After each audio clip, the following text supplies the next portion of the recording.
of all is coming through. अपने rights, अपनी fight, left or right की आवाज को तुम भी सुनो. Let's talk fearless and free.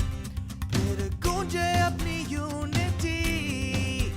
Sir उठा के, सोच घुमा के, we'll be the change we wanna see. Ideas of India. Yeah, ideas of India.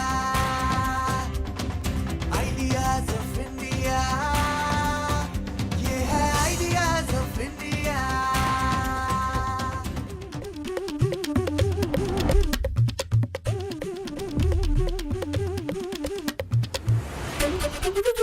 Ideas of India presented by Wildstone New Classic Range. लोग तो नोटिस करेंगे. State partner government of Chhattisgarh. Associate partner नेरोलैंड. ये पेंट नहीं paint plus है. Wellness partner Himalaya wellness company. खुश रहो खुशहाल रहो. Technology partner Acer laptops. जिंदगी के हर रंग के लिए. Supported by Maharashtra unlimited. Digital partner daily hunt. Print partner Jansatta. Arise, awake, अपने अंदर तू देख. The best of all is coming through. अपने rights, अपनी fight, left or right की आवाज को तुम भी सुनो. Let's talk fearless and free. फिर गूंजे अपनी unity. सर उठा के, सोच घुमा के, we'll be the change we wanna see. Ideas of India. Yeah, ideas of India. Ideas of India. Yeah, ideas of India.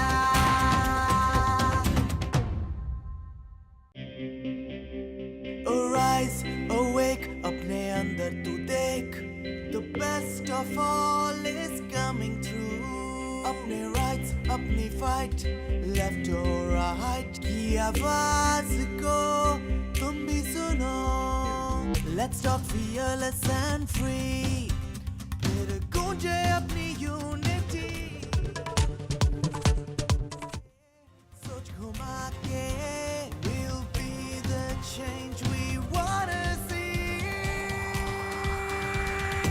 Ideas of India. Yeah, ideas of India. Ideas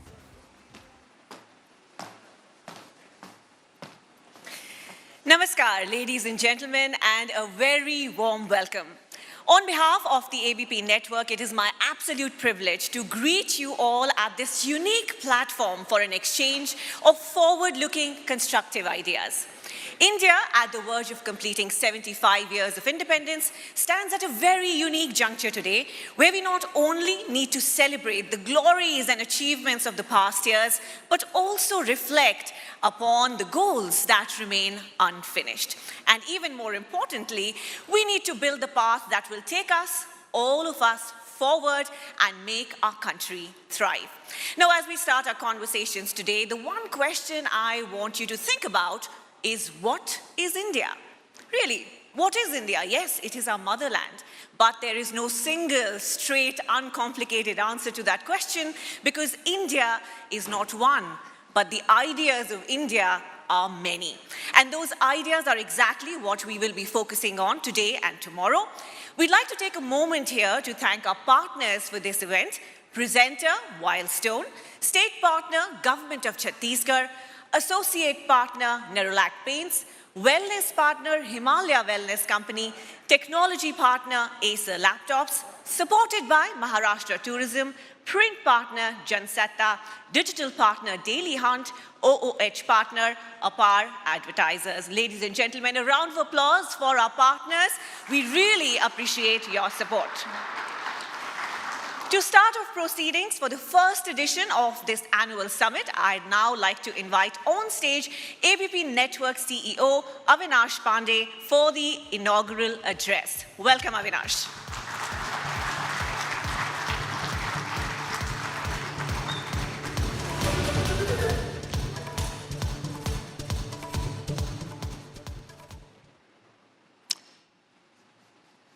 Ladies and gentlemen, it is such a privilege to welcome you all to the first edition of ABP Network Ideas of India Summit.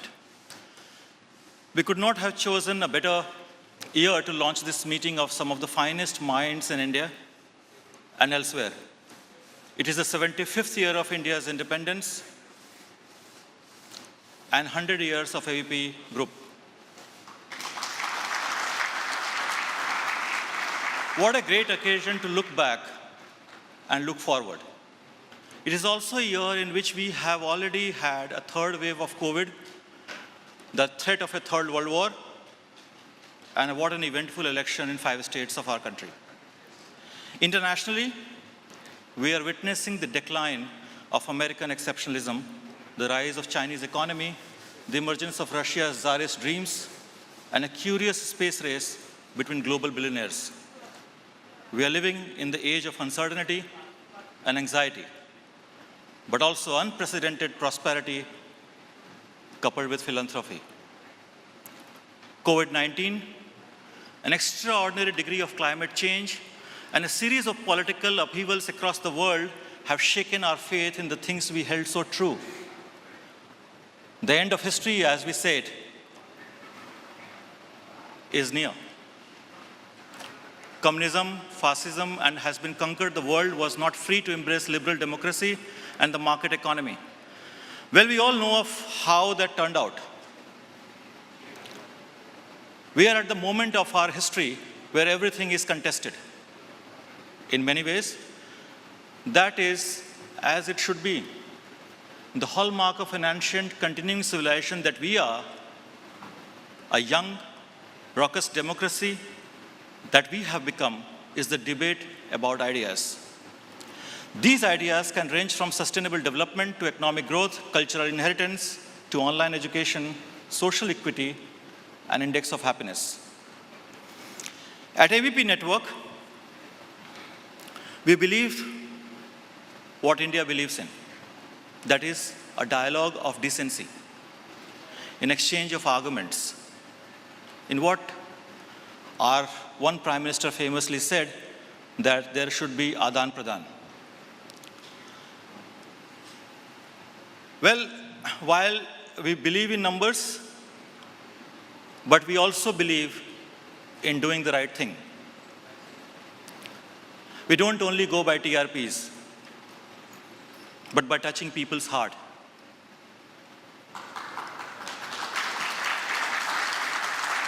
Audience, we don't measure you, we treasure you. We know news can change lives, and it is no accident that our tagline that we follow, that we have to make an informed and open society. We believe in healthy competition and not mindless sensationalism, quantification, fact, not fiction, truth, and not toxicity. It is this philosophy of liberalism that imbues this summit, and I would like to take this opportunity to highlight the 5 big debates that we are going to go through in next 2 days' time. And we'll hear a lot about in the next 2 days. The first one is nationalism and globalism. Until recently, we all believed internationalism was dead. When I was in college, they used to say, nationalism is passé, internationalism has come. Now, internationalism was dead, and that nationalism had reasserted itself everywhere, from Donald Trump's "Let's make America great again" to Boris Johnson's Brexit. But then COVID-19 made everyone realize how closely we are all bound together.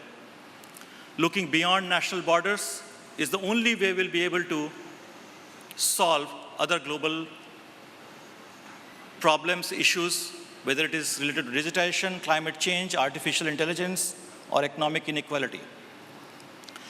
The second big debate that we'll go through is, at the moment, is the contest between what we also call in advertising a big debate now, between the algorithm and emotional intelligence. Indians have for long believed that to know the world, you need to know oneself. Who will win in this race between the human and the machine? As Israeli historian Yuval Noah Harari once said, that if I am able to constantly reinvent myself, can the machine tracking my thought and emotion keep up? Third debate that we are going to go through is sustainable development. Probably it is the greatest need of today, which is pitted against the mindless consumerism of the past, which has reduced the earth to a gigantic rubbish dump. This is the third big idea you will hear in the next 2 days. The fourth big debate buzzing around the world currently is digital dictatorship versus digital democracy. Internet penetration in India is still not complete. One estimate suggests that we will have 658 million total internet users this year, which is 47% of the population, which means more than half of India is still offline. This twin challenge will continue of controlling transnational corporation which controls our lives and act as a permanent distraction, and of democratization of data which will improve financial inclusion, education equity, and social mobilization. How we are going to walk this tightrope will decide not only our nation's future, but also society that we live in. The last debate is idea of India, which examined great length is my favorite topic, is the history of India. And as a student of history, I love knowing about the past, but we seem to be trapped in twilight zone between the hyper nostalgia and futuristic fantasy. So much has changed in the lifetime of those of us who are present here today. I mean, this generation which is present here today has seen so much. Until 1983, we did not have mobile phones. Until 1995, Google became our go-to guide. 1996, Facebook came. And probably then after that, the world started changing in 2004 when Facebook arrived in the world. But we have seen great progress, but we have also seen the great devastation of all these innovations. We are a country of ideas and imagination, of promise and possibilities, of diversity and dynamism, but also of poetry and plurality, some of which you will see in next 2 days. So we want more, but we also know how to live with less. We have the best minds, but we also have the kindest hearts. We believe in a global community, but we also have a faith in India's uniqueness. We love peace, but we also know that we can go to war if we have to defend ourselves. These are the values which are very dear to our group, and I'm proud to represent it today. Most of us who are working in ABP network are so lucky to be at this time of the year, 100 years of our group. And I seek today, for the next 2 days, your undivided attention to talk and share the ideas that you have about India. Thank you for your time.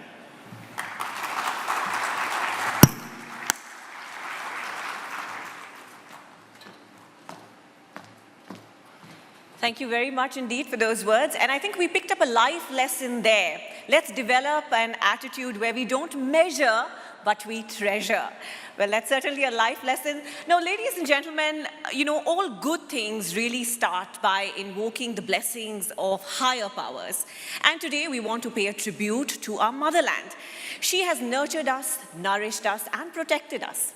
Now, to pay a melodious tribute to India, I'd like to invite an artist so very highly accomplished in both classical and film music. She's won multiple awards and performed around the world to packed concerts. Please warmly welcome the very talented Sanjeevani Bhelande.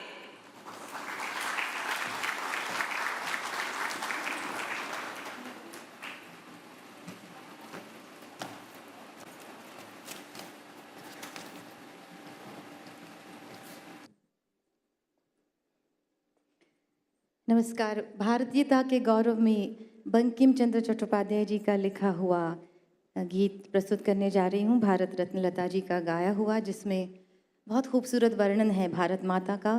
Sujalam सुफलाम मलयज शीतलाम मातृभूमि है, Malay पर्वत से जहाँ शीतल पवन बहती है, full कुसुमित फूलों से सुशोभित मातृभूमि है, हर तरह से समृद्ध, सप्तकोटि कंठ जहाँ कल कल निनाद करते हैं।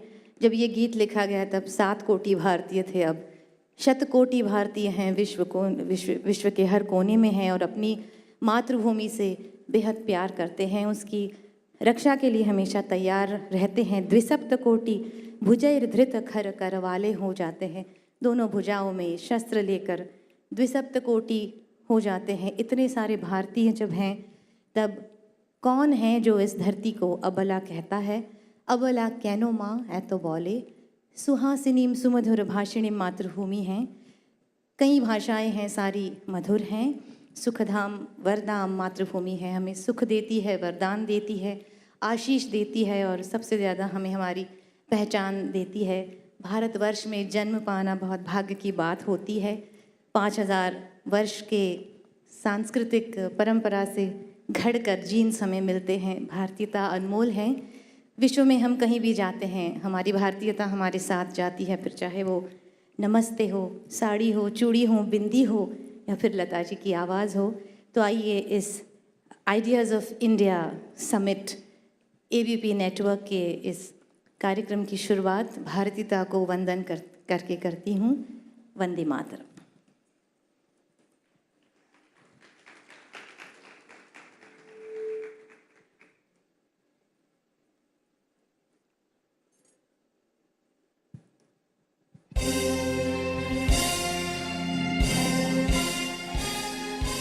वंदे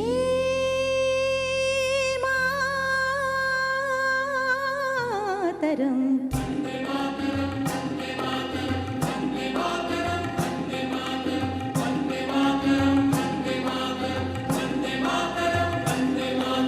वंदे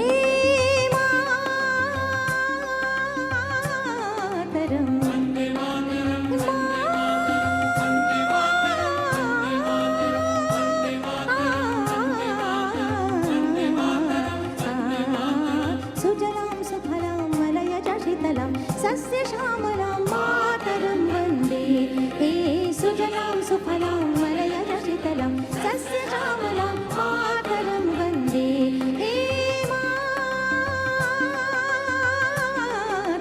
वन्दे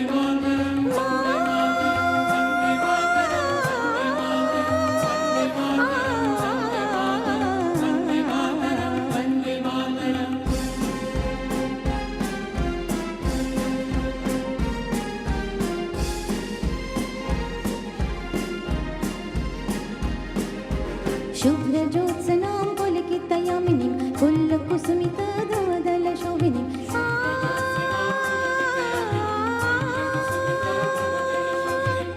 सुहासिनीं सुमधुरभाषिणीं सुखदां वरदां मातरं वन्दे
Thank you so very much for that, Sanjeevani ji. You know, some things always tug at your heart, and that beautiful rendition, I'm sure, managed to do just that. Ladies and gentlemen, in the past few decades, India has earned many titles: the fastest growing economy in the world, an emerging superpower, a regional leader, and so many others. But one cannot overlook the societal inequities that have been widening. Our speaker for this inaugural session is someone who has dedicated his life to social work and is making a very tangible, positive impact in the lives of others. Please take a look.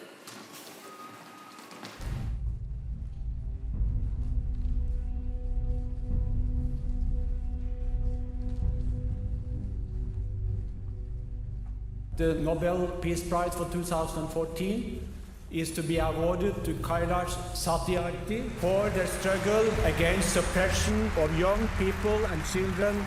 There is no greater violence than to deny the dreams of our children.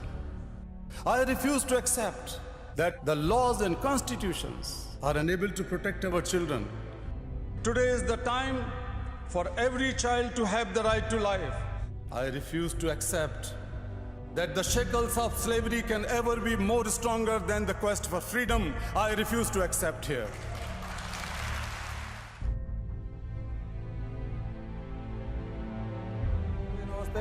Getting a greeting like this is all the reward Kailash Satyarthi needs for freeing these children from a life of slavery. He tries to give these kids the childhood they missed. Do you think these kids see you as a Nobel Peace Prize winner? No, I don't think they see me as friend or brother or something like father. I have looked into their frightened and exhausted eyes. I've held their injured bodies and I have felt their broken spirits. I refuse to accept that children belonging to certain sections of society are born to work for others at the cost of their childhood and freedom and education. If the children are exploited, if the children are deprived from their childhood in any part of the world cannot live in peace. The world cannot be human. It's not often the two winners of the Nobel Peace Prize get together, but it happened yesterday when President Obama met Kailash Satyarthi. They were joined by 3 children who were rescued from child trafficking and forced marriage. You cannot live in isolation. All the problems and solutions are interconnected. And so the problem of child labor in any part of the world is your problem. Satyarthi organizes raids with local police, but sometimes employers are tipped off and waiting for him armed. But I have been attacked many times in my life. You had a gun to your head? Literally here. This is dangerous work, freeing these kids. Somebody has to pay the cost for freedom. It does not come on plate. So if not me, then who else will do? Nobel Prize. Who won the Nobel Prize, he asks. Their reply, all of us kids. It's good.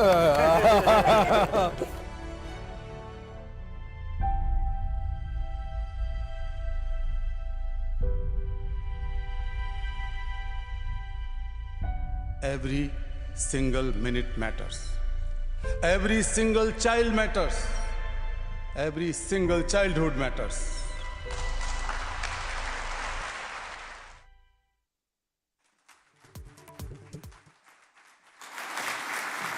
Well, I need not say anything more at all. Please give a very warm welcome to Nobel Laureate Kailash Satyarthi. And please also welcome on stage the chairperson for this session, Vice President News and Programming, Sumit Awasthi. Thank you.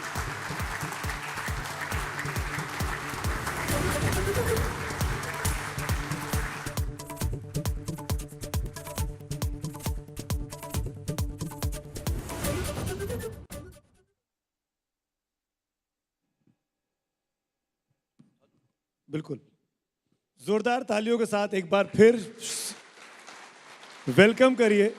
ऐसे बहुत से कम लोग हैं हिंदुस्तान में जिनको हम ये बोल सकें कि हमारे साथ नोबेल पुरस्कार विजेता, वो भी शांति में, पीस के लिए, ढूंढे नहीं मिलते हैं। आज़ादी के 75वें साल में है और ये पहले प्योर भारतीय हैं। इसके पहले मदर टेरेसा थी, नो डाउट। बहुत बहुत शुक्रिया कैलाश जी। वक्त निकालने के लिए, आइडियाज़ ऑफ इंडिया के समिट में आने के लिए। आपके आने से माहौल में 4 चांद लग चुके हैं। हालांकि सुबह के 10 बजे हैं, मैं चांद की बात कर रहा हूँ। माहौल में जो 4 चांद लगे हैं उसकी चमक मुझ तक आ रही है, ये आप लोगों की वजह से 4 चांद लगे हैं। तो आप लोगों को बहुत बधाई और एबीपी को बहुत बहुत साधुवाद, बहुत बधाई। कैलाश जी, क्योंकि आप जिस विषय पे काम कर रहे हैं, हम सब जानते हैं कि बचपन अगर सुरक्षित है, बचपन अगर सेफ है तो देश सुरक्षित है, देश उतनी ही गति से आगे बढ़ता है। आज़ादी के 75वें साल में हैं हम, और मैं पहला सवाल इस समिट का यही पूछ के शुरुआत करना चाहता हूँ। एक ऐसा आइडिया नोबेल शांति पुरस्कार विजेता कैलाश सत्यार्थी के पास क्या है जो अगले 25 वर्षों में भारत को करना ही चाहिए ताकि भारत वाकई में सोने की चिड़िया के दौर में जा सके? मैं जिस एक आइडिया की बात कर रहा हूं या सोच पाता हूं, या एकमात्र आइडिया सोच पाता हूं, वो है कि देश का हर बच्चा निर्भय होकर, सुरक्षित रहकर, स्वस्थ होते हुए पूरी आज़ादी के साथ स्कूल की क्लासरूम के अंदर हो, स्कूलों में हो, पढ़े लिखे और उसको वैसी ही शिक्षा मिले जो देश के बड़े से बड़े उद्योगपति के बच्चों को, देश के बड़े बड़े नेता के बच्चों को मिल रही हो। और इस आइडिया को मापने के लिए गांधी जी से प्रेरित होकर मेरा एक पैमाना है कि देश के किसी दूर दराज इलाके में, बहुत गरीब इलाके में एक लड़की की कल्पना कीजिए जो गुलामी में पैदा हुई है, जिसके माता पिता बंधुआ मजदूरी में रहते हैं, जो बच्ची हर तरह के यौन शोषण के लिए, शारीरिक शोषण के लिए और ट्रैफिकिंग के लिए वल्नरेबल है, उसको वहाँ से शोषित किया जा सकता है, पीड़ित किया जा सकता है। अगर हमारी योजनाएं अभी आज 75वें सालगिरह में, हमारे संविधान की मंशा, हमारे कानून, हमारी संपत्ति, हमारी दौलत, हमारे धर्म, हमारी संस्कृति और हम सब लोग, हमारी सद्भावनाएं उस बच्ची के चेहरे पर आज मुस्कान लाएंगी तो 25 साल के बाद भारत दुनिया का महानतम राष्ट्र होगा। मैं मानता हूं कि आज भी महान है, लेकिन हर दृष्टि से अगर हम फिर से सोने की चिड़िया और जगत गुरु कहलाना चाहते हैं तो उस समाज की आखिरी बच्ची के चेहरे पर आज़ादी और प्यार की और इज्जत की मुस्कान लाना जरूरी है। तो ये, थैंक यू, ये होगा कैसे? हम 75वें साल में हैं, हम सब ने ख्वाब देखे हैं, हम सब के सपने हैं और हम चाहते हैं कि सपने साकार हों। अभी तक की जो स्थिति है बच्चों की, वो किसी से छुपी नहीं है। ये सवाल मैं आपसे इसलिए भी पूछ रहा हूँ कैलाश जी, आपकी इजाज़त से। हमने अभी महामारी का दौर देखा और इस महामारी के दौर में जितना सफ़र बचपन ने किया है, बच्चों ने किया है, हम में से किसी ने नहीं किया है। ऐसे हज़ारों लाखों बच्चे हैं जिनके सर पर माँ बाप का साया नहीं है और वो फोर्स्ड तरीके से बाल श्रमिक के लिए मजदूरी हो रही है, उनकी ट्रैफिकिंग हो रही है। जब हम इस दौर में हैं तो जो आप सपना देख रहे हैं, जो आप चाहते हैं, क्या वो हो सकता है? बिल्कुल हो सकता है जी। सुमित जी, जब मैंने ये काम शुरू किया आज से 45 साल के लगभग पहले, तो ये कोई मुद्दा नहीं था, ना भारत में ना सारी दुनिया में। बाल मजदूरी, child trafficking, child bonded labour, ये ऐसे शब्द थे जो सुने नहीं जाते थे। हमारे देश में अपना कोई कानून नहीं था, दुनिया के ज़्यादातर देशों में इसके खिलाफ कोई कानून नहीं था और योजनाएं भी नहीं थी, इसलिए सामाजिक चेतना नहीं थी, कोई किताब नहीं लिखी गई थी, मीडिया में कोई चीज़ छपी नहीं थी, संसद में एक बार भी इतने सालों में कभी बात नहीं थी उस पर। तो इसके बावजूद भी जो आपने कहा सपना, सपने में बड़ी ताकत है, सपने में बड़ी रोशनी है। सपने के साथ अगर संकल्प जुड़ जाए और उसके पीछे हम जाएं तो कुछ भी हासिल कर सकते हैं। और भारत, लोग कहते हैं कि बहुत समस्याएं हैं यहाँ, लेकिन मैं इनहेरेंटली मानता हूं कि हम हमारे देश में भले ही 100 समस्याएं हों, सैकड़ों समस्याएं हों, लेकिन भारत एकमात्र देश है जो समस्याओं के लिए नहीं समाधानों के लिए जानी जाती है। इसीलिए भारत बुद्ध और गांधी को जन्म देता है। भारत में 1 अरब समाधान है। अगर सैकड़ों समस्याएं हैं तो समाधान भी 1 सवा अरब हैं। हम सब समाधान हैं। इस नाते हम सोचना शुरू करें। लेकिन व्यवहारिक रूप से जरूरी है कि जो हमारे पास बहुत अच्छे कानून हैं वो ईमानदारी से लागू हों, समयबद्ध तरीके से लागू हों। हमारी सरकारों, राज्य सरकारों को और केंद्र सरकारों को चाहिए कि वो बच्चों को प्राथमिकता दें अपने बजटरी एलोकेशंस में। हम लोग बहुत खुश होकर कहते हैं और हम सब गर्वित हैं कि India is the youngest country in the world और हमारे डेमोग्राफिक डिविडेंड बहुत बड़ा है। लेकिन 40% आबादी हमारे देश में 18 साल से नीचे के बच्चों की है और उनकी शिक्षा पर, सुरक्षा पर और स्वास्थ्य पर मिलाकर हमारे सकल राष्ट्रीय उत्पाद का 4% से भी कम पैसा खर्च होता है। तो इसको हमें बदलना होगा। ये हमारी सबकी प्राथमिकता होनी चाहिए, केवल सरकार की नहीं, समाज के हर वर्ग की। अगर एक भी बच्चा जानवर की तरह या जानवर से कम कीमत पर खरीदा या बेचा जाता है, अगर एक भी बच्चा इस महान देश के अंदर गुलामी में जीता है, शिक्षा से वंचित है, तो हमें अपने आप को शीशे के अंदर झांकना चाहिए, कहाँ गड़बड़ है। हमें आत्मालोचना करना चाहिए और ईमानदारी से स्वीकार करना चाहिए कि ये बच्चे किसी और के बच्चे नहीं हैं, ये भारत माता की संतान हैं, ये हमारे बच्चे हैं और हम इनको बचपन लौटाएंगे। बहुत खूब। कैलाश जी, मैं करीब 25 साल से पत्रकारिता में हूँ और मैंने आपको फॉलो किया है, मैंने आपको देखा है। हम लोग सैकड़ों बार मिल चुके हैं। आज भी जब आप अपने कैंप्स में जाते हैं जहाँ पे बचपन बचाओ के बच्चे हैं, जिनको आप मदद कर रहे हैं, क्या वो ये जानते हैं कि आपको नोबेल जैसा बड़ा पीस प्राइज़ मिला है? तो आज आप उनके लिए क्या हैं? देखिए, नोबेल शब्द तो वो जान गए हैं लेकिन ये बड़ा है कि छोटा है ये नहीं जान पाए हैं। अभी भी जो भारत में पुरस्कार मिलते हैं ना, कहीं कहीं वो देखते हैं तो सोचते हैं बहुत बड़ा पुरस्कार है। तो अच्छी बात है, सब पुरस्कार बड़े होते हैं, छोटे से छोटा पुरस्कार भी बहुत बड़ा होता है। तो उनको ये बड़े छोटे का पता नहीं है, लेकिन उनको सबसे बड़ा पुरस्कार, सबसे बड़ा जो खुशी होती है सबसे बड़ी, जब मुझे वक्त मिलता है, सुमेधा जी को वक्त मिलता है, तो हम उन लोगों के बीच में काफ़ी वक्त गुजारते हैं, खेलते कूदते नाचते गाते हैं और खुश रहते हैं। तो उनके अंदर की खुशी से ही हमारी बैटरी चार्ज होती है। दुनिया भर की हज़ारों समस्याएं हैं, लेकिन हमारे बच्चे जो कभी बंधुआ मजदूर थे, आज खुश होकर हमारे साथ नाचते हैं, पकड़ पकड़ के हमको नचाते हैं, सिखाते हैं नाच, नए गाने आ रहे हैं, सिखाते हैं, तो अच्छा लगता है। लेकिन जो बात कैलाश जी अभी कह रहे हैं दोस्तों, हम सबको पता होना चाहिए कि यहाँ तक पहुँचने के लिए कैलाश जी ने कितना सेक्रीफाइस किया है। सुमेधा जी सामने बैठी हुई हैं, उनकी धर्मपत्नी, स्वागत है आपका भी। मैं ये इसलिए कह रहा हूँ कैलाश जी, मैंने वो फुटेज देखे, मैंने वो स्टोरीज कवर किए हैं जब आप पे हमले हुए हैं, जब आप बच्चों को छुड़ाने गए हैं, आप पर अटैक हुआ है, आप लहूलुहान हुए हैं, आपको जान से मारने की न जाने कितनी बार धमकियाँ मिली हैं। सबसे खतरनाक इंसिडेंट जो आज भी आपके जहन में रहता है, क्या हुआ था?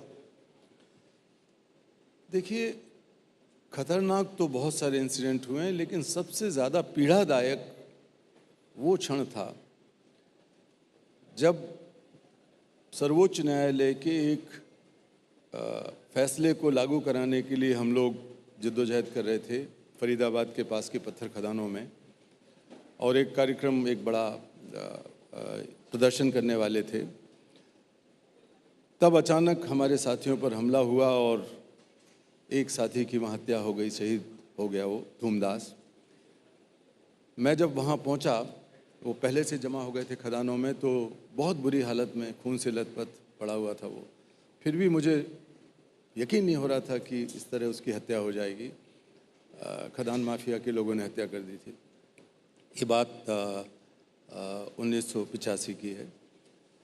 मैं उसको उठा के जब अस्पताल ले गया और ये विश्वास करके और ईश्वर से प्रार्थना करते हुए कि शायद बच जाए, शायद बच जाए, लेकिन जब डॉक्टरों ने कहा कि अब ये नहीं बचा है, तो उसके शव को उठाकर कंधे पर लेके अपनी गाड़ी में रखना मेरे जीवन का सबसे ज़्यादा भयानक क्षण था इस पूरे संघर्ष में, क्योंकि मैं जानता था कि उसकी नवविवाहिता पत्नी को मैं जवाब नहीं दे सकूंगा, इकलौते बेटे की माँ को जवाब नहीं दे सकूंगा।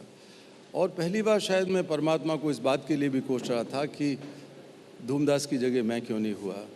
मेरे तो कम से कम 4 भाई हैं, तो मैं तो हो जाता। मेरी पत्नी हैं, लेकिन पत्नी के साथ मेरा एक बेटा भी था, तो कुछ चल जाता उनका काम, लेकिन धूमदास का क्या होगा। तो ये बहुत कष्टदायक क्षण था। आपकी आंखों में वो तस्वीर मैं देख पा रहा हूँ, भावुक हैं आप जी। लेकिन कैलाश जी, इससे निकलते बाहर कैसे हैं? बच्चों के पास जाके घुल मिल के उनसे बात करके, जैसे आपने कहा कि हंसते हैं, बोलते हैं, डांस करते हैं, नई नई चीज़ें बच्चों से सीखते हैं। तो मुझे बताइए, इस ऑडियंस को बताइए जो पूरा हिंदुस्तान इस वक्त आपको देख रहा है, कि सबसे ताज़ी चीज़ बच्चों से आपने क्या सीखी है और कितना उसको पसंद करते हैं आप? देखिए, मैं कोशिश करता हूँ सुमित जी कि दुनिया को बच्चों की आंखों से देखूं। क्या बात! बहुत खूबसूरत है हमारी दुनिया। ये हमारी आंखों के ऊपर मज़हब के, राजनीतिक विचारधाराओं के, पार्टियों के, जात बिरादरी के, ऊंच नीच के, स्त्री पुरुष के जो चश्मे चढ़ गए, इसकी वजह से सारी समस्या है। बच्चे के अंदर ये कुछ नहीं है। इसलिए बच्चे के चश्मों से अगर हम देखें, उसकी आंख से हम देखें, तो दुनिया बहुत हसीन है और एक है दुनिया, अलग अलग नहीं है। ये सब बाहर बनाई हुई चीज़ें हैं, लोगों ने बनाई हैं, हम जैसे बुद्धिमान विद्वान लोगों ने बनाई हैं, ताकतवर लोगों ने बनाई हैं। किसी बच्चे ने कभी युद्ध नहीं किया, किसी बच्चे ने कभी कोई ऐसी चीज़ नहीं की। पाप पुण्य का कोई फ़र्क नहीं है, क्योंकि बच्चा पुण्यात्मा ही है, वो तो सच ही बोलता है, वो तो सरल है, वो तो स्पष्ट है। तो जो पारदर्शिता है, जो सरलता है, जो सच्चाई है, वो बच्चे से सीखने की कोशिश करता हूँ। और किसी भी बच्चे की इनोसेंस से ज़्यादा खूबसूरत कोई चीज़ मुझे नज़र नहीं आती। और शायद इसीलिए मशहूर शायर बशीर बद्र साहब ने लिखा है, आपकी इजाज़त से मैं सुनाना चाहता हूँ। उड़ने दो परिंदों के अभी शोक हवाओं में, उड़ने दो परिंदों को अभी शोक हवाओं में, फिर लौट के बचपन के ज़माने नहीं आते। हम सब भी जब बचपन को याद करते हैं और तो चेहरे पे मुस्कुराहट आ जाती है। उन्हीं ने सुमित जी ये भी लिखा है जी कि घर से मस्जिद बहुत दूर है, चलो यूं कर लें। घर से मस्जिद बहुत दूर है, चलो यूं कर लें, किसी रोते हुए बच्चे को हंसाया जाए। बहुत खूब। अब एक चीज़ और, क्योंकि कैलाश जी के बारे में हमने बहुत कुछ पढ़ा है, हम सब बहुत कुछ जानते हैं दोस्तों, पर कुछ चीज़ें ऐसी हैं जो शायद सिर्फ सुमेधा जी जानती हैं। मैं माफ़ी चाह रहा हूँ मैम, आपकी इजाज़त से ये मैं अपनी लिमिट को थोड़ा सा क्रॉस कर रहा हूँ। आप बहुत अच्छा खाना बनाते हैं, उनसे अच्छा नहीं बनाते हैं, मैं जानता हूँ। बेस्ट चलिए ये ठीक किया आपने, नहीं तो मुझे घर भी जाना है थोड़ी देर बाद। सर को कुकिंग का बहुत शौक है, तो क्या बनाते हैं? और कोई रेसिपी सिखा के जाइए, वो आइडिया भी दे दीजिए सर। हम लोग बहुत शुद्ध शाकाहारी लोग हैं, तो अंडे भी नहीं खाते, इसलिए ऑमलेट भी बनाना नहीं जानते। लेकिन शाकाहारी खाने में बहुत चीज़ें बना लेता हूँ मैं।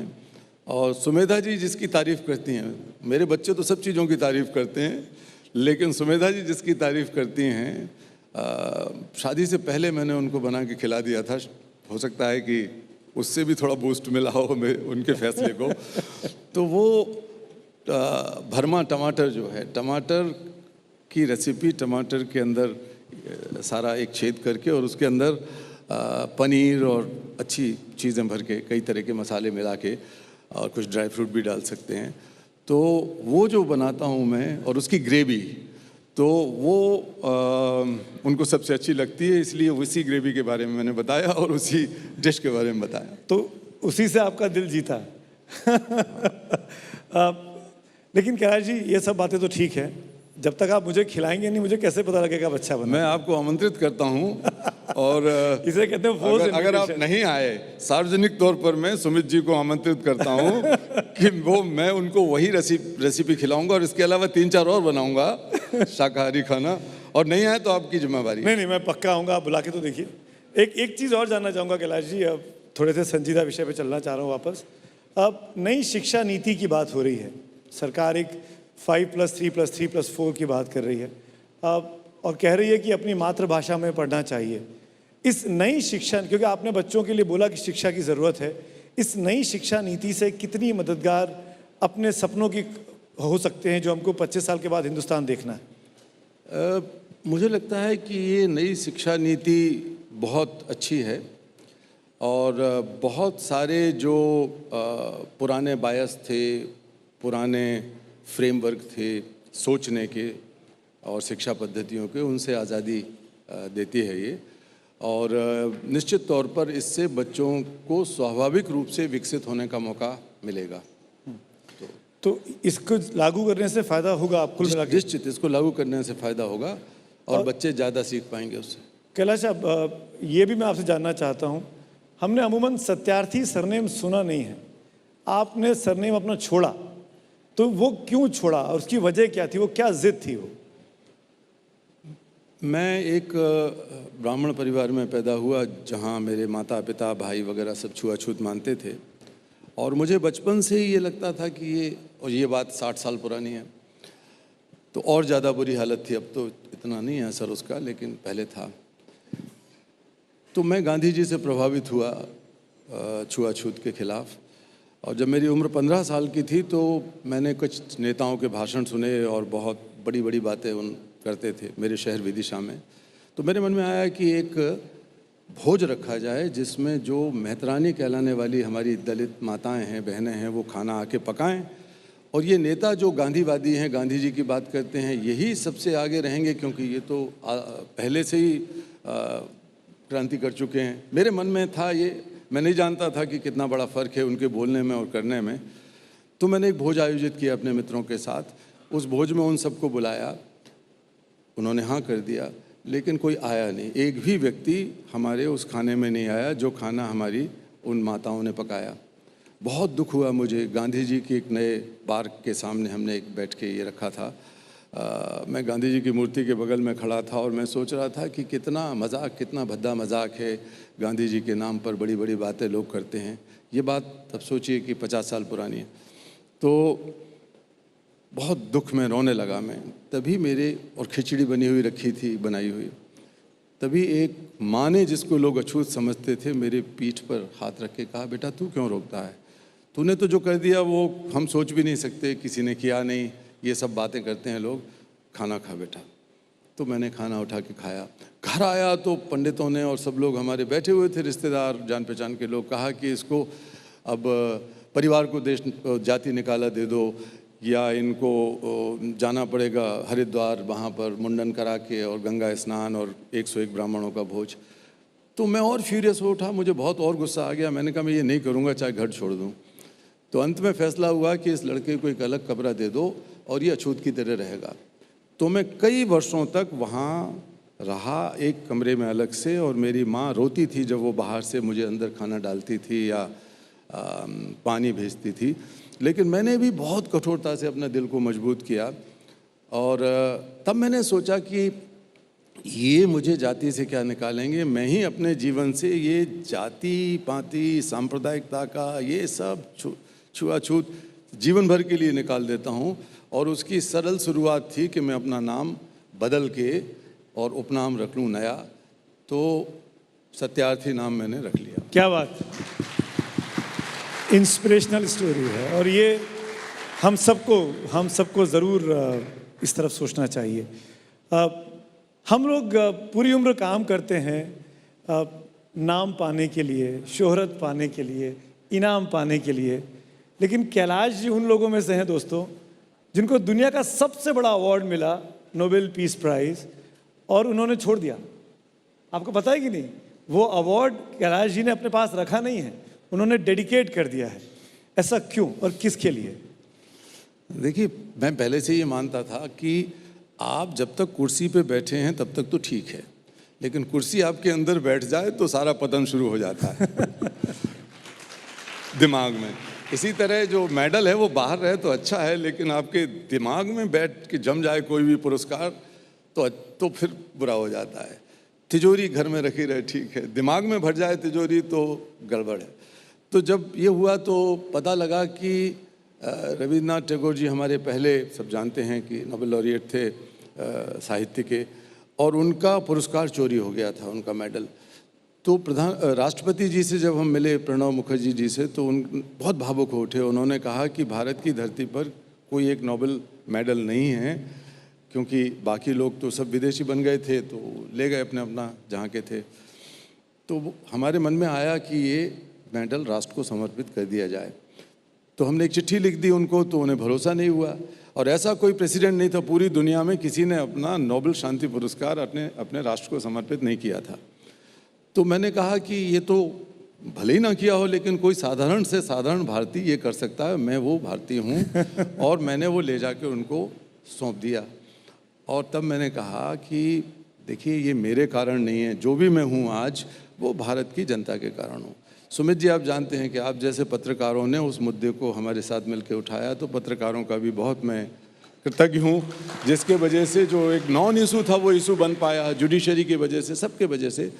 तो मैंने उनको दिया भारत की जनता के नाम, राष्ट्रपति जी को, और कहा कि मेरा मुझ में कछु नहीं, जो कछु है सब तोर, भारत माता के लिए। मेरा मुझ में कछु नहीं, जो कछु है सब तोर, और तेरा तुझको सौंपते क्या लागत है मोर।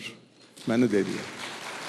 कैलाश जी शुक्रिया, क्योंकि मैं कैलाश जी को कई सालों से जानता हूँ, शायद इसीलिए हमारे बीच ये जो थोड़ी सी केमिस्ट्री आपको दिखाई दे रही है, ये 20-25 साल की पुरानी जान पहचान है, दोस्ती है। आप नारे अच्छे लगाते हैं, आप जब आंदोलन में रहते हैं तो गीत गाते हैं, उद्वेलित करते हैं, लोगों को जोड़ते हैं। और आज ये भी एक आंदोलन की शुरुआत है, आइडियाज़ ऑफ इंडिया। मैं चाह रहा हूँ कि एक शानदार गीत आपकी ज़ुबान से, आपके मुँह चेहरे से आएगा, तो इस कार्यक्रम की शोभा में और 4 चांद लग जाएंगे। तो सुमित जी, जब मैं शुरू में विदेश यात्रा करता था, और विदेश यात्रा किसी शौक में नहीं की मैंने कभी भी, अपने कार्य को फैलाने के लिए एक वसुधैव कुटुंबकम का भाव मेरे अंदर था। मेरे लिए पाकिस्तान के बच्चे भी उतने ही प्रिय थे और हैं और रहेंगे जितने भारत के बच्चे। बिल्कुल। और उतने ही अमेरिका के हैं, उतने ही अफ्रीका के हैं, उतने ही नेपाल के हैं। दुनिया भर के बच्चे मेरे बच्चे हैं, मैं ये मानता हूँ। लेकिन तब भी मैं जब बाहर होता था तो याद आती थी भारत की। तब मैं कई बार वो काबुली वाले का गाना सुनाता था लोगों को। अरे वाह, सबको सुनाइए ना। तो और फिर वो बार बार सुनाने लगा, तो भारतीय मूल के लोगों को बड़ा अच्छा लगता था। है मेरे प्यारे वतन, है मेरे बिछुड़े चमन, तुझ पे दिल कुर्बान, तू ही मेरी आबरू, तू ही मेरी जान। तेरे दामन से जो आए उन हवाओं को सलाम, चूम लूं मैं उस जुबां को जिस पे आए तेरा नाम। सबसे रंगी सुबह तेरी, सबसे रंगी तेरी शाम, तुझ पे दिल कुर्बान। वाह, शुक्रिया, thank you sir, thank you so much. तो दोस्तों, ये थे Kailash Satyarthi ideas of India के ओपनिंग सेशन के लिए बहुत बहुत शुक्रिया तहे दिल से। और मैं उम्मीद करता हूँ कि ये हिंदुस्तान यान बान शान चमकती रहे और आप जैसे बड़े बड़े लोगों का साथ हम लोगों को इस मंच पर मिलता रहे। Thank you so much Kailash ji, thank you.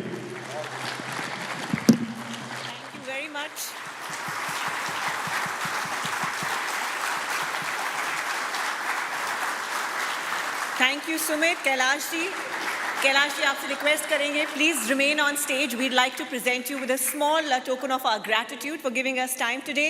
Please welcome Rajiv Khandekar, Senior Vice President, News Programming, ABP Network.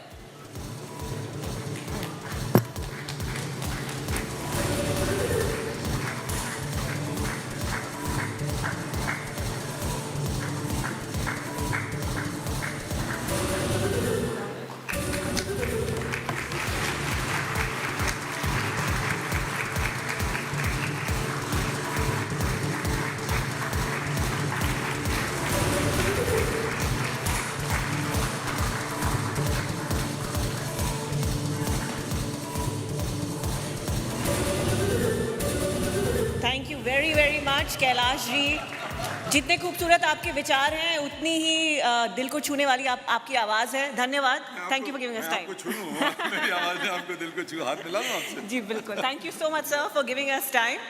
Ladies and gentlemen, Kailash Satyarthi. Moving on now to our next session. I think I want to see a show of hands here if there are people in the room who think that our idea of happiness has somewhat changed after we've battled a devastating pandemic. Yes? Absolutely, it has changed. Now, for some of us, the small things have started mattering more. For others, ambition has been on overdrive after, 2 years of restrictions. Whatever group of people you may fall in, we are constantly in the pursuit of happiness, our customized version of it. Our keynote speaker is an electrical engineer who is now helping millions understand how to overcome life's many challenges as we strive to get closer to our individual ideas of happiness. He's got 1 billion+ views on social media and inspires us every single day. Please give a very warm reception to Guru Gaur Gopal Das.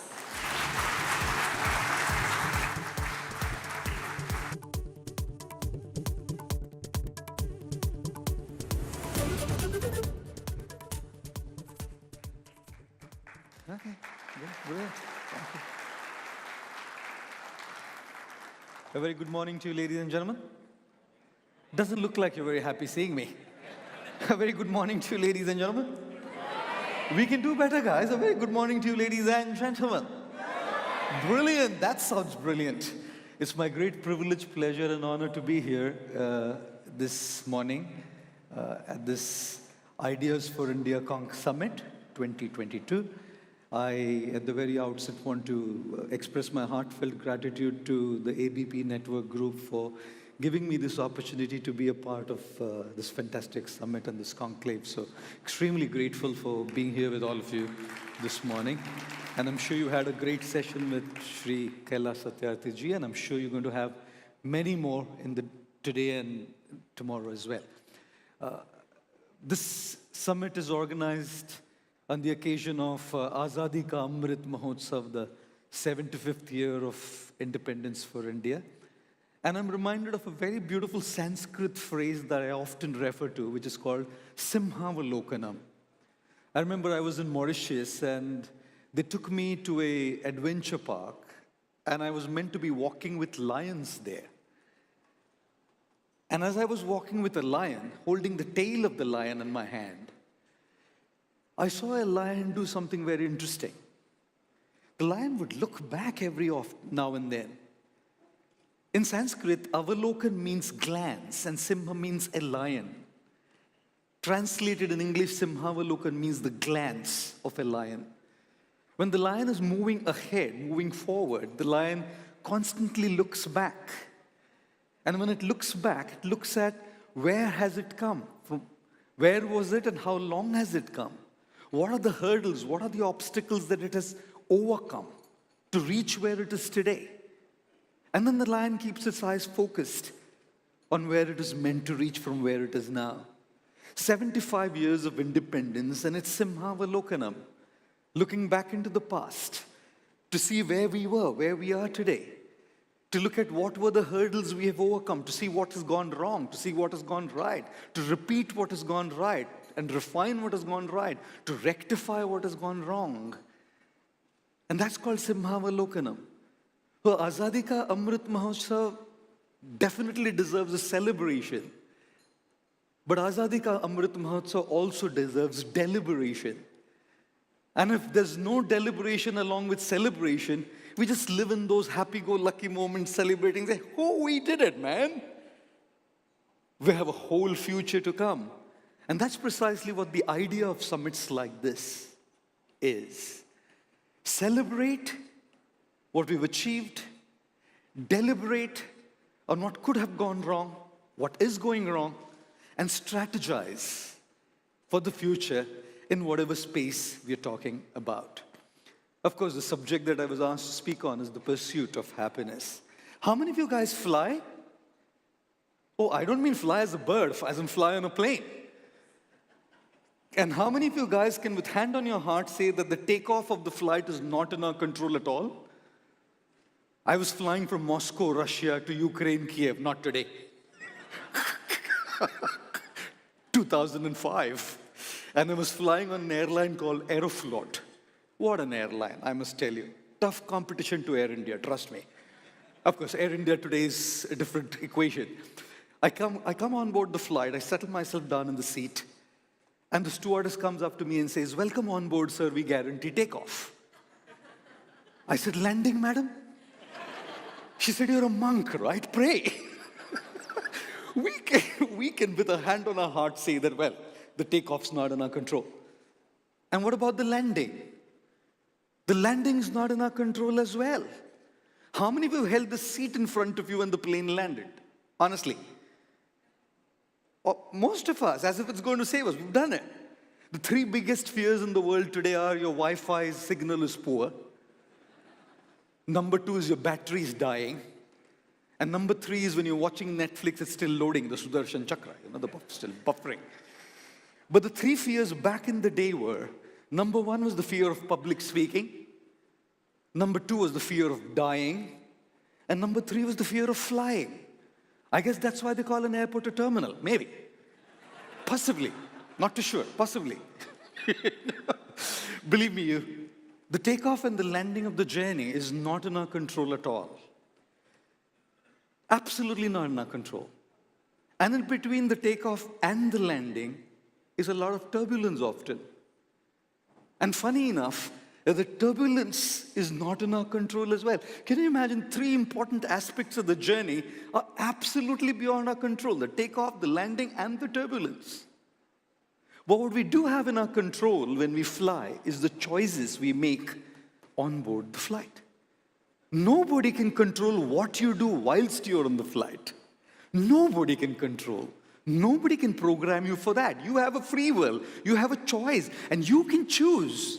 On a long international flight, sometimes people just keep eating. Any of you like eaters? Okay, good, brilliant. I'm going to say that later, madam. Indian guys have a philosophy. Indian guys in particular. वो लोग कहते हैं पैसा भरा है ना flight का, बूंद बूंद खाली करके उतरूंगा मैं. My apologies. Some guys will go to sleep at takeoff and they wouldn't even wake up when they land. Some guys bring a big, thick, fat book to, not because they love reading, they just want to show the other guys, I read. That's you? All right, thank you, man. And you find some guys who will speak so much to the fellow passenger because they don't get to speak at home. Trust me, can anybody, the cabin crew, the pilot, the co-pilot, control what you choose during the journey? They may control the takeoff, the landing, the turbulence, not even in their control. But the choices we make is absolutely within our control. And I feel life is exactly the same. A journey. Where the takeoff of the journey of our life begins with our birth.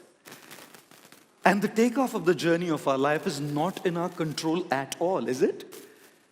Did we have a choice over where we were born, to whom we were born, with what looks we were born? Nobody looks as good as their Instagram display picture.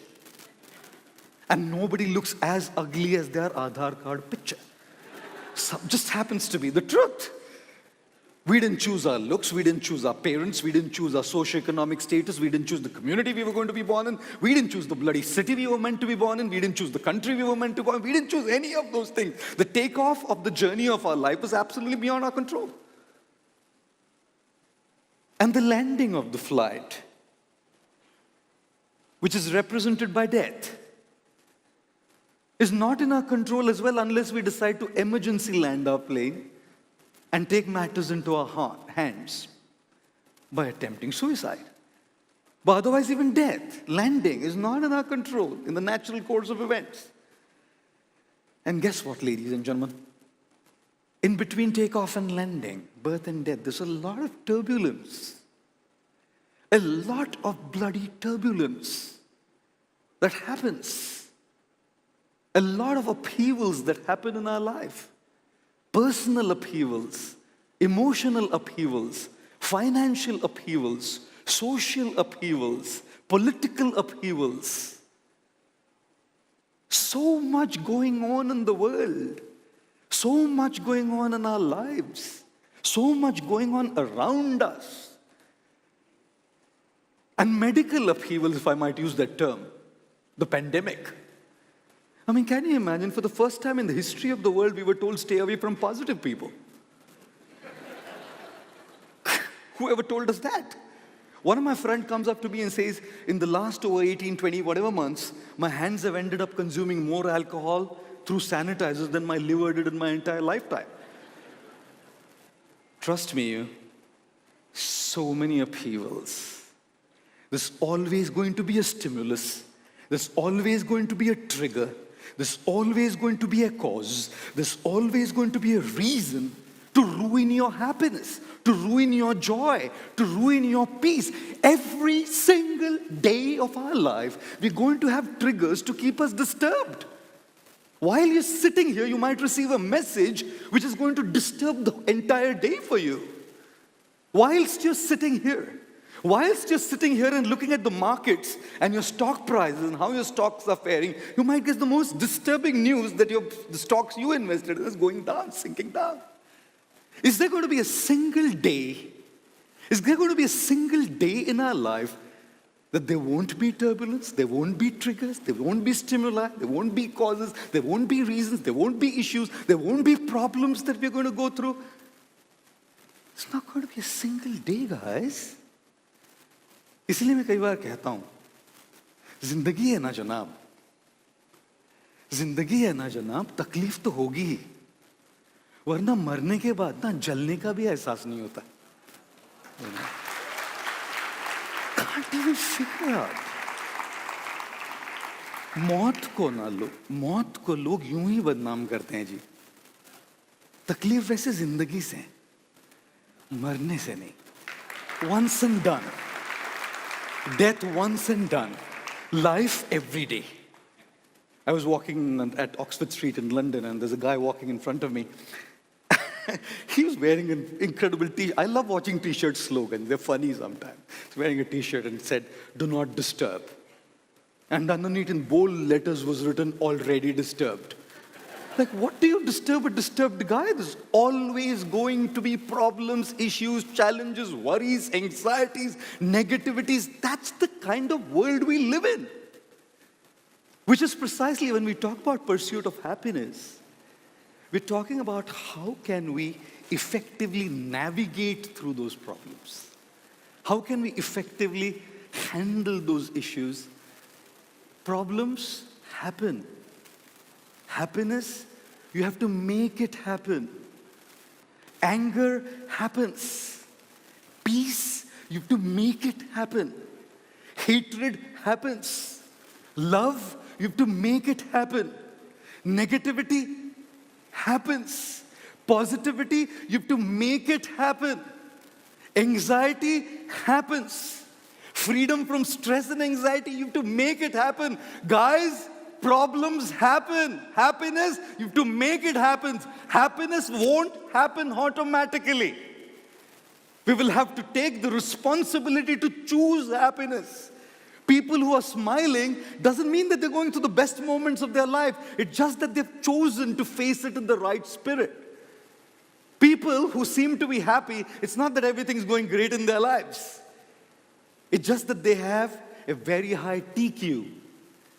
In the world of EQ and IQ and SQ, they have a very high TQ, tolerance quotient. They have a very high RQ, resilience quotient. They're able to face what they're going through with grit, with determination, with a spirit in a way that they can smile despite whatever's happening around them. And therefore, when we're talking about happiness indeed, we're talking about choosing to be happy. Choosing to be happy. The greatest asset that each lady and gentleman in this audience and everywhere around the world has is not money, not talent, not skill, not resource.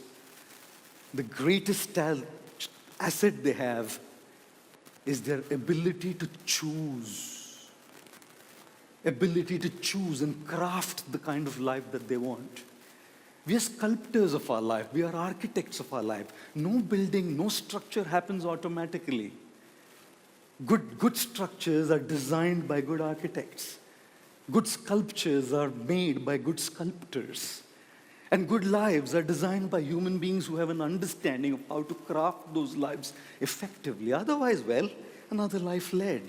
Another statistic in the 7.5 billion people that are there on the planet Earth.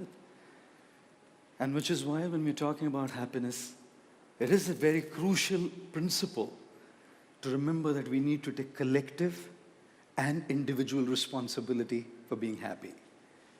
When we are talking about Azadi Ka Amrit Mahotsav and when we're talking about pursuit of happiness in this country and globally in the world around us, we need to craft a happy life together, and we need to craft a happy life as individuals within our own personal lives. I'm going to talk a little bit about both before I wind up and summarize what we have spoken about this morning.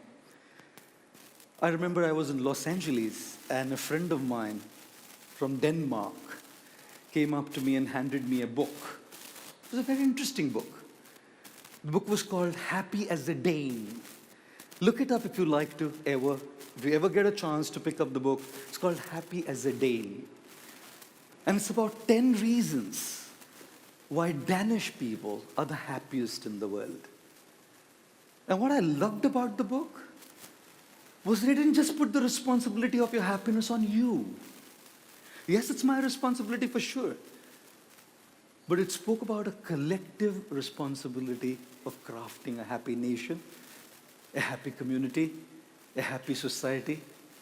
And one of the first aspects of that book is good governance. If you don't have good governance, there's no question of happiness. In a country, you need to have an ecosystem. You need to have infrastructure. You need to have educational facilities. You have healthcare facilities. Imagine somebody who is struggling with cancer and you're talking about a bloody happy life and can't even afford good treatment. The first thing you need to do is give them treatment so he or she can think about happiness. Imagine somebody who can't afford education. Imagine somebody who cannot afford good housing. If you can't afford good housing, you're talking about happiness, bloody happiness? When your roof is leaking? When you don't have anything to put up on your plate? You don't have the basic facilities to put up on your plate? Guys, when you're talking about happiness, collective happiness means good governance. Denmark, whether the whole book was about governance. I loved it. I loved it. Because it spoke about what the governance in Denmark was about and what it did to create that ecosystem so their people could choose. Not that they will choose, but they could choose to remain a happy life. At least they don't have to bother about that other side now. You know? And then, of course, the book also spoke about collective responsibility, not just as governance, but as human beings. In Japan, there's a saying they would say, if everybody can do it, I can do it too. If nobody can do it, I must do it. In India, it's very different. Bharataमध्ये वेगळं असतं. A little different. India, it's like, if everybody can do it, why should I do it? And if nobody can do it, how can I do it? Imagine a country where this is the level of responsibility. You think we create a happy society, a happy community, a happy life? A happy life is a responsibility, not just of leadership and governance, but of a society of human beings. It's a responsibility of people who treat each other as human beings, with feelings, with sensitivity, with empathy. Otherwise, in the world today, what is it going about? It's like we say in the world, things are meant to be used and people are meant to be loved. But in the modern society today, people are used to get the things that we love. Right? So important. इसीलिए कहते हैं ना जी, इंसान हर घर में पैदा होता है, इंसानियत कहीं कहीं पैदा होती है.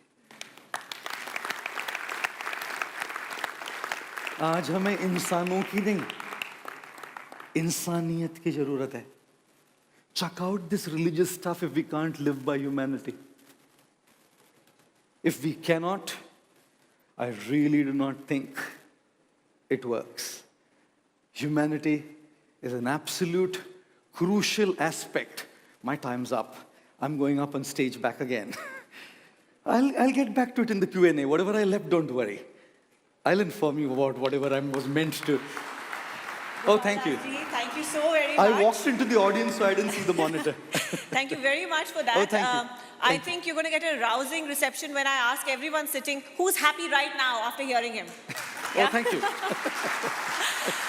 Well, we still have some learnings to take from Gopal Das ji, and so I'd like to now invite on stage the chair for this session. And the chairperson is someone who is very dynamic, very multifaceted, an entrepreneur, an actor, and so much more. She wears all these hats very proudly and successfully. Please welcome Gul Panag.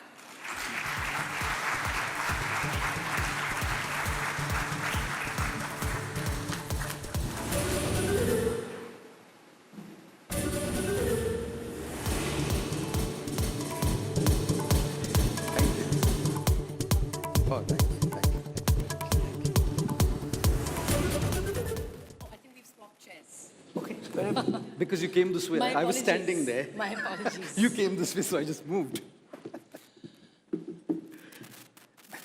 I'm quite clear that my perspective on this day has changed after what I witnessed now on stage.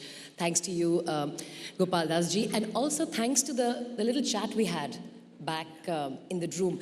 And you know, I want to start with what you just said as you closed your address, which is religion, and ultimately how it's,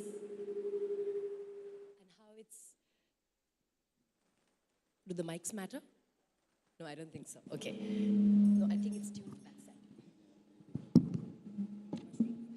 So you said religion is irrelevant if it can't take you on the path of, humanity. My simple question to you is, what is the relevance of religion in modern life? And also, ultimately, in the pursuit of happiness? Yes. So, thank you for that question. Am I audible? I don't think I am. All right. I think you may have to use that. Am I meant to be taking this mic up? Am I audible now? Yeah, okay. Brilliant. Great. I was speaking at the Google headquarters on the west coast of America, and the projector didn't work there. So the mic not working here is okay. It was Google headquarters there. The projector didn't work at Google headquarters for my talk. And I'm like, Google? But thank you for the question again. What is the relevance of religion in contemporary world, in the contemporary times, and particularly in connection with the pursuit of happiness? So that's where I would bring up my second point that I left, this collective responsibility which is together, and then there is an individual responsibility as well. How many of you saw the movie Diwar? Okay, brilliant. How many of you remember the dialogue between Amitabh Bachchan and Shashi Kapoor, where Amitabh Bachchan talks to Shashi Kapoor and says, "Mere paas bangla hai, gaadi hai, naukar hai, chakar hai, tere paas kya hai?" And we know Shashi Kapoor says, "Mere paas maa hai." 2022, cut to 2022, and the dialogue has changed. Where Amitabh Bachchan says to Shashi Kapoor, "Mere paas Lamborghini hai, mere paas Ferrari hai, mere paas Bentley hai, mere paas Audi hai, tere paas kya hai?" And Shashi Kapoor says, "Mere paas parking space hai." In a city like Mumbai, parking space is probably more expensive than the car itself, I think, you know. And I've often said that whatever car we drive in this city, there's one car that we must all drive in our life. And that car is an acronym. In that car, the C stands for change what you can change. You have problems in your life, you do what you can do to sort those problems out. Like I have this pain in my temples for the last 29 years. I've tried everything, allopathy, homeopathy, naturopathy, even tried Tirupati, nothing worked. Somehow nothing worked, you know. So at the end of the day, and it's not that I don't try now. I still keep giving my best. Anybody suggests to me a modality of treatment, I'll go for it. So number one, the C in the car is to change what you can change. But to be honest, there are things in life that we can't change. Imagine a terminally ill patient at home. The doctor says 2 months to live. Imagine a couple born with a child with special needs. Can't change everything. And therefore, A in the car stands for accept what you cannot change. One of the fundamental aspects of spirituality is acceptance. If I'm not able to accept things, the more I struggle with fighting those things that I can't change, I'm losing my time and my mental energy on things that are beyond me.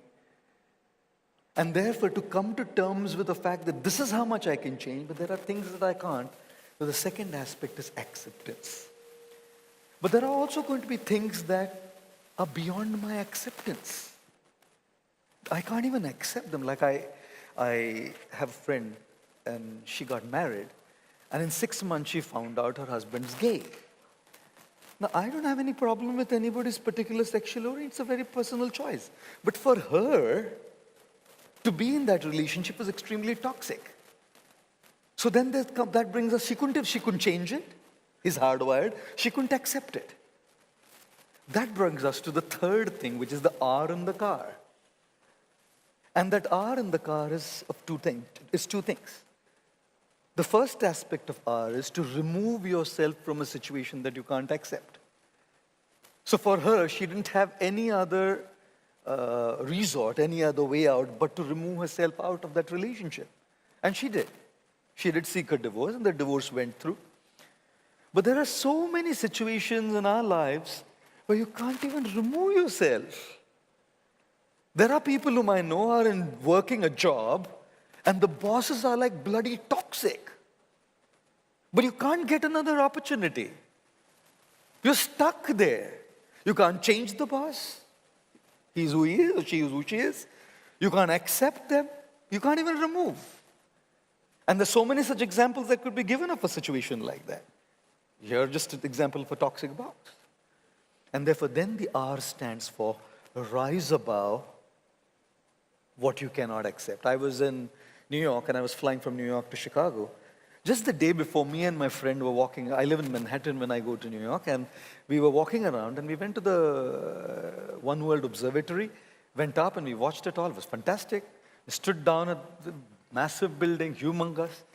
And the next day when we flew, when the flight took off and gained altitude, I saw this very same building. The building hadn't changed. It was exactly the same. It stayed in the same place. It was as huge. But because I had risen above, it started seeming to be insignificant and small to me. Not because it became insignificant, because I rose above. So change what you can change. Accept what you can't change. Remove yourself when you can. Can't accept and you can remove. And when you can't even remove, then you have to be there, but learn how to rise above. That is where I feel, whether call it religion, call it spirituality, that is the contribution of spiritual culture in modern times. Because in modern times, we find ourselves in extremely helpless situations at times. Situations where nothing outside is able to help us. And there's no other way but to rise above. And I think that is a key role that spirituality or religion can play. The problem with religion, however, is religion and faith has boundaries. Whereas when you talk about spirituality, spirituality is universal beyond any boundaries of faith. Of course, like I often say, how many of you watch soccer or football? Any of you here? Okay, brilliant. How many of you are Man United fans here? Okay, brilliant. How many of you know the Man United song by heart? Okay, some of you. Anytime you go to Wembley and watch a football match and Man United wins, all the Man United fans are singing in a massive, tumultuous, rumbling voice. Glory, glory, Man United. Glory, glory, Man United. Glory, glory, Man United. And the Reds go marching on, on, on. Like the whole stadium is like on, on, on. And I'm like, why are you singing a song? You didn't win the match. Why are you singing the song? why do we sing a song? To express the feeling to the object of our feeling. The object is the team, and I want to tell them how happy I am. I'm not just going to sit there, maun vrat. How does the other person know how I feel? Have any of you ever said to somebody, I love you? I'm not asking who. Love language has changed these days, by the way. Back in the day, people would have like Gita kind of language, Bhagavad Gita kind of language. The guy would tell the girl, मैं शरीर हूँ, तू मेरी आत्मा है, kind of that stuff. Now it's changed. Now the guy says, मैं smartphone हूँ, तू मेरी SIM card है. And the girl says, मेरी ईश्वर से एक ही प्रार्थना है कि तेरा smartphone dual SIM वाला नहीं हो. Oh, sorry about that. But every single time we say, I love you to someone, what is it meant to do? It's just words, right? But those words are meant to carry our feelings to that person. A song to Man United is carrying the feelings of the fan. The words, I love you, are carrying the feelings of that guy or that girl to the other person. Have you ever given an anniversary gift to your spouse or a birthday gift to somebody? It's a thing, a rose or a phone or earrings or a necklace or a watch. But that object is meant to be the medium to express how you feel to the object of your love. Every faith in the world has a set of rituals through which they express how they feel to divinity, divine, God, universal power, whatever we call it. Every faith has that, right? And it's going to differ from culture to culture. Like if I'm in Germany, I would say Dankeschön. If I'm in Lithuania, I would say Labbiachu. If I'm in Tamil Nadu, I would say Rumba Nandri. And if I'm in Italy, I would say Grazie mille. What I'm saying is the same thing, thank you, but it's expressed through a different combination of words. So if it's Islam, it's a different combination of rituals. Hinduism is a different combination of rituals. If it's Jainism, it's a different combination of rituals. Zoroastrianism, it's a different combination of rituals. Judaism, it's a different combination of rituals. But all just different combinations to do the one essential thing, to express what you feel to the object of your feeling, right? Now, when that's what it is meant to be, those rituals, if you look at the word, the spelling of the word spiritual, before the words, in the spelling is the first three letters S-P-I. And S-P-I and then ritual. When the spirit is I want to use whatever I do to express that, then it is spiritual. But when that spirit is gone, then all you have is a set of rituals. And when you only have a set of rituals left, that's what you would loosely call religion today. Loosely called religion today. So there's no difference between spirituality and religion to me. Religion with its spirit existing is the same as spirituality. Religion without its spirit existing is a mere set of rituals. And therefore, when we are talking about those rituals that we use to communicate, rituals that we use to express ourselves, self-expression to divinity, those rituals are going to differ from, faith to faith. And as long as we have this understanding, I think that's where then there's a harmony between religion and spirituality. And that's when both are going to help us, give us that inner fortitude. Both are going to help us take that inner flight in a way that we can rise above. Like I took United Airlines to fly to Chicago from New York, and I saw the same massive building become smaller. And I think that's what we need sometimes when we can't change things, when we can't accept things, we can't remove ourselves from those situations. We need to start looking at things from a different perspective so that we rise above and it doesn't affect us much. So, kind of a thing, yeah, there. Sorry if I took too long. No. I think that was very well put. It was beautifully articulated, and I think it draws out the very lesson that we all seek, that religion is ultimately about pursuing spirituality, but sometimes we get caught up in the ritual. Correct. And reduce religion to just the ritual. That right. Effectively is what it becomes. I want to go back to Car, and I think that's really going to be our last question. Sure. So change, acceptance, rise, and remove. Rather, remove yourself, and if you can't, then rise. I want to take you back to exactly 2 years and 2 days ago. It was 23rd of March, 2020, when the world as we saw it stopped. Correct. We had never witnessed a lockdown of that proportion. We didn't know what the word lockdown meant. And we had to accept. We couldn't change it. But I think how we responded is what determined how people were able to deal with what the pandemic threw at us. My question to you, Gopal Dasji, is in a situation like that, do you think how one responds to something which has been thrust upon us, not just upon us, upon every single individual in the country collectively, so it was collectively thrust upon us. Do you think the manner in which we viewed happiness, the pursuit of happiness, acceptance, response, rising above, changed? That is what I would like people to go away with. What has the last 2 years taught, and how can we apply CAR retrospectively to learn from what happened and perhaps be prepared for the future? Right. Thank you for that brilliant question again. Washington Post once did an interesting experiment with a gentleman called Joshua Bell. Joshua Bell happens to be one of the most renowned violinists on the planet. His violin costs $4 million. That's a hell of a lot of money for a violin. And when Joshua Bell performs and he has concerts in state-of-the-art auditoriums and theaters, tickets like fly, minimum in the range of $200,000, $500,000, $2,000.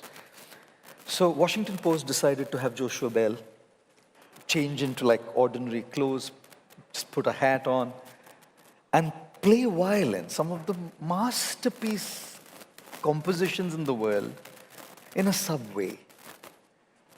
People were passing by, and this is in the morning. He stood there for about an hour and a half or so, and he had, if I'm not wrong, a total of about 1,500 people walked by, out of which no more than 100 people stood to watch what he was doing. And he put a hat to get money, and a total of, I suppose it was about $32 in his hat. And Washington Post analyzed the whole episode to see what had gone wrong. Yes, the best violinist of the world standing in the subway and playing violin, and best compositions in the history of the world. And Washington Post, they wrote an article saying that everybody in the morning is in such a rush and hush to get to their work. There's no pause. When we don't pause in our life, we miss the most amazing spectacles that are happening around us. Miracles, spectacles, the most amazing things that give us joy are happening right around us. Because we are in such a rush to achieve, to get up there. And there's nothing wrong to get up there. And there's nothing wrong in a rush. But if we're just rushing without a pause, remember, we're not human doings, we're human beings. And it's important that in doing, we should also learn the art of being. So I think what the pandemic did was it allowed us to pause. In a life which was so fast-paced, suddenly it came to a jolting halt. You didn't have a choice but to be at home. You didn't have a choice but to face your inner demons, which we were carefully shoving under the carpet. We didn't have a choice but to start looking at our relationships from a different perspective, because when you are in your space and your spouse is in your space, it all kind of goes on. But when you're 24/7 living together, suddenly you're confronted with things that you never saw in that individual. So I think when we got that opportunity to pause, we got an opportunity to also start facing what was coming our way. We also got an opportunity to look deep at the potential we have to deal with it. We have the potential within us, but when that potential is not used, it just remains there. But a situation like that, a crisis like that, forces people to look at their lives deeply, with introspection, with deep reflection, and to tune into their inner potential to face it. So now, I can tell you a lot of people have learned a lot during this pandemic. The challenge would be to keep it going when things get good again. Right? When things are bad, it's good. It's easier for us to focus on what is meaningful. When things go good, it's very easy to neglect those things that are very meaningful in our life. So I think the challenge would be to keep it going. A lot of people did learn, a lot of people did pause, a lot of people did discover that happiness were little things and not just the big achievements. A lot of people still told me their children were born as the pandemic kids, they were born during the pandemic, and many fathers and mothers have told me that they would never have gotten that opportunity to look at their child grow the way their child grew when they were there. So I think it's a question of keeping ourselves aligned with what we've learned. Like I mentioned at the very outset, Simhavalokana means turning behind like the lion, looking at what we've gone through, looking at what we have overcome to reach here, and carrying those lessons, carrying those reflections into our life in the future as well. I think that's incredible. So what you're really saying, and I'm saying this to recap for myself and to recap for all those people here, that we've learned an incredible amount, and we often do, not just through say a disastrous episode like a global pandemic, Right. but we often learn. But when the going is good, we tend to forget those learnings, and that in turn results in us regressing and undoing the learning that we may have learned. And I think that holds true for everything, whether it's a spiritual pursuit, whether it's the pursuit of thinking differently, wiring your brain differently, or it's the pursuit of fitness. I mean, anybody who pursues a fitness regimen knows how quickly it is possible to slide back the moment you think you've arrived. So I think that's really what it's been. It's been fantastic having this conversation, Pleasure Gopal to Das. It's so speak to you. enlightening. I mean, I cannot begin to put into words Oh, you're very kind. the impact of sitting here with you this far apart and witnessing the simple words in which you put forward such powerful ideas. And I do hope that everybody here listening feels the same way, that it's not big, giant concepts or something which is effectively rocket science. It's really simple things that, when explained as well as Gopal Das ji does, I think if we can hold on to these learnings, we'd be happier people. At least we'll be on the path in the pursuit of happiness. Thank you so very much. And thank you for being such a wonderful audience. Can we have a big round of applause, please? Pleasure. Thank you. Thank you very much. Thanks a lot. Thank you. Thank you.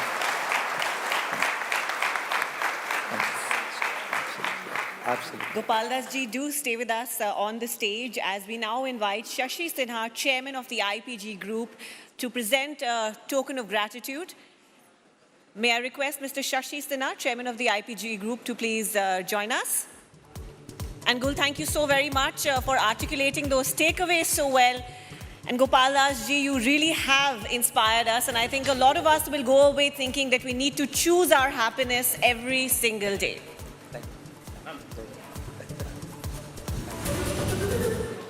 A round of applause, ladies and gentlemen.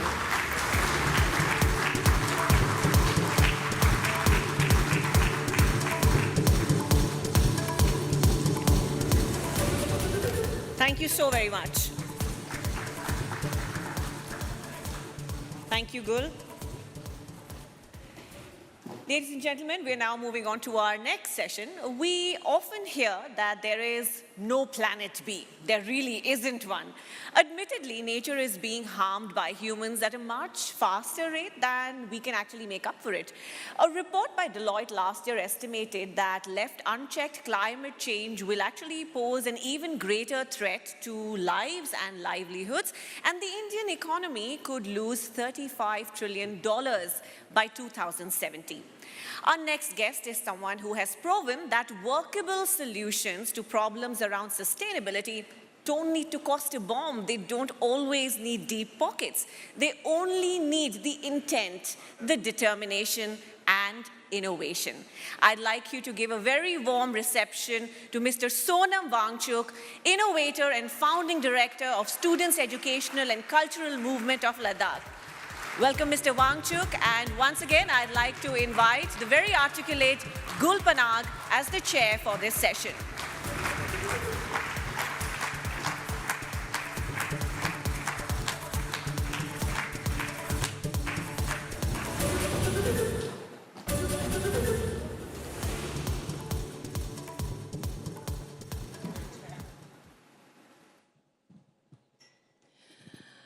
Hello again. And again, because I've had the privilege to have these one-on-one chats a little bit before our guest finds their way in being face-to-face with you, I'm privy to a little bit more information when we start out, but I'm sure by the time we end the session, you all will be very much on the same page as I am, because I've benefited from an early interaction. A lot of you may not know this, but Mr. Wangchuk had not been to a formal school till the age of 9. By class 9, by age 9, you're in about class 3, 4, depending on the curriculum and the board you follow. Mr. Wangchuk was born and raised in a remote village near Alchi, for those of you who are familiar with Ladakh. Alchi is known for its monastery. It's big on the tourist map. But he was raised in a 5-house village, which is now a 10-house village, and did not go to a school till the age of 9. My first question to you, Mr. Wangchuk, is what kind of an impediment was that when you actually ended up in school? How did you perceive the school? Were you overwhelmed? Were you completely out of sorts? And how did the people view you? Your classmates, your teachers, that who is this creature? Where has he come from? I'm sure they're thinking of the same right now also. Who's this creature? Where has it come from? मैं देख रहा हूँ आप में से बहुत लोग थोड़े चकित हैं कि ये ड्रेस देखकर, तो मैंने सोचा ये एक संदेश है, एक छोटी मजबूरी भी है, उससे शुरू करूँगा। संदेश ये, जब हम आइडियाज़ ऑफ इंडिया की बात करते हैं तो India is very diverse and we should celebrate that diversity, and I thought one way of doing that is to respect and celebrate our dresses from different parts of the country. दूसरी जो कि थोड़ी मजबूरी है, और इस मजबूरी का सवाल करना, स्कूल न जाने पे ज़्यादा सीखते हैं हम, स्कूल जाने पे ये सब छूट जाता है सवाल करना। तो एक मजबूरी क्या थी कि मैं यहाँ बैठा था और मुझे ठंड लग रही थी, और ये बहुत गर्म कपड़े हैं, ऊनी हैं, तो मैं ये पहन के आया। सवाल ये करना चाहता हूँ कि हम बम्बई में लद्दाख क्यों क्रिएट कर रहे हैं हाँ, जहाँ बाहर बहुत अच्छा 29 डिग्री सेंटीग्रेड चल रहा है, 30 डिग्री, और हम यहाँ 18 बनाकर बैठे हैं 3 पीस सूट में। तो ये जो आज़ादी का अमृत महोत्सव है, इसमें हमें मन की, दिल की, मानसिकता की आज़ादी शायद अभी बाकी है, क्योंकि हम अभी भी लंदन के अपने जो हमारे सरकार हैं या बॉसेस हैं, उनके छोड़े गए माहौल को बनाए बैठे हैं। और यही वजह है कि जब 47 डिग्री के दिल्ली या मुंबई में हम 18 डिग्री बनाकर इतना प्रदूषण करते हैं, तो सस्टेनेबिलिटी का सवाल फिर आता है। तो इसलिए मैं थोड़ा सा चाहता था कि आप इसे भी ध्यान दें कि हम भारत में हैं और यहाँ पर 26 डिग्री सबसे अच्छी तापमान है। 26 पर अगर हम रखें तो बाहर जाएं तो समस्या नहीं, अंदर आए तो समस्या नहीं। कोई बम्बई के लिए ड्रेस्ड आए, जैसे मैं आया था बम्बई के लिए पहनकर, तो उसे तकलीफ़ ना हो। और वैसे I am very happy and thankful that you all have done so much to make a Ladakhi feel at home, even in Mumbai. But please take it as an issue and run a campaign. All offices, all hotels, not less than 26 degrees in our India, which is independent once again from the mindset of colonial past. Yeah? I'd like to Thank you. intervene here and say here. Too many of us are freezing in air-conditioned environments, being forced to carry woolens to work. For those of us who operate in dubbing studios, Mr. Wangchuk, or go watch a movie, we're always carrying an additional layer of clothing. So please, for those, the lords of air conditioners and climate control, artificial climate control people, 26 degree पे रखिए तापमान कृपया करके. शायद कोई सुन लेगा यहाँ से और हमारी ये पूरी हो जाएगी. So you were telling us how it felt to be in school for the first time at age 9. Yes, so when little children are sent to schools that discipline you, rather regiment you to think in boxes and squares, you don't ask questions like, why are we making ourselves uncomfortable, spending so much fuel, so much money, and creating 18 degrees, which is our curse in Ladakh. We wish we had 29 degrees, and you have it, but you create Ladakh in Mumbai.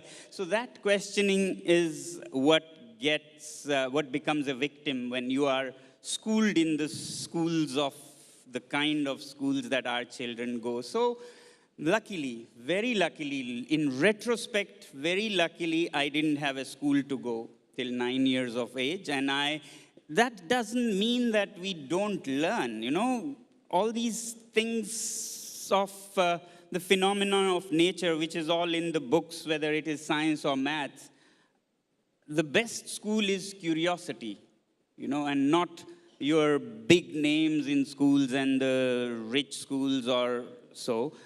As long as you have curiosity, you can learn with or without schools, and that was what I was lucky to have.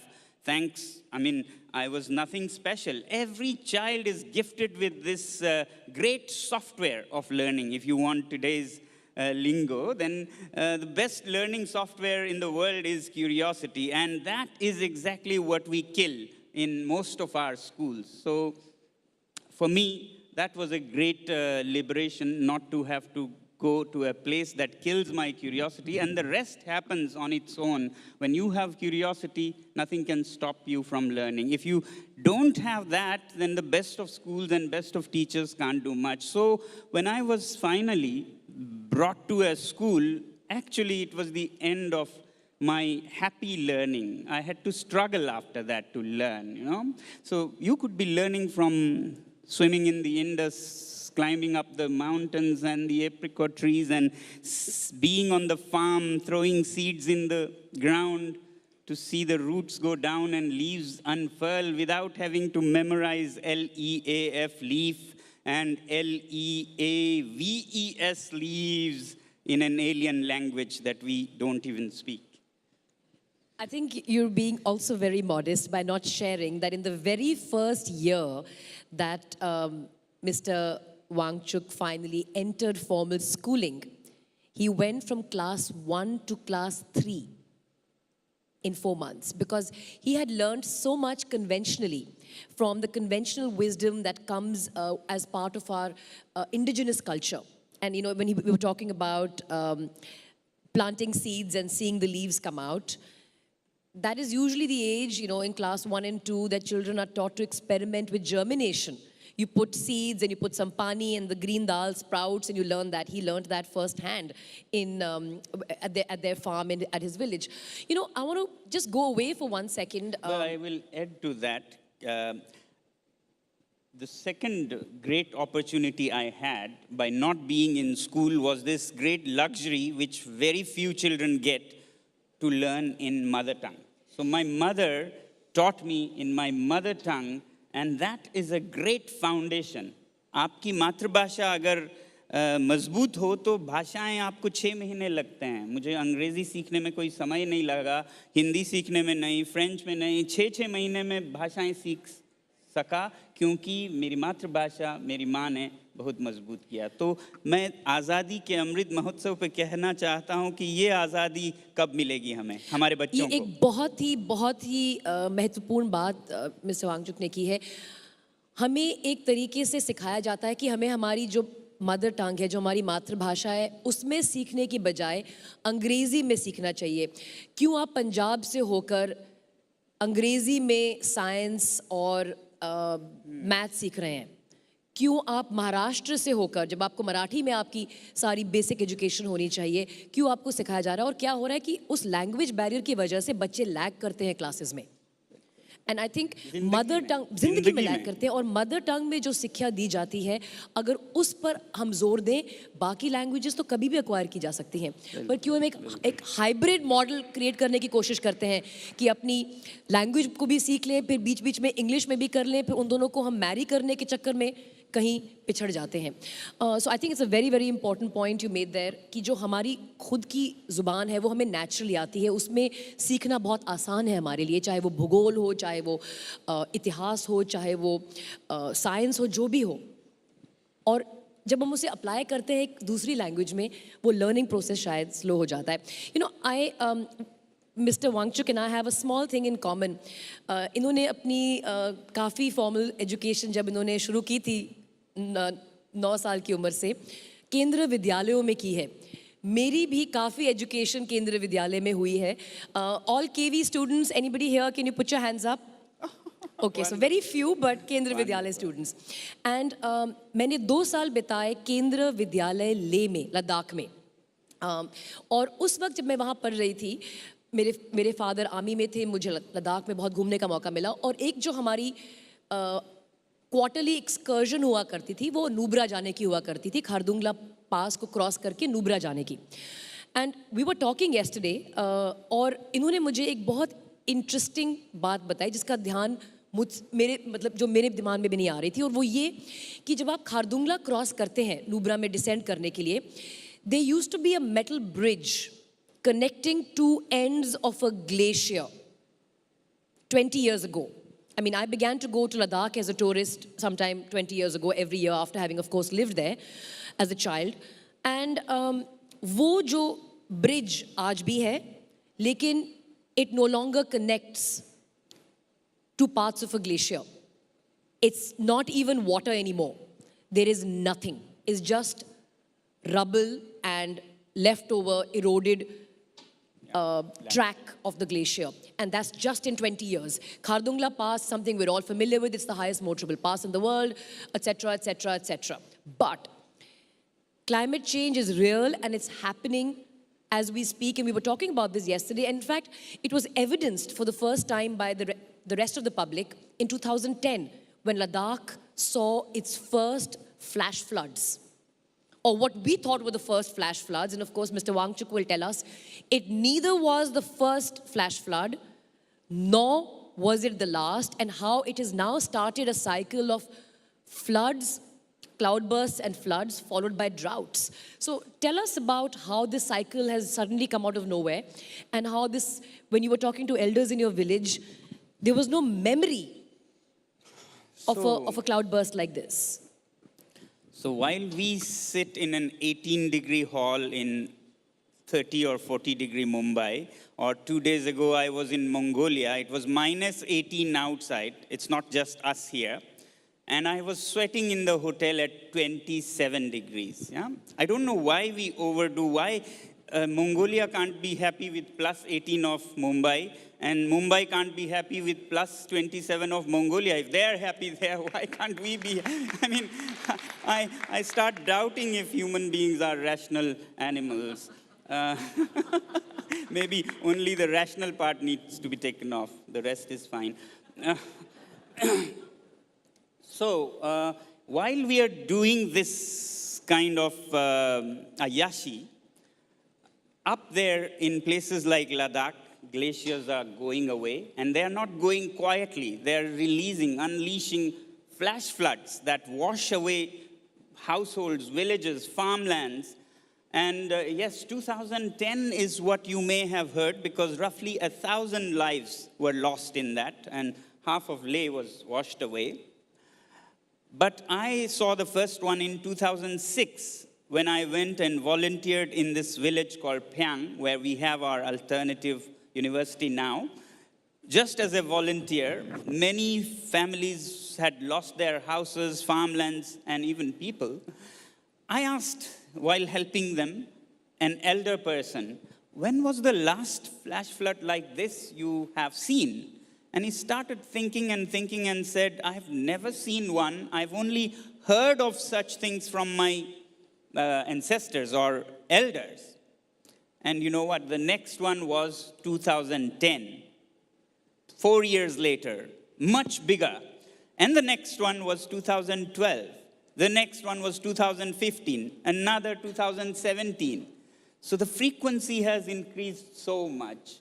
And each of these leaves drought to follow, because as all the water goes away, and when it's flushed away, it takes with it the fines in the mountains, in soil, which absorbs, which are like sponges, and any vegetation, and therefore even less capacity to absorb, and therefore even smaller rains. It doesn't take a rain as big as the first one to cause the next flash flood. So that's happening there, while this is happening here. There's some connection. So that's why I'm appealing to you all to please live simply in the big cities so that we in the mountains may simply live.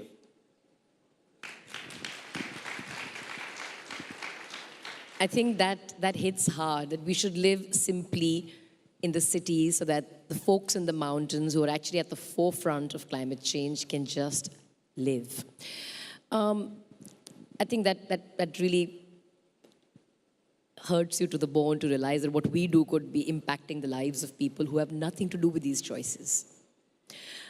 Mr. Wangchuk, you mentioned how the education system is conditioned to taking away conditions children by taking away their curiosity. And how when you first entered formal education, you found it was the end of your happy learning and your happy curiosity. And then you went ahead, you changed many Kendra Vidyalayas in various parts of Jammu and Kashmir, and then eventually pursued your engineering, and then you decided to come back and change what you thought was wrong with the education system.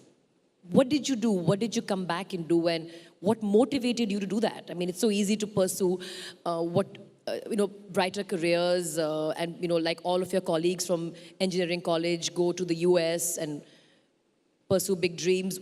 What did you do differently, and what was your inflection point which made you make a different choice in life? Again, my childhood without schools is to blame. Yeah? Schools teach you so many subjects, but my childhood with my mother and the villagers on the farmland taught me not just questioning these phenomena of nature, but also empathy. From my mother, I learned this valuable asset that schools don't teach. Schools teach you to compete and, tread over others. But my village, my ancestors, my grandmother, through her stories, taught me to think about others and not just about self. Yeah? So this is to blame. Because of this, when I was doing my engineering, a happy accident, I would say, happened, and which was that I had to fend for myself. I had to support my own engineering. And to do that, I decided not to take from my home. They were well off, but I decided not to and do it myself. And to do that, I had to do something. The only thing I could do was to teach. And therefore, I started teaching students in Ladakh in the vacations from my engineering college. And during that, I came face to face with the disastrous education system.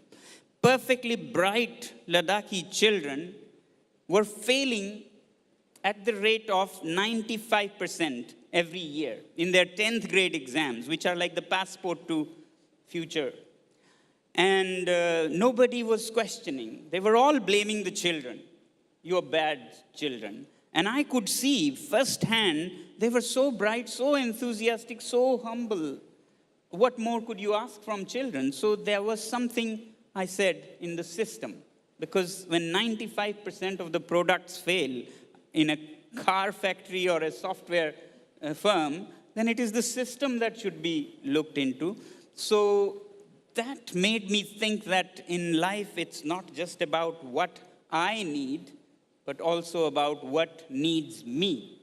Yeah? And these children needed me more than what I needed. My friends were going to the Silicon Valley and Bangalore after their engineering. I decided to go back to Ladakh and see if I can help them and see if I can change this dismal system. So that empathy, which is missing perhaps in our schools, to do it for humanity is what I would say made me decide to go back and, yeah. And I think it's this empathy that you want everybody to have to be able to then eventually make sustainable choices. You're not making sustainable choices just for yourself. You're ultimately making sustainable choices so that you can help those who don't directly partake in those choices. Like, again and again, choices made in big cities are impacting the lives of people in the mountains. Exactly. Not only personal choices, but people when they choose their professions or even businesses. It should be out of empathy.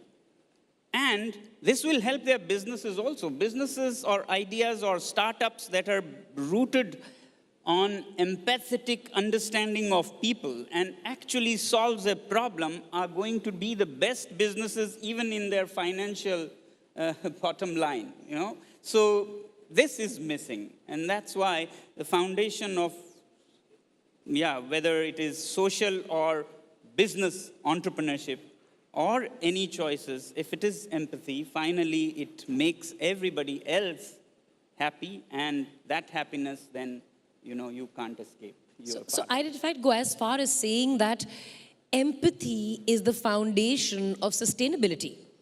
Without empathy, there can be no sustainability. Exactly. It is unempathetic, insensitive, profit alone oriented growth that has landed us in this soup. So to come out of it, we have to choose different inputs, ingredients in our children. And that's where education comes. I mean, Kailash ji was talking about freedom for the rural children who are in very bad shape. But the urban children are no better shape. Actually, it might be physical challenges that the rural children are facing, but the urban children are also facing a very poor education system that lands them in this kind of situation. I mean, I would consider a tribal child, sentinels they're called, in Andaman, perhaps much more lucky if we in the big cities manage to create viruses that can wipe out the whole civilization or nuke each other, as is starting to happen. You would wonder which was better for the human beings and the planet, the tribal in Andamans or in Ladakh, or the so-called very modern, very highly schooled, I won't even say educated, child in a big city. So, Your intervention in the schooling system led to a pass percentage of 75% from when failure was at 90%. And before I ask you the next question, Mr. Wangchuk, the failure at 90%, and this is a personal question, I mean, it comes from my own curiosity, was that 90% failure on account of not being taught in the native language? Because I noticed there was a huge barrier in Kendra Vidyalaya with my Ladakhi classmates who were being forced to study in Hindi or in English when they probably understood those concepts in Ladakhi very well. Yes. Thank you for asking that. As I said, the children were very bright and enthusiastic. That's what you need, as ingredients. But they would fail.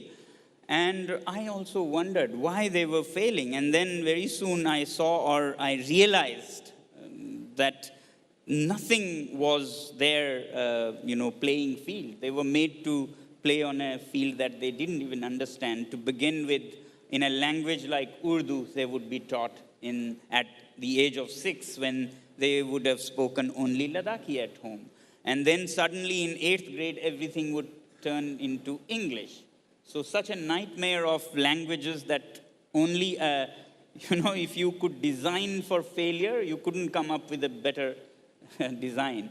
And then what you studied in those alien languages was even more surprising. So in this -20, -30 Ladakhi classroom, where children are shivering, they would be memorizing A for apple, B for ball, that's fine, but F for fan, shivering and F for fan, and a child would ask, but what is this, sir? And the teacher would scratch his head and say, I don't know, I have never seen one, but I'm told it keeps you cold and cool. And the children, why would anybody need to be colder than we are feeling? So this is symbol of what the system was, thoughtless, insensitive, blanket application of things that are irrelevant to the lives. And we spend 15 to 16 years of our precious human life in those schools. So aren't you happy I didn't have one to go? I'm actually jealous that I did not also have the same joy of not going to school till class, till class 3 and age 9. So coming back to when you came back after you finished your engineering degree, you set up these interesting learning centers. And I was reading, and of course, when we exchanged notes yesterday, I was blown away by your ice stupa. An ice stupa as tall as 100 feet. 100 feet is effectively 9 stories. 8 to 9 stories, depending on how low your ceiling is. And how you managed to make those ice stupas, and they started from a requirement of trying to find water during, that's one of the smaller ones. Yeah, smaller. And it started from trying to solve a local problem of growing in the month of May, when spring finally arrives in Ladakh, and there not being enough water. From there being so much water earlier by way of ice and snow, to there being zero, well, not zero, but very, very little water for cultivation by the time you reach May. And how you and your team set about trying to fix that. Do you want to tell us about that? Where did the idea come from? How did you build these? Yes. And how did they survive till May? May is very, very warm in Ladakh. The sun is very bright and everything else melts. And here's the interesting thing about Ladakh. It can snow there, and in 3 days, the snow just goes away because the sun is strong. And yet, you've had these stupas last up till June. Yeah, we can change some other pictures. Do we have more images of these? There are various ways. Okay. So it's... I think they'll come. More about applying what is in the textbooks to solve local challenges. Yeah? The spirit is about that, rather than, it can be water, it can be cold winters, it can be farming in a desert. But the school that we started finally, after helping children pass better in the government schools, by the way, yes, 95% became 75% success. At that point, we said, let's take care of the failures who still fail in the system. And together with them, at this school that we created, we started applying what is in the textbooks to solve problems. And that's the best practical that you can have in schools. So one of our problems as glaciers are melting away is that in springtime, there's shortage of water. That's the bottleneck, you know. After that, in July, you have floods even. You have too much water when all the glaciers melt. But in spring, there's shortage of water.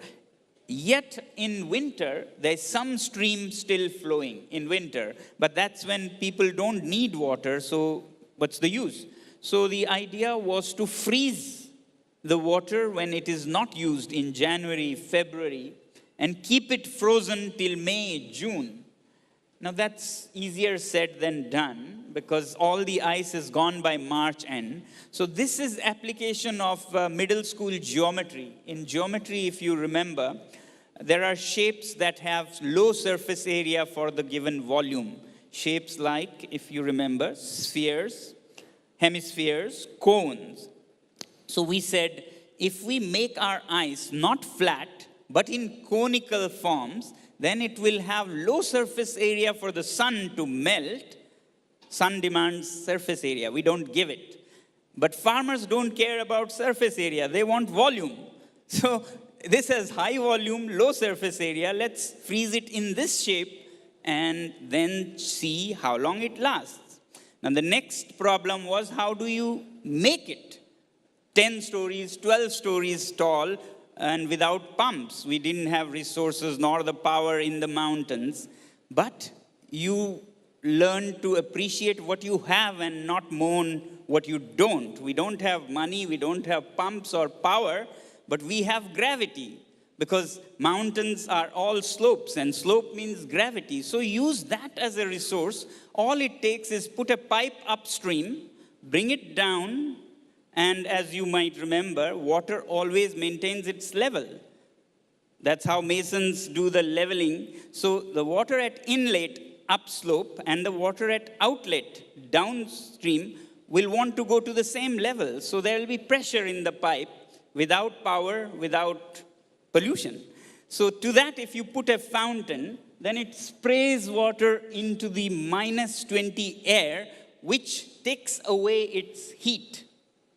And that heat, which makes water into solid state or ice, if you remember your high school science, is called latent heat. So as it loses its latent heat mid-air, it comes down and falls naturally in the shape of a cone. Now there, it didn't stop there.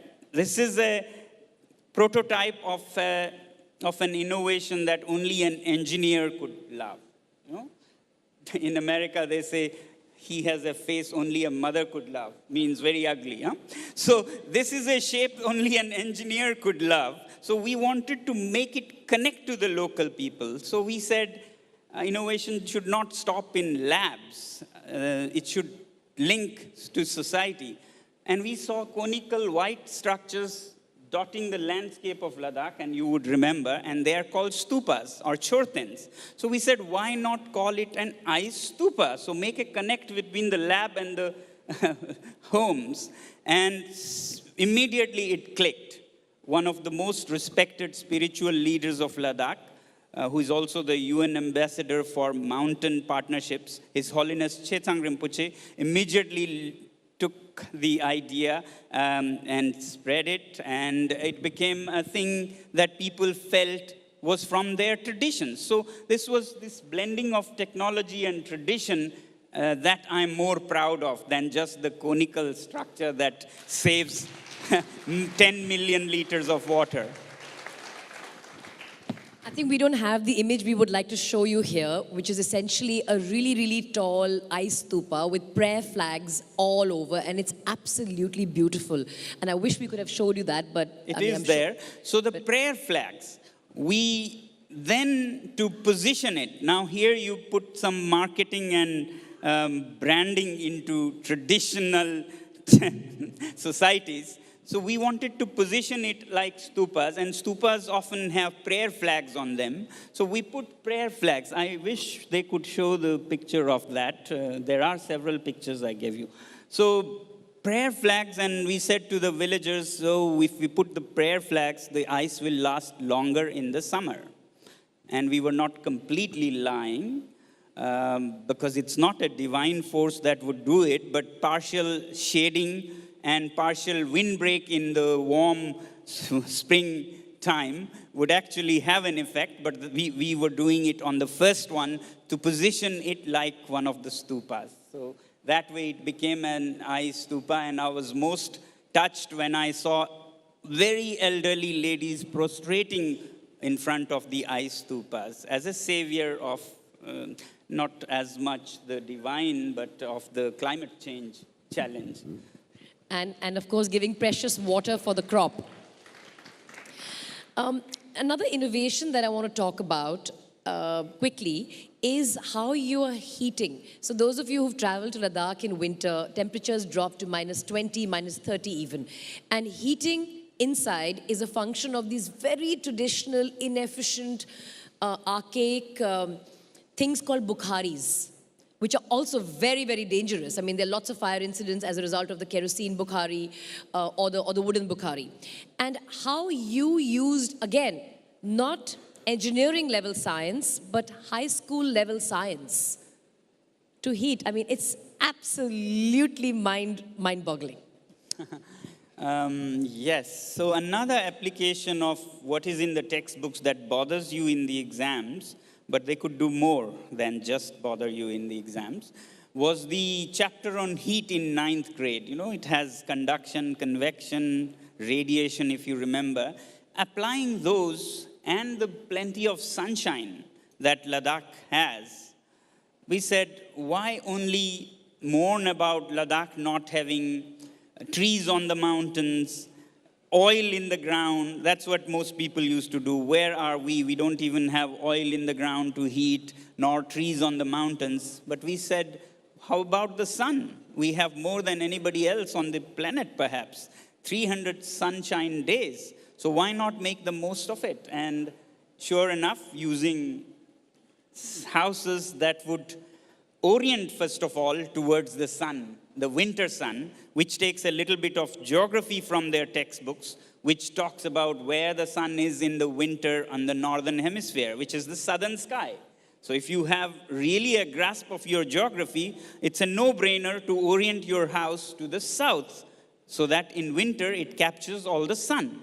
And capture it does in glass facade, but it would overheat. So you have to put something that will store the water till night. So you put a black wall, and black, you read in your books, is an absorber of energy. So it absorbs best. And then you put water in the walls, which has very high specific heat. Yeah? Those of you who remember your science.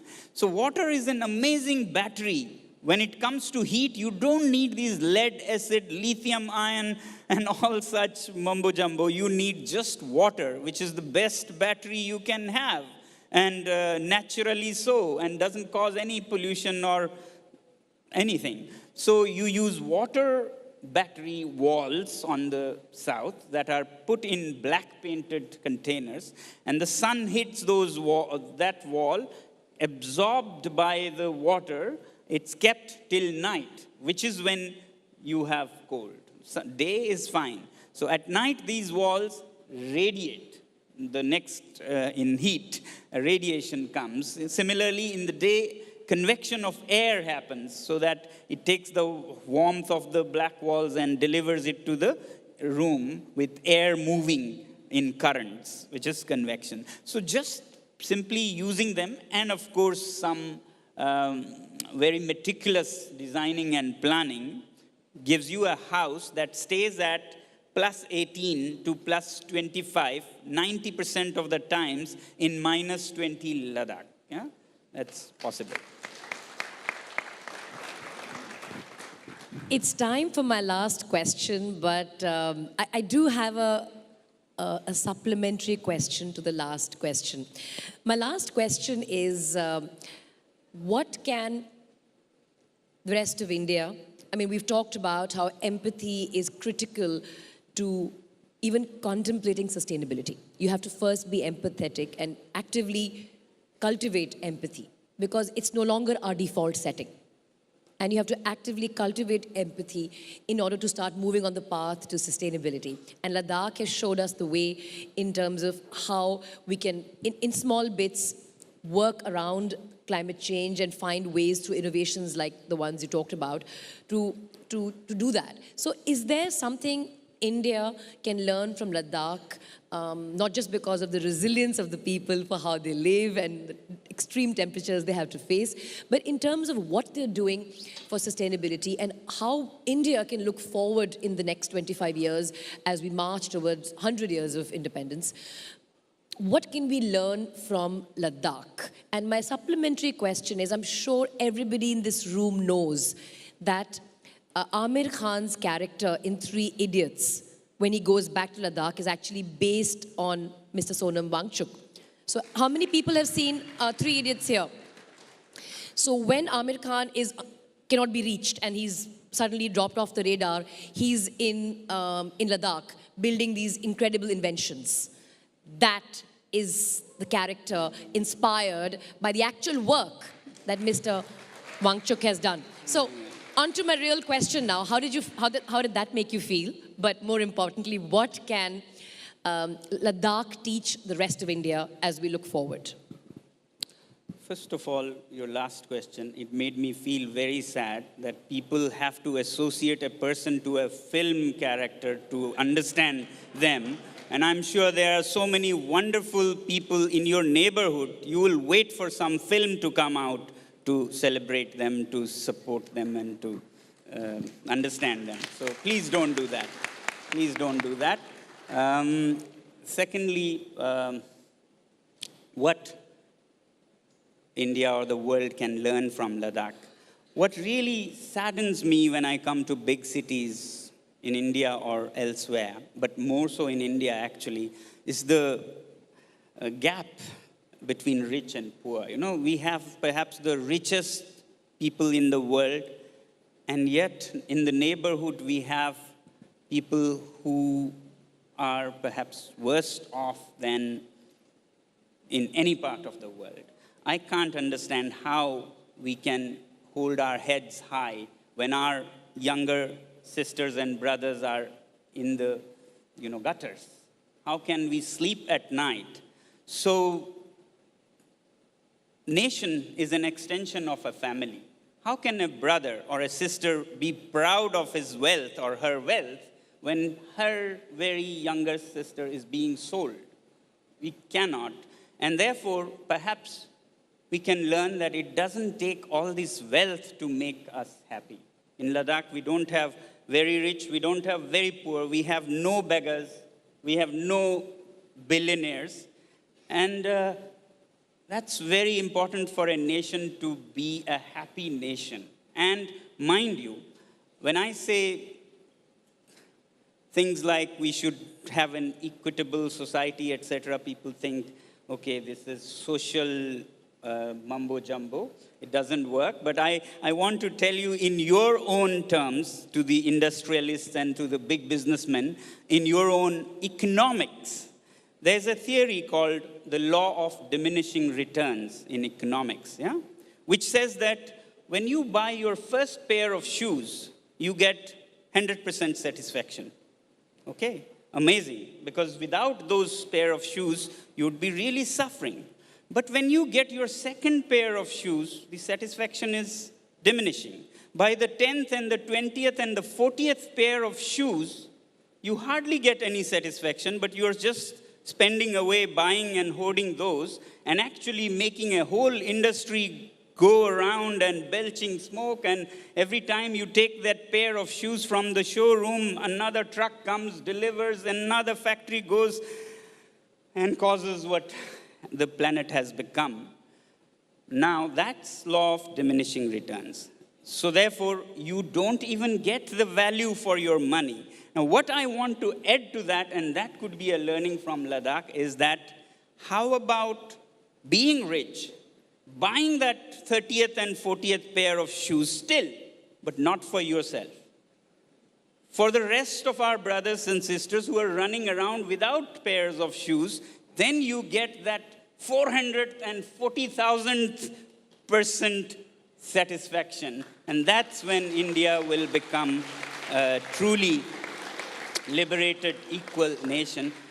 Secondly, what Ladakh can teach and what Buddha taught 2,500 years ago, and I hold it close to my heart, is that for a human being, the greatest achievement is not fulfilling 1,000 desires, which is what we are chasing, taking after our masters in London and New York. We are chasing to fulfill our 1,000th desire, only to realize that it's only the beginning. There are more and more and more. So Buddha said, for a man, it is a greater achievement to conquer a single desire than to fulfill 1,000 desires.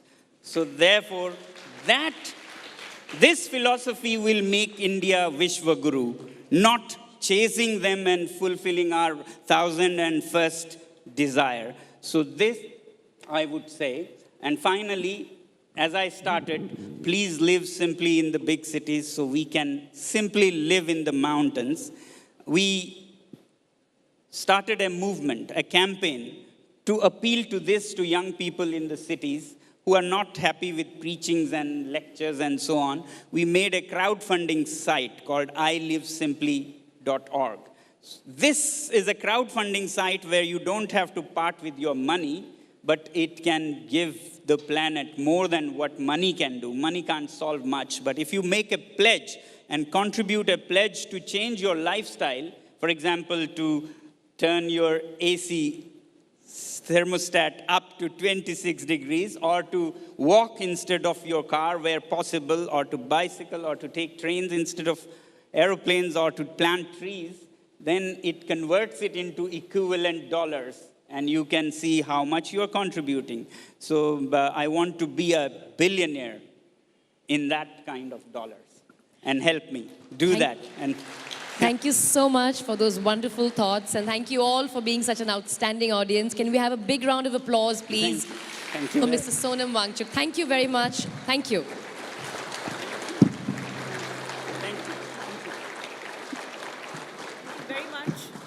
Thank you very much, Mr. Wangchuk. We'll request you to please remain on stage as I now invite Megha Tata, Managing Director at Discovery, to present you with a small token of our gratitude. This has been such a thought-provoking session. There is an incredible amount that we can learn from Mr. Wangchuk, but I think if we go away being a little bit more humble like him today and being a little bit more empathetic like him today, I think it would be our biggest learning of the day. Ladies and gentlemen, Mr. Sonam Wangchuk.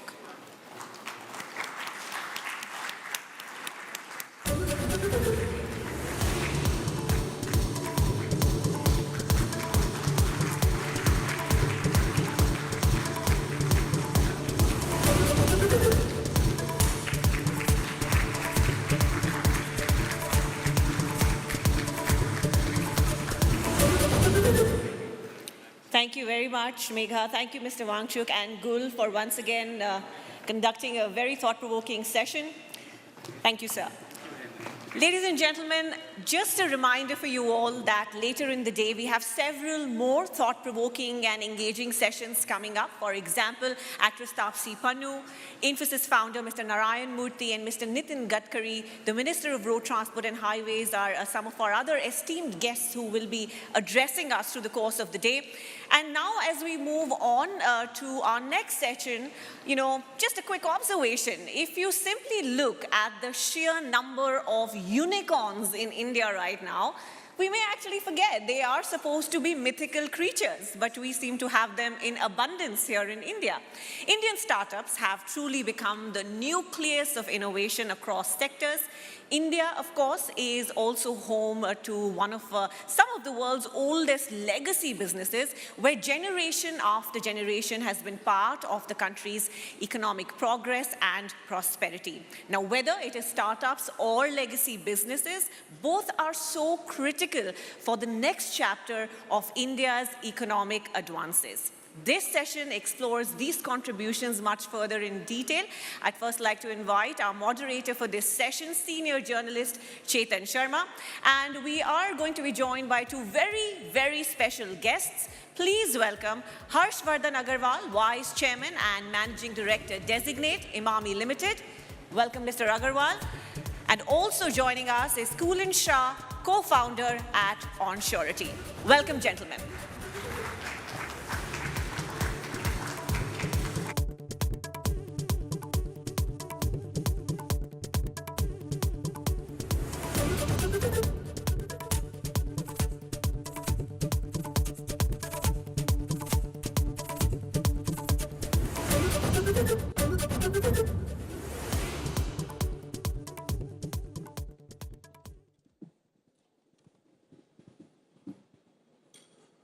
Firstly, thank you for putting the third chair.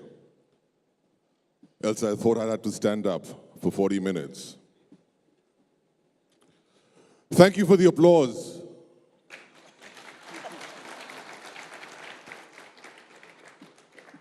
Well, I always insist that there should be an applause before you start your act. You never know what's going to happen after it. I require another round of applause. And that's for the ABP network. simply because it requires the might, the power, the purpose, and the presence of an organization like ABP to rein in an August house in the month of March.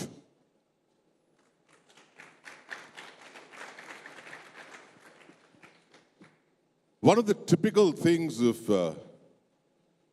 being on a stage like this is that people only talk about the good things that you do.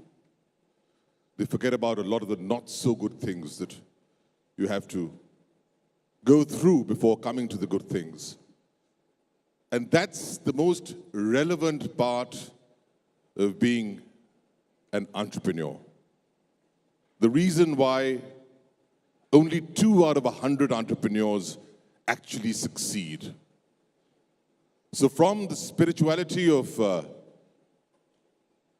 the monk to the spirited people who are here today in terms of an enterprise.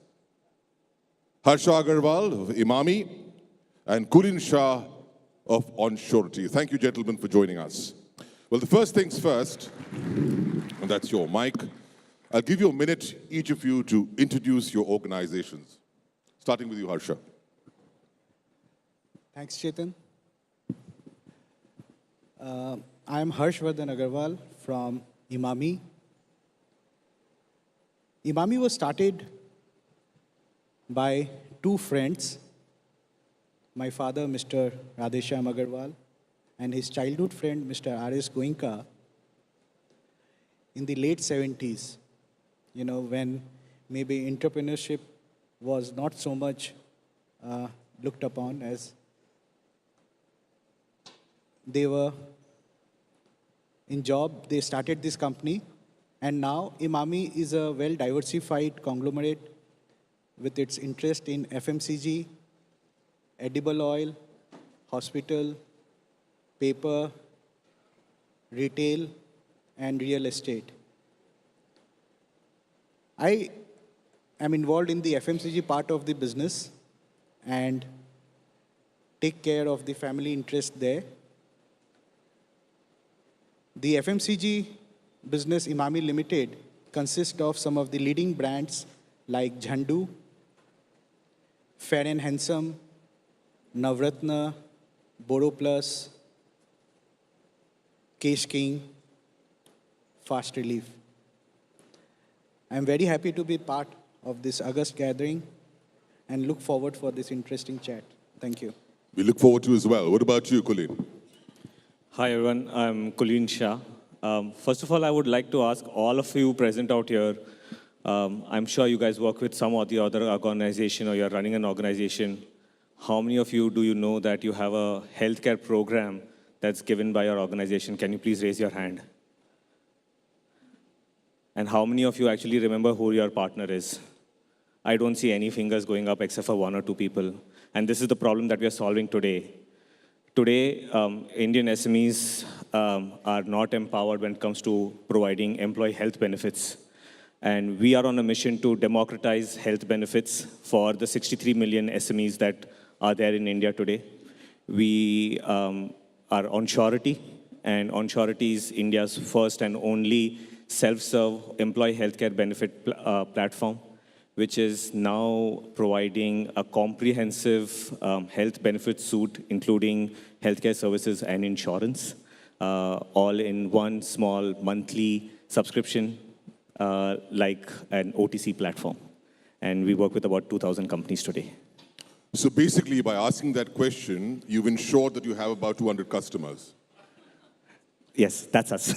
All right. So how old is your organization, Harsh? So we started in around early 70s, so somewhere around 45 years is what I would say. 45 years. Yeah. So you're 45 years old. What about you? We are a COVID baby. We started the company in May of 2020. So you're 2 years old. I just want to get the record straight. They both look the same age. But that having been said, this is an enterprise which is 45 years old, and that's an enterprise which is 2 years old, which really will be the genesis of our talk for today. Harsh, are you comfortable? Well, that's the problem. The problem with a legacy is that they are comfortable. They're not supposed to be comfortable, yet they're comfortable simply because there seems to be, in the perception, a sense of entitlement, a sense of having somebody else having done the hard work and you being a beneficiary of that. That's what brings in the comfort. वो कहते हैं ना कि ये बड़े लोग हैं, इनको क्या दिक्कत हो सकती है, लेकिन शायद बड़े लोगों को दिक्कतें भी बड़ी होती हैं. What's your take on that?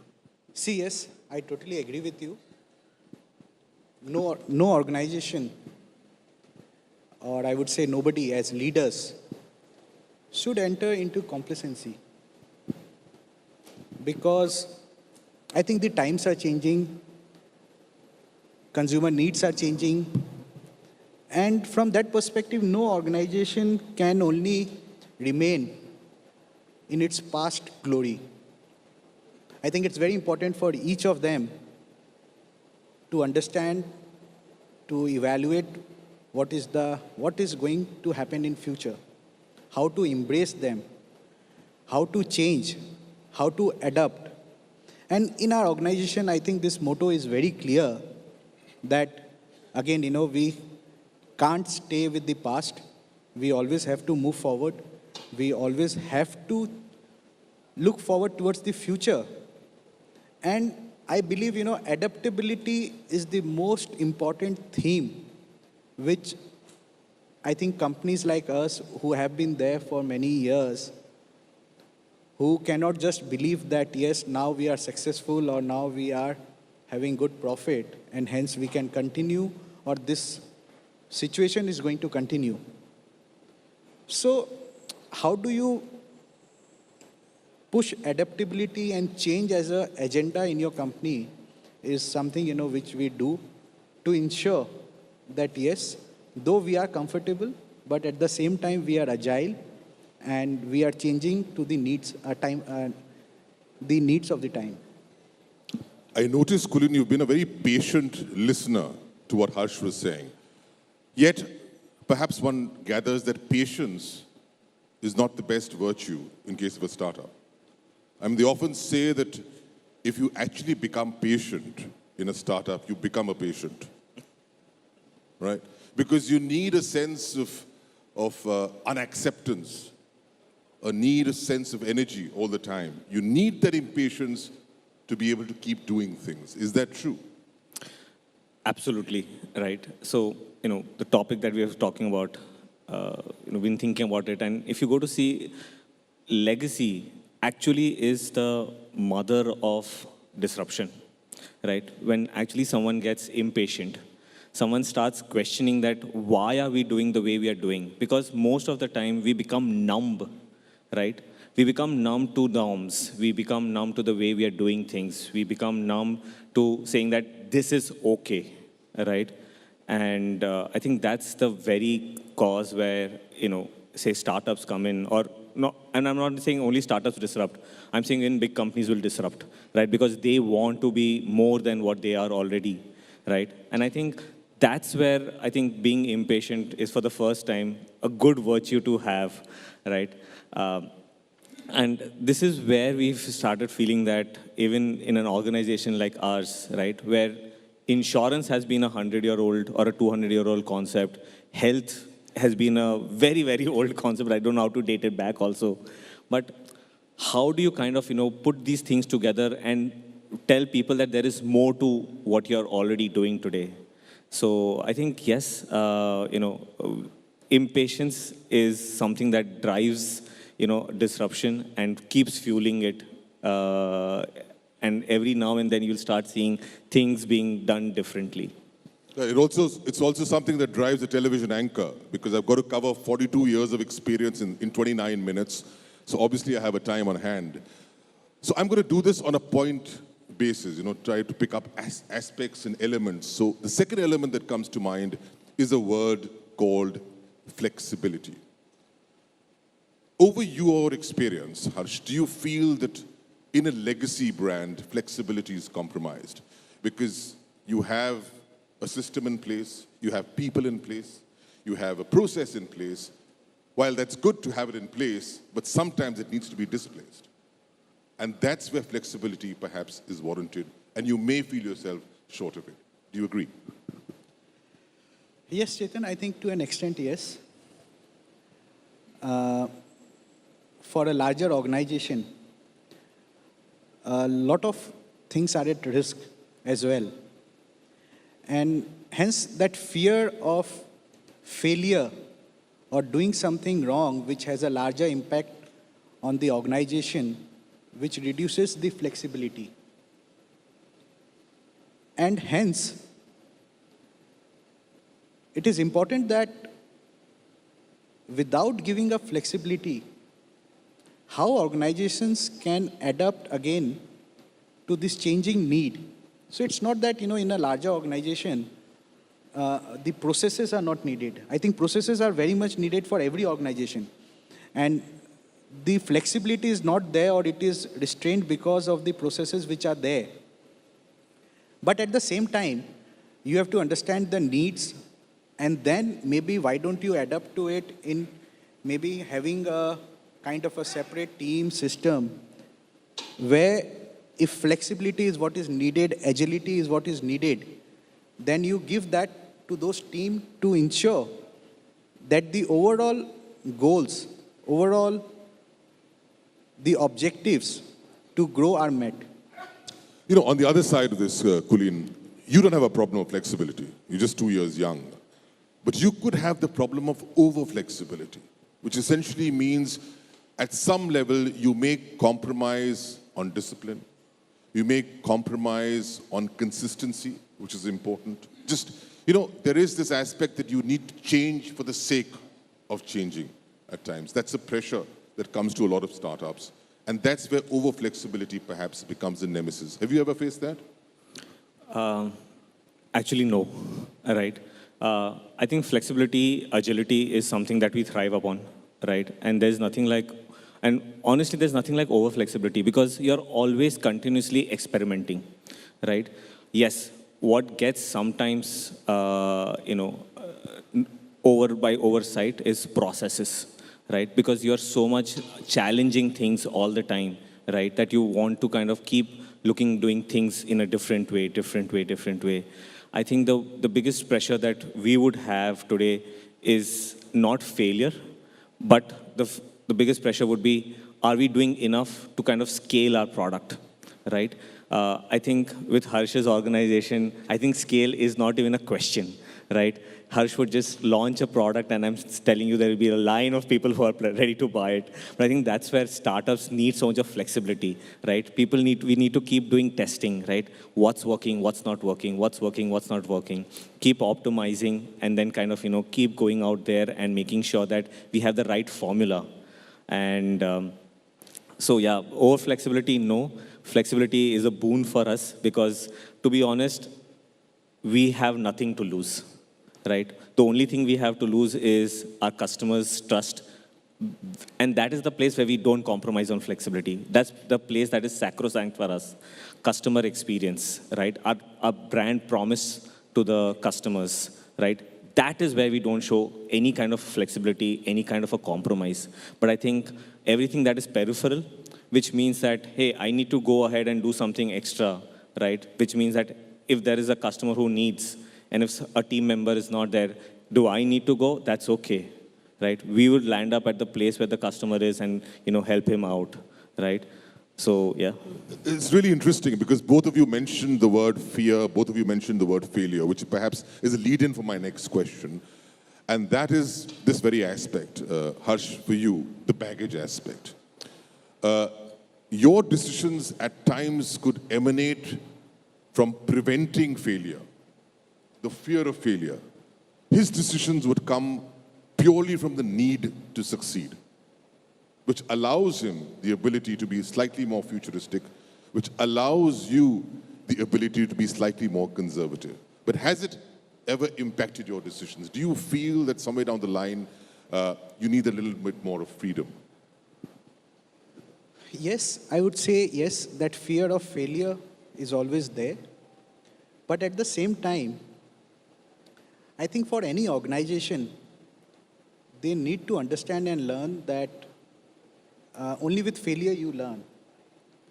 So in fact, what we push through in our company also now is fail, learn with it, and try again, and that perseverance is very, very important. And don't repeat it. Yes, of course, you cannot repeat the mistakes. But yes, you cannot be scared of, that, yes, since it might fail and hence I will not try it. And hence, even in our company, there are few things where, like consumer trust is very, very important. So there, how do we protect that, but at the same time, how do we try newer things? How do we ensure that we are learning in the process of trying new things and learning through it? I think that is very important for us. I think that's a brilliant, observation, and that is what, President Kalam had said, that FAIL is an acronym for the first attempt in learning. You've got to continue how to learn. Now, but he has a problem perhaps with the fear of failure and baggage. You don't have that problem. But you could have the problem of inexperience. Because experience has a huge cost attached to it. The cost of learning, which could be very prohibitive, which could actually run you out of business. Do you ever fear that? The possibility of having the cost of experience being just too high? Absolutely, right. So all of us, and especially, younger organizations, I would just not say startups because, then I'm not isolating any new organization or any new business which is coming up, right? Any new business that is being set up, right, is always on a tightrope, right? You have limited resources, you have limited time, and you have limited, runway. And now, if you are going to, not act fast, then you are definitely doomed. Because you need to keep reacting, you need to keep optimizing, you need to keep, keep learning as fast as you can. And I think that is a fear that I would sleep every day in the night with, saying that, hey, you know what, how can I learn more tomorrow? If I want to learn more tomorrow, then what are the things that I need to do extra tomorrow so that I can learn faster, right? What is the team that I need to build that can bring in that experience that I don't have or my other co-founder does not have? Can we kind of start plugging those inexperiences, right, with the right experience? And that experience can come either self-experience, where we kind of keep learning, or getting the right people on board. So yes, inexperience or not knowing, not seeing an entire business cycle sometimes is something that, is a reality. It's interesting how we've covered a lot of F-letter words, right? We started with flexibility, we went on to fear, we went on to the futuristic part, and I'm going to choose one more, which is very critical in terms of a differentiation often of a legacy and a newbie. And that F-letter word is the word family. By and large, you mentioned the word friend, which also becomes family, that your organization started off with two friends. And that's the way a lot of organizations start off. Not necessarily professionals, but two friends. It's a relationship or a family, an enterprise. But if you look at the history of legacies, family organizations rarely run beyond generation 4. 3 or 4 and they just dissolve. And the reason for that, perhaps, and I'm hazarding a guess out here, is that a family business involves decisions beyond commercial sense, beyond financial logic. It hinges a lot on emotion. An emotion which involves pride, ego, envy, legacy, divisiveness, and that's in many ways what becomes a huge challenge or an impediment. Frankly, have you faced this? See, what I would say, globally, if we see a very large percentage of the overall business ownership is with the families and many successful companies.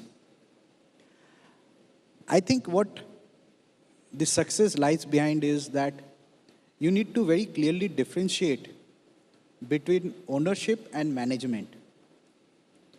And I think we have been fortunate enough that from the very beginning, our parents, our family have believed in that, where just being owners, we don't believe that we have the right to manage the company and bring in many of the challenges which you were mentioning into the whole scheme of things. So how do you differentiate between the ownership and management is something, if you are able to adapt, then there are a lot of advantages of having the right mix of professionalism along with the ownership or the family ownership. Many times the risks which maybe an owner can take, the professional might not be able to take. And hence, that the right balance of the professional and the ownership sometimes can, I would say, grow the business much faster and help the business grow. But yes, I think the important part is to keep these two separate, the ownership and the management. Which is far easier than done. But thank you for highlighting that aspect. I think it's a very noble thought, but in practicality, we've seen so many business families actually dissolve, dissolve, and even disintegrate because of that. Now, you mentioned a little while earlier, Kulin, about the team playing aspect, the need of the right team. And if you look at enterprises across the globe, the biggest challenge for a new company, and I happen to own one myself, is to build that right team. And the reason for that is the absence of trust. And that's where perhaps sometimes you want family to be there. So at one age, family becomes a dissonating factor because of that emotions. On the other hand, the family aspect brings in a trust, an inane trust, brings in a bond, which at times may not be experienced by the newbie organization. So do you think that that somewhere down the line is a disadvantage? Because building the right team, as you would agree, it's not about having the right resources as much as building the right team, which is going to see you through. Absolutely. I think for any new organization, building the right team is the path to success, because everything is a function of the people who are there in the organization, right? People create processes, people create products, people create profitability, right? And hence having the right people in the organization is one of the biggest challenge that we face day in and day out when we are interviewing, when we're having a discussion, be it a person who's joining as a fresher or be it the person who's joining at a leadership team. Because you would be lucky if you knew them from before, right? But not always for every position would you know people, right? In your own, professional circle or people whom you've known earlier. So it's a lot of time it's a gamble. It's a more of a good decision that is making them meet a lot of people, and it works out. But the kind of impact that a wrong hire can have in an organization is disastrous, right? Right from the culture of the organization to, the way you're building the product, the way you're kind of taking it to the market, right? You need to have the right people. And like you rightly said, that is what the one thing that we continuously keep focusing on. We continuously, keep making sure that the people who are a part of our journey today, right? We don't treat them as resources or subordinates. We treat them as equals, because we want that each and every one of them who is working in an organization has similar amount of ownership that the founders have today, right? Because they have left their possibly their comfortable jobs to be a part of a madness, right? And I think that's the culture that we need to kind of build. And for that, the right people and getting them is a challenge. Absolutely. The Beatles said you can't buy love.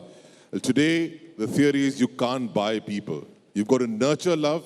You've also got to nurture people. I think that's a very, very telling point. Thank you for that, Kulin. Now, if you look at the dissimilarities, another one that comes to mind is the difference between cash earn and cash burn. Right? Typically, a legacy, you try to view it as an organization that focuses on earning cash, on the bottom line. A newbie, in its desire to impress, because here he's only trying to impress the customer, well, majority the customer, he's trying to impress both the customer as well as the investor in equal proportion. Sometimes it's more the investor than the customer. And that's where the theory of cash burn comes into play. Whereas with him, he's looking at the bottom line and at cash earned.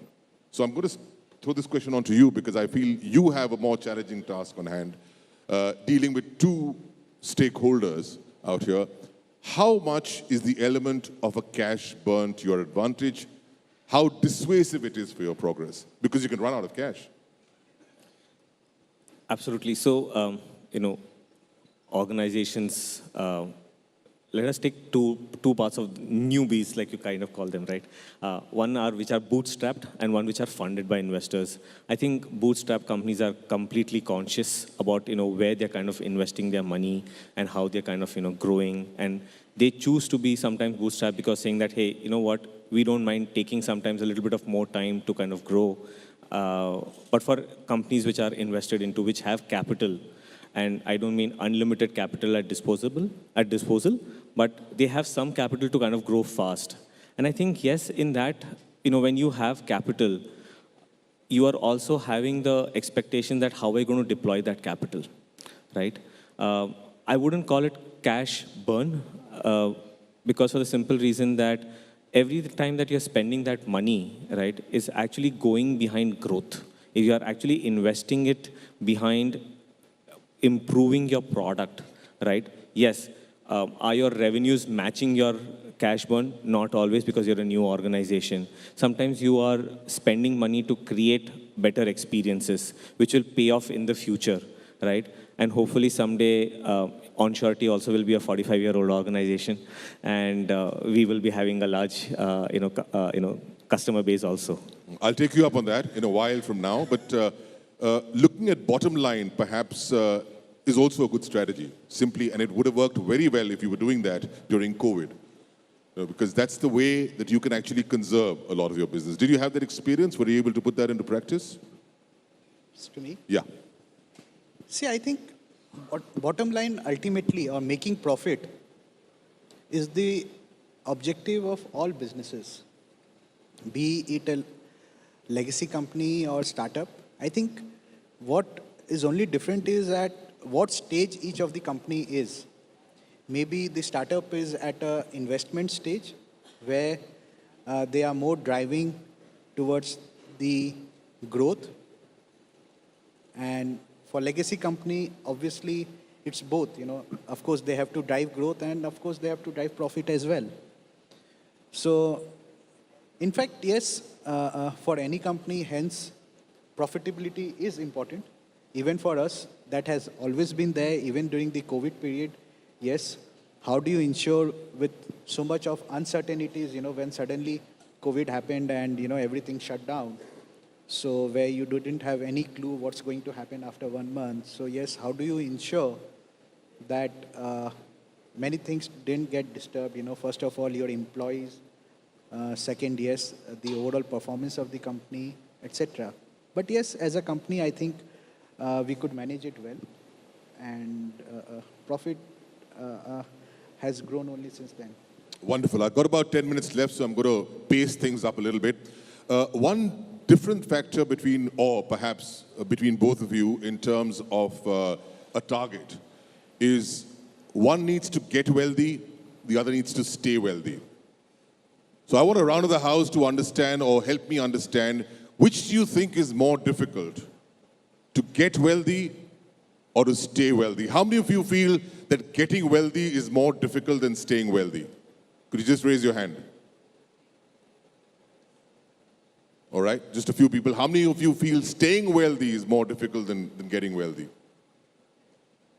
It seems to be a 50-50. What about you, sir? I think nothing comes easy, is what I would say. Getting wealthy and staying wealthy or becoming wealthier. See, even wealthy people always want to become wealthier. So yes, both has its own challenges. And I think yes. What about you? You're at phase 1 right now. I think it's all about perspective, right? Getting wealthy and staying wealthy, both of them, if you get comfortable with staying wealthy, right, then what are you, then I think this is exactly the topic, right? Are you becoming in your own way a legacy, saying, मैं wealthy हूँ, right? But I think there is no stopping, and I don't mean wealthy only from a material perspective, right? But when you talk about wealthy, and it's a continuous journey, right? If you are innovating, you're always getting wealthy. You will never stay wealthy. You'll only keep getting more and more wealthy, right? So I think that would be my answer, saying that you're always in the journey to getting wealthy. You're never in the destination of saying, I've become wealthy. One of the critical differences between the two is that both of you who get wealthy or stay wealthy require to take right decisions. To stay wealthy, you've got to take a lesser number of bad decisions. Think about it.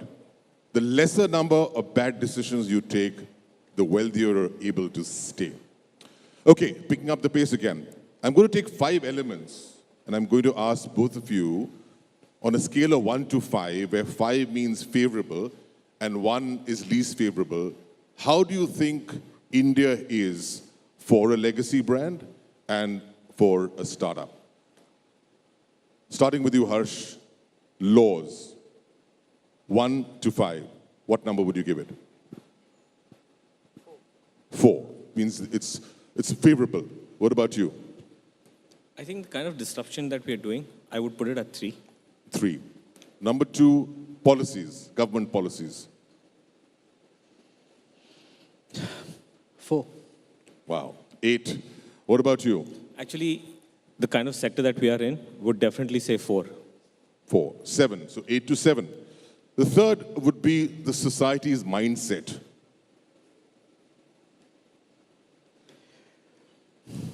I would say again 4. 12 to 7. What about you? I'll put it 2 because, every disruption she sees a lot of, resistance, right? Because sometimes no one wants to try something new. People are just comfortable with what they have. So I think mindset change is required, and that's what we are fighting for at the end of the day. So 2. All right. What about education? That's 12 to 9. What about education and awareness? Where would you put that on a scale of 1 to 5? I think in our industry, particularly in the FMCG, I would rate it as 3. 3. It's 15. What about you? I think I was going to go for the same number, 3, because the kind of industry that we are, people just have no idea of what's happening except for things in silos, so 3. All right, 15 to 12. My final point is professionalism in this country. What about you, Sir? I would again rate it as 4. 4, 16 to 12, and you? 3. 3, 15. So, by and large, if I take an analysis of 16 to 14, India seems to be more wired to accept a legacy brand vis-a-vis a newbie. That's the ethos of my analysis in a very simple mathematical. But then, of course, this is a program, and we know that the hard realities are far more different. I have 5.5 minutes to go, so I'm going to do one final exercise, and I'm going to ask you to just swap your seats. You just interchange your seats. Is he becoming Kulin Shah? Do you like this seat better? It's nice and warm. What about you, Harsh? Do you like? All right. So I'm going to ask you. I'll start with you, Kulin, because you're closer to me, proximity. Imagine Onsurity as being a 45-year-old brand. What are the things that you'd be doing right now? What are the first things that come to mind? I would be questioning whether I'm innovating. I would be questioning whether our flexibility is being questioned from an innovation perspective. Are we kind of really meeting the customers' demands? Are we really still providing that same experience or even better, right? Is our brand really that brand that we started off with? And are we, are we delivering the vision, or have we got strayed, right? I think those are questions that I'm asking myself right now and saying, hey, it's time up. There are a lot of companies out there who are disrupting, and what am I doing at this point of time? So the seat is not that warm as you think it is, right? It's hot. Not anymore. What about you, Harsh? I mean, look at a brand called Emami, which nobody knows about. Doesn't exist. And tomorrow you've got to start building things from scratch. What would you do? I think, I believe consumer is the king. And hence, I think what is most important is to understand or to identify a very latent consumer need and put all the energy and effort towards solving that rather than trying to make money. So it will be all about, how do you identify and solve a consumer need gap, right? Obviously for that, you need to go and meet the consumers, spend a lot of time with them, and, with those insights, try and identify a problem. So that becomes the basic thing. Obviously post that, yes, making a team who can then execute and deliver on that is something which is very, very critical. So these are the two most important things, which I believe, I would do in case I have to start all over. Now, I'm going to end off by a narrative. And I run a commercial organization in the education world called EduMate, which connects the education world, and a philanthropy also which educates the girl child. And I conducted a campaign, last year, and that was to understand what is entrepreneurship among students and whether they're interested in being an entrepreneur. And about 20% of the people responded to say they want to become an entrepreneur. I said, wow, that's a huge amount of people. But save your breath there. The reasons that came out were even more intriguing. The reasons for becoming an entrepreneur amongst the student was, I don't want to do a 9-to-5 job. I want to be a master of my own will. I cannot work under anybody.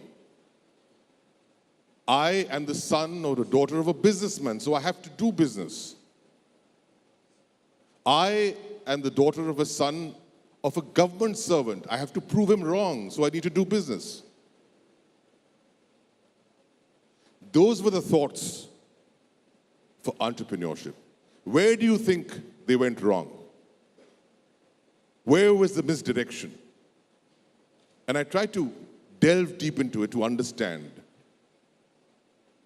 And for me, you know what is the biggest impediment as an entrepreneur or the thought of a student? Was that all these fallacies started with the word I. And I brought in ego.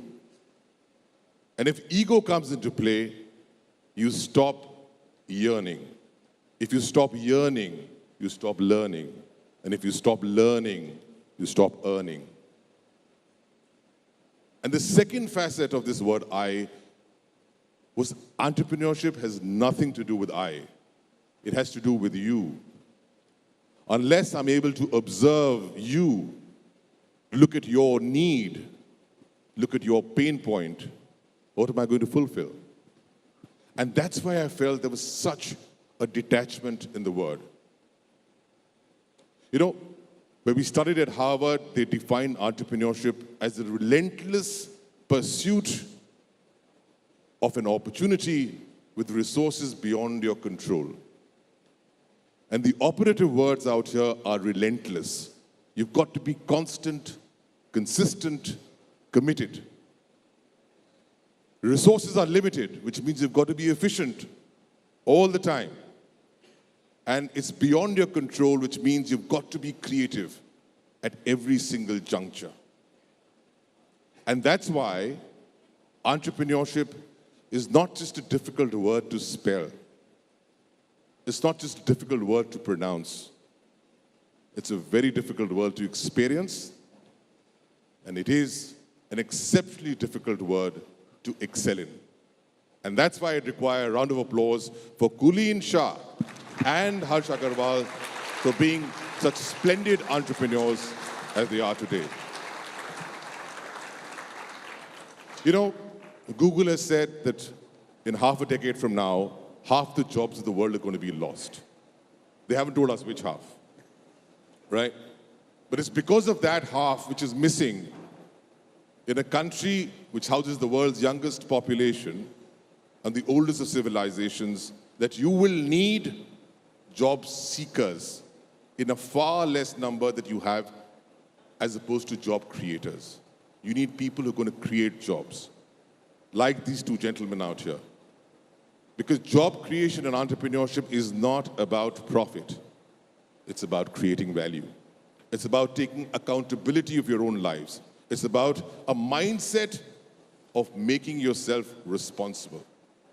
So if you have got to coalesce the legacies of the West and try and match it with the enterprise of India, then you have a world which has got all the C's in place: creativity, commitment, collaboration, and correctiveness.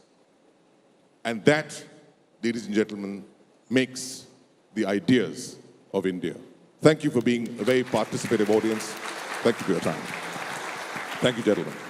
Thank you. Thank you very much for summarizing that very interesting conversation so well. I'd request you all to please remain on stage as I now invite Mona Jain, Chief Revenue Officer, ABP Network, to present our guests with a token of thanks.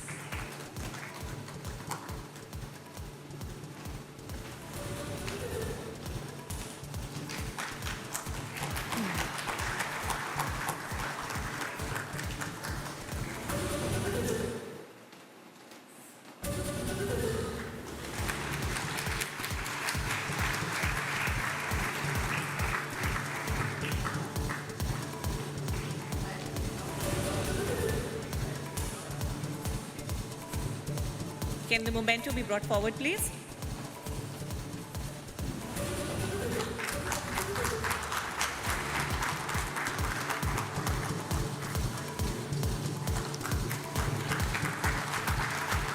Thank you very much, Mr. Agarwal and Mr. Shah, for your time.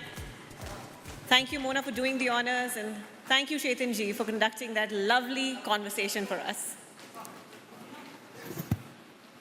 A quick photo opportunity there, ladies and gentlemen, as I make this next announcement. We have a wonderful, very engaging session coming up at 1:45, and a powerhouse actress is joining us. Taapsee Pannu will be joining us. So I request your cooperation in sticking to the schedule as we break for lunch now, 1 to 1:45. We'll see you back then. Thank you so much.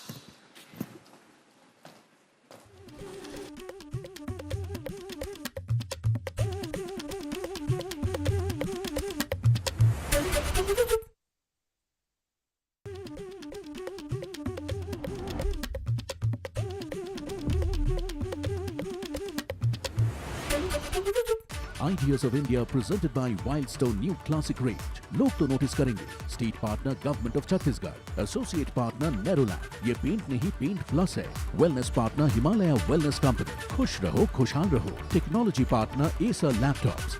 जिंदगी के हर रंग के लिए. Supported by Maharashtra Unlimited. Digital partner Daily Hunt. Print partner Jansatta.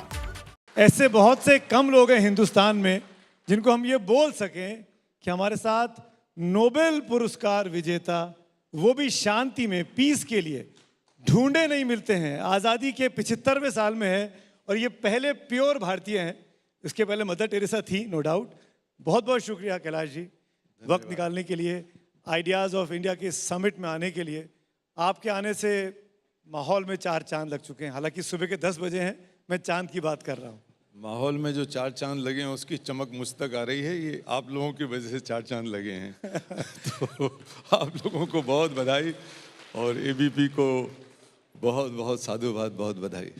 Kailash ji, क्योंकि आप जिस विषय पे काम कर रहे हैं, हम सब जानते हैं कि बचपन अगर सुरक्षित है, बचपन अगर सेफ है तो देश सुरक्षित है, देश उतनी ही गति से आगे बढ़ता है। आज़ादी के 75वें साल में हैं हम, और मैं पहला सवाल इस समिट का यही पूछ के शुरुआत करना चाहता हूँ। एक ऐसा आइडिया नोबेल शांति पुरस्कार विजेता कैलाश सत्यार्थी के पास क्या है जो अगले 25 वर्षों में भारत को करना ही चाहिए ताकि भारत वाकई में सोने की चिड़िया के दौर में जा सके? मैं जिस एक आइडिया की बात कर रहा हूँ या सोच पाता हूँ, या एकमात्र आइडिया सोच पाता हूँ, वो है कि देश का हर बच्चा निर्भय होकर, सुरक्षित रहकर, स्वस्थ होते हुए पूरी आज़ादी के साथ स्कूल की क्लासरूम के अंदर हो, स्कूलों में हो, पढ़े लिखे और उसको वैसी ही शिक्षा मिले जो देश के बड़े से बड़े उद्योगपति के बच्चों को, देश के बड़े बड़े नेता के बच्चों को मिल रही हो। और इस आइडिया को मापने के लिए गांधी जी से प्रेरित होकर मेरा एक पैमाना है कि देश के किसी दूर दराज इलाके में, बहुत गरीब इलाके में एक लड़की की कल्पना कीजिए जो गुलामी में पैदा हुई है, जिसके माता पिता बंधुआ मजदूरी में रहते हैं, जो बच्ची हर तरह के यौन शोषण के लिए, शारीरिक शोषण के लिए और ट्रैफिकिंग के लिए वल्नरेबल है, उसको वहाँ से शोषित किया जा सकता है, पीड़ित किया जा सकता है। अगर हमारी योजनाएं अभी आज 75वें सालगिरह में हमारे संविधान की मंशा, हमारे कानून, हमारी संपत्ति, हमारी दौलत, हमारे धर्म, हमारी संस्कृति और हम सब लोग, हमारी सद्भावनाएं उस बच्ची के चेहरे पर आज मुस्कान लाएंगी तो 25 साल के बाद भारत दुनिया का महानतम राष्ट्र होगा। मैं मानता हूं कि आज भी महान है, लेकिन हर दृष्टि से अगर हम फिर से सोने की चिड़िया और जगत गुरु कहलाना चाहते हैं तो उस समाज की आखिरी बच्ची के चेहरे पर आज़ादी और प्यार की और इज्जत की मुस्कान लाना जरूरी है। तो ये, थैंक यू, ये होगा कैसे? हम 75वें साल में हैं, हम सब ने ख्वाब देखे हैं, हम सब के सपने हैं और हम चाहते हैं कि सपने साकार हों। अभी तक की जो स्थिति है बच्चों की, वो किसी से छुपी नहीं है।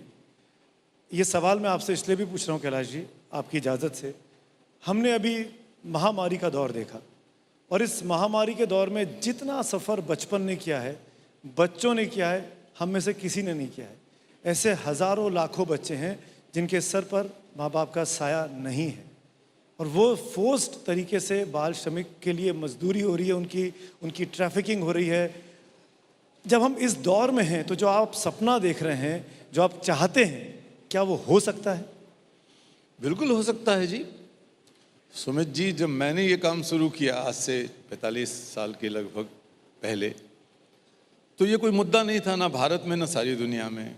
बाल मजदूरी, child trafficking, child bonded labour, ये ऐसे शब्द थे जो सुने नहीं जाते थे। हमारे देश में अपना कोई कानून नहीं था, दुनिया के ज़्यादातर देशों में इसके खिलाफ कोई कानून नहीं था और योजनाएं भी नहीं थी, इसलिए सामाजिक चेतना नहीं थी, कोई किताब नहीं लिखी गई थी, मीडिया में कोई चीज़ छपी नहीं थी, संसद में एक बार भी इतने सालों में कभी बात नहीं थी उस पर। तो इसके बावजूद भी जो आपने कहा सपना, सपने में बड़ी ताकत है, सपने में बड़ी रोशनी है। सपने के साथ अगर संकल्प जुड़ जाए और उसके पीछे हम जाएं तो कुछ भी हासिल कर सकते हैं। और भारत, लोग कहते हैं कि बहुत समस्याएं हैं यहाँ, लेकिन मैं इनहेरेंटली मानता हूँ कि हमारे देश में भले ही 100 समस्याएं हों, सैकड़ों समस्याएं हों, लेकिन भारत एकमात्र देश है जो समस्याओं के लिए नहीं, समाधानों के लिए जानी जाती है। इसीलिए भारत बुद्ध और गांधी को जन्म देता है। भारत में 1 अरब समाधान है। अगर सैकड़ों समस्याएं हैं तो समाधान भी 1 सवा अरब हैं। हम सब समाधान हैं। इस नाते हम सोचना शुरू करें। लेकिन व्यवहारिक रूप से ज़रूरी है कि जो हमारे पास बहुत अच्छे कानून हैं वो ईमानदारी से लागू हों, समयबद्ध तरीके से लागू हों। हमारी सरकारों, राज्य सरकारों को और केंद्र सरकारों को चाहिए कि वो बच्चों को प्राथमिकता दें अपने बजटरी एलोकेशंस में। हम लोग बहुत खुश होकर कहते हैं और हम सब गर्वित हैं कि India is the youngest country in the world और हमारे डेमोग्राफिक डिविडेंड बहुत बड़ा है। लेकिन 40% आबादी हमारे देश में 18 साल से नीचे के बच्चों की है और उनकी शिक्षा पर, सुरक्षा पर और स्वास्थ्य पर मिलाकर हमारे सकल राष्ट्रीय उत्पाद का 4% से भी कम पैसा खर्च होता है। तो इसको हमें बदलना होगा। ये हमारी सबकी प्राथमिकता होनी चाहिए, केवल सरकार की नहीं, समाज के हर वर्ग की। अगर एक भी बच्चा जानवर की तरह या जानवर से कम कीमत पर खरीदा या बेचा जाता है, अगर एक भी बच्चा इस महान देश के अंदर गुलामी में जीता है, शिक्षा से वंचित है, तो हमें अपने आप को शीशे के अंदर झांकना चाहिए, कहाँ गड़बड़ है। हमें आत्मालोचना करना चाहिए और ईमानदारी से स्वीकार करना चाहिए कि ये बच्चे किसी और के बच्चे नहीं हैं, ये भारत माता की संतान हैं, ये हमारे बच्चे हैं और हम इनको बचपन लौटाएंगे। बहुत खूब।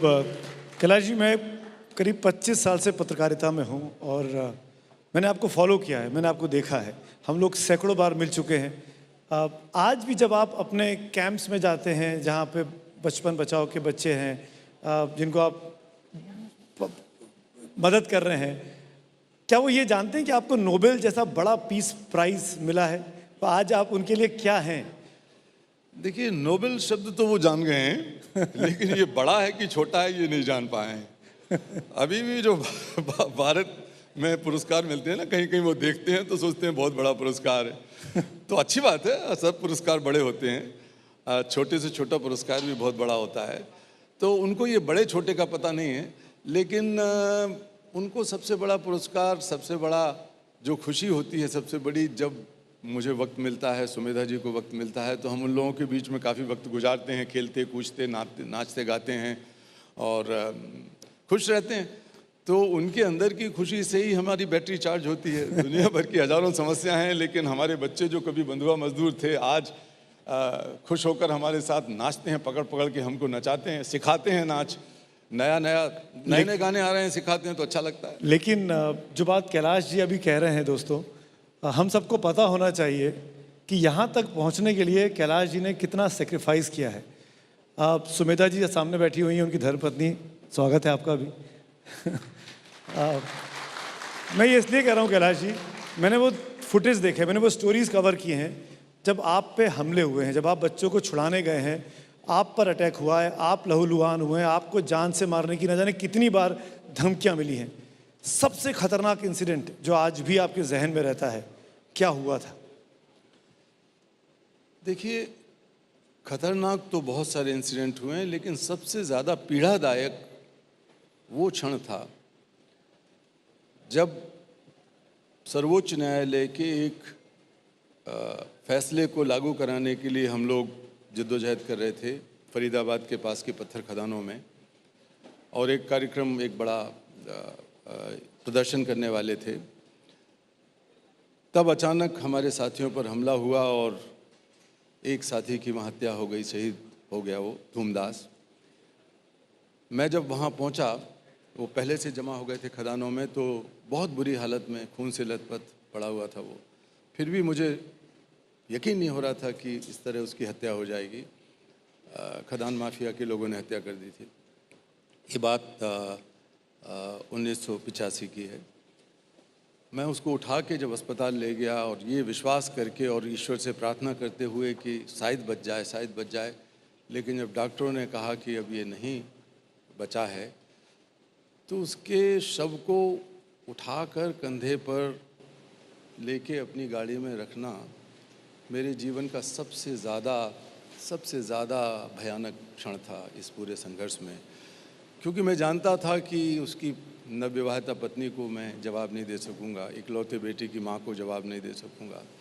और पहली बार शायद मैं परमात्मा को इस बात के लिए भी कोस रहा था कि धूमदास की जगह मैं क्यों नहीं हुआ। मेरे तो कम से कम 4 भाई हैं, तो मैं तो हो जाता। मेरी पत्नी हैं, लेकिन पत्नी के साथ मेरा एक बेटा भी था, तो कुछ चल जाता उनका काम, लेकिन धूमदास का क्या होगा। तो ये बहुत कष्टदायक क्षण था। आपकी आंखों में वो तस्वीर मैं देख पा रहा हूँ। आप बहुत अच्छा खाना बनाते हैं, उनसे अच्छा नहीं बनाते हैं, मैं जानता हूँ। बेस्ट चलिए ये ठीक किया आपने, नहीं तो मुझे घर भी जाना है थोड़ी देर बाद। सर को कुकिंग का बहुत शौक है, तो क्या बनाते हैं? और कोई रेसिपी सिखा के चाहिए, वो आइडिया भी दे दीजिए सर। हम लोग बहुत शुद्ध शाकाहारी लोग हैं, तो अंडे भी नहीं खाते, इसलिए ऑमलेट भी बनाना नहीं जानते। लेकिन शाकाहारी खाने में बहुत चीज़ें बना लेता हूँ मैं। और सुमेधा जी जिसकी तारीफ़ करती हैं, मेरे बच्चे तो सब चीज़ों की तारीफ़ करते हैं, लेकिन सुमेधा जी जिसकी तारीफ़ करती हैं, शादी से पहले मैंने उनको बना के खिला दिया था। हो सकता है कि उससे भी थोड़ा बूस्ट मिला हो उनके फैसले को। तो वो भरमा टमाटर जो है, टमाटर की रेसिपी, टमाटर के अंदर सारा एक छेद करके और उसके अंदर पनीर और अच्छी चीज़ें भर के, कई तरह के मसाले मिला के, और कुछ ड्राई फ्रूट भी डाल सकते हैं। तो वो जो बनाता हूँ मैं, और उसकी ग्रेवी, तो वो उनको सबसे अच्छी लगती है, इसलिए उसी ग्रेवी के बारे में मैंने बताया और उसी डिश के बारे में बताया। तो उसी से आपका दिल जीता। लेकिन कैलाश जी, ये सब बातें तो ठीक है, जब तक आप मुझे खिलाएंगे नहीं, मुझे कैसे पता लगेगा आप अच्छा बना? मैं आपको आमंत्रित करता हूँ, और इसे कहते हैं अगर आप नहीं आए, सार्वजनिक तौर पर मैं सुमित जी को आमंत्रित करता हूँ कि मैं उनको वही रेसिपी खिलाऊंगा, और इसके अलावा 3-4 और बनाऊंगा शाकाहारी खाना। और नहीं आए तो आपकी जिम्मेवारी। नहीं, मैं पक्का आऊँगा, आप बुला के तो देखिए। एक चीज़ और जानना चाहूँगा कैलाश जी, अब थोड़े से संजीदा विषय पे चलना चाह रहा हूँ वापस। अब नई शिक्षा नीति की बात हो रही है, सरकार एक 5+3+3+4 की बात कर रही है अब, और कह रही है कि अपनी मातृभाषा में पढ़ना चाहिए। इस नई शिक्षा, क्योंकि आपने बच्चों के लिए बोला कि शिक्षा की ज़रूरत है, इस नई शिक्षा नीति से कितनी मददगार अपने सपनों की हो सकते हैं जो हमको 25 साल के बाद हिंदुस्तान देखना है? मुझे लगता है कि ये नई शिक्षा नीति बहुत अच्छी है, और बहुत सारे जो पुराने बायस थे, पुराने फ्रेमवर्क थे सोचने के और शिक्षा पद्धतियों के, उनसे आज़ादी देती है ये। और निश्चित तौर पर इससे बच्चों को स्वाभाविक रूप से विकसित होने का मौका मिलेगा।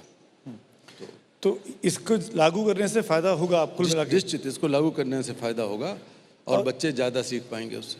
कैलाश साहब, ये भी मैं आपसे जानना चाहता हूँ, हमने अमूमन सत्यार्थी सरनेम सुना नहीं है, आपने सरनेम अपना छोड़ा, तो वो क्यों छोड़ा और उसकी वजह क्या थी, वो क्या जिद थी? वो मैं एक ब्राह्मण परिवार में पैदा हुआ, जहाँ मेरे माता पिता भाई वगैरह सब छुआछूत मानते थे, और मुझे बचपन से ही ये लगता था कि ये बात 60 साल पुरानी है, तो और ज़्यादा बुरी हालत थी। अब तो इतना नहीं है असर उसका, लेकिन पहले था। तो मैं गांधी जी से प्रभावित हुआ छुआछूत के खिलाफ़, और जब मेरी उम्र 15 साल की थी तो मैंने कुछ नेताओं के भाषण सुने, और बहुत बड़ी बड़ी बातें उन करते थे मेरे शहर विदिशा में।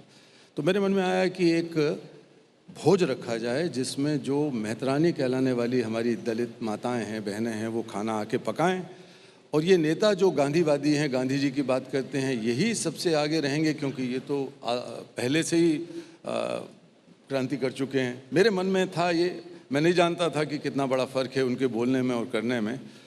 तो मैंने एक भोज आयोजित किया अपने मित्रों के साथ।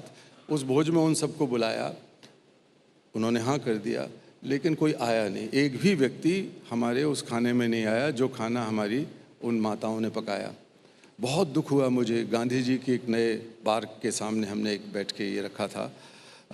मैं गांधी जी की मूर्ति के बगल में खड़ा था, और मैं सोच रहा था कि कितना मजाक, कितना भद्दा मजाक है, गांधी जी के नाम पर बड़ी बड़ी बातें लोग करते हैं।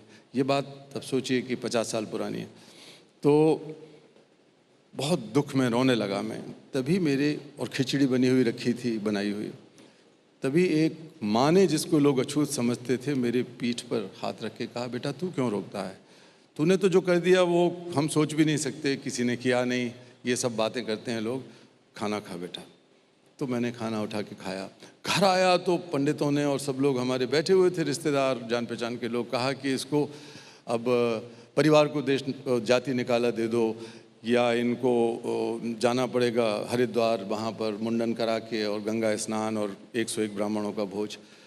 तो मैं और फ्यूरियस हो उठा, मुझे बहुत और गुस्सा आ गया। मैंने कहा मैं ये नहीं करूँगा, चाहे घर छोड़ दूँ। तो अंत में फैसला हुआ कि इस लड़के को एक अलग कमरा दे दो और ये अछूत की तरह रहेगा। तो मैं कई वर्षों तक वहाँ रहा, एक कमरे में अलग से, और मेरी माँ रोती थी जब वो बाहर से मुझे अंदर खाना डालती थी या पानी भेजती थी। लेकिन मैंने भी बहुत कठोरता से अपने दिल को मजबूत किया, और तब मैंने सोचा कि ये मुझे जाति से क्या निकालेंगे, मैं ही अपने जीवन से ये जाति पाति सांप्रदायिकता का ये सब छुआछूत जीवन भर के लिए निकाल देता हूँ। और उसकी सरल शुरुआत थी कि मैं अपना नाम बदल के और उपनाम रख लूँ नया, तो सत्यार्थी नाम मैंने रख लिया। क्या बात, इंस्पिरेशनल स्टोरी है, और ये हम सबको ज़रूर इस तरफ सोचना चाहिए। हम लोग पूरी उम्र काम करते हैं नाम पाने के लिए, शोहरत पाने के लिए, इनाम पाने के लिए, लेकिन कैलाश जी उन लोगों में से हैं दोस्तों जिनको दुनिया का सबसे बड़ा अवार्ड मिला, नोबेल पीस प्राइज़, और उन्होंने छोड़ दिया। आपको पता है कि नहीं, वो अवार्ड कैलाश जी ने अपने पास रखा नहीं है, उन्होंने डेडिकेट कर दिया है। ऐसा क्यों और किसके लिए? देखिए, मैं पहले से ये मानता था कि आप जब तक कुर्सी पे बैठे हैं तब तक तो ठीक है, लेकिन कुर्सी आपके अंदर बैठ जाए तो सारा पतन शुरू हो जाता है दिमाग में। इसी तरह जो मेडल है वो बाहर रहे तो अच्छा है, लेकिन आपके दिमाग में बैठ के जम जाए कोई भी पुरस्कार तो फिर बुरा हो जाता है। तो मैंने उनको दिया भारत की जनता के नाम, राष्ट्रपति जी को, और कहा कि मेरा मुझ में कछु नहीं, जो कछु है सब तोर, भारत माता के लिए। मेरा मुझ में कछु नहीं, जो कछु है सब तोर, और तेरा तुझको सौंपते क्या लागत है मोर। मैंने दे दिया। कैलाश जी शुक्रिया, क्योंकि मैं कैलाश जी को कई सालों से जानता हूँ, शायद इसीलिए हमारे बीच ये जो थोड़ी सी केमिस्ट्री आपको दिखाई दे रही है, ये 20-25 साल की पुरानी जान पहचान है, दोस्ती है। आप नारे अच्छे लगाते हैं, आप जब आंदोलन में रहते हैं तो गीत गाते हैं, उद्वेलित करते हैं, लोगों को जोड़ते हैं, और आज ये भी एक आंदोलन की शुरुआत है, आइडियाज़ ऑफ इंडिया। मैं चाह रहा हूँ कि एक शानदार गीत आपकी ज़ुबान से, आपके मुँह चेहरे से आएगा तो इस कार्यक्रम की शोभा में और 4 चांद लग जाएंगे। तो सुमित जी, जब मैं शुरू में विदेश यात्रा करता था, और विदेश यात्रा किसी शौक में नहीं की मैंने कभी भी, अपने कार्य को फैलाने के लिए एक वसुधैव कुटुंबकम का भाव मेरे अंदर था। मेरे लिए पाकिस्तान के बच्चे भी उतने ही प्रिय थे और हैं और रहेंगे जितने भारत के बच्चे। बिल्कुल। और उतने ही अमेरिका के हैं, उतने ही अफ्रीका के हैं, उतने ही नेपाल के हैं, दुनिया भर के बच्चे मेरे बच्चे हैं, मैं ये मानता हूँ। लेकिन तब भी मैं जब बाहर होता था तो याद आती थी भारत की। तब मैं कई बार वो काबुली वाले का गाना सुनाता था लोगों को। अरे वाह, सबको सुनाइए ना। तो और फिर वो बार बार सुनाने लगा तो भारतीय मूल के लोगों को बड़ा अच्छा लगता था। है मेरे प्यारे वतन, है मेरे बिछुड़े चमन, तुझ पे दिल कुर्बान, तू ही मेरी आबरू, तू ही मेरी जान, तेरे दामन से जो आए उन हवाओं को सलाम, चूम लूं मैं उस जुबां को जिस पे आए तेरा नाम, सबसे रंगी सुबह तेरी, सबसे रंगी तेरी शाम, तुझ पे दिल कुर्बान। वाह, shukriya. Thank you, sir. Thank you so much. Mr. Wangchuk was born and raised in a remote village near Alchi, for those of you who are familiar with Ladakh. Alchi is known for its monastery. It's big on the tourist map. But he was raised in a 5-house village, which is now a 10-house village, and did not go to a school till the age of 9. My first question to you, Mr. Wangchuk, is what kind of an impediment was that when you actually ended up in school? How did you perceive the school? Were you overwhelmed? Were you completely out of sorts? And how did the people view you? Your classmates, your teachers, that who is this creature? Where has he come from? I'm sure they're thinking of the same right now also. Who's this creature? Where has it come from? मैं देख रहा हूँ आप में से बहुत लोग थोड़े चकित हैं कि ये ड्रेस देखकर, तो मैंने सोचा ये एक संदेश है, एक छोटी मजबूरी भी है, उससे शुरू करूँगा।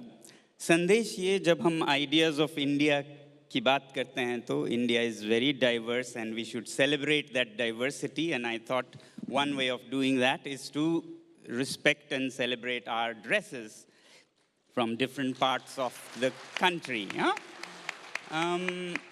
दूसरी जो कि थोड़ी मजबूरी है, और इस मजबूरी का सवाल करना स्कूल न जाने पे ज़्यादा सीखते हैं हम, स्कूल जाने पे ये सब छूट जाता है सवाल करना। तो एक मजबूरी क्या थी कि मैं यहाँ बैठा था और मुझे ठंड लग रही थी, और ये बहुत गर्म कपड़े हैं, ऊनी हैं, तो मैं ये पहन के आया। सवाल ये करना चाहता हूँ कि हम बम्बई में लद्दाख क्यों क्रिएट कर रहे हैं हाँ, जहाँ बाहर बहुत अच्छा 29 डिग्री सेंटीग्रेड चल रहा है, 30 डिग्री, और हम यहाँ 18 बनाकर बैठे हैं 3 पीस सूट में। तो ये जो आज़ादी का अमृत महोत्सव है, इसमें हमें मन की, दिल की, मानसिकता की आज़ादी शायद अभी बाकी है, क्योंकि हम अभी भी लंदन के अपने जो हमारे सरकार हैं या बॉसेस हैं, उनके छोड़े गए माहौल को बनाए बैठे हैं। और यही वजह है कि जब 47 डिग्री के दिल्ली या मुंबई में हम 18 डिग्री बनाकर इतना प्रदूषण करते हैं, तो सस्टेनेबिलिटी का सवाल फिर आता है। तो इसलिए मैं थोड़ा सा चाहता था कि आप इसे भी ध्यान दें कि हम भारत में हैं और यहाँ पर 26 डिग्री सबसे अच्छी तापमान है। 26 पर अगर हम रखें तो बाहर जाएं तो समस्या नहीं, अंदर आए तो समस्या नहीं। कोई बम्बई के लिए ड्रेस्ड आए, जैसे मैं आया था बम्बई के लिए पहनकर, तो उसे तकलीफ़ ना हो। और वैसे I am very happy and thankful that you all have done so much to make a Ladakhi feel at home, even in Mumbai.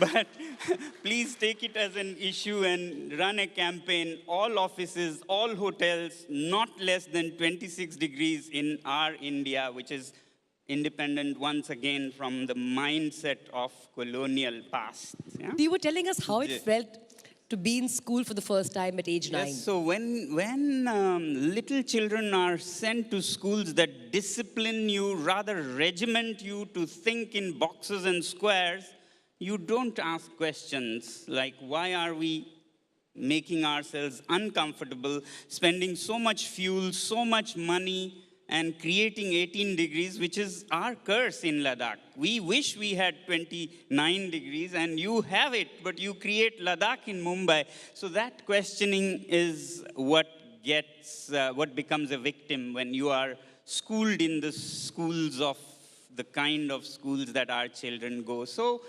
luckily, very luckily, in retrospect, very luckily, I didn't have a school to go till 9 years of age, and that doesn't mean that we don't learn, you know, all these things of the phenomena of nature, which is all in the books, whether it is science or maths.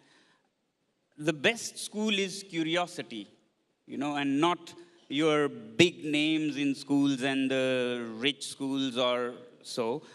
as long as you have curiosity, you can learn with or without schools. And that was what I was lucky to have.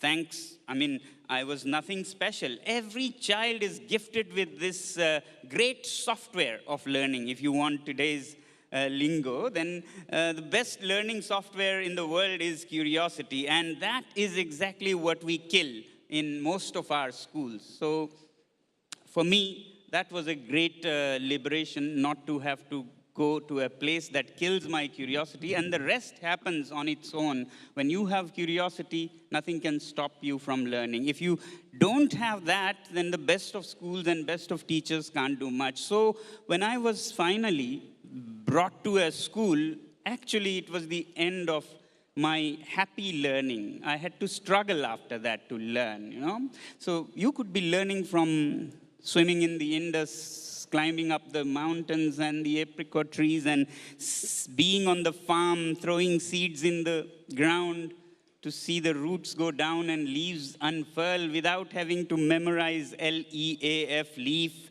and L-E-A-V-E-S, leaves, in an alien language that we don't even speak. I think you're being also very modest by not sharing that in the very first year that Mr. Wangchuk finally entered formal schooling, he went from class 1 to class 3 in 4 months, because he had learned so much conventionally from the conventional wisdom that comes as part of our indigenous culture. And when we were talking about planting seeds and seeing the leaves come out, that is usually the age, in class 1 and 2, that children are taught to experiment with germination.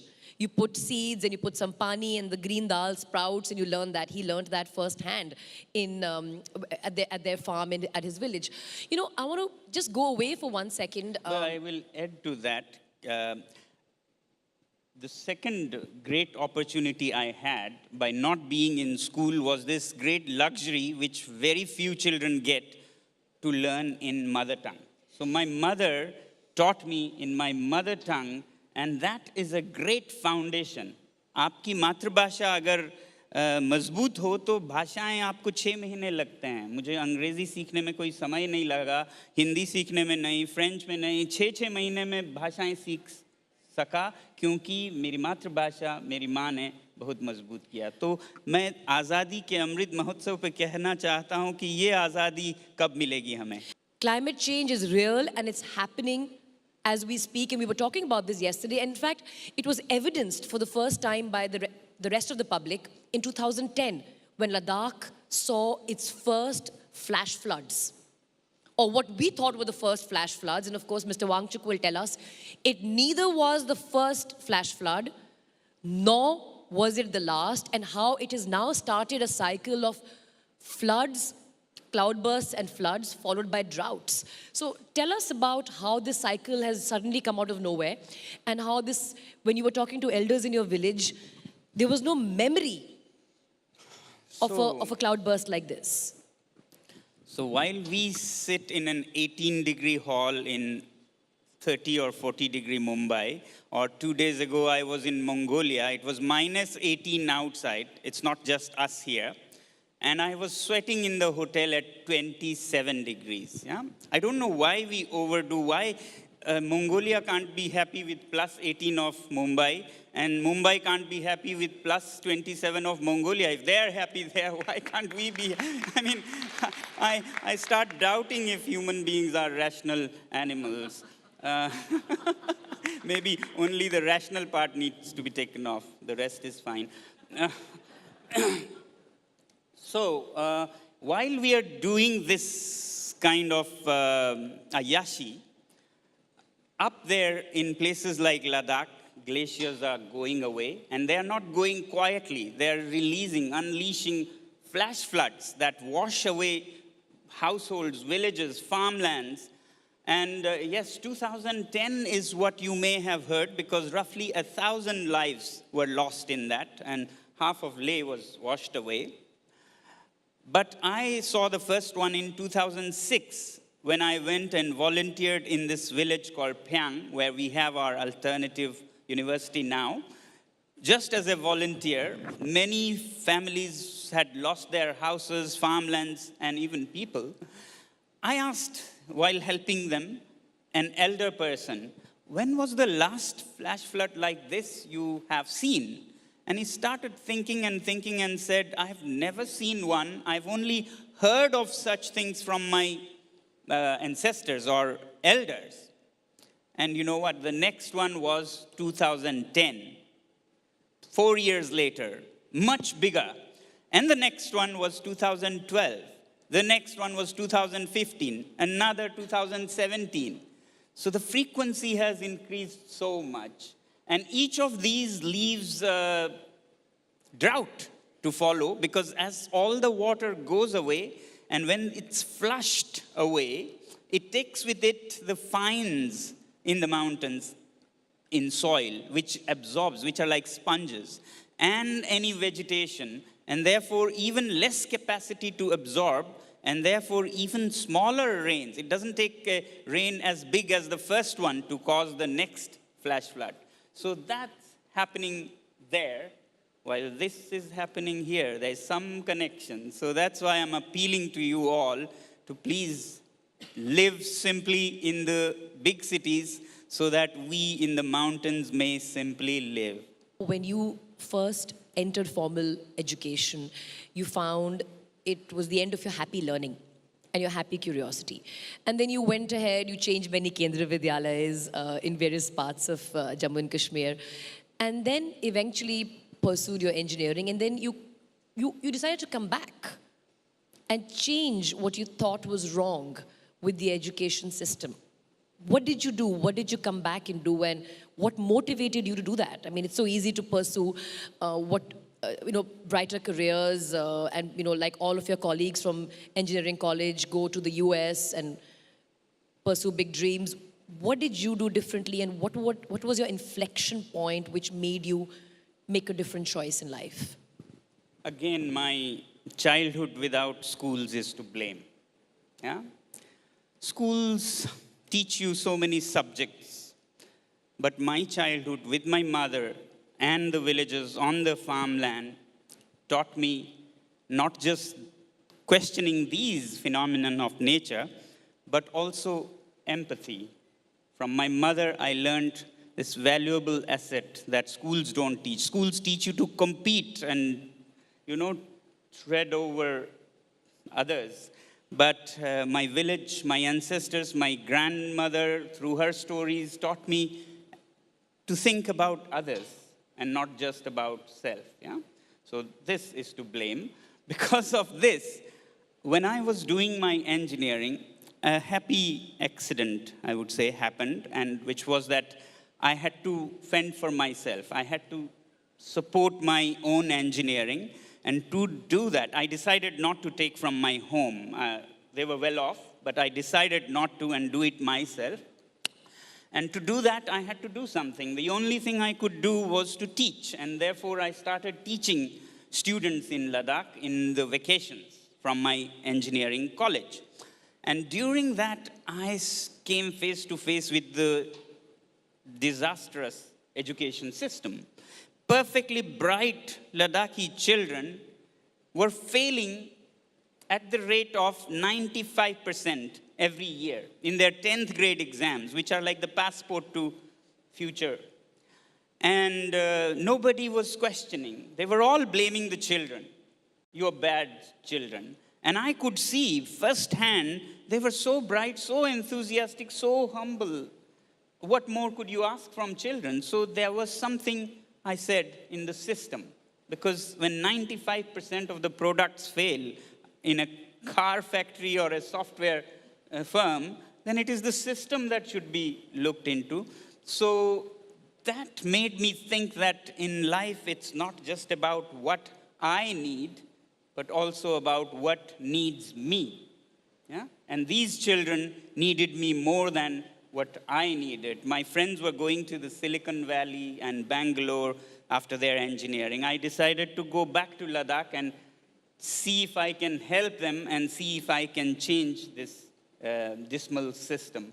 So that empathy, which is missing perhaps in our schools, to do it for humanity, is what I would say made me decide to go back and, yeah.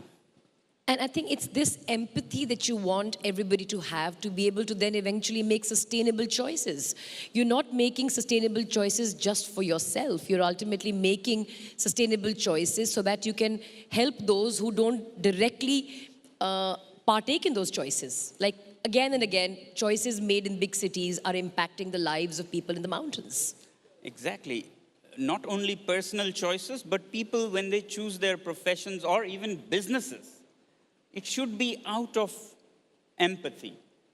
And this will help their businesses also. Businesses or ideas or startups that are rooted on empathetic understanding of people and actually solves a problem are going to be the best businesses even in their financial bottom line, you know. So this is missing. And that's why the foundation of, whether it is social or business entrepreneurship or any choices, if it is empathy, finally it makes everybody else happy, and that happiness then, you know, you can't escape.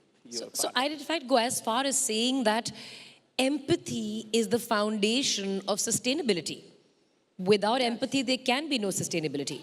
Exactly. It is unempathetic, insensitive, profit alone oriented growth that has landed us in this soup. So to come out of it, we have to choose different inputs, ingredients in our children. And that's where education comes. I mean, Kailash ji was talking about freedom for the rural children who are in very bad shape. But the urban children are in no better shape. Actually, it might be physical challenges that the rural children are facing, but the urban children are also facing a very poor education system that lands them in this kind of situation. I mean, I would consider a tribal child, sentinels they're called, in Andaman, perhaps much more lucky if we in the big cities manage to create viruses that can wipe out the whole civilization or nuke each other, as is starting to happen. You would wonder which was better for the human beings and the planet, the tribal in Andamans or in Ladakh, or the so-called very modern, very highly schooled, I won't even say educated, child in a big city. So, Your intervention in the schooling system led to a pass percentage of 75% from when failure was at 90%. And you know, before I ask you the next question, Mr. Wangchuk, the failure at 90%, and this is a personal question, I mean, it comes from my own curiosity. Was that 90% failure on account of not being taught in the native language? Because I noticed there was a huge barrier in Kendriya Vidyalaya with my Ladakhi classmates who were being forced to study in Hindi or in English when they probably understood those concepts in Ladakhi very well. Yes. Thank you for asking that. As I said, the children were very bright and enthusiastic. That's what you need, you know, as ingredients. But they would fail. And I also wondered why they were failing. And then very soon I saw, or I realized that nothing was their, playing field. They were made to play on a field that they didn't even understand. To begin with, in a language like Urdu, they would be taught at the age of 6 when they would have spoken only Ladakhi at home. And then suddenly in 8th grade, everything would turn into English. So such a nightmare of languages that only, if you could design for failure, you couldn't come up with a better design. And then what you studied in those alien languages was even more surprising. So in this -20, -30 Ladakhi classroom, where children are shivering, they would be memorizing A for apple, B for ball, that's fine, but F for fan, shivering and F for fan. And a child would ask, but what is this, sir? And the teacher would scratch his head and say, I don't know, I have never seen one, but I'm told it keeps you cold and cool. And the children, why would anybody need to be colder than we are feeling? So this is symbol of what the system was, thoughtless, insensitive, blanket application of things that are irrelevant to the lives. And we spend 15 to 16 years of our precious human life in those schools. So aren't you happy I didn't have one to go? I'm actually jealous that I did not also have the same joy of not going to school till class, till class 3 and age 9. Arise, awake, अपने अंदर तू देख. The best of all is coming through. अपने rights, अपनी fight, left or right. की आवाज को तुम भी सुनो. Let's talk fearless and free. फिर गूंजे अपनी unity. सर उठा के, सोच घुमा के. We'll be the change we wanna see. Ideas of India. Yeah, ideas of India. Ideas of India. Yeah, ideas of India.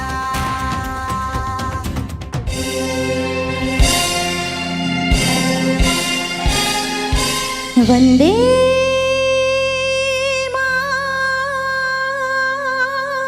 मातरम.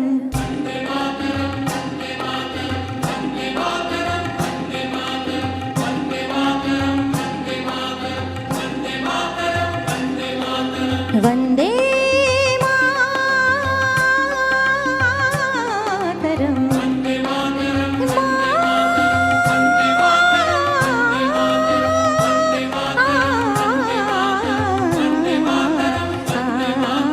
सुजलां सुफलां मलयज शीतलां सस्य श्यामलां मातरं वन्दे. हे सुजलां सुफलां मलयज शीतलां सस्य श्यामलां मातरं वन्दे. हे मातरं वन्दे.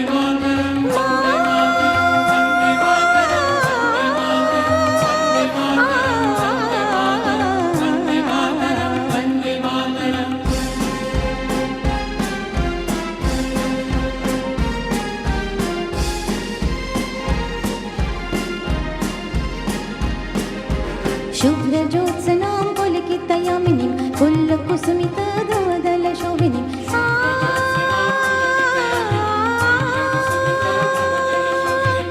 सुहासिनीं सुमधुरभाषिणीं सुखदां वरदां मातरं वन्दे.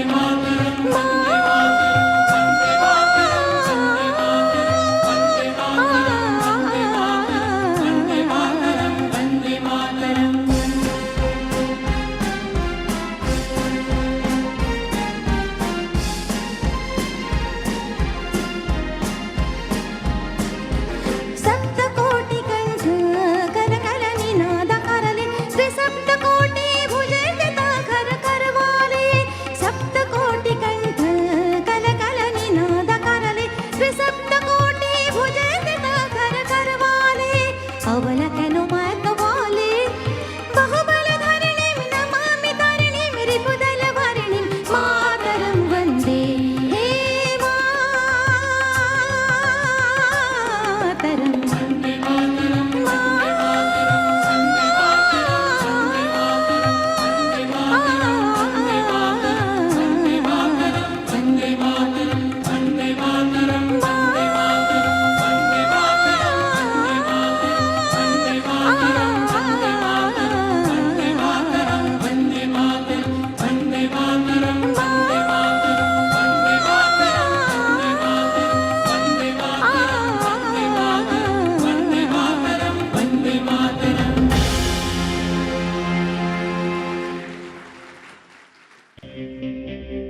Arise, awake, अपने अंदर तू देख. The best of all is coming through. अपने rights, अपनी fight, left or right. की आवाज को तुम भी सुनो. Let's talk fearless and free. फिर गूंजे अपनी unity. घुमा के we'll be the change we wanna see. Ideas of India, yeah, ideas of India.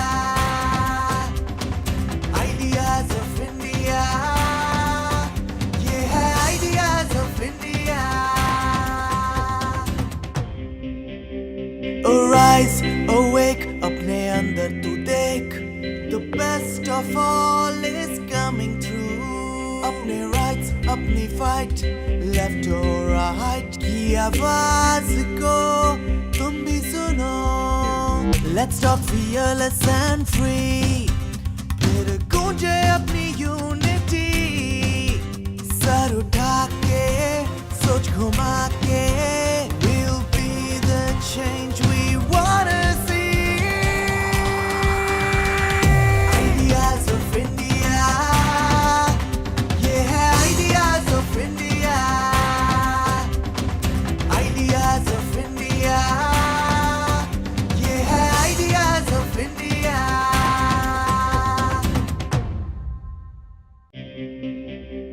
Arise, awake, अपने अंदर तू देख. The best of all is coming through. अपने rights, अपनी fight, left or right की आवाज को तुम भी सुनो. Let's talk fearless and free. फिर गूंजे अपनी unity. सर उठा के, सोच घुमा के, we'll be the change we wanna see. Ideas of India, yeah, ideas of India. Ideas of India, yeah, ideas of India.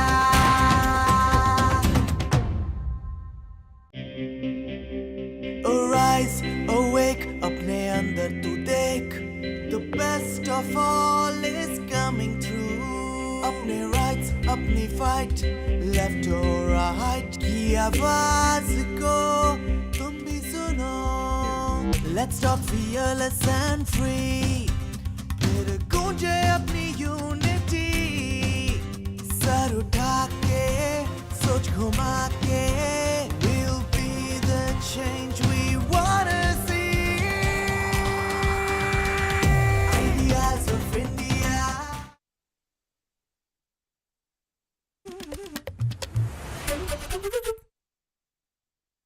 Welcome back, ladies and gentlemen. I do hope you've had a refreshing break and are all set for the next several engaging sessions that we have lined for you today and tomorrow. My name is Radhika Bajaj, and at this point, I'd like to extend our sincere thanks to all our partners for Ideas of India, presenter Wildstone, State Partner, Government of Chhattisgarh, Associate Partner, Nerolac Paints, Wellness Partner, Himalaya Wellness Company, Technology Partner, Acer Laptops, supported by Maharashtra Tourism, Print Partner, Jansatta, Digital Partner, Daily Hunt, and OOH Partner, Apar Advertisers. And so, ladies and gentlemen, we now start with what I promise you is going to be an explosive session. You know, they say that art influences society by changing opinions, instilling values, and translating experiences across space and time. The artist we'd now like to invite on stage is someone who has achieved all of the above, whether it's through her choice of movies or vocal stance on important issues. She is an inspiration to many young Indians as an alpha woman whose opinions are as strong as her on-screen performances. It's my privilege to welcome on stage Taapsee Pannu. And to chair this conversation, please welcome author, columnist, screenwriter, and YouTuber, Chetan Bhagat. It's over to you, Chetan.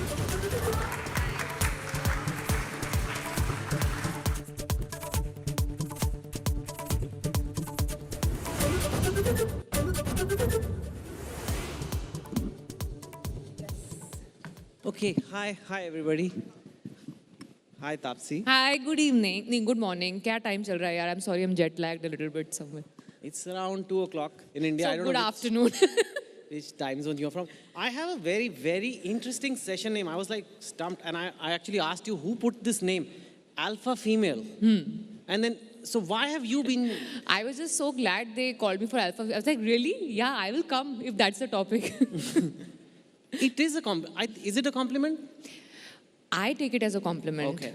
Okay, so the session's titled Alpha Female, and no better person than her, because I think I've found her. I've interacted with her in the past. We've done a lot of things on YouTube as well. And I find Taapsee to be not only just a great actor, but a great thinker also. And you will see this at the end of this session, hopefully. She's told me not to talk about politics, which I won't do. So, Thank God. No, we won't do. But we will talk about some sort of gender politics, not BJP Congress politics. There is politics everywhere, right? Because of this alpha male. So firstly, what do you, when we say alpha male or alpha female, what does it mean to you? What is alpha? Dictionary-wise, it says someone who's supposed to be very successful and leader in her own regard, right?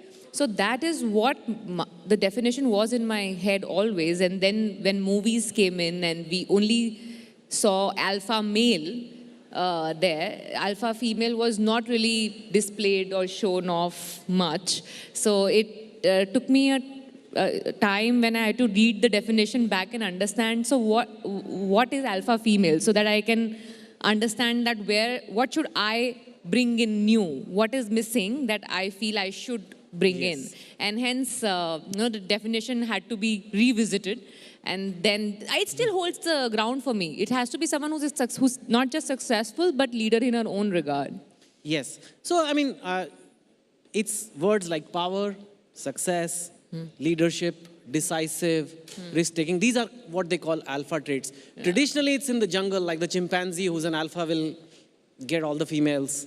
And the beta males are like hanging But about. alpha is equal to attractive in some Alpha is attractive, alpha is strong. I mean, it's a guarantee that the genes that will come from that male, will create very healthy offspring or smart.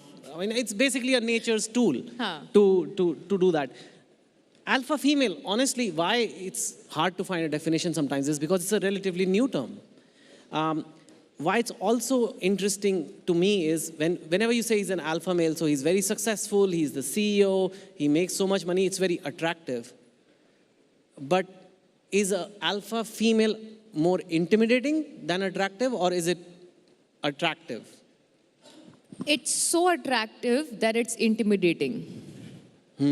That is what I would put it as, because it's just too attractive a tag to be kept with a female, alpha female, because it's not just the solace to the eyes attractive. It's beyond that, which I guess gets intimidating because you're not used to sharing a certain kind of pedestal, I guess. So people who are not so secure about their pedestal position obviously get a little intimidated with the presence of someone who is at par, if not ahead.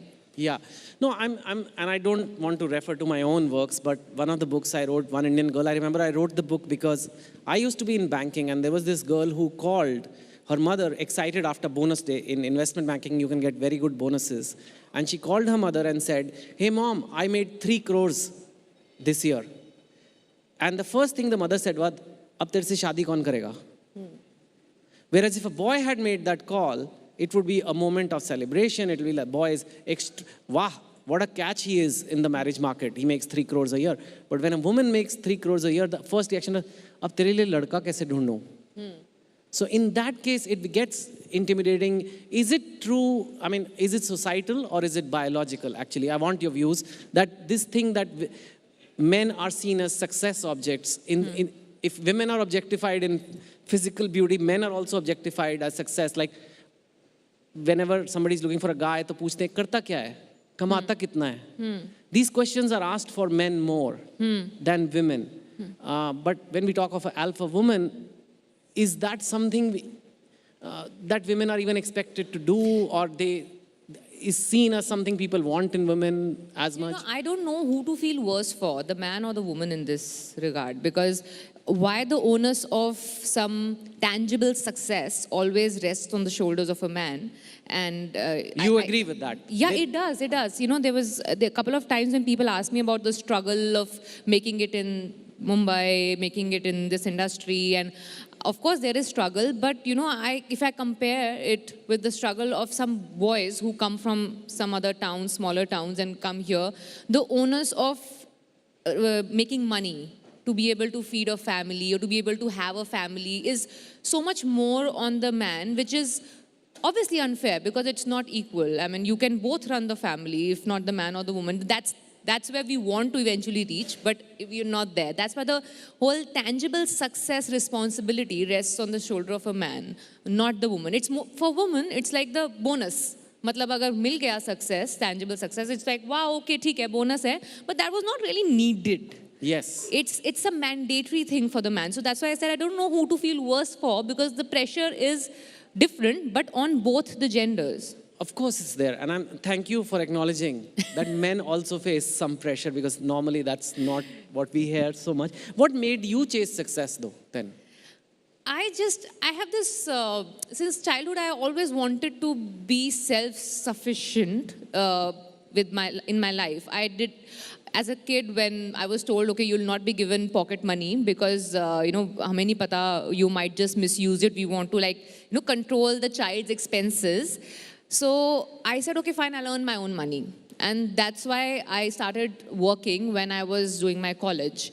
So I always had this thing of not being dependent on someone and making my own way if nobody's providing me with a way. So I think that instinct in me carried forward from school, college, to the films I do or the path I've chosen here, because everyone was like, no, there's no precedence to it.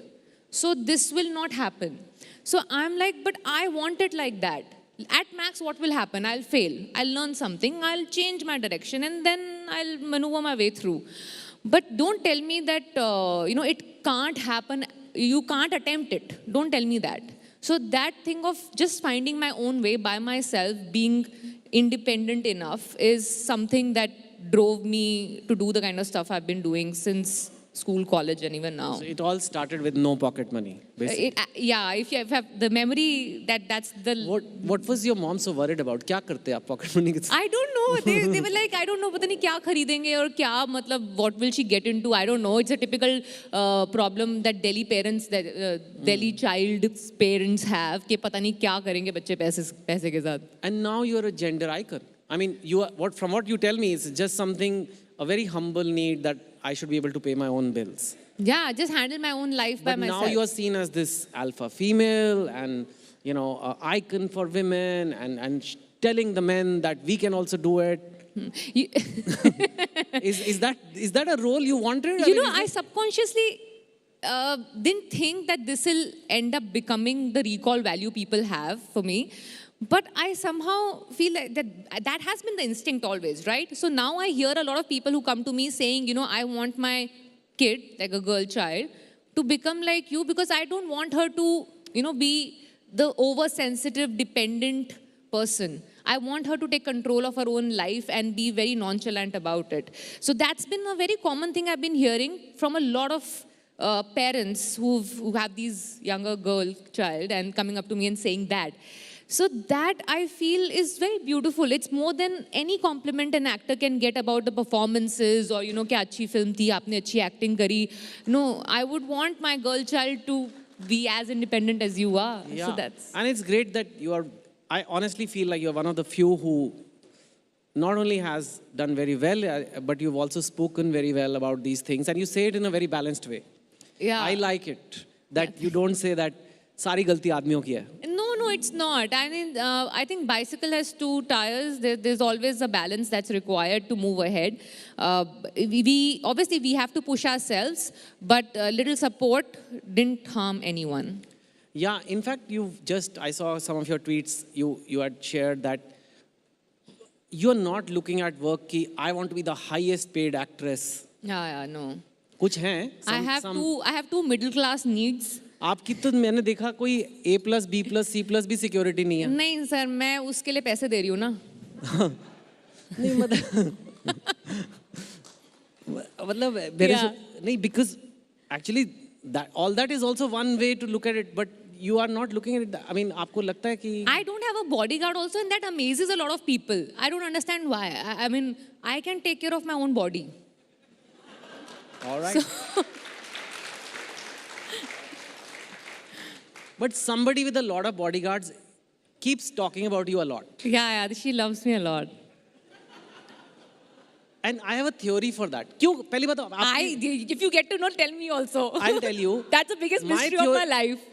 मुझे समझ नहीं आई because I've seen her compare a lot with you and you with her, whereas you're a very different person. Very different person in the sense, of course, you're both actors, but you look at life very differently. And Your both, backgrounds both are very have different. curly hair, yes. Yeah. So my theory as why that is I think it's the curly hair. I also think so. I didn't know there was a patent to it. I would have applied first otherwise. These are natural. Now you are questioning it? I don't know.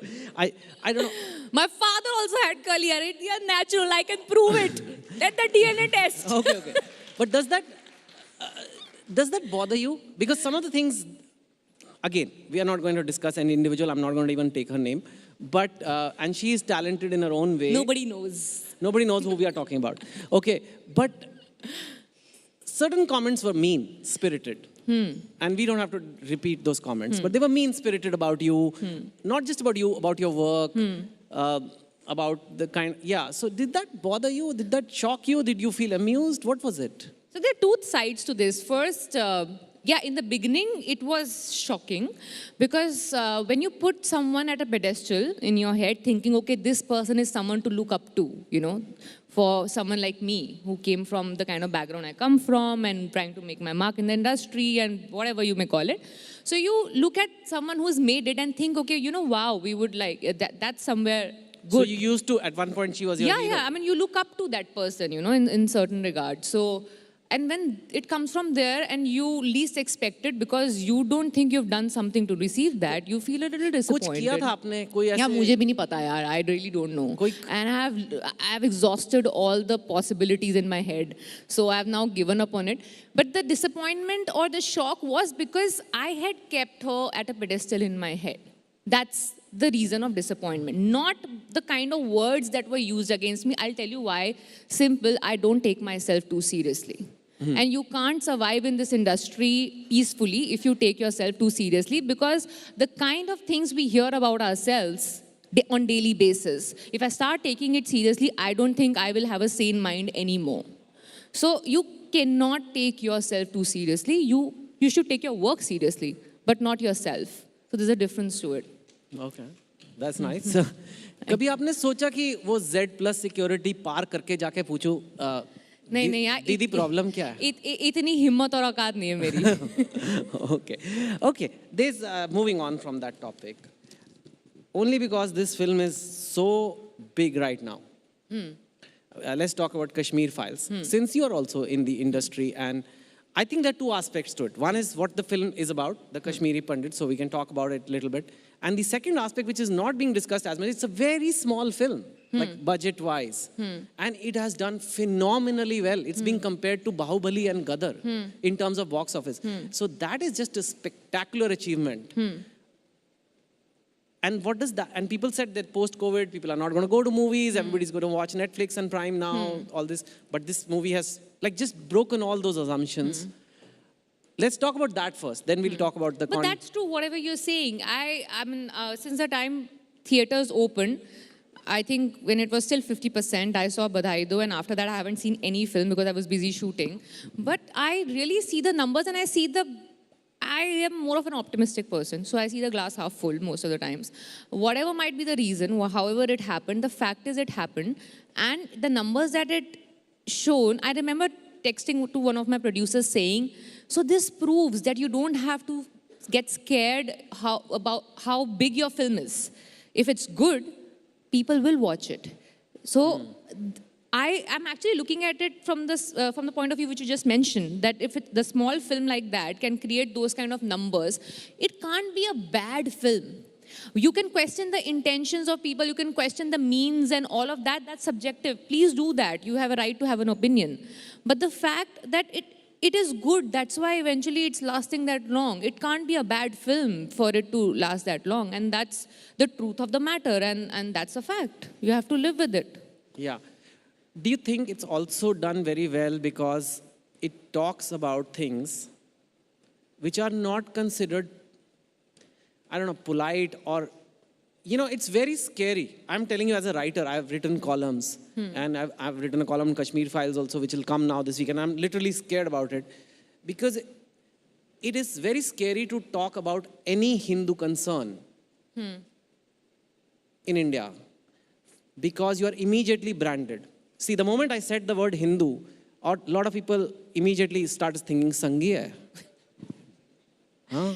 Communal hai. Modi ji ke piche laga hua hai. You know, but it is true that the Kashmiri Pandit genocide happened. It is true. It may be that the filmmaker has taken some creative liberty, maybe he has exaggerated, maybe he's not. That's, like you said, subjective. But hua to tha. Hua to tha. It is also true that we have lived in the 90s where there used to be bomb blasts every other month done by radical organizations, and that there was a vote bank politics going on. That government in power would not act against those organizations. And they would often target Hindu populations.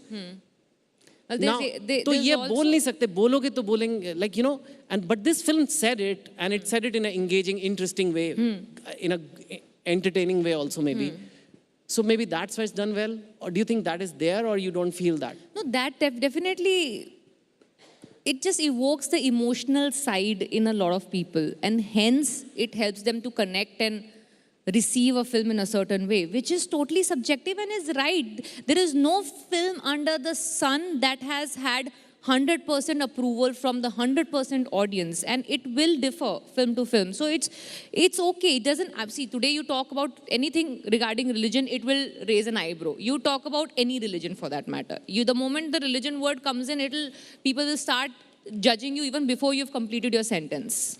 Yes. That's what happens. But then if you still have the guts to go and make a film and people like it, then just like, they like it because they like it. Like, I can not like a film doesn't mean that you have to also not like the film. You can like the film. So who am I to judge your liking or disliking towards material of art? It's still art that's there and people are paying to watch it.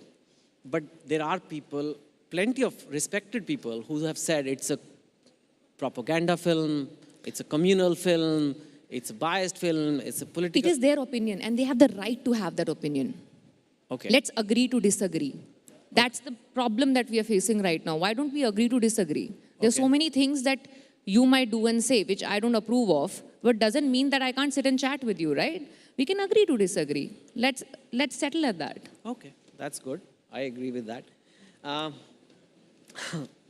I agree with you. I am not disagreeing with you, and I think it's out there. And I think as somebody who writes, somebody has created something. Yeah. And what to me is shocking is a lot of people who keep talking about freedom of expression have a problem with freedom of expression of Kashmir Files. Yeah. That is a bit like, strange. It's convenient. हमारा freedom of expression ज़्यादा अच्छा है. आप थोड़ा आपका style अच्छा नहीं लगा हमें बताने. So that is coming back to this gender roles and alpha female thing. I mean, you also said that this parent said, I don't want my daughter to be oversensitive. You used that word just now. Yeah. So do you think like a successful woman will become less sensitive, will be less feminine, will be like, are these things that are associated ki, like what? No, that's a very bad cliche that is associated with boss girl. Yeah, boss girl, that she won't be feminine and she has to be masculine or androgynous to be that. That's a very big myth that people have. So saying wearing the pants, they have taken it wearing the pants of the house. Yeah, they've taken it way too literally. Yes. Like, it is probably a saying originated from a very misogynist way. The pants is about, who's the man in the house. Yeah. So that's a very, very sad cliche. That's what I said. That being sensitive is nice. Being oversensitive probably is something that might just not work for you in the longer run. When you have to make your way through areas which have been less treaded. So it's better that you learn to take certain hits as well, along with getting the success that you're getting. Yeah. A woman who decides to have a career, you're in acting, it could be any profession, right? It could be a scientist, it could be a banker, it could be anybody. Do you think it's harder for women to balance work and home, career and home, that whole thing of being a mother, being a wife, being a bahu in India, added layer of complexity? I haven't gone through so I form my opinions purely basis what I feel and I've gone through, since I have not been through that journey of being a bahu or a wife or a mother as of now, so I can't really comment on that.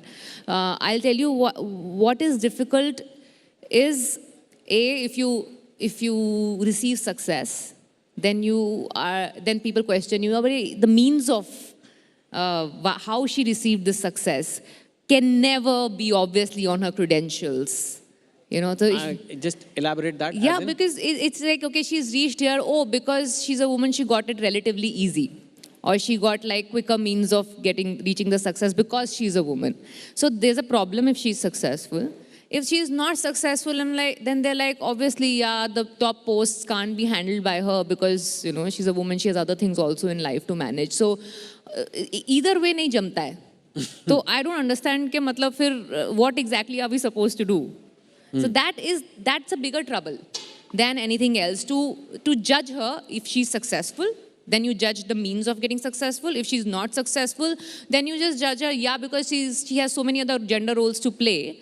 That's why she, cannot really make it. So that gets transferred from generation to generation. And we need to break that chain somewhere. Because obviously we get to hear from the elder generation that, you need to be the one who will quietly serve at home. Let the other gender go out and earn the bread. And that's okay. That's how we divide chores.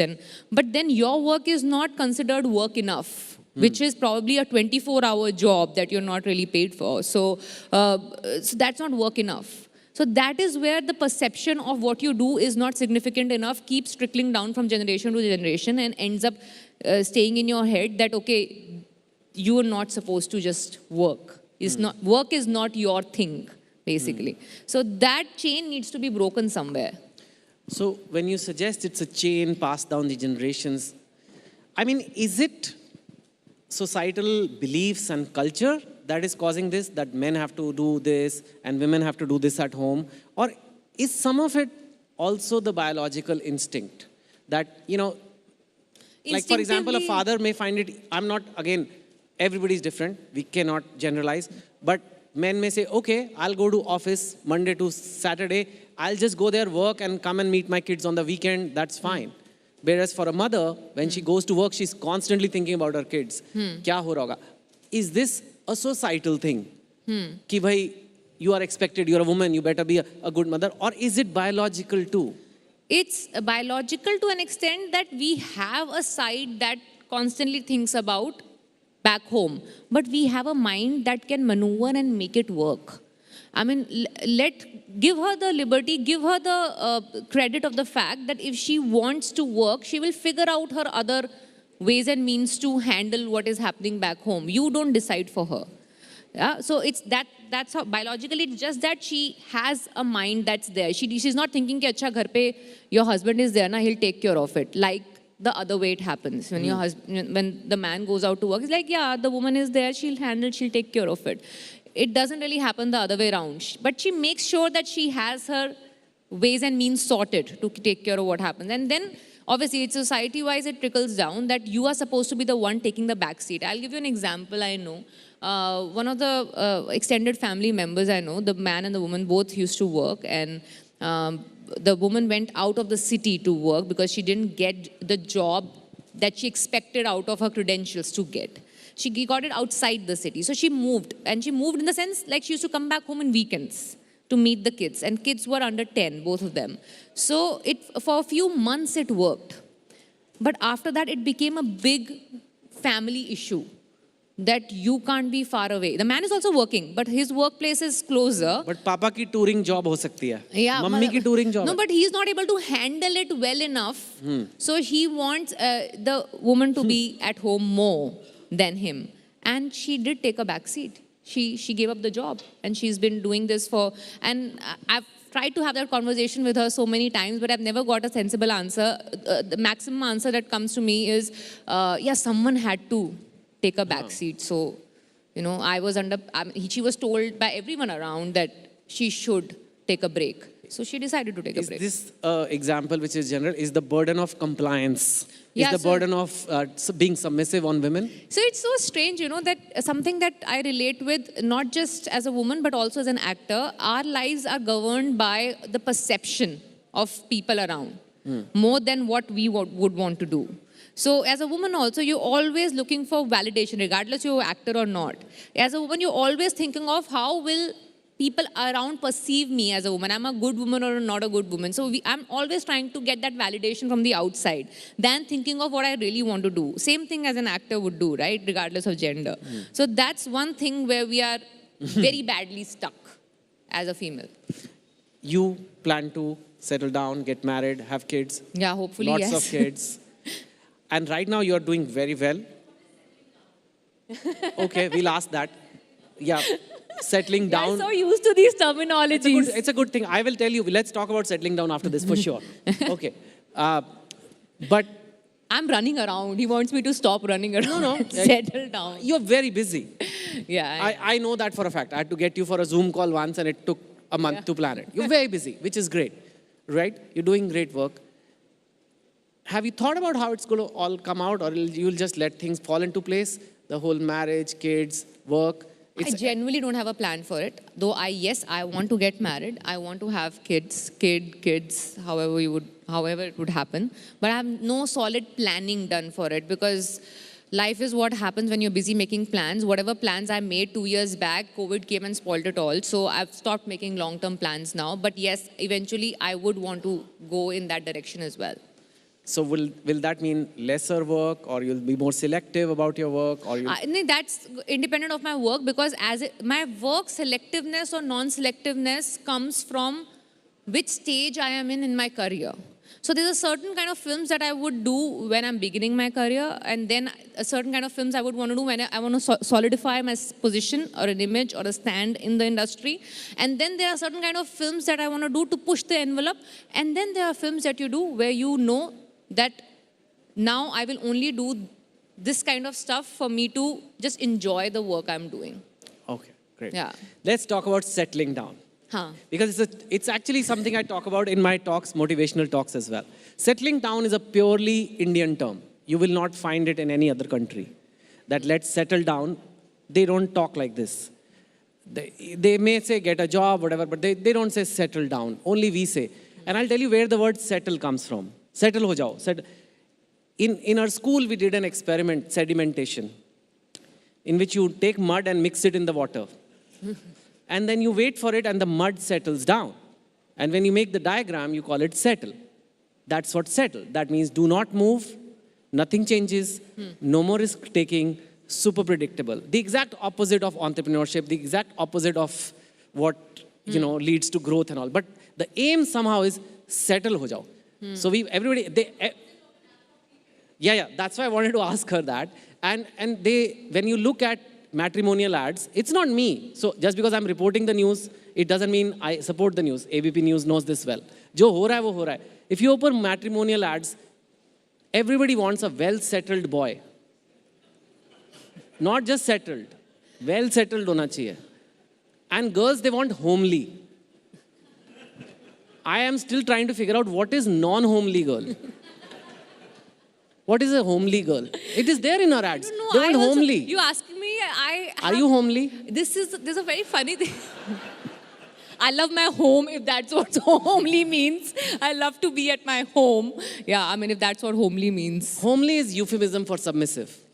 Homely just means baat sunegi. Yeah, that's what it means. I mean, is all the women who are out of the house now not homely? Do they run out of the house if they're not homely? I don't. Homely just means, okay, she'll prioritize others first.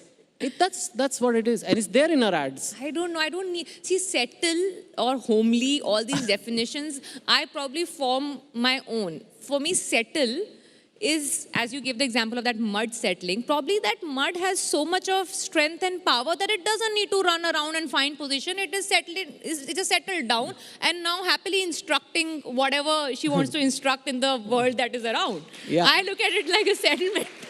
May you never settle down. I have too much of gravitas in me and I have settled down. And I'm instructing May you things never around. settle down. Let's shift topics a bit. I want to talk about social media, but not Twitter, because Twitter is toxic. We can talk about Twitter, but later. But I want to talk about something interesting with you, which is Instagram, which is super popular amongst young people. They don't even know Twitter. They're like, you're on Twitter? What is Twitter? Who goes to Twitter? They're not right? interested. But Instagram is huge. And why I'm talking to you about Instagram is I've seen actors, but also a lot of models, a lot of male also, but a lot of female models have huge following, actors have huge followings, and everybody goes to Maldives. I don't know, all the famous... It's a beautiful place, huh? Yeah, so for some reason, everybody goes to Maldives. It's a beautiful place. What reason? It is a beautiful place to go. Oh, okay, fine. I mean... For some reason, we're not getting any money from Maldives, trust me. Andheri is pretty nice too, and Bandra is also nice. But oh yeah, really try holidaying there. Yeah, at Juhu Circle. Okay.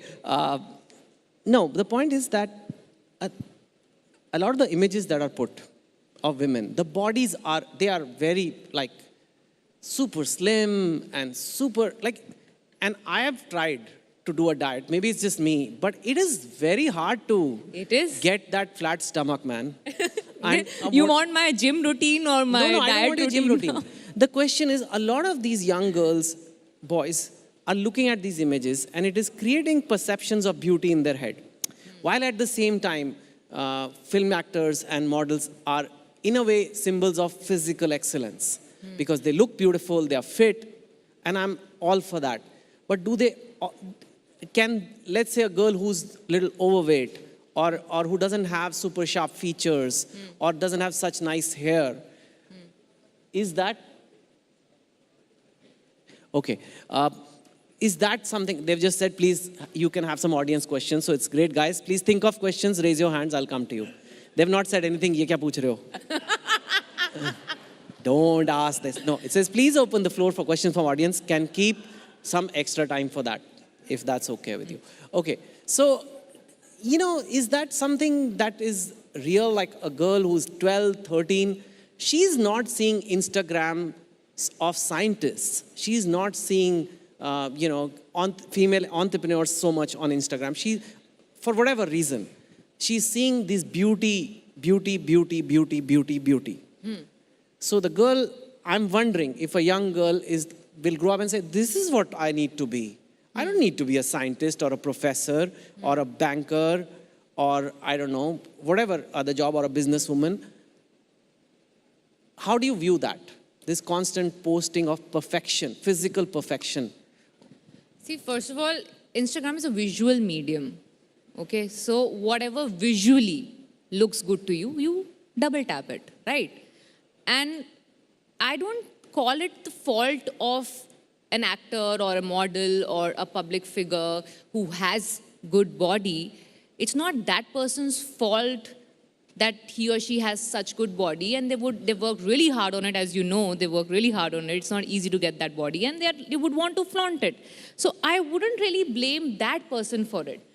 If you really want to follow a scientist or someone who's an entrepreneur, beyond Instagram, there are other portals where you can go and follow them. It's for you to decide. If you're on Instagram, you're actually looking for some visual validation of sort, right?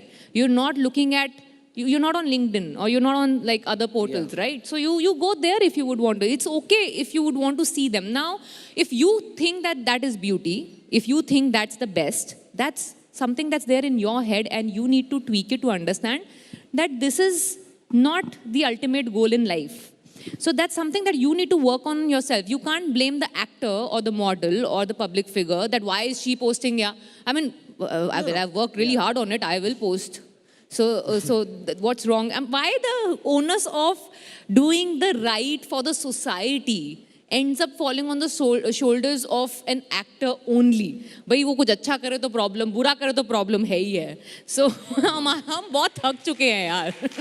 No, so since it is Alpha Woman and since it is about, you know, like making sure we don't impose pressures on women to look a certain way. Yeah. I guess that's the thing. Does it? See, and I'm not blaming anyone. I am not saying that iski galti hai. So I can't generalize and answer for everyone. I can answer for myself. I would want to use my social media, Instagram, to be as authentic as possible with whatever flaws I have. Sometimes I have terrible grammatical errors and I let it be. Because that's me. I am not perfect. I mean, of course, I would want a picture to look good, but what is good is very subjective, right? I like a picture, you might not like that picture. I find this body to be perfect, you might not find it perfect enough. So I will deal with my social media authentically with what I think is good. And then if you like it, you are making it an aspiration. So that's in your head. You need to change your aspirations then, if you want to like change the way you look at Instagram. So yeah. Okay, awesome. Okay, I am opening the floor. Khol do. For questions from the audience. So guys, if you have questions, please raise your hands and someone with the mic will come to you. Please introduce yourself, your name, what do you do? Are you homely or not? Are you settled, well settled, looking to be settled? Whatever you feel like sharing. Ek aur hai, girly girl. I've heard that also. You're a very girly girl. Girly girl. Girly girl. I've seen Innocent Divorcee.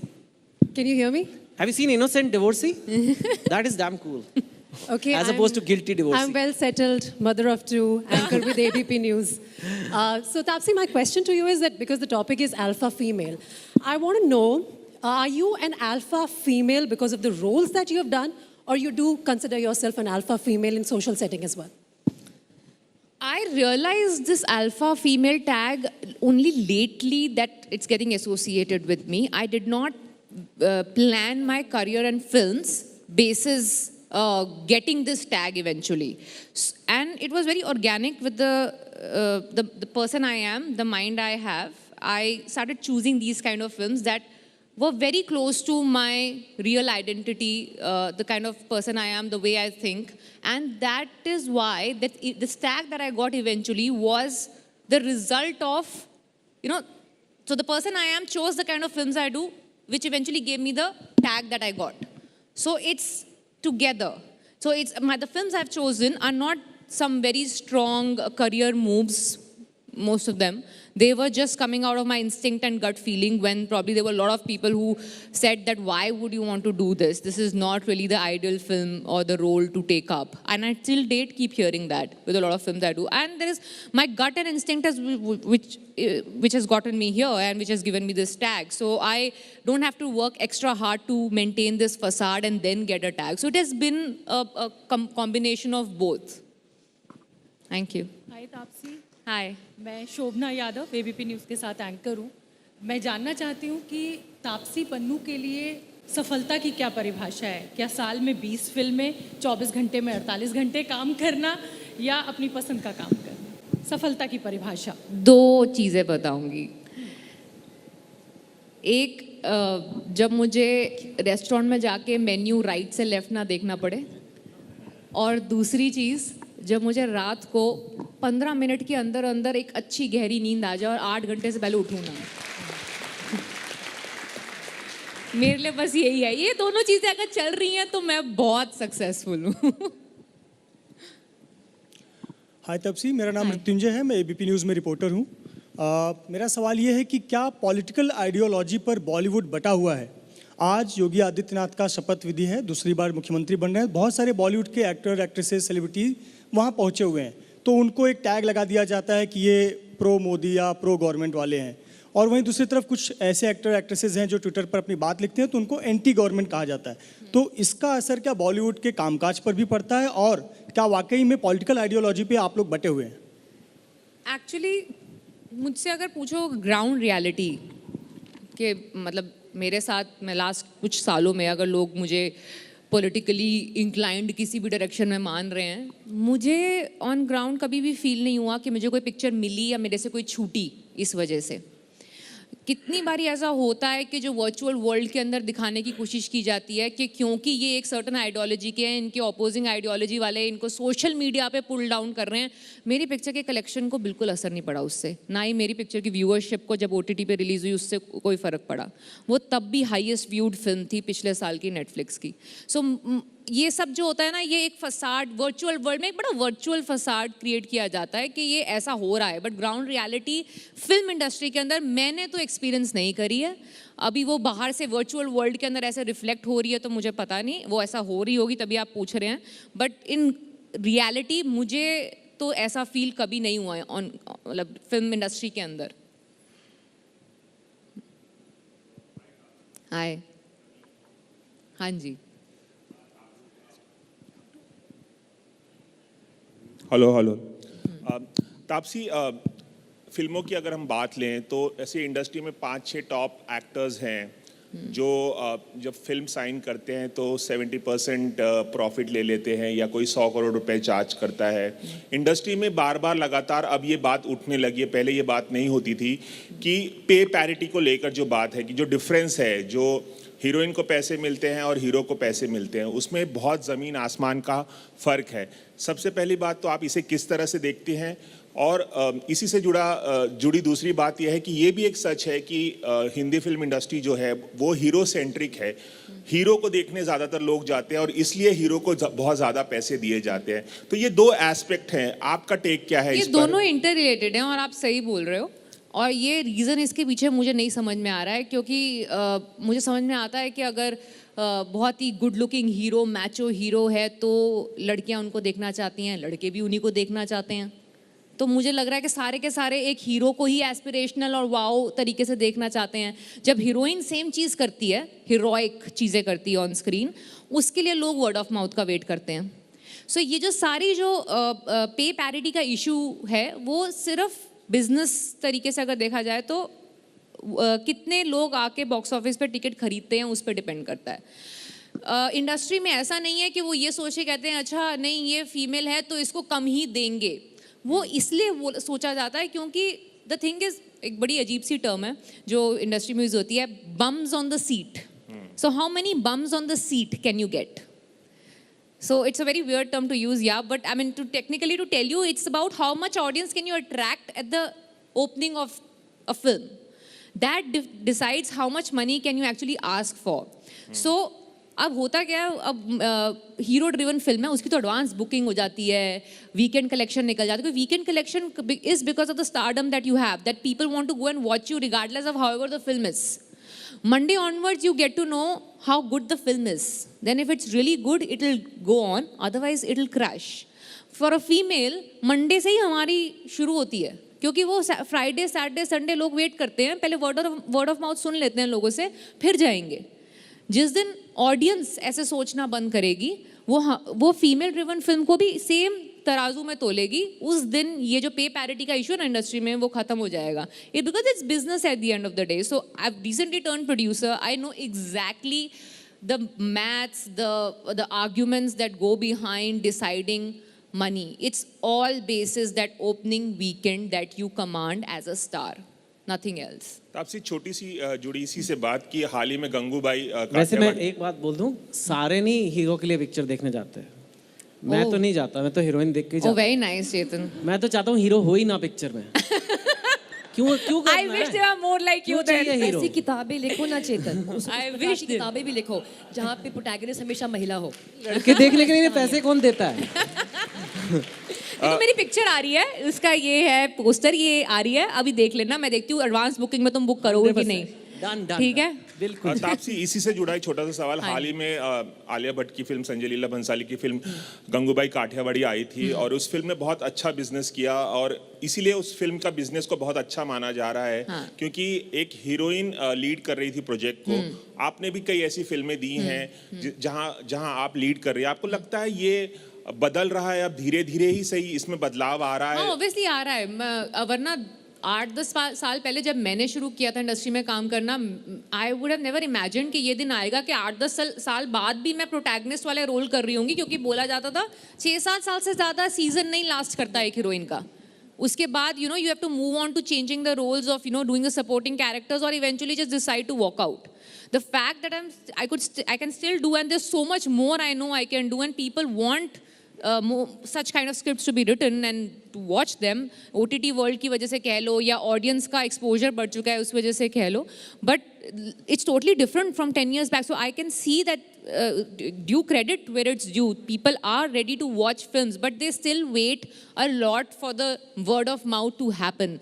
Where the Gangubai was concerned, I mean, I was so glad that that happened. I think एक heroine की film जब चलती है ना, so it opens doors for 10 other female-driven films. So I heartily celebrate the fact that it happened. But I really hope in the future, the number of screens that film got, 3,000 screens, which I don't know, people, तो आप लोग सब number देखते हो ना, इसके 100 crore हो गए, 50 crore हो गए. There is a certain logic and maths behind it. There are a number of screens, there are a number of shows. I have had films which have released along with a film which was driven by a male, and purely on the basis of the fact that that was a male-driven film and this was a female-driven film, I've gotten lesser number of screens for my films. So I had to prove, my film had to prove its worth in the weekday to overtake the other film. So the day this becomes a level playing field, 3,000 screen. मेरी आज तक की मतलब बदला, which collected close to 90 crores, it was released in some 900 screens. That's it. And it ended up making close to 90 crores. That was a huge success for a film that released only on 900 screens. So it eventually 3,000 screens, which is at par with any big hero film, should be given to a female protagonist as well. And then you see, why will it not collect numbers like Gangubai did? So yeah, let's make it a level playing field is the idea. Hi, Taapsee. वैसे कहानी की वजह से भी film चलती है. जैसे Kashmir files अब हीरो की वजह से चली या हीरोइन की. उसके पता है अभी कितने स्क्रीन है? उसके तो पता नहीं, मेरे को लगता है कि 4,000. 4,000? Wow. Wow. Hi, Taapsee. I'm very homely. I'm already mentally in local train, going back home. So my question to you is that you are always under cameras, always viewed by the audience. So there must be a constant pressure of being perfect. And nobody is perfect. So sometimes the imperfections are not taken well by some people, especially in the age of social media. Yeah. So there could be a time, a phase where you must have doubted yourself. So how do you deal with it? So this is something that I was just discussing with Chetan before we came on stage as well. This profession in particular is all about how people perceive you. It sometimes goes beyond the talent that you have. It's about what people think of me that matters more than how good or bad I am, which is a very difficult position to be in. I'm not going to glorify it. It is a very hard position to be in, day out being judged and discussed on everybody's dining table, to live up to the requirement of being good in every household, and because that's going to decide how long your career is going to go, is not easy. It's one of the most mentally taxing professions to be in, because my success, failure lies in the hands of other people and the perception more than how good or bad I am, which is not an easy position to be in. So it is very hard. I'm not allowed to have bad days. I'm allowed to be always happy and be very receptive of whatever is happening around. So I'm not going to glorify it saying that, you know, it's, yeah, this is it and it's fun and all of that. No, it's not fun.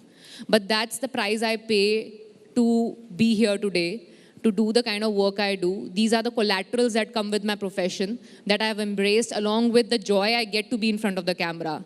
So, you know, you cannot get the best of everything. So this is the negative that comes with it, that I have to swallow with a, you know, a pill that is not really good in tasting. But yeah, this is what I have to live with. It's hard. I'm not going to give you any solution to it, because there is no solution. You have to get through it.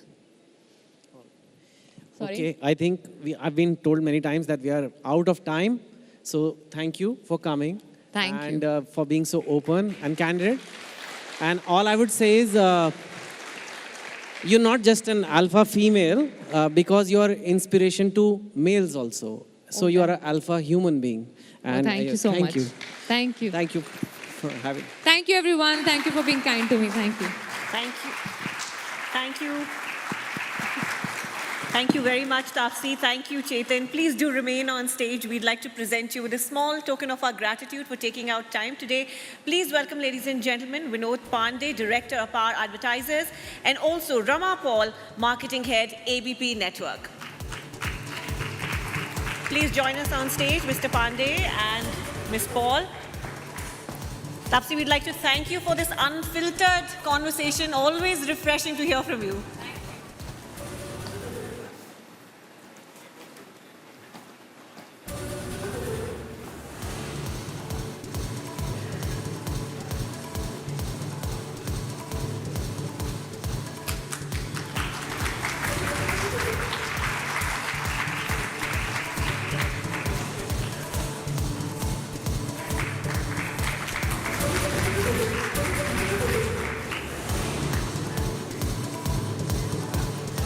Thank you very much, Chetan. Thank you, Taapsee. Ladies and gentlemen, Taapsee Pannu. Thank you. All right, I think now we have full attention here. Taapsee's, Taapsee's quotes, Taapsee's talk, frank talk with us has really brought a smile to our faces and also told us about some things we are perhaps not so pleasant about always being in the limelight. We now come to our next keynote address that centers around a very fundamental and relevant topic. Now, through the day today, we've spoken about the inequities that exist in our society. And now, as we move ahead, if we're looking to create an inclusive economy, it becomes so imperative that businesses focus on the value they add to society as much as they focus on their profits. Purpose and profits necessarily don't have to be exclusive of each other.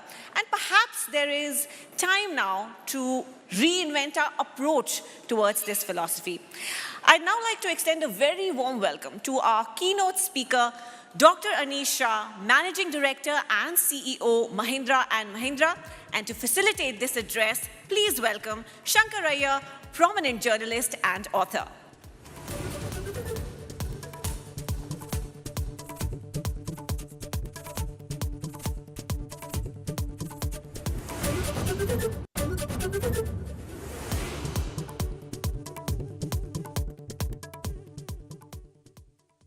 Our speakers will just be joining us in a moment, but in that time, I'd like to take you through some of the other eminent speakers who will be joining us later today. The Honorable Minister Nitin Gadkari will be with us and also Vidya Balan.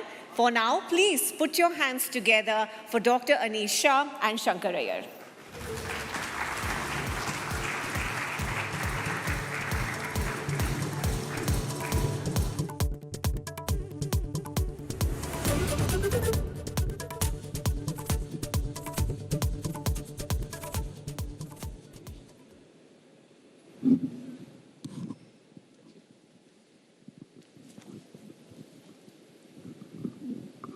Good afternoon, everybody. I think we will try and make up some time by riding on one of Mahindra's SUVs, maybe travel the distance faster. We have an interesting session, and for the youngsters in the audience, I think this will be very important because we're talking about how businesses are getting reinvented, how the environment is changing, and not just the pandemic and Ukraine. There are other things happening in the world. So without much ado, let me introduce you to Dr. Anish Shah, Carnegie Mellon alumni, CEO and Managing Director of one of India's largest diversified groups, and somebody who's a thinker and in the entrepreneurial sense and also in the academic sense, given his title that he's doctor. He has a doctorate from Carnegie Mellon.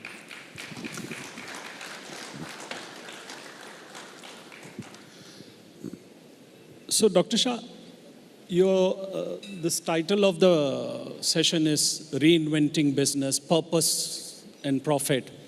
I mean, some would call it semantics. Milton Friedman very famously had said that the only social responsibility of business is to make money for the shareholders. Now, that has clearly evolved. Some say that the Friedman thesis is dying, or some have even declared its death. How do you define your concept of reinventing business? So Shankar, first, it's a pleasure to be here with everyone. I feel that the world has changed a lot, more so over the last couple of years than what we've seen over the last decade. And in the world today, it's become even more important to focus on purpose. This is not a new concept. It's a concept that has been there for many years. And in fact, I'll go back to the time when our founders started this company in 1945. They put out an ad in Times of India outlining the principles under which Mahindra was born. And those principles outlined the dignity of labor. It talked about meritocracy. It talked about the fact that caste, creed, nor color shall come in the way of someone going ahead in the organization. It talked about responsibility to society. And it outlined, in effect, what purpose meant to the organization. That has been the DNA for our organization for the last 75 years. And today it becomes a lot more important because the society is watching organizations around and looking at whether they have purpose and a responsibility to society or not. And that is how society and consumers will make their choices on where to spend their money. So purpose is not just important from a sense of societal values, it is also a key driver of profits today. And what our job as leaders is to look at how do we drive both purpose and profits. Because if we focus on purpose and live our responsibilities, we will make good profits for our investors. So social responsibility in some ways adds to your brand value and enhances your ability to expand your market share, in a sense. There is a clear benefit on brand value. It is who we stand for. Today we see a lot of consumers deciding what they buy and where they buy from based on the values that they associate with. And that is important. That's very interesting because, I mean, to go back to the history of the formation of Mahindras, it came after the, just before the party. It used to be Mohammed and Mahindra. And I remember this ad, now that you mentioned it. It was based on the trusteeship concept of Mahatma Gandhi, that the entire ad was done. Now, when we talk about purpose and profit, we have to, in the current climate, and I'm using climate as a pun here in terms of climate change also. We have the concept of environment, social responsibilities, and governance. Now, to the skeptical Indian, this sounds a bit like old thepla in new packaging. But, and the more it is propagated, Larry Fink wrote a letter to people sequencing people, planet, and profits.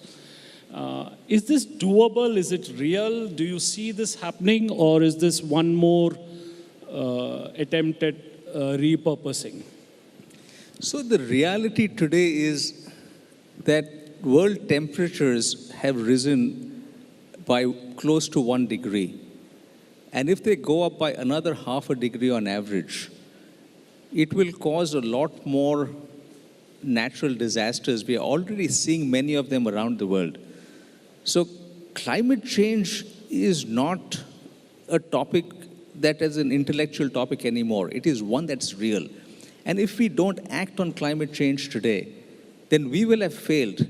As an old Native American proverb says, we do not inherit the world, we borrow it from the next generation. Correct. So that is our responsibility for the next generation. And this is something that we have to act in concert. It just cannot be left to governments to say, you please take care of it. The private sector has to play an important role. Our sustainability journey started 15 years ago because we recognize the importance of these actions. But what I will also add is that this is, again, not divorced from profit. So if we look at the various projects that we have done for sustainability in the last 5 years, we've done 2,000 projects. These projects have had a cumulative return on capital of 24%. And that is because we are reducing energy. Today, we use 25% less energy to produce one vehicle than we did 5 years ago. We are water positive across all our plants, collectively across the group. We have the first carbon certified plant in India, in Igatpuri. We've just recently launched net zero homes. This is Mahindra Life Spaces. And construction and operating homes or residential homes constitutes about 40% of carbon dioxide that's released in the environment. And that is something that, again, we are addressing. So all of these things add up to create a significant difference. And therefore, corporates have to partner with governments to lead this effort. So when you say that homes account for 40% of the emission, it also includes construction material that is used in a living cause. So how does a company like you sort of work at the idea of zero carbon emission or net zero carbon emission or reduced carbon emission? You are, of course, a major supplier of something that consumes fossil fuel, which is vehicles. You're also building. So is the focus cost effective for you? Have you been able to sort of bring down your costs and be more profitable for your stakeholders? Because at the end of the day, that also matters. So I'm going to come back to purpose first and then talk about profit in terms of how to balance both. The Paris Agreement talks about net zero by 2050. Our target is to be net zero 10 years earlier, by 2040, despite producing all the vehicles and tractors that take up a lot of energy. We are well along that path, though what I would also add is, for the world to reach that goal, it will require new innovation. And we are partnering with various companies and associations around the world to drive some of those innovations. Now let's take a micro example on the profit example that you mentioned. We have a business that has three-wheelers, and we've been manufacturing ICE and CNG three-wheelers for many years. Over the last year, we've been selling electric three-wheelers. Today, 70% of our three-wheelers sold are electric. So we've seen that transition from ICE to electric already. And we have a 65% market share in the electric three-wheeler market. Okay. So as we think about profit, this is a very profitable business for us that is helping the planet as well. So it's about finding the opportunities, it's about acting on them, and therefore profits will follow. If you work with purpose, profits will follow. So there is some truth to the Larry Fink theory of triple bottom line. There is truth to it, and what I would add to it is that if an organization is not purpose-driven, they will likely find it difficult to survive over time. So just to transit from this area to another aspect, I mean, everybody here is watching the news, what's happening in Ukraine for 2 years. This is probably the first physical conference that's happening in Mumbai after a long time because of the pandemic. So we've had disruptions in a series, so to speak. How do you, as the CEO of a large diversified group, look at and plan for disruption? Now, mind you, the disruptions are both on the supply side and also on the demand side. Now, on the supply side, we know now that what we thought was a global supply chain is essentially a Chinese supply chain. And on the demand side, people's tastes are changing. The way products are being offered are changing. I think yesterday or day before, Deere launched its first autonomous tractor. People are looking at autonomous vehicles, electric vehicles. Airbnb is looking at more people working from home, so Airbnb bookings are changing. How do you sort of look at these transitions, and how do you plan and execute your idea? So Shankar, this is one important aspect of reinventing business, which is how does one thrive in uncertainty? And that's what led to my comment earlier that the last 2 years have seen a lot more change that we've seen in the last decade or maybe even more than that. It reminds me of this old game I used to play as a youngster called Whack-A-Mole, where something popped up, you knocked it down with a hammer, and two other things popped up. So you're constantly knocking things down with a hammer. And that's exactly the world we're living in today. The new car that we launched, the XUV 700, has 130 semiconductors. And every week we might get a call from one of our component makers that the semiconductor for this component is not available, so we can't send you this component. And our team has to then work through production schedules to say, well, we can produce the car, but we can't put the wireless charger in there. Or we can't put this other thing in there because we don't have that one. And how do you plan for that? And the lessons we've learned from that are first around leadership mindset. The positivity that we bring in terms of how do we tackle these problems. The second one is around scenario building and planning ahead.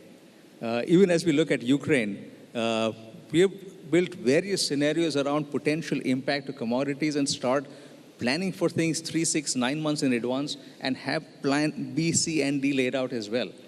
The third is around what I call optionality, which is build options, pay a certain price for it, and then we have the ability to double down the option. So these are things that we are doing to be able to thrive in uncertainty. And the final comment I'll make here is, this reminds me of Taleb's book from a few years ago called Anti-Fragility. And that really talked about the concept of not surviving in uncertainty, but thriving in uncertainty. And that's the opportunity for organizations. How do we become stronger and how do we thrive in uncertainty? So there's this quote that was often attributed to Lenin, that nothing happens for decades, and then in weeks, decades happen. So we are seeing all kinds of acceleration of adoption of technology, of practices, human behavior. So within your group, how do you deal with this whole new animal called work from home? One thing we've always done well is had a lot of empathy towards our associates and have had the flexibility to meet their needs when they wanted to. Work from home is something that we're looking at closely in terms of what form should it take? Should it take a form that everyone can work from home whenever they want? Should it take a form that you have a couple of days where you work from home and 3 days in office?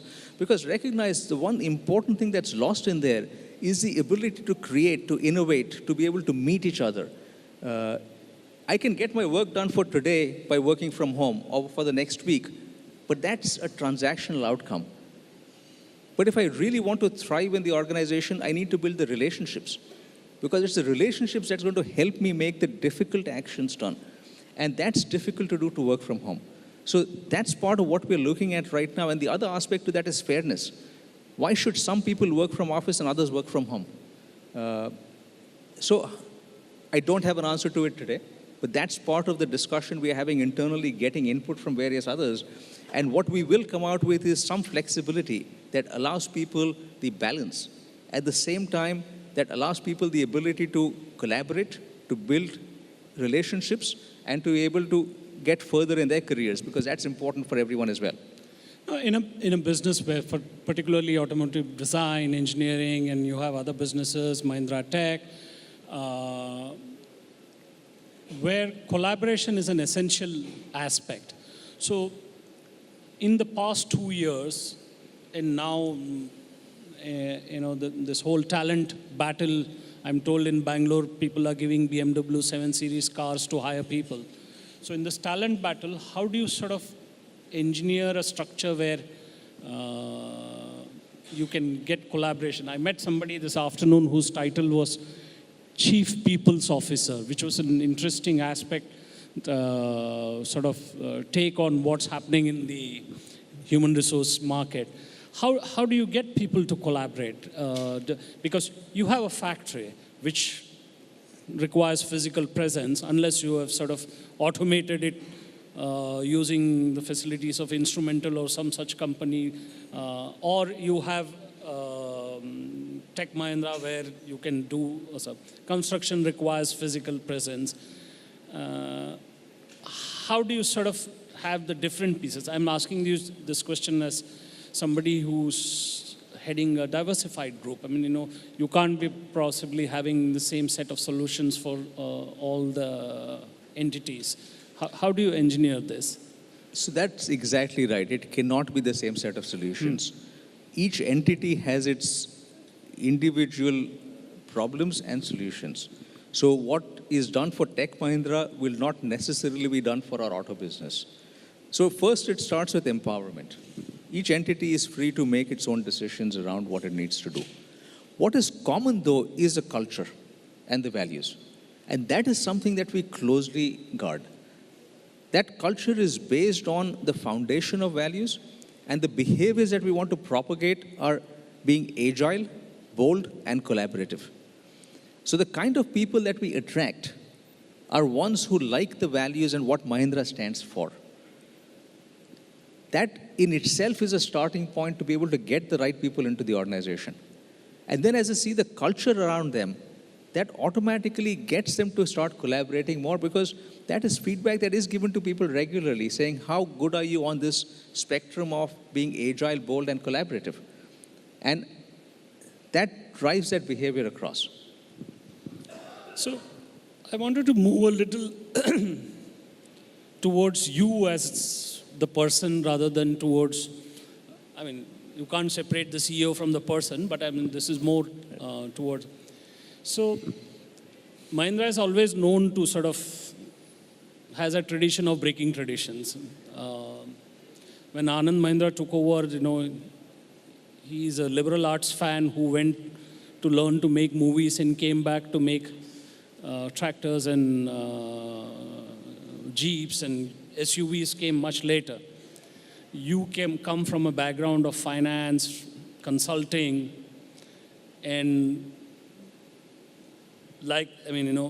you have a large industrial space, plus the construction space, plus the tech, esoteric tech space. How do you deal with how did you deal with the transition? How difficult is it for you? Was it? So the transition actually has been a very easy one. I think the biggest factor in it was the way it was planned. So Anand and the board planned a very smooth transition over a period of 18 months, where I spent 12 months as a group CFO and then took over this role. Also, I had been in the group for 6 years prior to that, which made a huge difference in terms of having understood different businesses. And the role that I was in at that point was head of group strategy, which gave me a very close look at all the businesses. And that was huge in making this happen. The second thing that we did was what we call continuity and change. We were very specific about what changed and what did not. And why was it essential to change certain things? We had to ensure that the values, that the foundation we have stayed constant over time. And that communication was very important, especially as a time when the organization is looking at a new leader and saying, are we going to be completely different from what we were? I liked what I had before in Mahindra. Is that going to stay or not? So that continuity and change was extremely important. And the third part is our leadership team. They made a huge difference, because it's not one person who can do this. It has to be the team together that does it. So there's one question that got left out in the earlier pitch I just wanted to. So I remember in somewhere around 2005-07, Mahindra had acquired companies which were dealing with materials, innovation, in bringing down, in changing the energy stuff. I remember something to do with the battery company also. Has that progress? I'm asking this in the background of, we talk about Atmanirbhar Bharat, we are talking about supply chain resilience. So I want you to answer this question in two parts. One part is, how is Mahindra doing that story in terms of innovation, getting the technology here? And what do you think, are we headed in the right direction in terms of how the policies are formulated, the PLI schemes and others in terms of the Atmanirbhar Bharat idea? So I'll take the second part first. I think the policy formulation has been very sound. And what we are seeing is a tremendous amount of incentives being given to make in India and be Atmanirbhar. So from that perspective, it will create a much stronger boost, and we will start seeing the effect of this really over the next 5 to 7 years. On the first part, I would say two things. First is, we actually launched a solar business, which is right around the time frame you're talking about, which would be linked to what you recall. And that solar business today is one of the largest solar companies in India, and is one that we want to take to 10 gigawatts in the next few years. So that's a huge success for us. But I would highlight the second part there, which is when we talk about Atmanirbhar, it's about the ability to manufacture world-class products in India. It's not just manufacturing in India. And this is where I would talk about the latest car that we have, the XUV 700. It's not just a world-class car. It will stand head and shoulders above other world-class cars. And the only thing I would tell everyone is, just go and test drive. You will see it for yourself. Right? But that's what makes us proud. It makes us proud that as an Indian company, we've been able to do all of this in-house. And that's what our Mahindra Research Valley has done. That's what our colleagues there have done in being able to manufacture something that is well above what we would call world-class. So you mentioned that you were in a solar power space. You were working in other directions also in terms of climate change. Are the current policies, the PLI schemes, others, do you think they're enough? There needs to be more to be done? My own take on the solar thing is that we think too much in terms of gigawatts and megawatts, whereas the real story is in converting homes consumption into, making it renewable. There's a kilowatt hour story there. How do you see the evolution? Do you think that we will, because we are fortunate in India, we have 300 days of sunlight, unlike other countries. And even if the lux levels differ, we have a huge coastline, we have wind power, we have tidal power. Are we doing enough to get to that point? So the cost of solar energy in India is among the lowest in the world. And from that standpoint, for utility-based solar plants, I think we are ahead and well on track. Where we need to do more work is distributed solar. Exactly as you said, having solar panels on roofs of homes and having that generate electricity. That in many ways is implementation now. It's not about needing incentives in that space. It's about companies going out there and being able to implement it. It does require scale, and that scale will take some time to build. And then the third aspect there is technology, because we need to be able to get new technology where you can put films on a car and have that charge a car, for example, or to have films on a window of a building, and that creates electricity that can power the building. So these are various innovations that need to come in, and that's something where we will have to partner with others around the world to get them in. Okay, I think now I'll switch back to the personal. So leadership is essentially education, insights, and experience. What I call the experiential. You meet people, you learn something from them, somebody advises. So for the young audience here, what is that one insight or advice that you got, if any? Did you have a moment of epiphany in that sense? What is the one insight or advice that you got, which kind of defines you, your work, and your persona? If I were to put it down to one, I would say an advice I got many years ago was, to get control, you have to give up control. And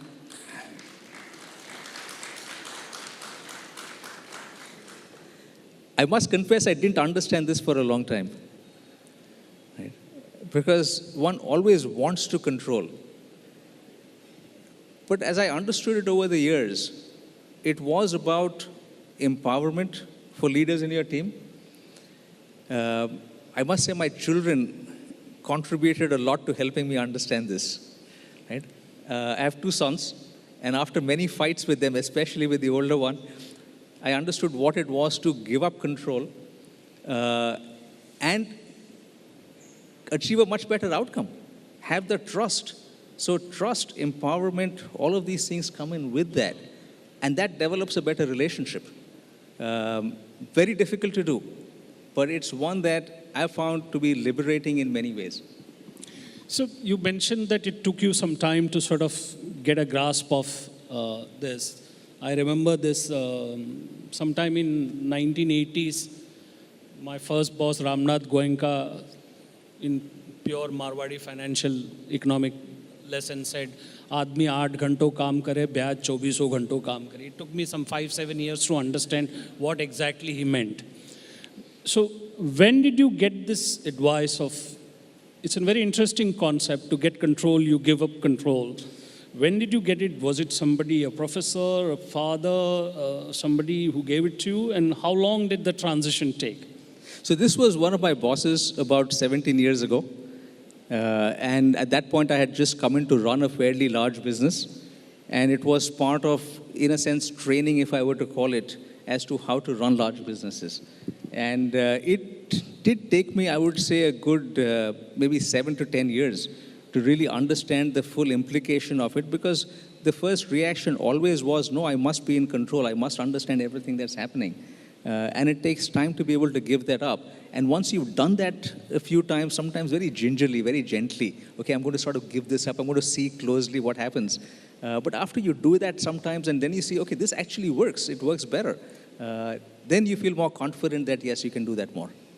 So this sort of goes back to what Avinash Pandey and we were discussing, that you hire good people and let them do their job. That is the primary principle, I guess. Give up control to get control is a very good theme to work with, and a lot of people who are running businesses or departments in the group should sort of imbibe that. Before we end, I asked this question to a lot of people. What is that one book that you would recommend management students, people who are coming up, who are in studying, who have just started on their career, that they must read? This may sound a little corny, but I would say the one book that has had a huge influence on me is a book called Mission Success by Og Mandino. This is a book I read when I was in 11th grade. Can you repeat that? Let's repeat that book's name for them. Mission Success. Mission? Success. Success, okay. And I say it's a bit corny because it's in the realm of the power of positive thinking. But what that book really unlocked, which is similar to what another book did, only if you understood the meaning, which is Jonathan Livingston Seagull by Richard Bach, is essentially to say that the only person to put boundaries on yourself is yourself.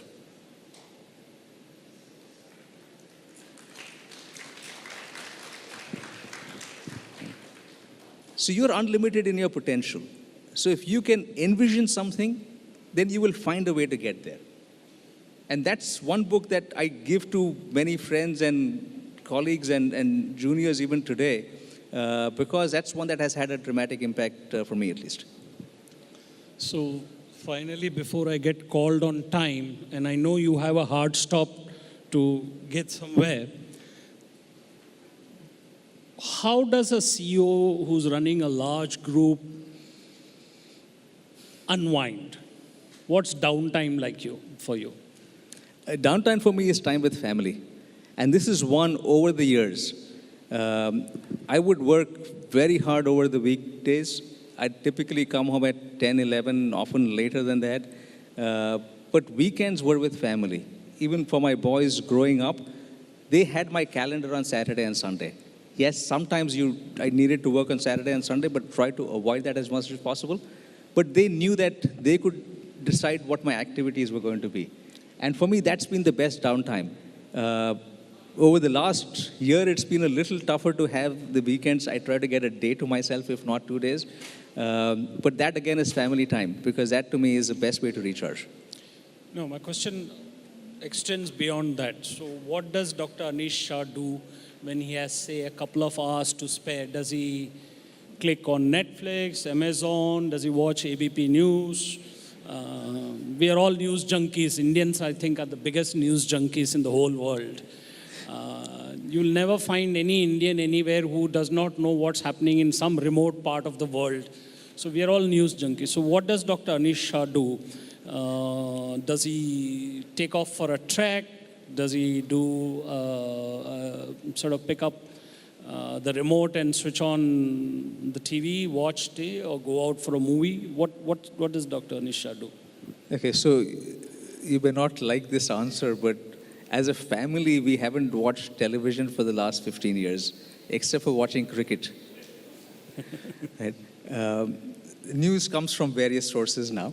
But what I love doing is playing cricket with my boys or playing soccer or we often play American football as well.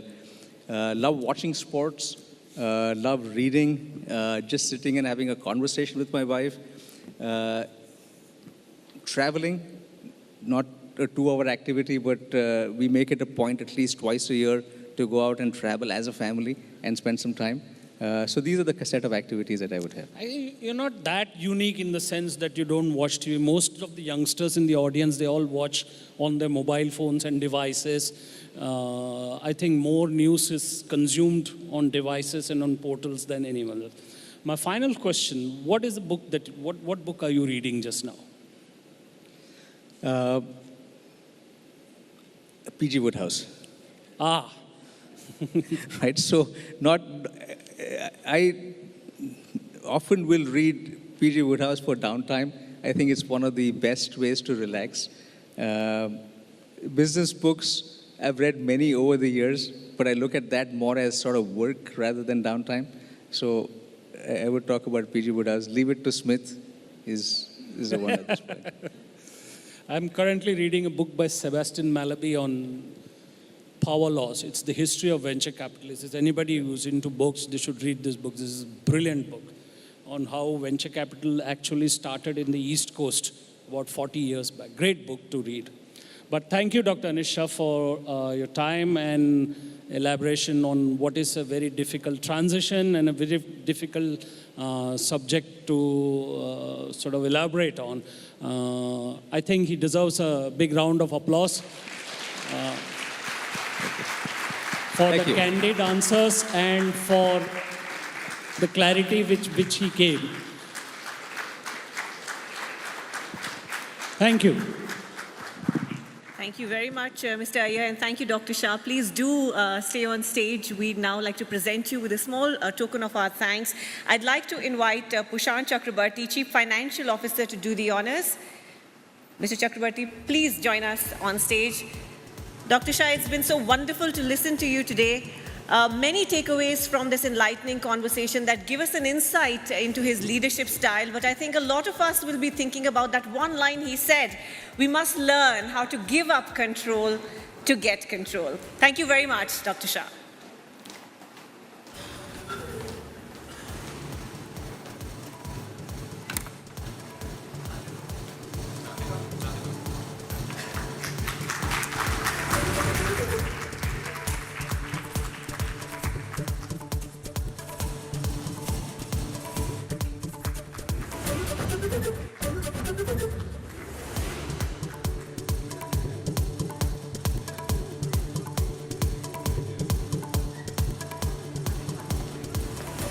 Thank you very much indeed.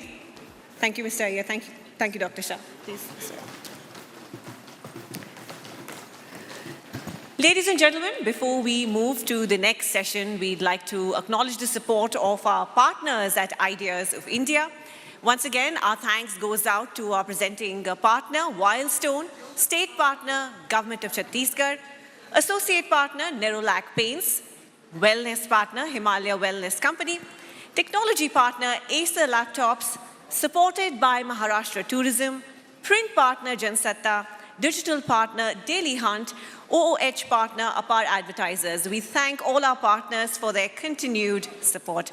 And also heads up, ladies and gentlemen, the Honorable Minister for Environment, Government of Maharashtra, Aditya Thackeray, will be joining us in a short while from now for a session. We're moving on towards the next session of the day.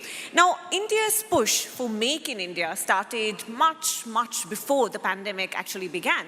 But the thrust to make India a manufacturing hub, and more importantly, a global brand, is now stronger than ever before.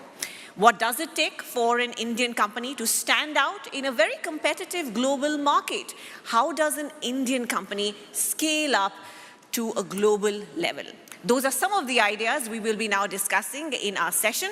Please welcome our speakers, Ankit Daga, Head of Business Development, McEnroe Consumer Products Limited, Abhishek Agarwal, President, Strategy Ozone India, Pradeep Agarwal, Founder and Chairman, Signature Global Group, and to chair this session, please welcome on stage Santosh Desai, columnist and MD and CEO of Future Brands India.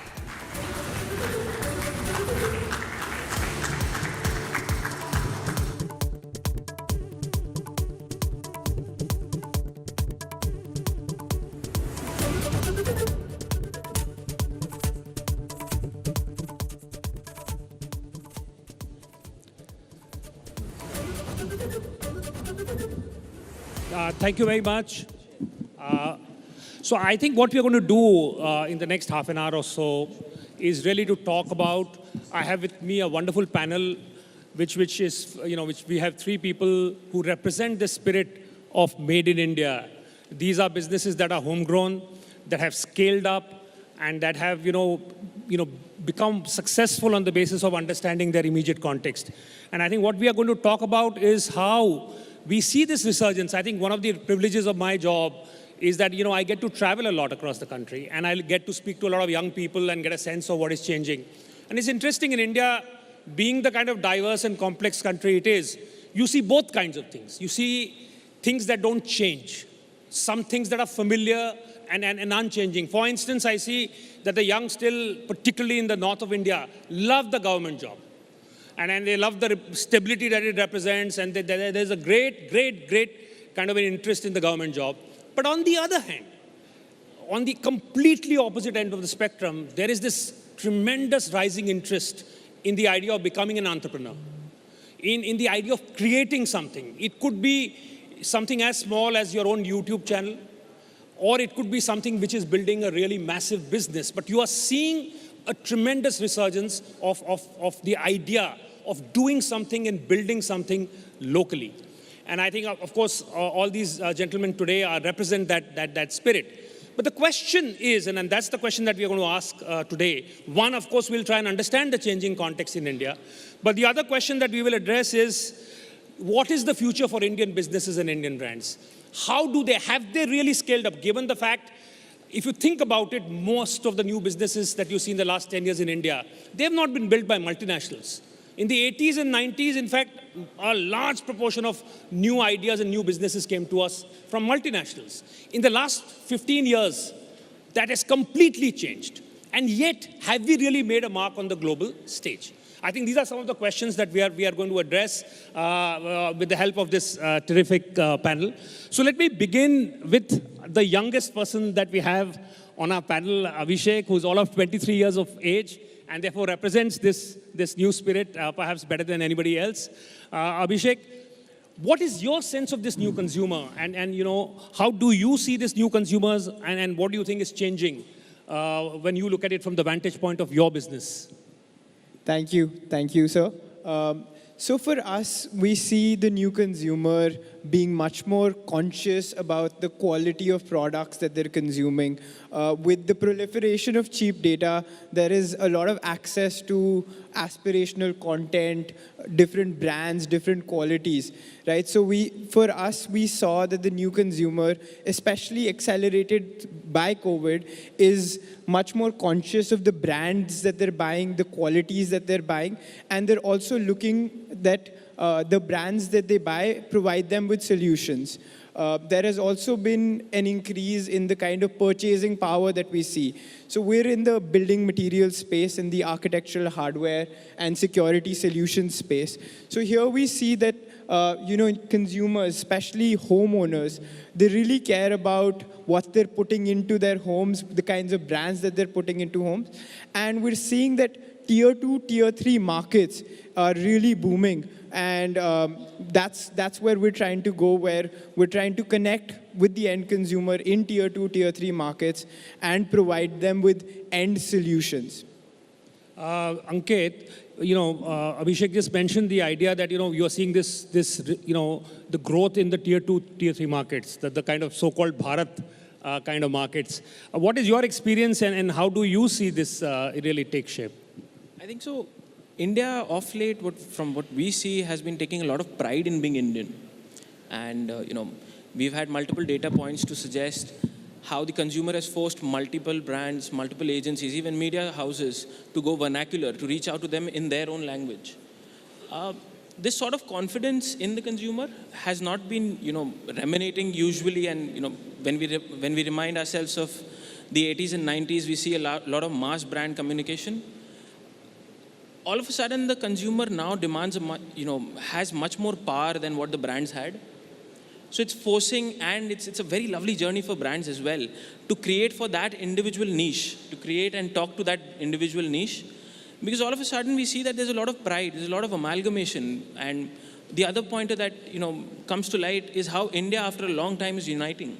And that's uniting because of brands, because of work that we've been doing. We see Punjabi songs all across the nation. One fine day, a Punjabi rock star launches a song on YouTube, he's trending. At the same time, a South Indian movie making waves up north shows that there was the great barrier that, India had with the north and the south, east and the west, sort of because of the multiple advancements with the technology, now seems to be diluting. And there's that immense amount of power that the consumer now enjoys. And it's lovely for brands like us to create and curate things for them. We are in the fragrance business and we love doing that. When the consumer demands something for themselves, that's where we sort of tip the iceberg for them. That's the idea.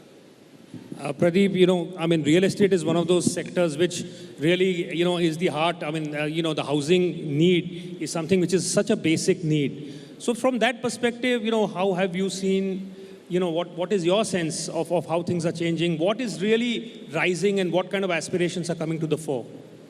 First of all, thank you. आपने इतने young panel में मुझे बुलाया. जी. इसके लिए आपका बहुत बहुत शुक्रिया.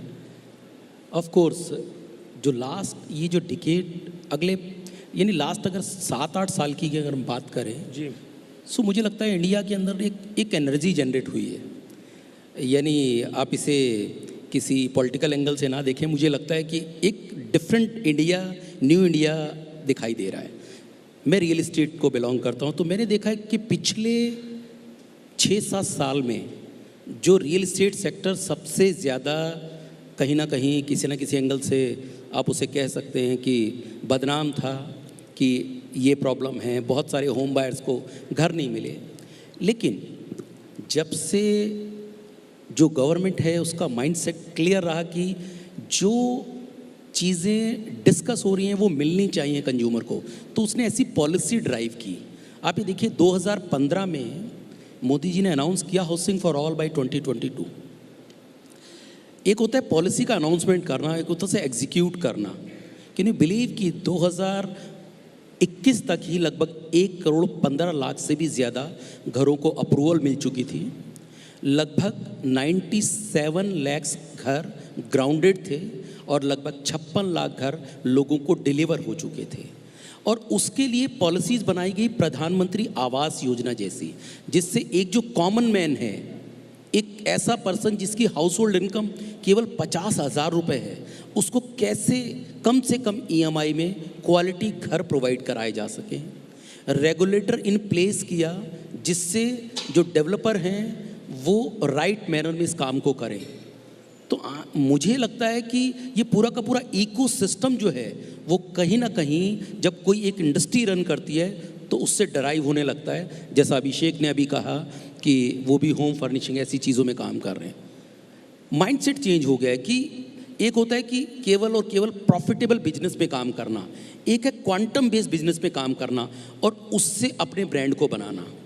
आई थिंक सो आज की डेट में जो अफोर्डेबल हाउसिंग है वो एक ऐसा सेगमेंट बन चुका है जिससे टॉप से बॉटम तक एक जॉब क्रिएशन हो रहा है और उसके बाद एक कॉमन मैन को घर मिल रहा है और क्वालिटी घर मिल रहा है। और जो अभिषेक जैसे जो सप्लायर्स हैं उनको भी एक बड़ा बिजनेस मिल रहा है और उनके अपने जो प्रॉफिट मार्जिन हैं उनको श्रिंक करके कॉम्पिटिटिव वे में लाना पड़ रहा है। यानी इन माय वे आप ना अच्छा काम करें, मनी बाय प्रोडक्ट है, वो खुद ब खुद बनती है। तो भाई ये बताइए कि जैसे आपने कहा अफोर्डेबल हाउसिंग की बात की, तो कुछ इनोवेशंस आए हैं? क्योंकि हमेशा ये माना जाता था कि भाई to actually deliver a product which is of a good quality, given the kind of prices and given the kind of the infrastructure that we had, वो हमेशा एक तरह की दिक्कत मानी जाती थी। तो क्या कुछ इनोवेशंस हुए हैं यहाँ जो आप जिसके बारे में आप बताना चाहेंगे? यस, बिल्कुल। देखिए, जब आप किसी भी मास हाउसिंग को क्रिएट करते हैं तो बिना टेक्नोलॉजी के वो क्रिएट हो नहीं सकते। आपको ऐसी टेक्नोलॉजी उनके अंदर लानी पड़ेगी जिससे ज़्यादा जल्दी घर बन सके और क्वालिटी बेस बन सके। आज इंडिया के अंदर जो रियल एस्टेट है टेक्नोलॉजी के अंदर इस वक्त सबसे ज़्यादा एडवांस हो चुका है। जितने भी मेट्रो सिटीज़ में हैं जिसमें ग्रेड ए डेवलपर काम कर रहे हैं, ब्रांडेड डेवलपर काम कर रहे हैं, वो टेक्नोलॉजी का इन्वॉल्वमेंट प्रॉपर कर रहे हैं और इसीलिए ये हो पा रहा है कि जब आप करोड्स ऑफ करोड्स घर बना रहे हैं आप, यानी एक नंबर्स देखिए, मैं बड़ा सिंप्लीफाई करूँ इसे, 2030 तक लगभग 6 करोड़ घरों की नीड है, बिकॉज अर्बनाइजेशन जो है वो बड़ी संख्या में हो रहा है। अगर 6 करोड़ घर आपको अगले, यानी 1 करोड़ घर बनाए हैं और अगले 8 साल में लगभग 5 करोड़ घर और बनाने हैं, तो इसके लिए टेक्नोलॉजी की नीड होगी। और ऐसी टेक्नोलॉजी जो आज की डेट में वर्ल्ड में बहुत जगह यूज़ हो रही है। आज आप चाइना की बात करें, हांगकांग की बात करें, सिंगापुर की बात करें, तो वहाँ पे घर बनाने का जो टाइम है वो 12 महीने से 18 महीने का है। इंडिया में आज भी ये टाइम 4 साल का है। मुझे लगता है जो टेक्नोलॉजी है वो बहुत बड़ा रोल प्ले करने वाली है आने वाले टाइम में। एक चीज़ जो what Ankit had, one thing that you had mentioned, Ankit, was this the fact that this kind of the fact that the differences across regions etc. seem to be narrowing, and there is in some senses a sense of a common kind of a mindset, or at least common reference points that seems to be emerging. Does this not contrast with the idea that actually more and more businesses have to actually pay more attention to regional differences, or the fact that they have to customize their strategies for individual regions? So, I mean, how do you reconcile these two different kind of ideas? To be very fair, it's not about bifurcating and looking at different sections of the community or states essentially.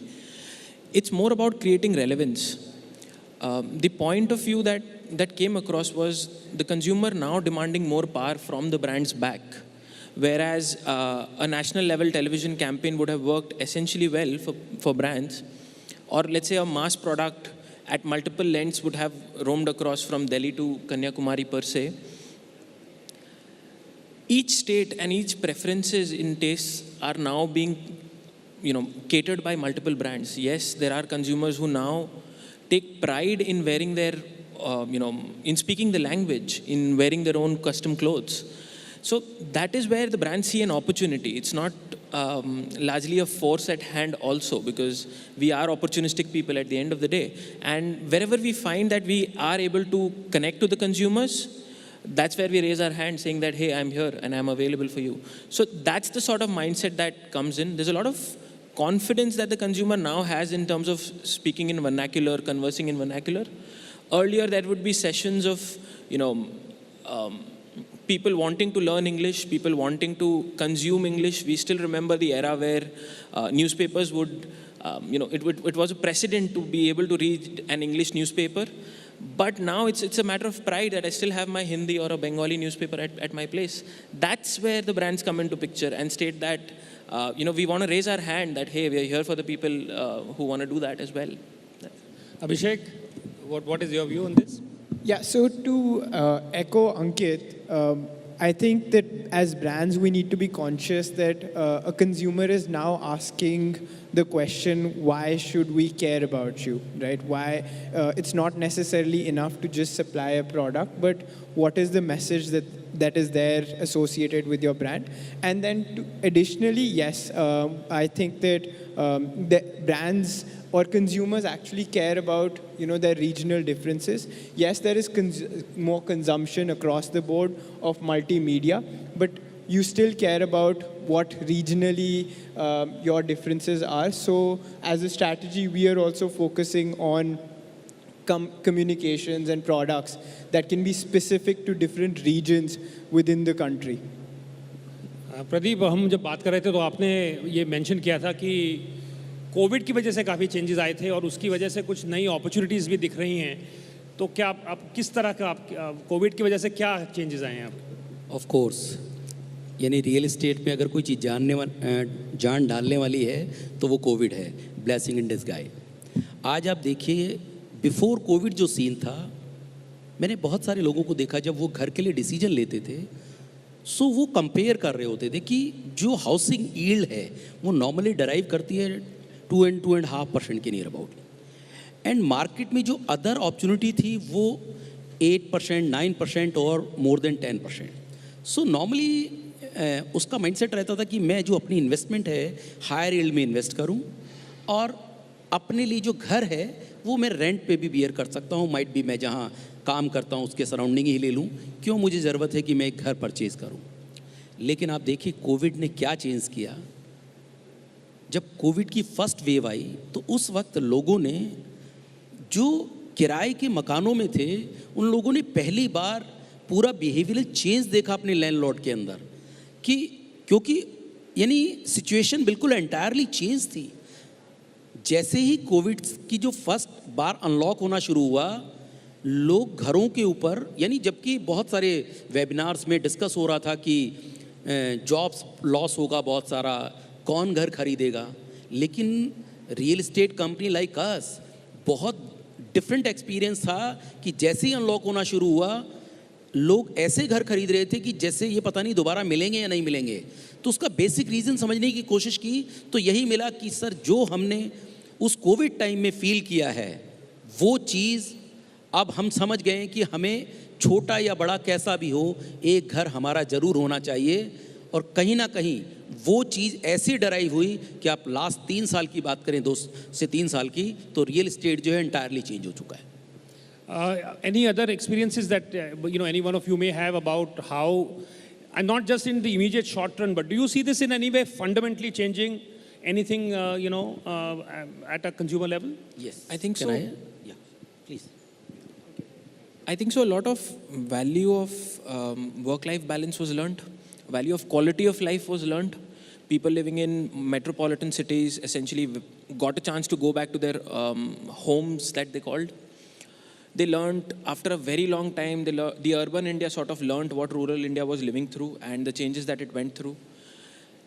There was a newer perspective to that generation that came back again post-COVID. There's a lot of data to support that people are coming back to the cities for jobs and all of that. But that perspective now of a quality of life that you want to share is a very interesting change for us to map. To be very fair, that hasn't settled yet, is what I would like to sort of comment on. It still needs to, the guy who's went back and come back again to the urban India now needs to contemplate what he wants now, in the sense, what are the choices that he makes in terms of work-life balances? What are the sort of jobs that he applies for? What is the sort of work that he wants to do? Because to be very honest, urban India had rural India had a lot more entrepreneurship then, with smaller businesses essentially. That also adds to the wave of entrepreneurship that we are seeing. Because now there's a challenge that I work at my time, I work at my ways, and I work for what I think drives me. That adds on to the power to what the story of India that we want to talk about. That's a very interesting note that we are closely following as well, because it's changing and it's extremely dynamic in nature per se. Abhishek, when we were talking, you had mentioned the fact that the whole thing about the international brand versus the Indian brand, and the fact that, is today being an Indian brand, particularly in a category like yours, is that an advantage or a disadvantage when consumers think of international brands in the same space versus an Indian brand? How are these two weighed today? Yeah, so I'll actually kind of take this question back to how ozone originated and then bring it back to the question. So my father had originally wanted to become the distributor of a large German hardware company. And then when he landed in Germany about 20 years ago, he was told that India में opportunity नहीं है, quality नहीं समझते लोग और purchasing power नहीं है. So he did not even receive a catalog from the German company. And so when he came back, his thought was that we need to build a brand that is for Indian consumers, that is able to provide products that are international quality or better. Right? And then 20 years later, now for that particular product range, Germany happens to be our largest export market.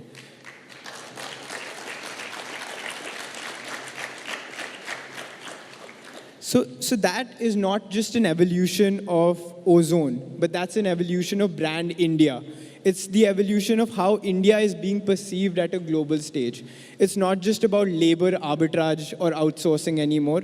I think, and also many people in this room have showcased the power of Indian brands going global, the kind of technology, services, and products that we have the capability of creating, right? So I think there has been a shift in the global perception. However, to add to this,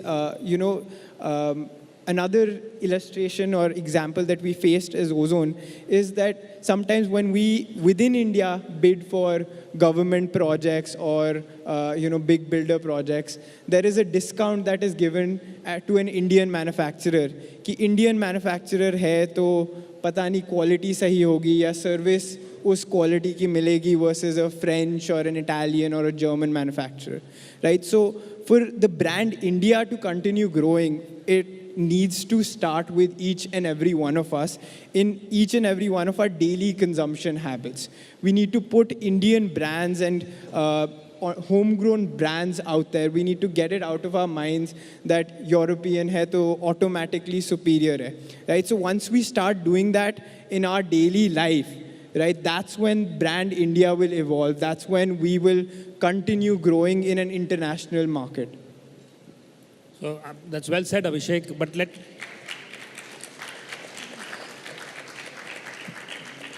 me challenge that a bit, just to make it interesting. It's true, certainly, that there is growing pride and there is a resurgence in the Indian kind of entrepreneurial space. But on the other hand, if you were to think about Indian businesses and brands that have a global presence, that are really strong globally, there are that many of them, right? Even in categories which were traditionally considered to be Indian categories, like tea, there isn't a global Indian brand that is significant, right? There are Sri Lankan brands that are global, but not Indian brands. So, is there a reason why that anybody in the panel, anybody is free to answer this, that we believe that so far, in spite of all the advantages, in spite of clearly the change that we are seeing on the ground, we still somehow have not made enough of a transition to being a genuine global player? So I think, again, as I said, it has to begin at home, right? So once at home we start taking that pride and we start putting in that effort. And I think that the potential is there. I think there's a lot of leaps that are being taken. And I think that it's only a matter of time, personally, once, we've gone past that phase. For the past 25, 30 years of globalization within India, there was a lot more export of services, right? But now that India has started producing more technology and more products, I think it's only a matter of time before we're able to go into different categories in a global manner. Ankit? Actually, if you look at it in the perspective of time, we were under a rule of a European body for about 200 plus years. And it's been not even half of that, and we have left a mark on the global economy now. The billion story now seems to be coming out, specifically from the FMCG context. there's a lot more brands now wanting to come to India rather than India wanting to go out, without realizing that Indian presence anyways is there. As a thorough marketer, we've seen FMCG brands that were core Indian brands to tap into the Indian diaspora in their economies, to now finally taking a step. I'm very honored to see that one of the largest ports of the globe is now sponsored by an Indian organization. And that's the first time that's happened. And that's very inspirational for someone like us, the younger generation who's now, what happened to us about, I think so 80, 85 years old ago, we've now managed to change that 200 years of pressure, dominance in less than half the time. And we are on, the verdict of India being the golden bird that we've only read of with historians per se. I feel that it's a newer breed of people that are wanting to live in that in their own ways. Maybe some are highly aspirational, maybe some are not, but they are leaving a mark essentially, and that's what sort of drives people like us. Pradeep, मैं आपसे अगर ये पूछूं कि क्या ये एक कारण ये है शायद कि इंडियन मार्केट भी लार्ज है, यहाँ भी अपॉर्चुनिटीज़ अभी बहुत हैं, या कोई एक माइंडसेट शिफ्ट की क्या ज़रूरत है? अगर हम कहें कि भाई ग्लोबल अगर आपको प्लेयर बनना है तो क्या कोई तरह का अंदर अभी जिस तरह से हम सोचते हैं उसमें कोई बदलाव लाने की ज़रूरत है या ज़रूरत नहीं है? आपको क्या लगता है? सो फर्स्ट ऑफ ऑल मैं इसको इस तरीके से कहूँगा कि जो आज का जो कंज्यूमर बिहेवियर है वो बहुत कंज्यूमर इन्फॉर्म्ड हो चुका है. आज कोई भी प्रोडक्ट आप उसे अगर सर्व कर रहे हैं और उसकी क्वालिटी अप टू मार्क नहीं है, सो आप उस ब्रांड को इस्टेब्लिश नहीं कर सकते. इन टर्म्स ऑफ मनी तो एटलीस्ट नहीं कर सकते कि आप उसका प्राइस कम ज़्यादा करें. मुझे लगता है आज सबसे ज़्यादा ज़रूरी है कि आप क्वालिटी चीज़ें उनको डिलीवर करें, क्वालिटी के ऊपर फोकस करें, तो जो आपका कस्टमर है वही आपका खुद ही ब्रांड एम्बेसडर बन जाता है. सो फॉर एग्जांपल जैसे मैं आपको बताता हूँ, मैं खुद रियल एस्टेट पर्सन नहीं हूँ. मेरी लाइफ का हाफ पोर्शन शेयर मार्केट में निकला है, फाइनेंशियल मार्केट में, और मैं रियल एस्टेट में बहुत 7-8 साल पुराना ही पर्सन हूँ. और आज इंडिया की one of the biggest affordable housing company मैं भी चला रहा हूँ. सो ये कैसे पॉसिबल है कि आप क्वालिटी डिलीवर करें, आप जो कमिटमेंट कर रहे हैं उनसे वो डिलीवर करें. आप ये मान के चलिए कि इंडिया के अंदर इतनी अपॉर्चुनिटीज़ हैं कि आपको किसी और कंट्री या किसी और ब्रांड जो ग्लोबली ब्रांड है उनसे आप सीख सकते हैं. उनकी जो उनका मेथड है उसको आप ले सकते हैं, अडॉप्ट कर सकते हैं. आप ये देखिए कि कल एक IPO लॉन्च हो रहा था जिसमें स्वामी गुरु रामदेव जी का जो रुचि सोया के नाम से जो उन्होंने, आप ये देखिए कि वो जो पर्सन है वो किस बैकग्राउंड से आ रहे हैं. आज उन्होंने इतनी बड़ी कंपनी, एक पूरा का पूरा इकोसिस्टम बना दिया जिसके अंदर क्या वैल्यूएशन बना दी और क्या चीज़ यानी एक डिफरेंट लाइन में चलेगी. मुझे लगता है कि अल्टीमेट आपको प्रोडक्ट डिलीवर करना है, ब्रांड ऑफ कोर्स वो आपका जो ब्रांड एम्बेसडर है वो खुद ही बनाएगा. One of the advantages, I think, in today's world is the fact that thanks to technology, the differences between countries, the legacy differences between countries have narrowed. I mean, it is possible for everybody to be on a level playing field, relatively speaking, because of the fact that, you have access that is instant and easy. There is capital that is available in much more, is much more adequacy, today capital adequacy than ever existed before. Given all this, do you think technology is likely to be a big driver in taking Indian businesses and brands globally, Abhishek? Do you see the role, a big opportunity that technology is giving us?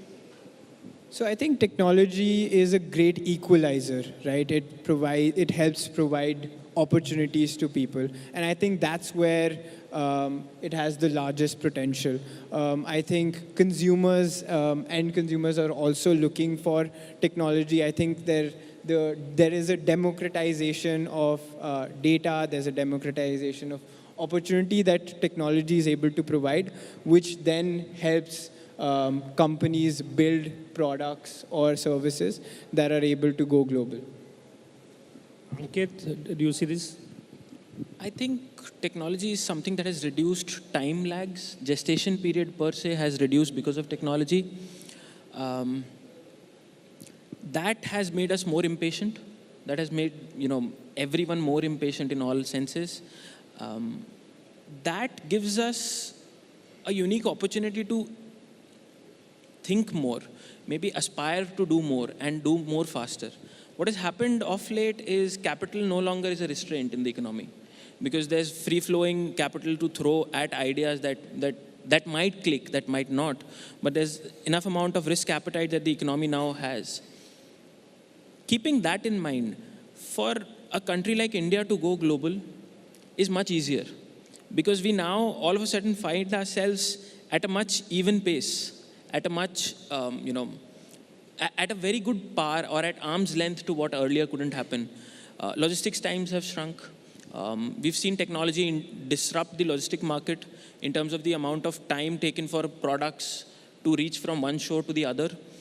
We've seen understanding of consumer ethos become easier. So for brands who are deeply invested in understanding who the consumer is and what their preferences are, that has become more sure, that has become more apt. That gives us immense amount of potential as an organization, as a country, to be more better poised for the opportunities that we had. It's easier for us to get registrations, get legal checks, get legalities done in multiple countries at one single go. At the same time, what has also changed because of technology is within the Indian subcontinent, India has, and Indians per se, have gained a lot more respect over the last few years because of their trade practices. Of course, there's a lot of work, like Abhishek was mentioning, that needs to be done at each individual as an Indian level, so that we uphold that trust that we are sort of wanting to build in the in the global economy. That part, with the technology, spreading word, the word of mouth for a marketer per se, was very integral for us to build on brands. That word of mouth can spread like wildfire given because of the likes of social media. That's the change that we sort of want to understand. Yeah, but one thing that occurs to me is that, brand Indian is perhaps much stronger than Indian brands today. Would you agree with that? I would agree. I'm sorry, but I would agree. But that gives us a leeway. That's a door of opportunity for us to latch on, right? If the word India resounds more, Indian brands, of course, will latch on sooner or later to spread across to multiple shores. And that opportunity, honestly, we never enjoyed for the last N number of years. And we do grab onto opportunities very well. We are a billion plus strong people. And, we fight for that 11 spots in the Indian cricket team. We've been trained to do that. So that's very interesting time to be, alive in. Pradeep, ये जो normally जब हम बात करते हैं कि भाई अगर इंडिया को ग्लोबल जाना है और इंडियन बिजनेसेस को ग्लोबल जाना है, तो शायद मौका सबसे ज़्यादा होगा सर्विसेज में, और जबकि एक तरह से दूसरी तरफ ये जो स्ट्रैटेजी है वो कहें कि नहीं, जब तक आपका मैन्युफैक्चरिंग बेस स्ट्रांग नहीं हो तब तक आप ट्रूली ग्लोबल नहीं बन सकते. तो आपका क्या, what is your point of view इसमें? नहीं, बिल्कुल आपने सही कहा कि जो अगर हमें ग्लोबली जाना है तो जो उनके स्टैंडर्ड हैं वो मीट आउट करने पड़ेंगे. और ऑफ कोर्स जैसा भी आपने कहा कि जो टेक्नोलॉजी है उसमें उसका बहुत बड़ा रोल है. जो प्रोडक्ट हम डिलीवर कर रहे हैं उन प्रोडक्ट की जो क्वालिटी है वो ग्लोबल स्टैंडर्ड की हमें लानी पड़ेगी. अभी क्या है कि क्योंकि इंडिया में जो प्रोडक्ट की जो बनाने की जो माइंडसेट है वो है कि उसको कैसे रीजनेबल प्राइस पे बनाया जाए, तो उसके अंदर कहीं ना कहीं कॉम्प्रोमाइज़ होता है. आई थिंक सो जो टेक्नोलॉजी है उसमें एक बहुत बड़ा रोल प्ले करेगी. एक चीज़ बस इसमें बी कैजुअल में इसमें मेरे को स्कूल में बचपन में पढ़ाते थे कि एक खेत को, 1 एकड़ को अगर 4 लोग एक दिन में जोतते हैं तो 1 एकड़ को एक आदमी कितने दिन में जोतेगा. तो आज का जो पर्सन है वो ये कहता है 1 घंटे में, क्योंकि टेक्नोलॉजी आ चुकी है. सो आई थिंक सो जो माइंडसेट है वो बिल्कुल चेंज हो चुका है. और जो प्रोडक्ट हैं, जैसे यंग जेम्स आपके सामने बैठे, इनका माइंडसेट है कि क्वालिटी प्रोडक्ट डिलीवर करना है. कंपेयर कहाँ से करना है कि जो ग्लोबली प्रोडक्ट बन रहे हैं, क्योंकि जो फाइट है वो इसी चीज़ की है, क्योंकि आज जो कस्टमर है वो सोशल मीडिया पे इतना एक्टिव है कि सारे के सारे प्रोडक्ट उसके सामने हैं, वो इजीली कंपेयर कर सकता है। एक बार वो ऑर्डर करता है, दूसरी बार वो उस वेबसाइट पे या उस प्रोडक्ट की तरफ जाएगा नहीं अगर क्वालिटी डिलीवर नहीं है। तो I think so, it's my view कि जो ग्लोबल स्टैंडर्ड है वो मैच करने पड़ेंगे और वो होंगे। So let me ask the younger panelists this, that do you think the future, if we were to look at a strategy for going global, is it likely to be more in the Web3 sort of space, or is it likely to be more in more traditional sectors? I think so. One can't go without the other currently. It's practically impossible to, at least in the lifestyle space that we belong, to neglect Web 3.0 and not have a existence in the physical realm as well. So it needs to be in tandem and one taking care of the other that ways. So I think Web3, the beauty of Web3 is that Web3 doesn't care whether they are Indian or American or Portuguese, right? Web3 exists in a much more decentralized network. So of course there is opportunity there, and as I said, there is democratized opportunity in technology, right? But so yes, I'm sure Indian brands and Indian individuals will create a lot of differentiation within Web3, but that's not the only place that technology, where India can go into with technology. I think the kinds of softwares that we're producing or the kinds of products that we're producing has the potential to go global. So I think there are those are two separate tracks. Okay, so let's open this out. Let's see what if there are any questions that the audience has that of our panelists. Can we circulate some mics, etc. if there are questions, please?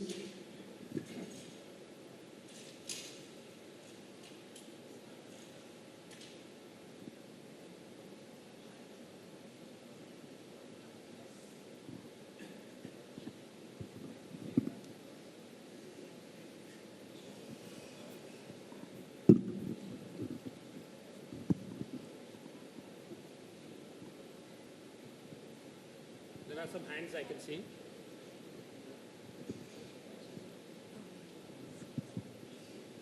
Abhishek, hi. Can you hear me? Hi, yeah. You were very passionately talking about Indian brands and how we need to, put our full belief behind our own brands and stuff like that.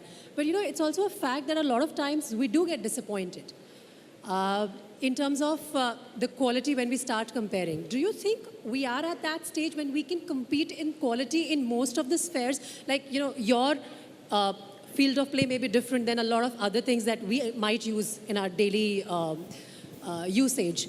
But to compete at an international level with brands where made in India is actually a brand to reckon with, you think we are ready to be there already?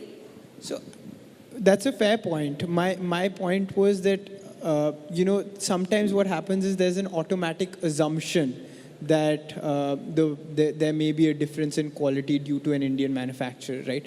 That's the difference, right? An Italian product may be superior, sure, right? And maybe in a lot of sectors, India will take time, Indian manufacturing and services will take time to catch up. But my point was more related that it deserves a fair shot and that we need to get it out of that automatic subconscious reaction when we're choosing between, let's say, an Italian brand and an Indian brand for a product that may be there.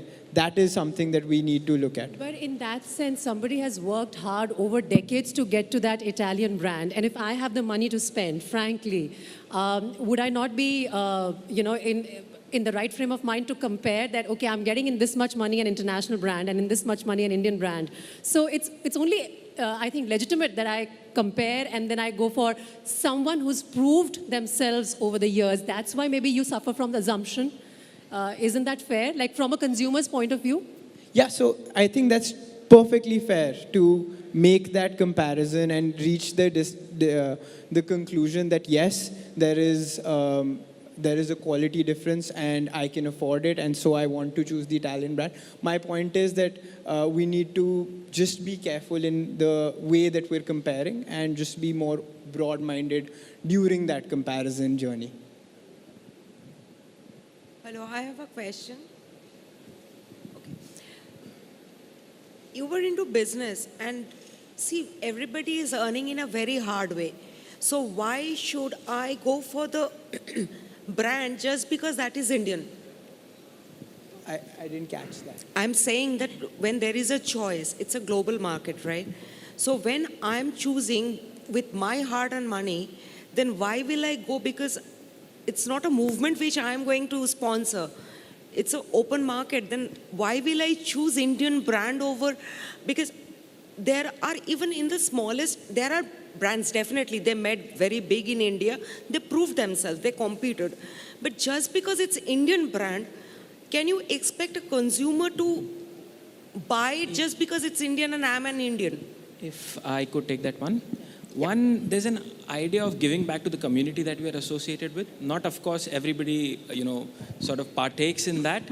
But there are categories like which we operate in, wherein, to be very fair, a product made in India and made for India is much better oriented than something that comes in from a Europe or a US.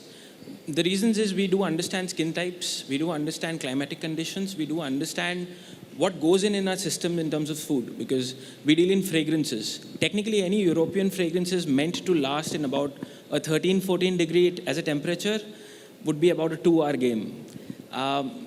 The amount of spice that goes around in India cannot be matched in terms of the aroma that a fragrance should give. Hence, we actually do take a lot of pride in creating and curating those fragrances for India and for the Indians, because it is honestly a much better product that is suited for the country here and for the people living in, in India that ways. It depends, of course, on category to category. If there's a capital block, if there are things that need robust capital investments, there are times where technology does play a hurdle in terms of edging towards the Europeans or towards China per se, in terms of the investments that have gone through. But there are multiple categories that if we sort of keep our eyes open and minds open without a marketing gimmick in the head that whatever comes in as an import is very nice, we do give an opportunity for a local to grow. That's the interesting part of it. And if I can just add to that point, we're not asking you to choose over a better quality international brand and Indian brand, right? That's not the point here. The point is, it's a limited point in terms of giving it a fair shot and looking at how we are comparing different brands. And then to echo Ankit, a lot of times Indian companies are better positioned to create products that are specific to our societies. Yeah, there's a hand back. Okay. So my question is for mainly to the young entrepreneurs because, sorry sir, because I want to know that since you guys have just started, no matter what, so many experienced people are around you, you are new. That is a fact, right? So I want to know that whether the government or there are other hurdles like things like the rules and regulations, the culture, if that is do you see that as an opportunity or do you see that as a hurdle? Do you feel like the rules and regulations could be better so that your entrepreneurial objectives would match better for India or, yeah? To be very fair, I think so. This generation is much better suited and has much larger opportunities than what the previous generations had, given the technology space that we had. Plus, I personally view the generation gap in the eyes of market share. These guys have created a market share for themselves. They're not wanting to lose. It's our job to get it from them.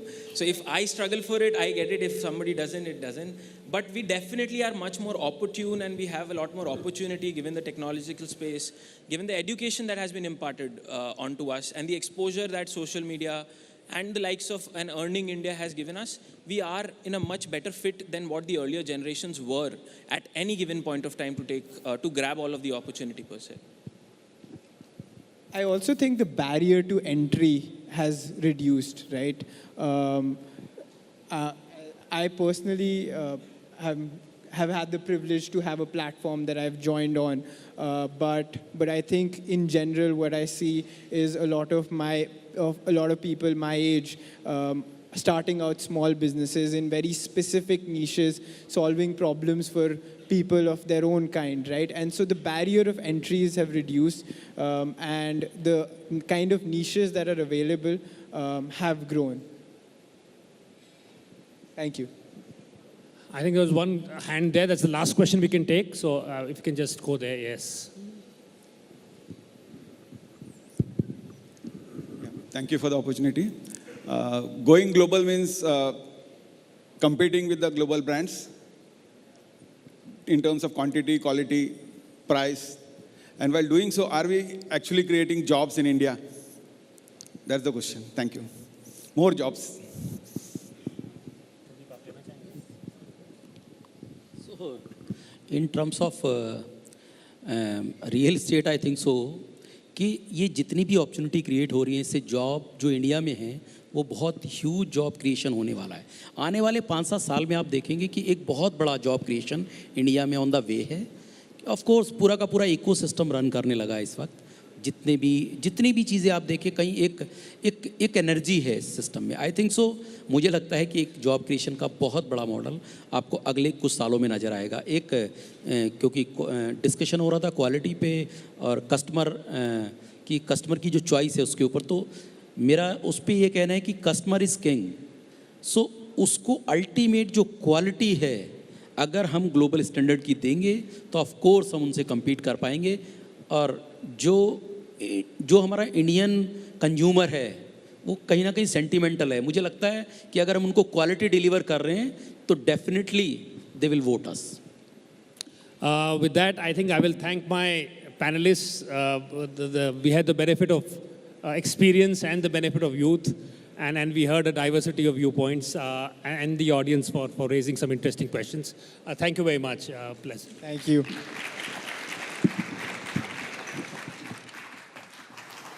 Thank you so much, Mr. Desai, for chairing this session. Would request all of you to please stay on stage as we invite Amitosh Pal and Parul Kamra to please come and do the honors.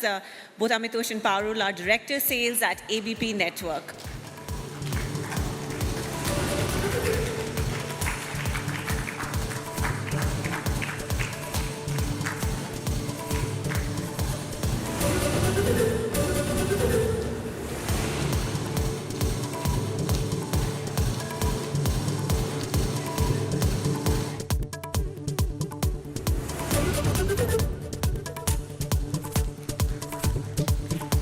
Ladies and gentlemen, a big round of applause for all our guests and the chair.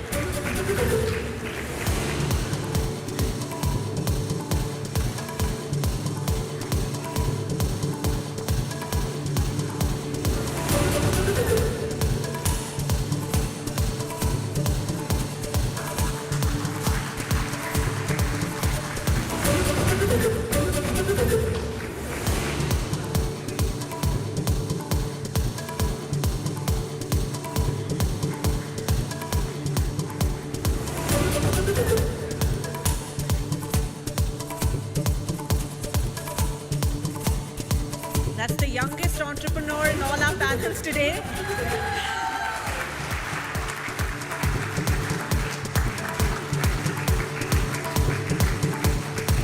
Thank you all very, very much for doing the honors.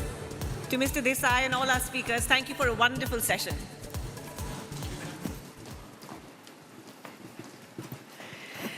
Ladies and gentlemen, we of course have been talking about COVID. It's something we can't escape talking about. And when COVID-triggered lockdowns first hit, there was a deep concern about what would happen to the education of our children, how badly it would suffer. But then, technology came to the rescue and saved us not 1, but 2 academic years. However, give this a thought.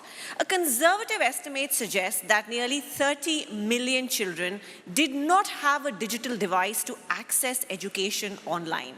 They were simply left behind. We are seeing a revolution in EdTech, And can this revolution assist to bridge the divide that has seen millions of children have no access to education at all? Our next session will discuss all this and much more.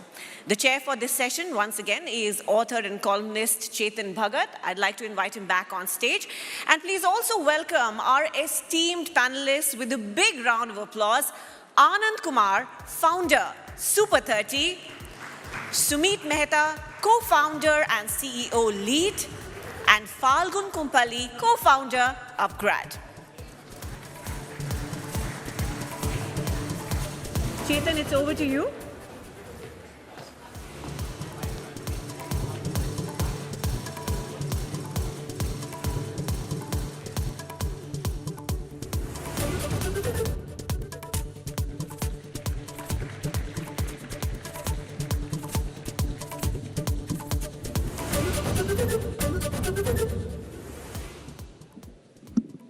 Okay, hi, I'm back, guys. पहले film actor से मिलवाया और अब पढ़ाई का time आ गया. Really, I had a session with Taapsee earlier and I thought, अरे ये तो बड़ा अच्छा conference है. अब now I have to 3 पढ़ाकू जो लोग मतलब इंडिया को पढ़ा रहे हैं. Like literally, you are the people who are like killing everyone's fun. No, I'm joking. Anand, Sumit, Fagun, thank you so much for coming. You are representing I don't know, very education, but it's a different form of education, not the typical education. Education system is such a thing that it really bothers me, the Indian education system. I've written books on it, movies on it. I can give a whole session on it. I don't even need more like a panel. But I won't do that today. I want to talk to you guys first. Before we get into what you guys are doing now, you guys are the solution, sort of, I think. What do you think of the current education system and what is wrong in it? Anand ji, ये जो आज का education system है, अभी जो India का है, आपको उसमें क्या अच्छा दिखता है, बुरा दिखता है, क्या उसमें आपको लगता है प्रॉब्लम है? इंडिया का एजुकेशन सिस्टम है, अभी इसमें बहुत सारे प्रयोग होने बाकी है. अब देखिए बहुत ध्यान से, अभी हम लोग आज इस डिस्कशन में आए हैं ऑनलाइन क्लासेस के बारे में, उसी को फोकस करके. तो मेरा कोई उद्देश्य ऐसा नहीं है, कोई मकसद नहीं है कि किसी के दिल को ठेस पहुंचाए, लेकिन सच्चाई भी बोलना मेरा काम है. हम लोग छोटे छोटे बच्चे थे तो पिताजी और अगल बगल के लोग चर्चा करते थे कि भाई हरिभूषण बाबू बड़ा अच्छा मास्टर हैं, जाओ पढ़ो. क्या बच्चों को कॉन्सेप्ट समझाते हैं, मन खुश हो जाता है, बच्चा पढ़ने लग जाता है. फिर थोड़ी थोड़ी उम्र बीती तो लोगों का धारणा बदल गई लोगों की, और लोग बोलने लगे कि अरे उनके यहाँ उस कोचिंग में तो बहुत अच्छा रिजल्ट है, लोग अच्छे रैंक ला रहे, जाओ वहाँ पढ़ो, बहुत अच्छी बात होगी. टीचर की पढ़ाने की कलाकारी ख़त्म हो गई.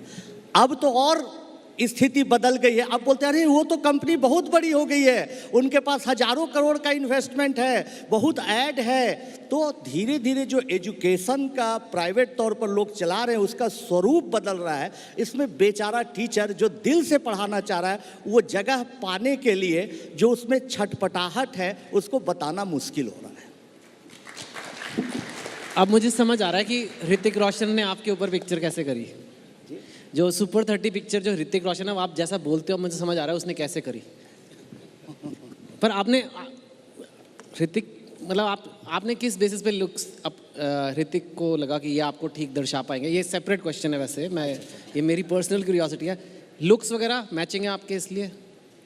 जब फिल्म बन रही थी तो जीवन का ये दस्तूर है, स्क्रिप्ट 8-10 साल पहले लिख के संजीव दत्ता ने रख रखी थी, लेकिन कोई बनाने के लिए फिल्म नहीं तैयार था कि अरे भाई इस देहाती मास्टर पर फिल्म चलेगी ही नहीं, कोई पैसा लगाने के लिए नहीं तैयार था. लेकिन एक समय आया, बड़े बड़े लोग हमारे पास आने लगे कि हमसे फिल्म बनवाओ, मैं कलाकार दूंगा, मैं एक्टर हूँ, डायरेक्टर हूँ. लेकिन ऋतिक जी में देखा कि ऋतिक जी की बात ही कुछ और थी. जब हम कहीं पर जाते थे सेमिनार में, अपने क्लास के बच्चों से पूछते थे कि फलना फलना मेरे पास ऑप्शन है, किससे फिल्म बनवानी चाहिए, तो लोग ऋतिक जी का नाम ही नहीं लेते थे, बोलते थे अरे वो तो इंग्लिश मैन है, तुम देहाती मास्टर, हिंदी भाषी मास्टर कहाँ से कर पाएगा। लेकिन जब ऋतिक जी से बात हुई तो उन्होंने कहा ये फिल्म बहुत कठिन है, 6 से 8 महीना तो मुझे लगेगा आपके जैसा बोलने में, आपके जैसा वेशभूषा में। तो कि भाई ये मेहनती आदमी है और मेहनत जो करता है जीत उसी की होती है, इसलिए रिस्क लो, ऋतिक जी को ही फिल्म बनवा लो। चलिए, वो तो बहुत बढ़िया चॉइस थी और फिल्म भी बहुत बढ़िया बनी थी। Sumit, your biopic is yet to be done. I'm putting first rights right now on it. Lead is a company which, for people who may not know, you may want to tell them a little bit about it. But all I can say is it's a company that works directly with schools to improve schools' education. And it is a unicorn now, which is a more than $1 billion US valuation. Is that correct? अब कितना हो गया? 2 है, 4 है, 10 है? देखिए वो major ना एजुकेशन में मैं I believe that Saraswati comes before Lakshmi. वाह, सो क्या बात है. I think the measure I am really proud of is that we are serving 2 million students, and schools इसलिए because a child spends 6 to 8 hours in schools. And in India, the problem is that even though a child spends 6 to 8 hours in schools and 96% children actually go to schools, schools are not delivering the right outcomes, right? And we've been privileged to go to good schools, but majority of India goes to government schools or affordable private schools. And there, leave alone preparing for life, even basic reading and numeracy is not being delivered. We've all seen the numbers. So we thought that if we are able to transform schools in India, then we can transform the future. So I think that's the focus that we are working on. And hopefully if we are able to get to 25, 30, 40 million students, then we can really shape the future of the country. That's the focus. Okay, great. That's great. And if you're like reaching so many students, I think you're a good person to ask, what do you think is fundamentally wrong with the education system right now? I mean, I guess at a very high level, the reality is that parents send their child to a school with the hope that when he graduates or when she graduates, they'll be prepared for life. Right? That's the hope. But the reality is that when a child graduates from school, they don't even have basic reading and numeracy skills to actually go to a good college. And even the good schools only prepare students for exams. I mean, there was a survey of ICSE toppers done for the last 20 years. And they were asked, you know, what did their school gave them and what was missing. And everybody said that my school prepared me for exams, but it didn't prepare me for life. So what we said was, if we can distill life success to simple outcomes, then I think we can make a difference. So in schools today, they don't prepare for communication, they don't prepare for thinking, they don't prepare for basic citizenship, they don't prepare to be a good human being. So we're saying if we can help children learn well, think deep, do good, and be human, these 4 things, and you know, if you read Gandhiji, he said similar things. If you can do these 4 things, then schooling can actually deliver its purpose, and that is what is missing today. So we're trying to transform that aspect. I think a lot needs to be done. I'll give a simple example. I always give this example. I don't know if you guys had this in, जब आप छोटे थे, तो geography में, you buy the map of India from a shop. Even now people buy. You buy the map, and then you put like, where is the coal mine? वो धनबाद पे एक triangle बनाओ, नदियाँ बनाओ, गंगा की, अभी भी होता है ना? Have they heard of Google Maps? Have the people, have we ever used Google Maps in our classrooms, in our geography class? In our schools they do, but in normal schools they don't. But Google Maps is available. Everybody is using it.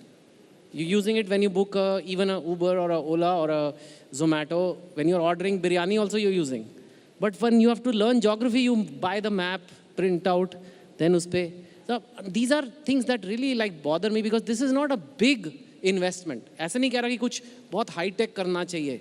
But these are little things that can be easily improved.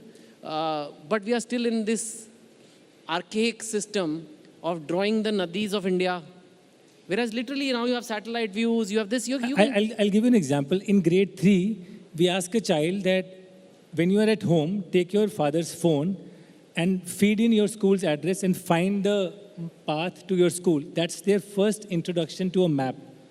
Because for a child, it has to start from where they are and then go to home, to school, to city, to nation and earth, right? So that is and you know, the tragedy is then most people study about math from a textbook, and it's a travesty when they can actually study it from what is relevant to their real life. So I completely agree with you, and that's the kind of transformation we have to do in our curriculum, in our pedagogy, in our schools. Okay. But clearly all that is not happening because we have people like Falgun and we have people like Upgrad. Upgrad comes in once people finish school, once they finish college, and then they realize उन्हें कुछ नहीं आता है. Correct. Basically. Yeah. तो सब लगे हुए हैं और finally पहुंचते हैं यार मतलब ऐसा I'm being extreme and joking of course, but they mean कि आता तो काफ़ी कुछ है, लेकिन इससे नौकरी नहीं मिलेगी. मुझे पता है इंडिया की नदियाँ कहाँ पे हैं, लेकिन कोई जॉब नहीं है जो पूछ रहा है गोदावरी कहाँ है और नर्मदा कहाँ है. Yeah. I mean, they are asking in UPSC also, but I don't know why they ask. Because now you can just go to Google Maps and say, I want to go to Gomti. I mean, why do you need IAS officer to know that? Anyway, let's not get started. I told you, if I start, I'll not stop. So then they come to Upgrad. Upgrad is a company which upskills. You can learn coding, you learn anything, things that are very relevant. This is the place where you actually gain skills. Why don't you talk for a minute about Upgrad and why does Upgrad exist? So why does Upgrad exist? Before Upgrad, I was a consultant in education. So I used to give advice to education companies and investors कि उनको क्या करना चाहिए education में.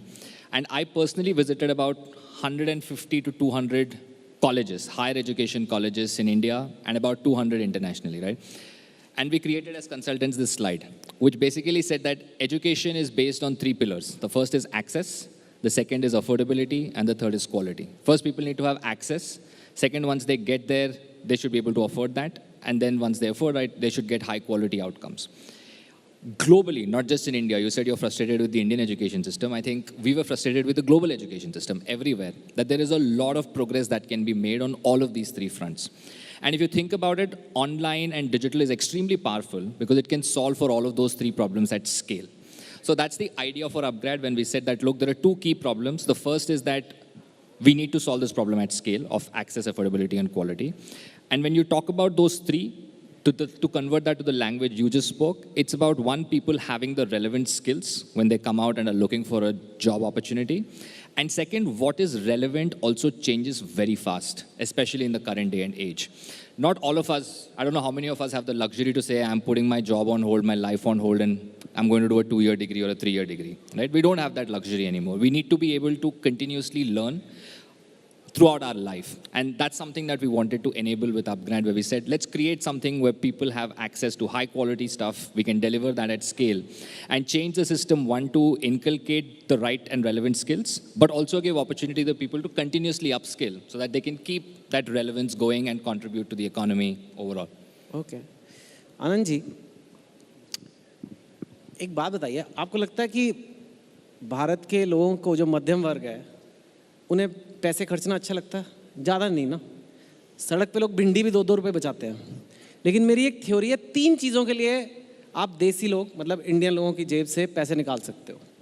3 चीज़ों के लिए वो सवाल नहीं पूछेंगे. एक है भगवान से रिलेटेड, मंदिर, पूजा, ये वो, हवन, दूसरा है शादी. लाखों रुपए के लहंगे हो सकते हैं, पर 4 रुपए ज़्यादा भिंडी के नहीं दे सकते. ये इंडियन साइकोलॉजी है. और तीसरा आता है एजुकेशन. बच्चों की पढ़ाई के लिए कुछ भी मांगा जा सकता है. और एक बार ये हो जाए कि ये बच्चे को कराना है, तो माँ बाप कुछ भी करेंगे, लोन लेंगे, अपनी किडनी बेचेंगे, लेकिन बच्चे को वो टैबलेट ज़रूर लेके देंगे जिसमें वो बायोलॉजी सीखेगा और पता करेगा कि मेरे पापा की अब एक किडनी नहीं रही. ठीक है. तो ये कहीं ना कहीं एक, और ऊपर से आप देख ही रहे, मैं किसी भी कंपनी का नाम नहीं लूँगा, and because it is not about one company, it is about a sectoral thing. एक प्रेशर बन रहा है माँ बाप से कि करो. आपने बच्चे को ऑनलाइन एजुकेशन में कराया कि नहीं कराया? बढ़िया वाला कराया कि नहीं कराया? प्रीमियम पैकेज कराया कि नहीं कराया? है ना. और उस चक्कर में ना सिर्फ लोगों के पैसे का प्रेशर है, बच्चे पे भी प्रेशर पड़ रहा है. एक टाइम होता था, स्कूल गया, आ गया, शाम को क्या करना है? खेलो जाके पार्क में. खेलना क्या होता है? खेलना क्या होता है? आजकल किसी को पता भी है खेलना क्या होता है पार्क में? चुपचाप बैठ जाओ, ऑनलाइन अपनी टैबलेट खोल अभी, क्योंकि स्कूल में तो कुछ पढ़ाया नहीं तेरे को. अब यहाँ पे पढ़, तो ये सब भी तो हो रहा है, ये भी एक हमारा एजुकेशन सिस्टम है। तो एक तरह से ऑनलाइन एजुकेशन आया, बहुत बढ़िया चीज़ें हो गई, नई नई कंपनियाँ बढ़ रही हैं, नया भारत आ गया, पर ये भी हो रहा है। बहुत बहुत धन्यवाद, आपने बहुत अच्छा सवाल पूछा है कि नया भारत की बात है तो माता पिता आजकल सच में दबाव में हैं। मैं तो उन लोगों के बीच में रहता हूँ जिनके माता पिता के पास बहुत कम आमदनी है, बहुत बेचारे कष्ट में हैं। और एक कष्ट का क्योंकि कष्ट जो होता है, जो बच्चों पर वो भी प्रेशर बनाते हैं कुछ पैसे खर्च करके कि भाई ये ऑनलाइन क्लास करो या ये इस जगह पर रजिस्टर्ड कराओ, उनके लिए क्या होता है इसको समझने की ज़रूरत है। समाज के वातावरण में जो चीज़ें आती हैं उसके दबाव में लोग आते हैं। तो अखबार में देखा, ऐड में देखा, जहाँ तहाँ देखा तो उनको लगा कि मेरे बच्चे को भी ये मिलना चाहिए, कहीं हम चूक तो नहीं कर रहे हैं। अभी हाल फिलहाल में मेरा एक दोस्त फ़ोन किया, हमारी उम्र का है, बहुत दुखी था कि एक ऑनलाइन क्लास वालों ने तो मुझे परेशान कर दिया। मैं सोचा कि इसके बच्चे का एडमिशन करा दिया, क्या किया, क्यों परेशान किया भाई। तो बोला कि बार बार फ़ोन करता था कि अरे आप अपने बच्चे का रजिस्ट्रेशन करा लीजिए, आप अपने बच्चे का एक क्लास डेमो ले लीजिए, तरह तरह का फ़ोन आता था। मैं ऊब गया।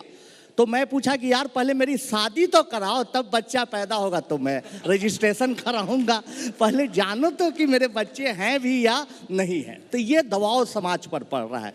लेकिन अब ये सरकार की भी जिम्मेवारी बनती है कि जैसे सरकार कितने गर्व के साथ बोलती है, हर स्टेट गवर्नमेंट, कि हमारे बच्चे स्कूल में इनरोल हो रहे हैं, साइकिल लेके बच्चियां जा रही है, तरह तरह के लोग ड्रेस बांट रहे हैं, अच्छी बात है। तो जो फिजिकल क्लास में इनरोलमेंट की बात होती है उसको लेके सरकार उपलब्धि जताती है।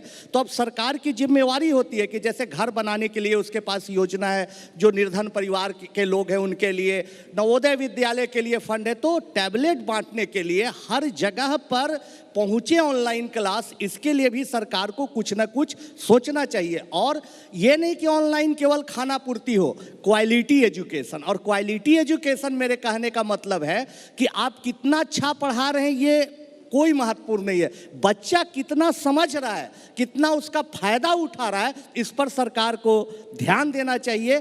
ये हमारे सरकार से भी इस मंच के माध्यम से गुजारिश है कि आप अपने गवर्नमेंट के स्कूल्स के टीचर्स को आप ट्रेंड करें, उनको ऑनलाइन ऑफलाइन हर तरह के पढ़ाने की ट्रेनिंग दें, ताकि जो प्राइवेट कोचिंग इंस्टीट्यूशन है या और भी संस्थाएं उसके मुकाबले वो बच्चे जिनके पास कुछ पहुंच नहीं है वो भी ताकतवर बन सके। आनंद जी, मेरा एक ही सुझाव इसमें है कि अगर बच्चा 6 घंटे या 8 घंटे स्कूल जा रहा है, उसकी वहाँ पे इतनी अच्छी पढ़ाई होनी चाहिए कि उसको घर आके खेलने का मौका मिले, दोबारा से ऑनलाइन जाने की ज़रूरत ना पड़े।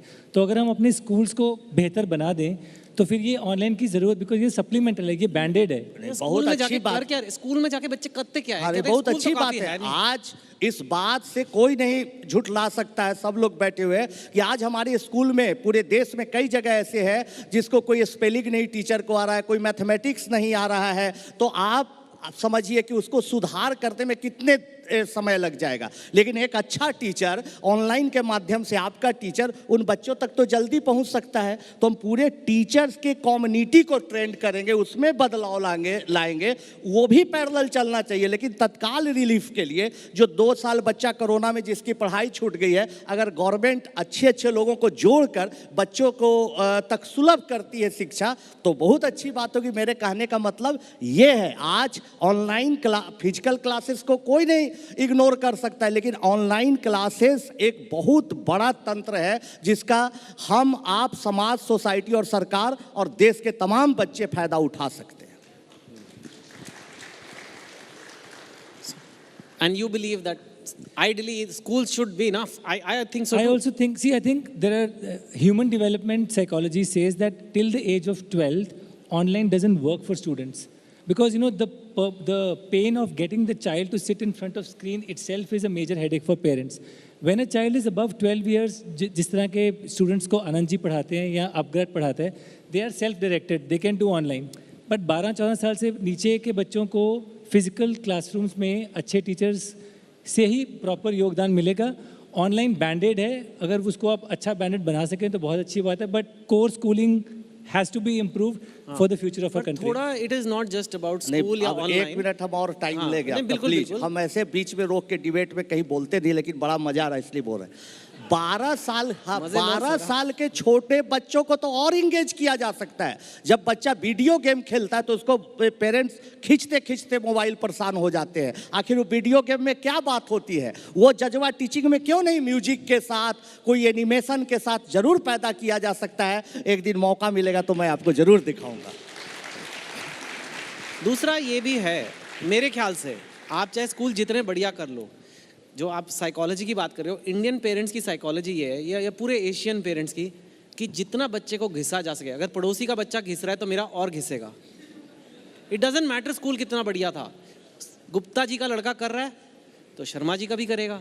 शर्मा जी के ने 4 घंटे की ऑनलाइन करी और 2 घंटे ऑनलाइन प्लस करा, और अपग्रेड भी रात को करा तो वो भी करेगा। मतलब एक तरह से ये एक प्रेशर है। इसका एक और भी हो सकता है, and I like to ask you Falgun, कि I am not a communist. I am not socialist. I worked in investment banking. I very much believe in market forces, capitalism. It's good, but at the same time, there should be capitalism with a heart. Ki every Indian child should be given some basic education so that there is equal opportunity. If only the rich get access to good online education, I believe in it. चलो हम सब मानते हैं कि online education, अब वो debate नहीं रहा. Online भी अच्छा है. You can do a lot of things with it. But if it's only for the rich, which is in a country like India, you know, then suddenly a lot of India is just cut out. Yeah. And they are they're not even being touched by this. Then there is that, you know, have tabs and have nots, basically. Yeah. So I think first to address the question of school should be enough, or even in higher education, right? College should be enough. Coding upgrade पे क्यों सीखना है? वो college में भी तो सीख सकता है.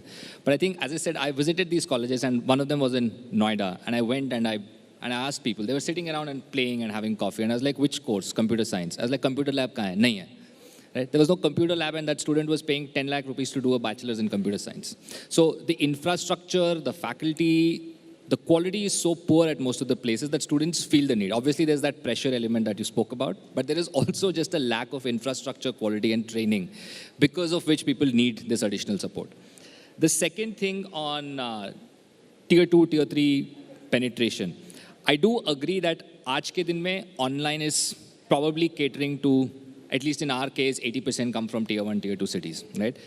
But I do believe that any new technology, that's how it is going to start.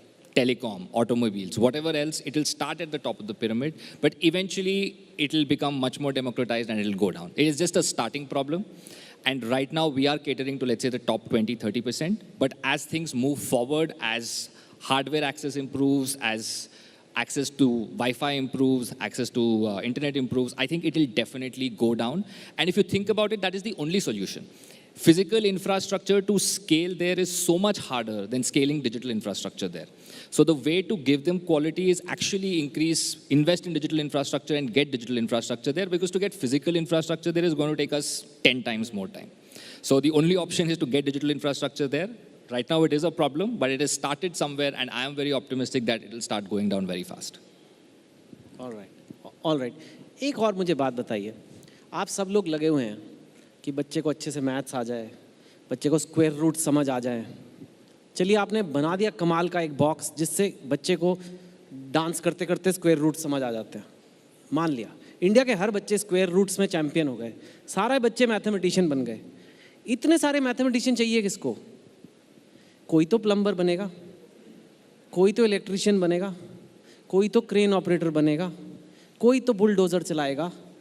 अब सारे के सारे लगे हुए हैं, इंजीनियर बनो. मतलब बेसिकली वो ना, मतलब शादी किससे करनी है, शादी होगी कि नहीं. मतलब एक देश तो सिर्फ ऐसे पढ़ाकू लड़के लड़के होता है जिनको स्क्वायर रूट्स आता है, उस वो तो एजुकेशन का पर्पस नहीं है कि बच्चे को कॉन्सेप्ट सिखा दो. अरे मतलब यू नीड अ सोसाइटी समाओ हमारे. और इसमें ऑब्वियसली एजुकेशन प्रोवाइडर्स की गलती नहीं है. हमारी सोसाइटी ऐसी है कि हम वो ब्लू कॉलर जॉब्स को थोड़ा नीचे मानते हैं. बाहर ऐसा नहीं है. बाहर if you go to the US, a plumber will make $90,000 a year. It's quite normal, which is what an accountant may make in a company. Respect-wise also, it's the same. Maybe we need to change the name.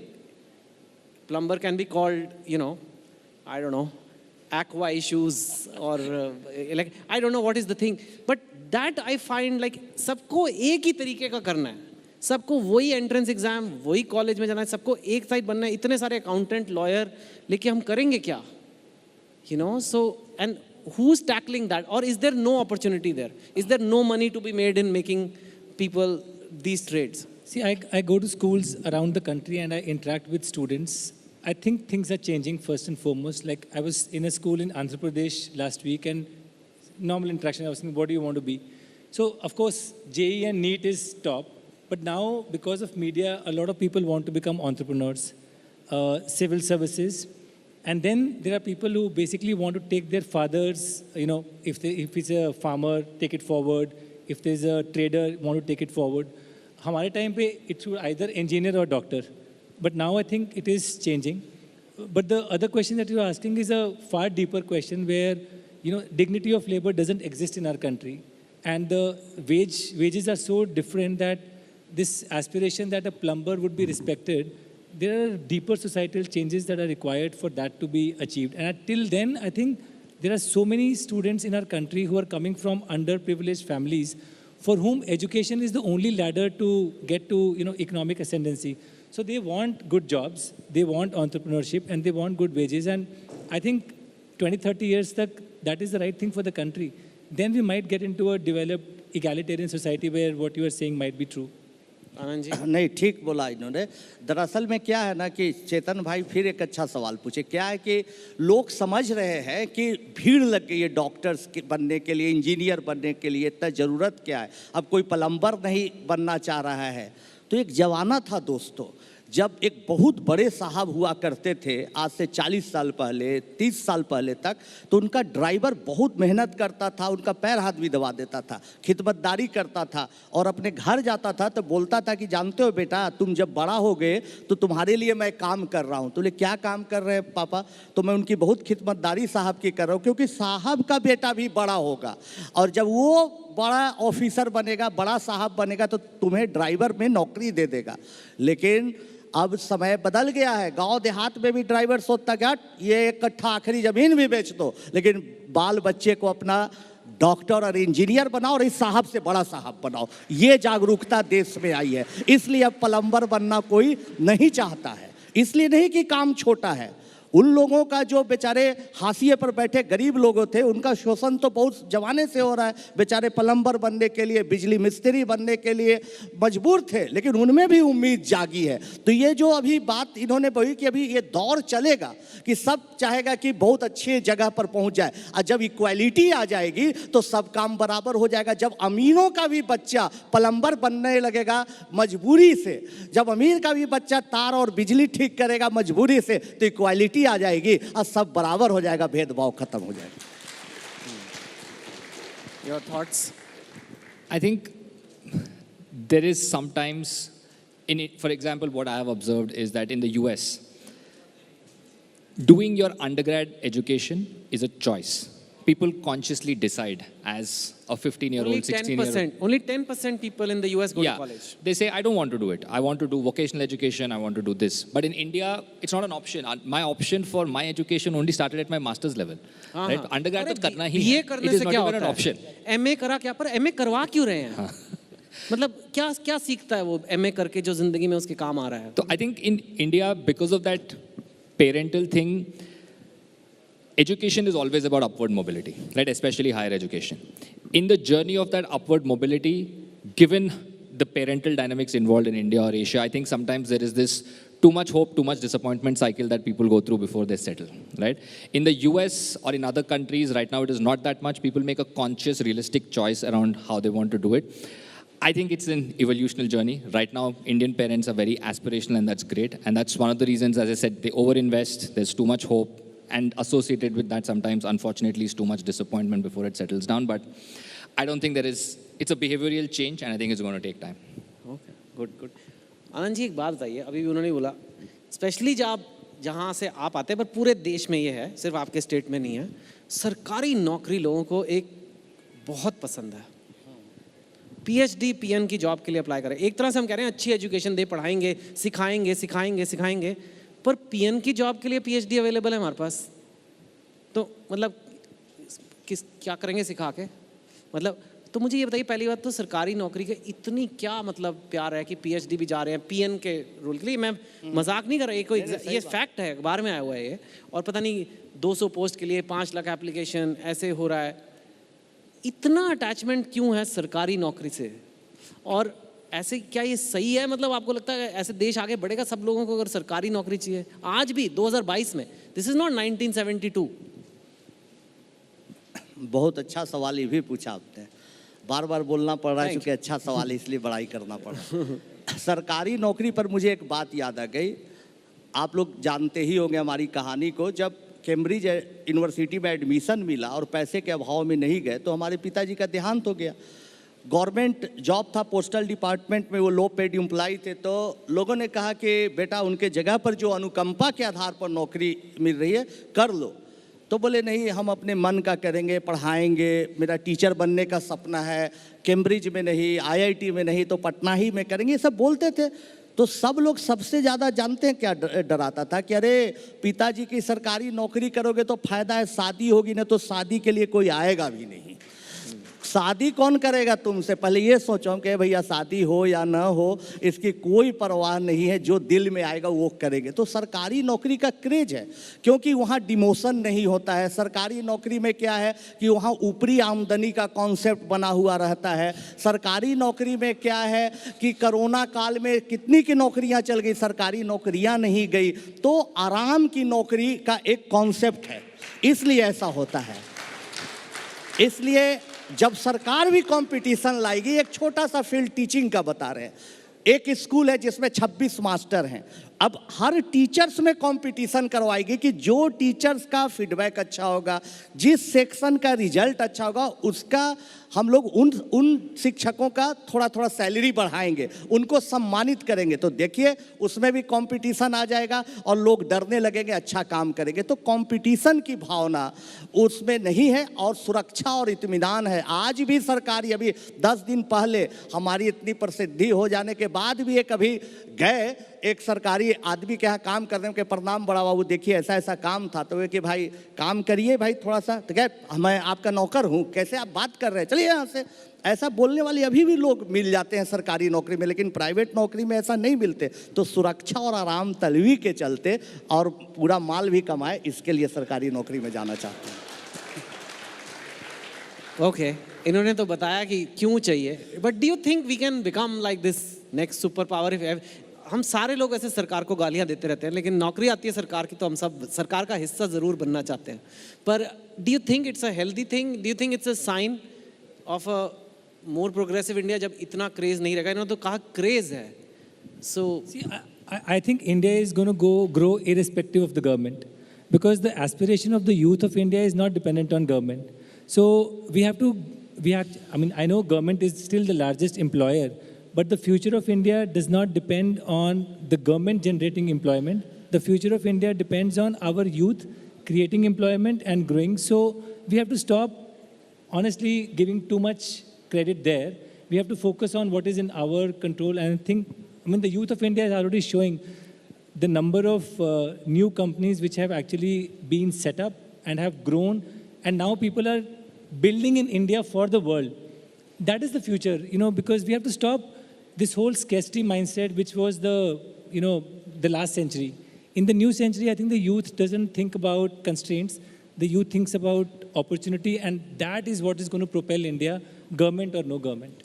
Just one thing to add on that, I think my personal take is that it is all about downside safety, right? If you know that your downside is protected, then you will start taking risk and you will not care as much about security. If you know that your downside is so bad that you will get screwed, then you're always likely to take a more safer, secure option, right? So in India, I think when a lot of us grew up, the downside was really bad, right? There is no safety net, healthcare-wise, education-wise, for your family, for yourself, etc. So I think as that changes, people will be more likely to take risk and chances to do other things outside government jobs, etc. And again, that's not a short-term solution. I think as that safety net increases for people and as they start seeing success in taking risks, I think that's going to change. Sir, यहाँ बहुत private sector वालों की शादियाँ हो रखी हैं, वैसे आपको बता हमारी भी शादी अच्छी हो गई। हमारी वाइफ आईआईटी से पढ़ के सॉफ्टवेयर इंजीनियर थी, तब शादी की। ऐसा नहीं है कि प्राइवेट जॉब करने वाले की शादी नहीं हो जाती है। मतलब कई एबीपी न्यूज़ पे आ रहा है, कहीं अब न्यूज़ में आए बेचारे बच्चे घबरा जाए देखते देखते चैनल कि अरे मम्मी ये क्या हो गया, तो हो जाती है। डोंट वरी, जो भी ये देख रहा है देश भर में, आनंद जी की भी हुई है। यहाँ सारे प्राइवेट सेक्टर वाले ही बैठे हैं और ये एबीपी न्यूज़ है, दूरदर्शन नहीं है। पर अगर लग जाए दूरदर्शन, क्या पता कई लोग चले भी जाए यहाँ से वहाँ जॉब के लिए, क्या लोग। अच्छा, we have time for a few, just maybe 2 audience questions, so please raise your hand, your name and आप क्या करते हैं ज़रूर बताइए। दो सवाल हुआ तो 3 करेंगे, डिपेंडिंग ऑन द कितना टाइम है। मैम, माइक आएगा आपके पास। और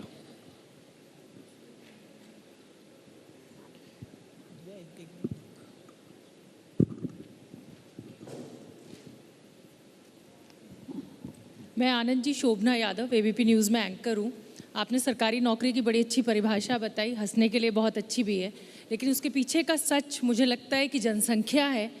पढ़ा लिखा आदमी जब उसको नौकरी उसकी पढ़ाई के हिसाब से नहीं मिल रही है, इसलिए वो सरकारी नौकरी के लिए, उसको चाहे चपरासी की भी नौकरी मिल रही है तो वो कर रहा है। क्या ये मजबूरी आपको नहीं लग रही है? और अब बतौर आबादी हमारी भी जिम्मेदारी है कि उस जनसंख्या को रोकें ताकि नौकरियां हमें ठीक से मिलें। नहीं, बहुत अच्छा कहा कि जो जनसंख्या तो बहुत भारी समस्या हमारे देश में है, उस पर नियंत्रण रखना बहुत ही जरूरी है, ये मैं मानता हूँ। लेकिन शादी करो ऊपर से कह रहे हो नियंत्रण रखने। लेकिन हम एक बात और है, गवर्नमेंट जॉब के लिए जो आपने बताया, जनसंख्या के साथ साथ क्या है ना कि कोई भी देश जो विकास किया है वहाँ सरकारी जॉब करने वालों ने इतिहास नहीं बनाया है। इतिहास बनाया है अपना कुछ काम करके बड़ा करने वाले। कई ऐसे देश हैं। इसलिए आदमी क्या है ना कि स्किल्ड आदमी के लिए आज भी बोल रहे हैं, बेरोजगारी समस्या है, ये मैं मानता हूँ पूरे देश में, बावजूद इसके स्किल्ड लोग जो है ना उनके लिए कोई समस्या नहीं है। आप न्यूज़ पढ़ रही हैं, आपको पूरा देश देख रहा है, सब लोग जाना, क्योंकि आप में प्रतिभा है। तो हम लोग ऐसा प्रयास करें, चलते चलते मैं बोलना चाहूँगा कि स्कूली शिक्षा ऑनलाइन हो ऑफलाइन हो, ऐसा हो कि यहाँ जो बच्चियाँ तैयार हो ना उसमें प्रतिभा हो। वो केवल डिग्री लेके बस नहीं स्कूल से निकल जाए, कॉलेज से नहीं निकल जाए, इसकी तैयारी होगी तो बेरोजगारी अपने आप समाप्त होगी। मैं बाला साहब तोरस्कर, आपसे सवाल है, ये जो ऑनलाइन एजुकेशन है या बाकी सब भी जो एजुकेशन चल रहा है, इसमें अगर वोकेशनल एजुकेशन जो 5th या 6th से शुरू हो जाएगा तो अपनी जो पीढ़ी है वो बदल नहीं सकती।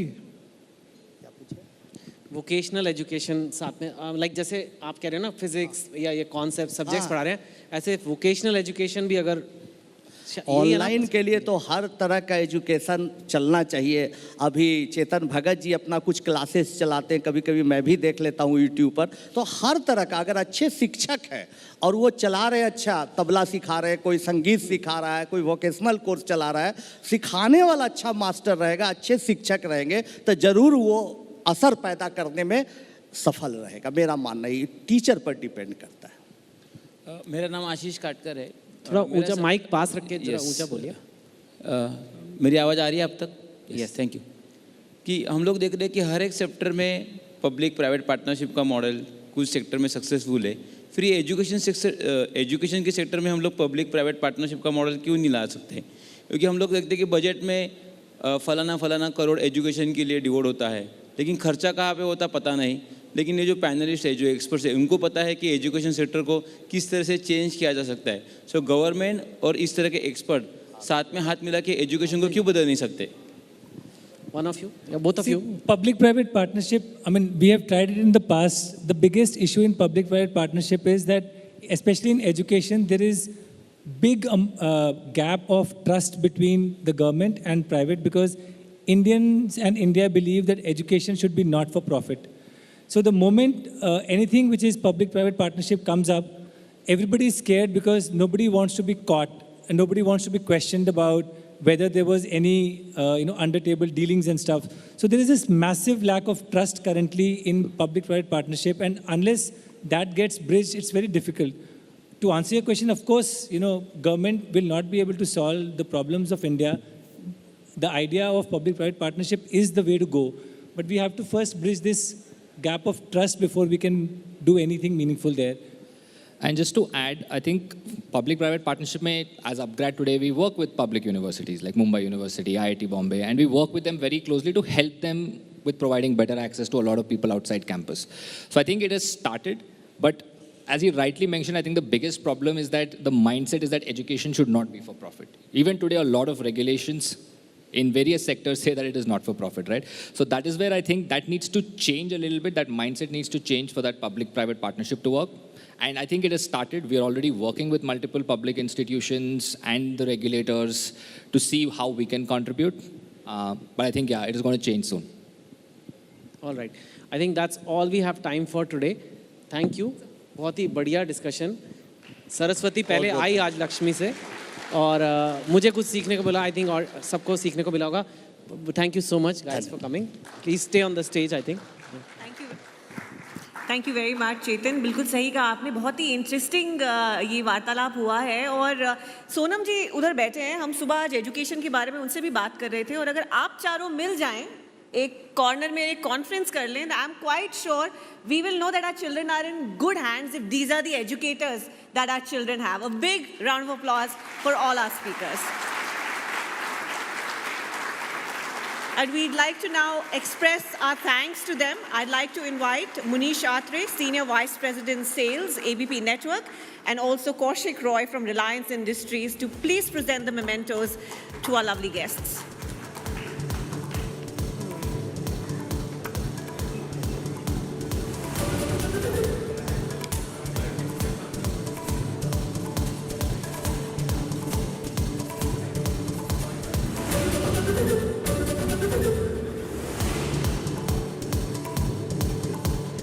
Ladies and gentlemen, Shri Anand Kumar.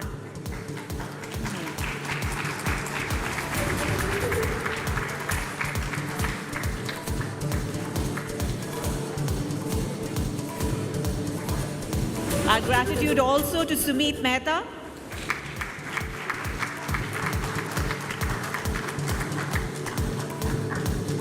And thank you, Falgun Kompally, for being with us today.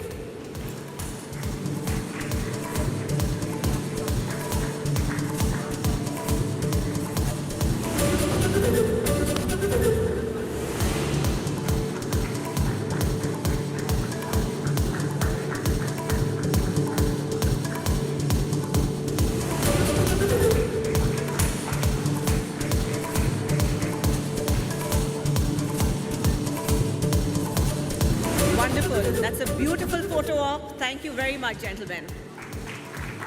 Mr. Atre, Mr. Roy, thanks for doing the honors. Chetan, once again, what a brilliant conversation. And big thanks again to all our speakers.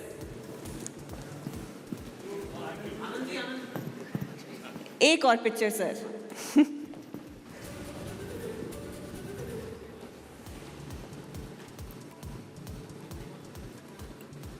I think we should also request Chetan to turn around after this so that all the audience members are in that picture, right? एक selfie भी होनी चाहिए, Chetan.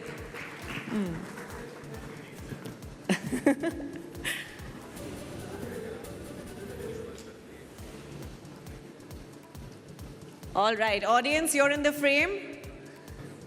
Anand ji, एक और. All right, audience, you're in the frame. Let's show some appreciation.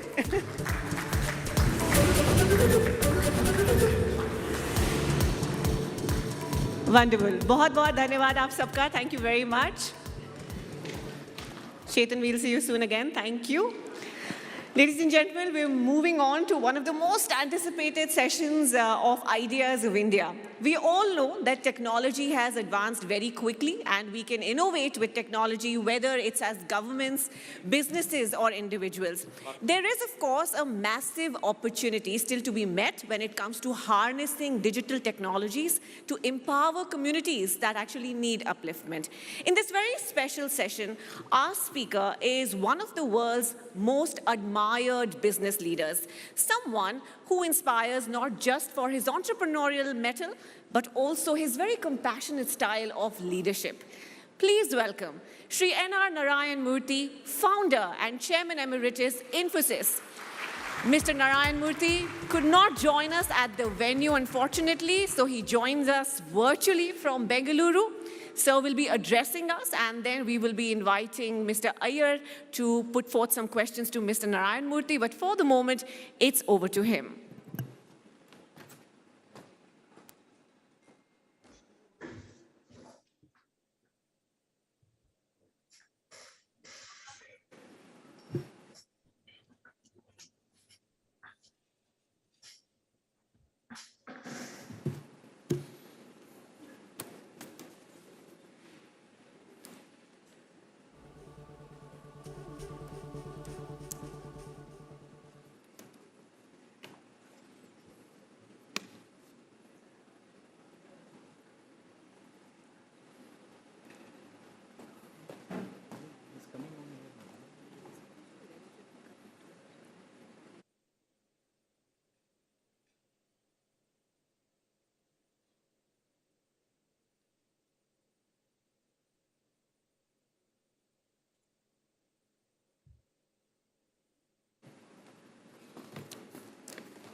Good afternoon, or is it getting to be evening?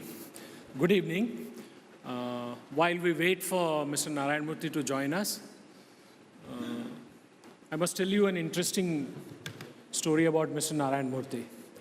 In 1992 or 93, shortly after Infosys was listed, Mr. Murthy came for a NASSCOM press conference.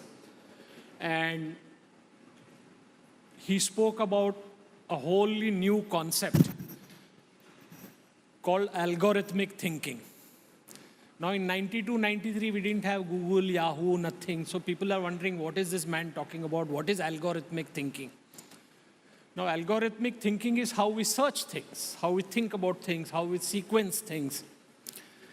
And when somebody asked him the question, he says, I am teaching my son algorithmic thinking. And I don't know how old his son was, probably 7 or 8 at that time. And so this session should be interesting because Mr. Murthy is always ahead of the curve. Some would say a little too ahead of the curve, but today's session, Machine Mind, should be very interesting because he would have thought about this subject. He would bring some interesting insights into how things are managing. And the idea of digitalization, let me give you an example of how digitalization is changing our lives. So in this hall, how many of you have when was the last you went to a bank branch where you have an account?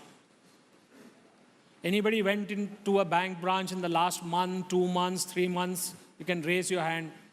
I can see about 3 hands, 4 hands. So people stopped going to the bank branch because ATMs came about. Now, how many of you have been to an ATM in the last few months? Again, very few. Now, how many of you actually transferred money online in the last 1 month?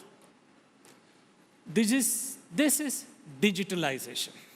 This is the machine doing the things, because this is how technology is evolving. This is how things are. So this is called the power of the silicon chip. This is called the power of networking. And as 5G comes into India, you will see much more of this happening.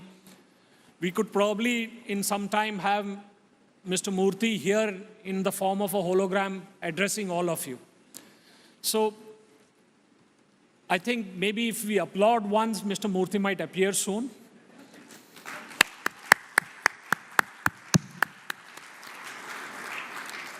And we'll try and request Mr. Murthy to give us some extra time for questions and answer. I'm sure he has mentored one of India's largest technology companies. He continues to mentor a lot of people. He's a venture capitalist, Catamaran Ventures.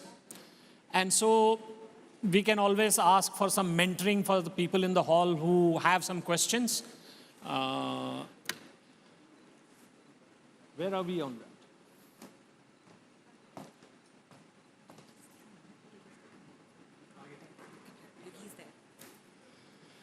Good evening, Mr. Murthy. Can you see me? Can you hear me?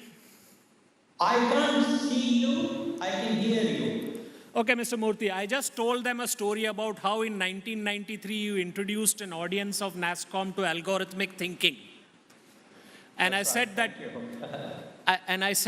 today we are in that same cutting edge area now. You're going to tell us about machine and mind. And so there's a loud applause, as you can hear.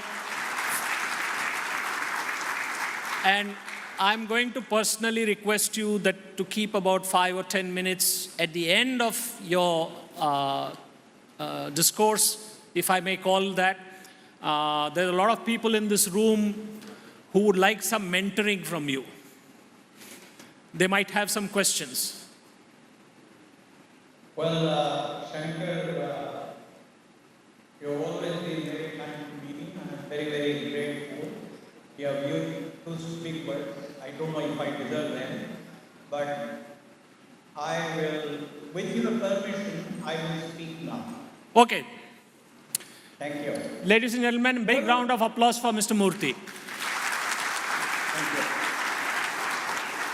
It is a pleasure to speak at this forum, though virtually. Congratulations to my friend, Sri Avik Sarkar, and the staff of ABP Amrit Bazar Patrika on completing 100 years of valuable service to the nation. In keeping with the national spirit of Avik, this conference is all about the ideas of India. That certainly includes how digitalization can accelerate national development. What is national development? National development can be defined by 3 parameters, all of which help in improving the quality of life of its citizens and in improving the future of our nation. They are, first, of course, good, innovative, efficient, and honest public governance. Second, Human Development Index. And third, per capita work productivity, innovation, and problem solving, resulting in improved per capita gross national product. We all know what good public governance is. I don't need to go into that. HDI, or Human Development Index, is about how well the citizens of a country are impacted by the various public and private good facilities in a country, like education, healthcare, nutrition, shelter, justice, utilities, quality of governance, and quality of life, and other facilities.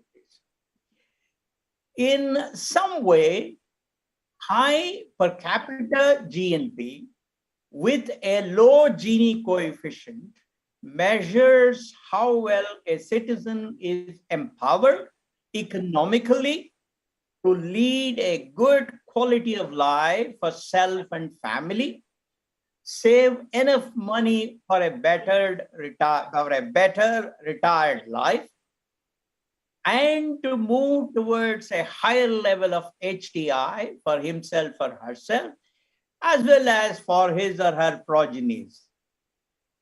This congregation is about digitalization, enhancing all these 3 parameters.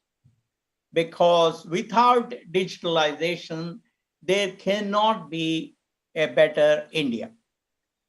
It is also, most importantly, about raising work productivity, improving planning, quickening reaction of the public governance systems to citizen requests, enhancing the quality and speed of execution of public projects, efficient and honest use of public money, improving comfort for the citizens, improving quality of their life, including speed and ease of access to governmental services like administrative issues, justice, education, nutrition, transportation, healthcare, and improving governance by enhancing transparency and accountability, reducing cost of products and services,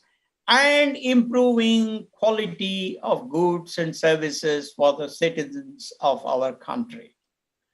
Now, who needs these more than the poor people and emerging nations like India? As you people know, technology is a great leveler that provides the same quality, the same courtesy, and the same speed of services at the same cost to everyone, rich and the poor, the powerful and the weak, the urban and the rural, and the educated and the not so well educated.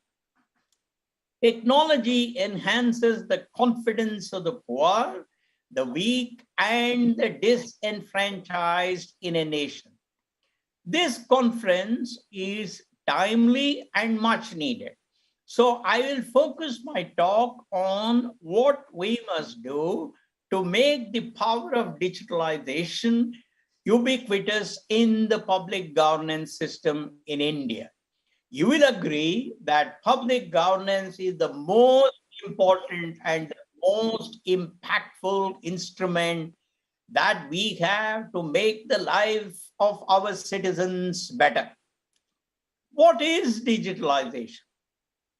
It is the process of collecting information, converting information to the digital form, storing it, and transmitting it so that man-computer communication device interaction resulting in human decisions can take place comfortably and efficiently in real time on an anytime, anywhere, and any device basis. Such digitalization has become possible due to a set of factor conditions. What are those? They are miniaturization of computing, storage, and communications devices, enhanced speed and scale of computing, storage, and communication, heavy reductions in the cost of computing, storage, and communication, large-scale availability of powerful devices.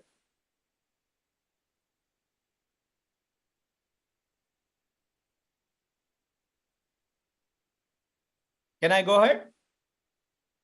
Hello? Is it okay? Hello? Can I go ahead? Hello?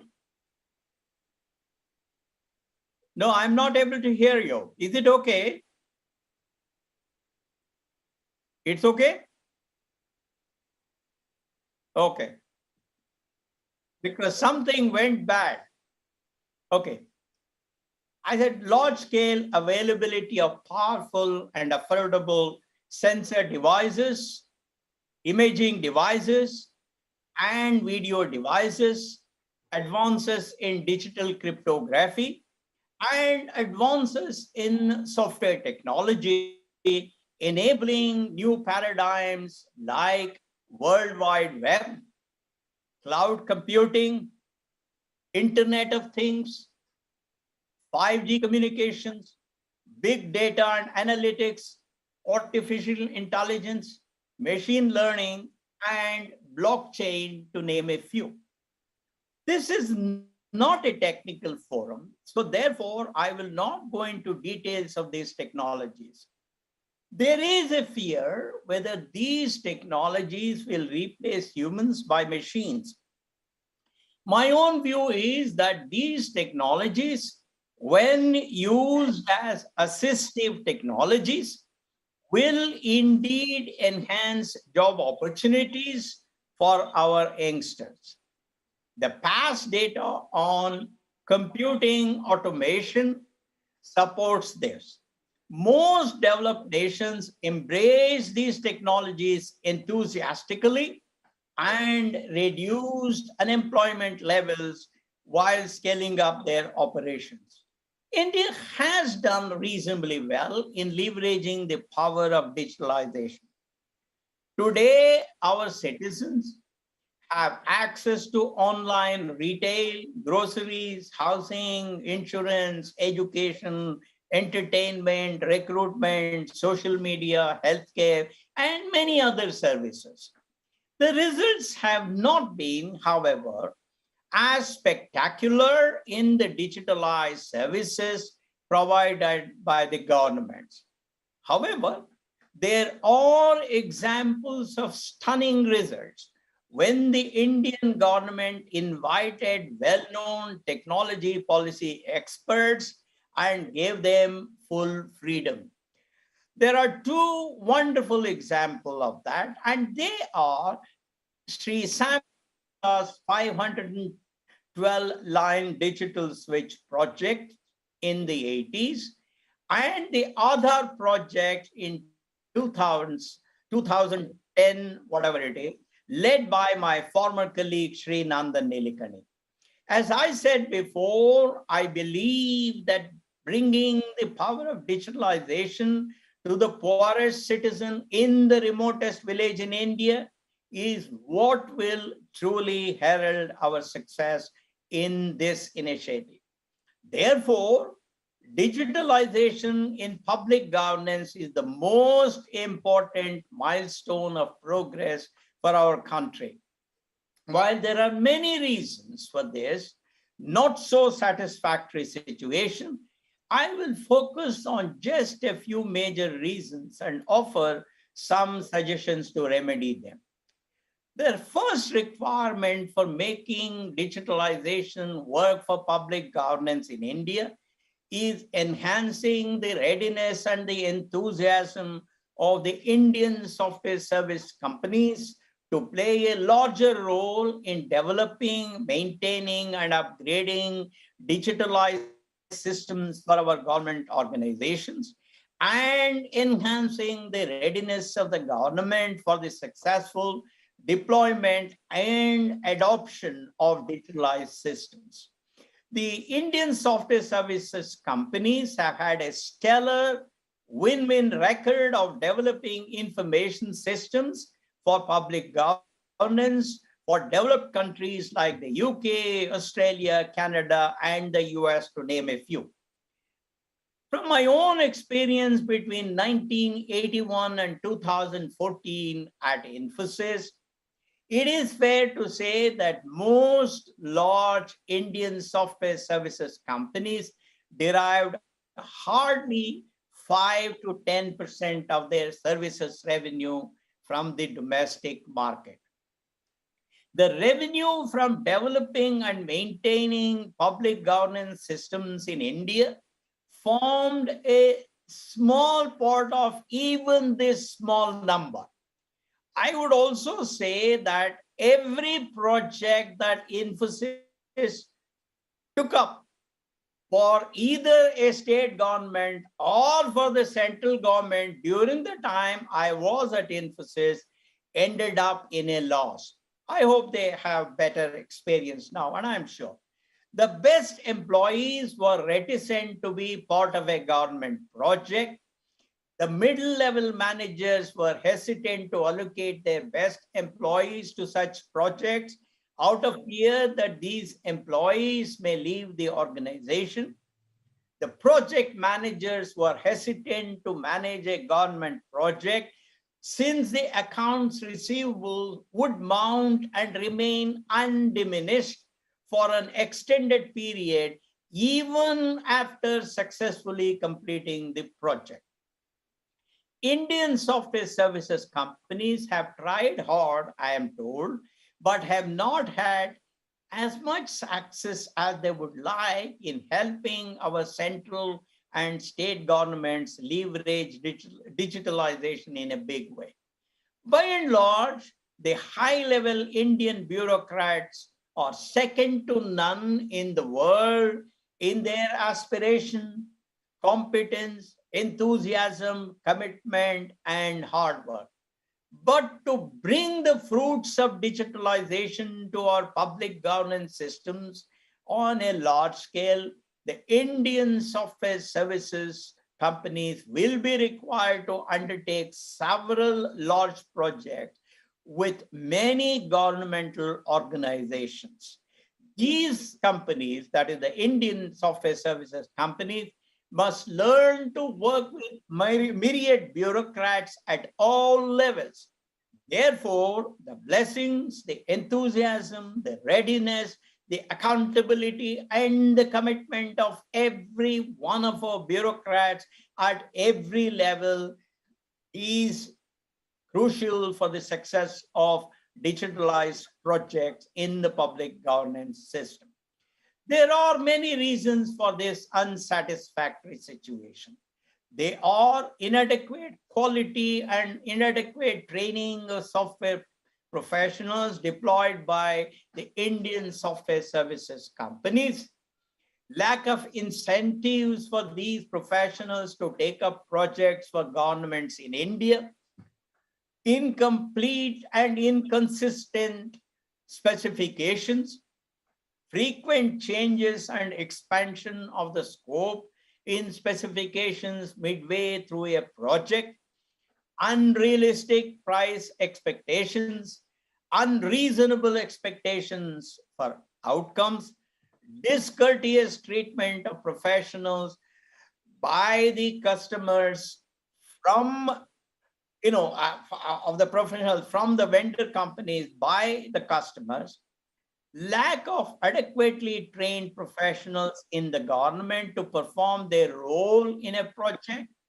inability to verify by our customers whether mechanisms like disaster recovery are actually in place, lack of customer accountability for timely and quality completion of their responsibilities, outdated models for evaluation and pricing, and as I said before, not paying the vendor for a long period, even after the successful completion of a project.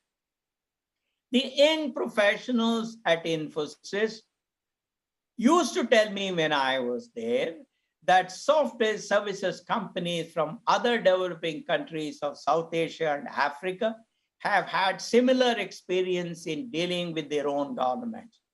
On the other hand, they would tell me that the experience of Indian software services companies with the newly industrialized countries of East and Southeast Asia and with the developed countries provided a contrasting picture for the successful completion of such projects on time, within budget, and exceeding the quality expectations.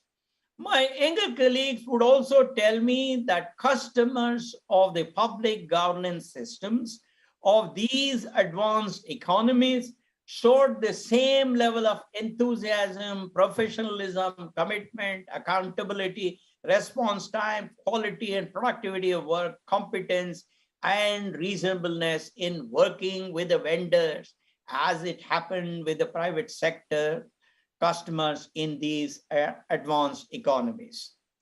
Large-scale adoption of IT systems enthusiastically by the governments in India is therefore an important challenge that must be solved with a sense of alacrity. There are a few components to this solution. Let me talk about them. First is the transformation of culture. This is complex and will take a long time. In the end, India's success in transformational digitalization projects depend on what culture we adopt. As Professor Peter Drucker once said, culture eats strategy for lunch. The biggest challenge for our country is whether we Indians can develop a culture of aspiration, national pride, problem-solving orientation, benchmarking with the global best, professionalism, discipline, meritocracy, encouraging English education, hard work, quality, productivity, honesty, open-mindedness, pluralism, humility, desire to learn from people who have performed better than us, and other attributes needed for India to join the group of developed countries in digitalization. Second is the additional training of software professionals to be deployed by software services companies in Indian public governance system development, upgradation, and maintenance. Our companies must invest even more heavily in training. Of course, companies like Infosys have done a stellar job comparable with perhaps better than most global companies in the area of training, but I think all companies need to do this.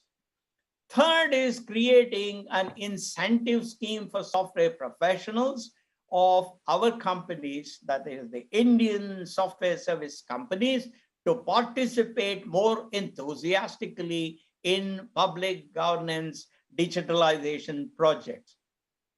Fourth is the education of professionals in our customer organizations in both the central government and the state governments to perform their expected role adequately in the development of a good digitalized public governance system.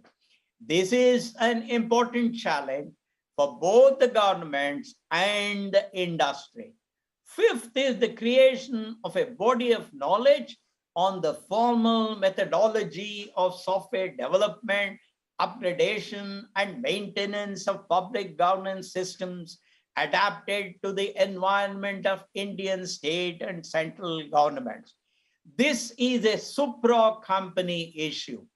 Therefore, the industry association may want to produce a definitive and authoritative handbook on the full life cycle of a digitalization project. Such a handbook should detail each step of the entire process of digitalization. It should document the global best practices, standards, do's and don'ts, checklists, and tools for every step in the digitalization process. It should refer to global benchmarks for quality and productivity used for developing digitalized systems for public governance in the advanced economies in the world. It should document the experiences of our software professionals who participated in installing similar systems in the developed world. This handbook must be updated every 6 months to include the latest technologies, methods, tools, processes, paradigms, experiences, and learnings. There is so much that our governments can learn from some very successful national projects executed right here in India by enlightened professionals like Sri Nandan Nilekani and Sri Sam Pitroda. Finally, policy experts will have to ponder deeply on creating policies that will encourage digitalization. These policies should aim to incentivize the use of these digitalization technologies in basic facilities like public governance, education, healthcare, clean water, air, electricity, road and highway construction, PWD, nutrition, supply chain, manufacturing, and agriculture, as well as in private investments to make them more efficient, less taxing on the environment, less costly, and accessible to more people as early as possible.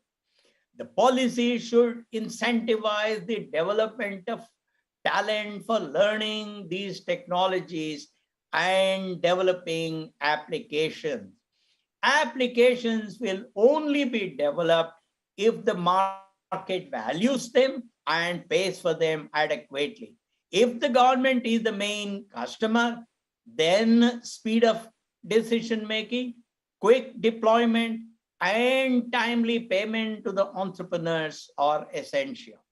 If we did these three things, I believe that our youngsters will develop myriad applications of these technologies to suit our needs.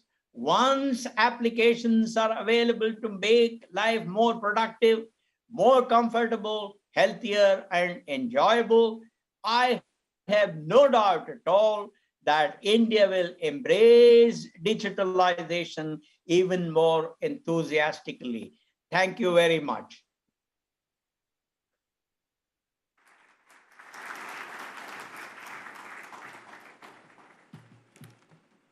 Thank you, Mr. Hello? Murthy. Can you hear me?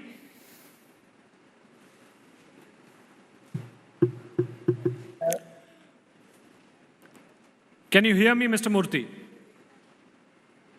Hello? Hello? Hello. Can you hear me, Mr. Murthy? This is Shankar here.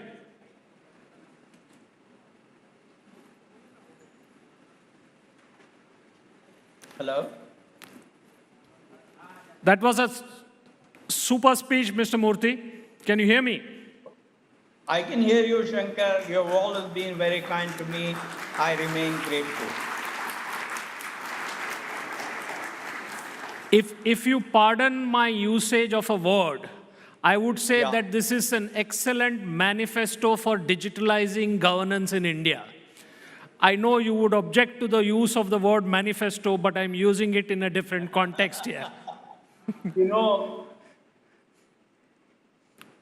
So, one of the takeaways that I had from this speech was that. Well, you know, I keep myself away from politics, therefore manifestos are somewhat alien to me. Okay, my question to you is that you suggested with the examples of Sam Pitroda and the C-Dot thing and Nandan's very well received and now hugely fundamental Aadhaar project. Now, that shows us that when we set up to... You know, Shankar, this is what worries me about India. This is a very important conference. Avik is a perfectionist. Whatever he does, I have seen him do with the utmost care. Now in this, if the communication doesn't work, what is the point in talking about excellence? I am slightly disappointed. So the question I had is, do you think if we take out a grand challenge, okay, these are the three problems that we want to solve through digitalization, you think India would have a much better track record in state governments and central government? For instance, skill training. You know, your old friend Ramadurai was there in national skill development for 10 years, and then we are still trying to do skill development. It hasn't quite delivered what it should have. So do you think what should be the approach to problem-solving approach would be a better idea? Because, you know, educating the grand government of India seems to be a bigger challenge.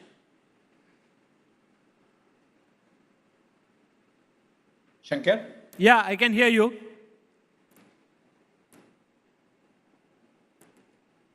Shankar? Yes, I can hear you, sir.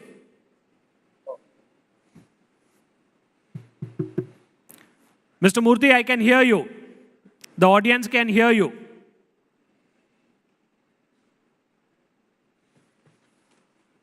Hello? Hello. Hello. Please go ahead. Hello? I think we have a communication issue here.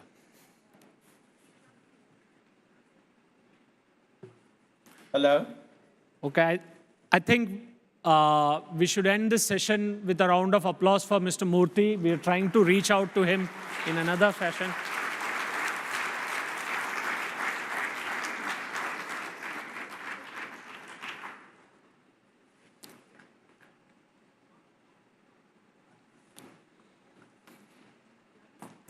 Try. Can't hear. Mr. Hello? Mr. Murthy, are we audible to you? I think we sincerely apologize, Mr. Murthy, for the communication problems we're facing. I think it's a bandwidth issue, I'm told. But I think best at the moment to end this session right here, and we do hope to connect with Mr. Murthy at a later point. Hello? I wonder if the technical team can express our thanks and let him know that we're ending this session at the moment. And ladies and gentlemen, our next session features Hello? someone who you will want to hear from, for sure. And this is a young politician who's really caught the fancy of young India, particularly young Indians in the state of Maharashtra. Are we trying to connect again? So we'll take a 10-minute break right now, ladies and gentlemen, and after that, Mr. Aditya Thackeray, the Honorable Minister for Tourism of Maharashtra, will be joining us. So a quick 10-minute break, and we'll see you right after that. Thank you so much for your cooperation.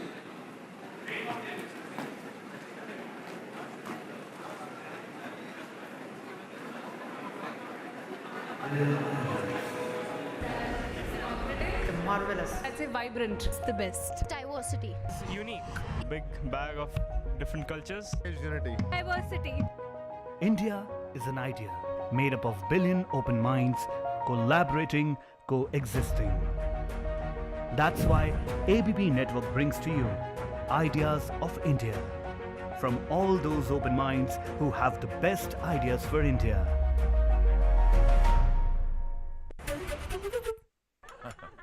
She told me, Papa, you're such a bad.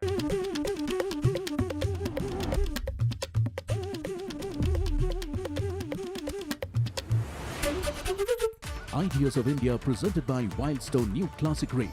लोग तो notice करेंगे. State partner Government of Chhattisgarh. Associate partner Neroland. ये paint नहीं paint plus है. Wellness partner Himalaya Wellness Company. खुश रहो खुशहाल रहो. Technology partner Acer Laptops. जिंदगी के हर रंग के लिए. Supported by Maharashtra Unlimited.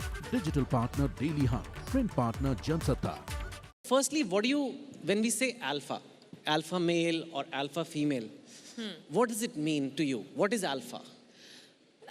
Dictionary-wise, it says someone who's supposed to be very successful and leader in her own regard, right? So that is what the definition was in my head always. And then when movies came in and we only saw alpha male there, alpha female was not really displayed or shown off much. So it took me a time when I had to read the definition back and understand, so what is alpha female, so that I can understand that what should I bring in new, what is missing that I feel I should bring in, and hence the definition had to be revisited, and then it still holds the ground for me. It has to be someone who's not just successful but leader in her own regard. Yes. So I mean, it's words like power, success, leadership, decisive, risk-taking. These are what they call alpha traits. Traditionally, it's in the jungle, like the chimpanzee who's an alpha will get all the females. And the beta males are like hanging But about. alpha is equal to attractive in some Alpha is attractive, alpha is strong. I mean, it's a guarantee that the genes that will come from that male, will create very healthy offspring or smart. I mean, it's basically a nature's tool to do that. Alpha female, honestly, why it's hard to find a definition sometimes is because it's a relatively new term. Why it's also interesting to me is whenever you say he's an alpha male, so he's very successful, he's the CEO, he makes so much money, it's very attractive. But is an alpha female more intimidating than attractive, or is it attractive? It's so attractive that it's intimidating.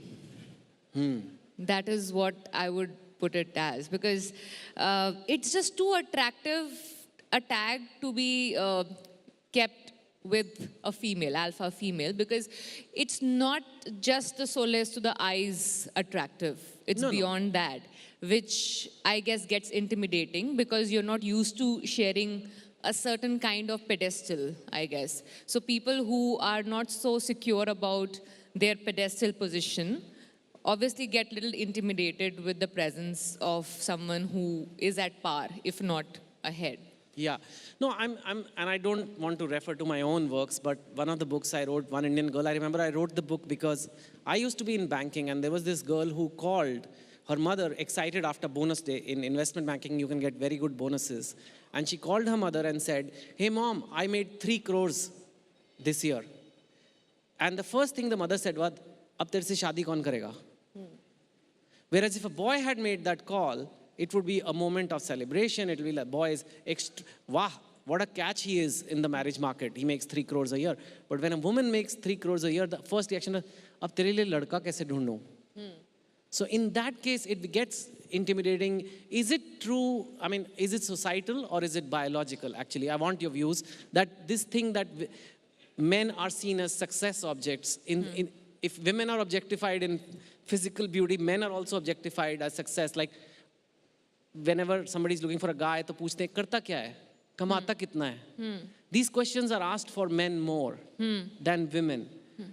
But when we talk of an alpha woman, is that something that women are even expected to do, or they is seen as something people want in women as much? I don't know who to feel worse for, the man or the woman in this regard, because why the onus of some tangible success always rests on the shoulders of a man.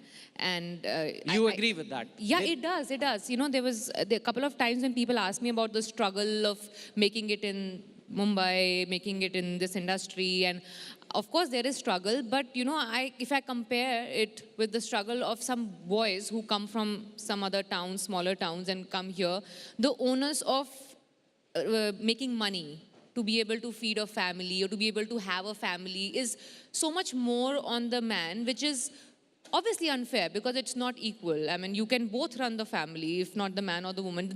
That's where we want to eventually reach, but if you're not there. That's why the whole tangible success responsibility rests on the shoulder of a man, not the woman. It's more, for women, it's like the bonus. मतलब अगर मिल गया success, tangible success, it's like, wow, okay, ठीक है, bonus है, but that was not really needed. Yes. It's a mandatory thing for the man. So that's why I said I don't know who to feel worse for, because the pressure is different, but on both the genders. Of course it's there. And thank you for acknowledging that men also face some pressure, because normally that's not what we hear so much. What made you chase success though, then?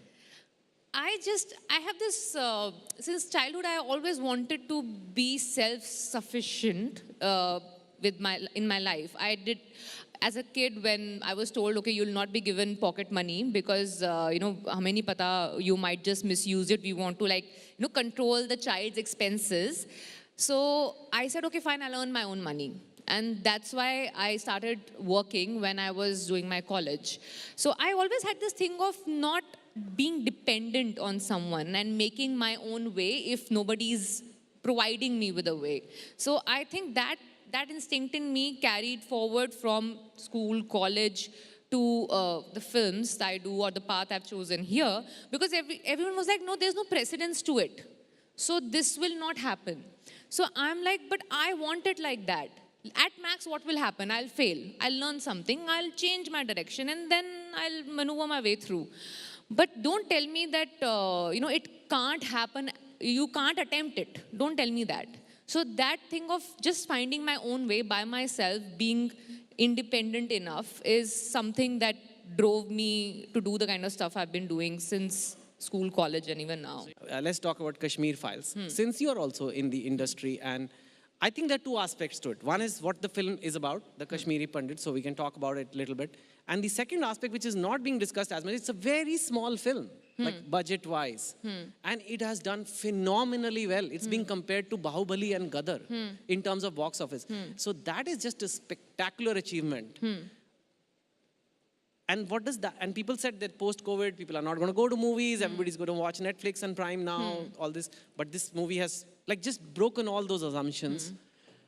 Let's talk about that first, then we'll talk about the But that's true, whatever you're saying. I mean, since the time theaters opened, I think when it was still 50%, I saw Badhai Do, and after that I haven't seen any film because I was busy shooting.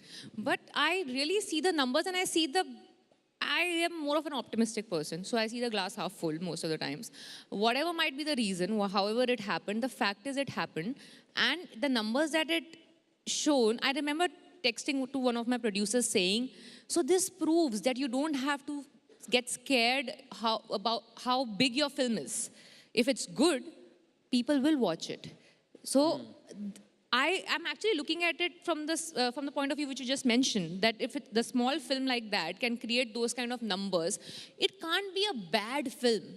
You can question the intentions of people, you can question the means and all of that, that's subjective. Please do that. You have a right to have an opinion. But the fact that it is good, that's why eventually it's lasting that long. It can't be a bad film for it to last that long. And that's the truth of the matter, and that's a fact. You have to live with it. Yeah. Do you think it's also done very well because it talks about things which are not considered, I don't know, polite or, you know, it's very scary. I'm telling you as a writer, I've written columns and I've written a column in Kashmir Files also, which will come now this week, and I'm literally scared about it because it is very scary to talk about any Hindu concern in India because you are immediately branded.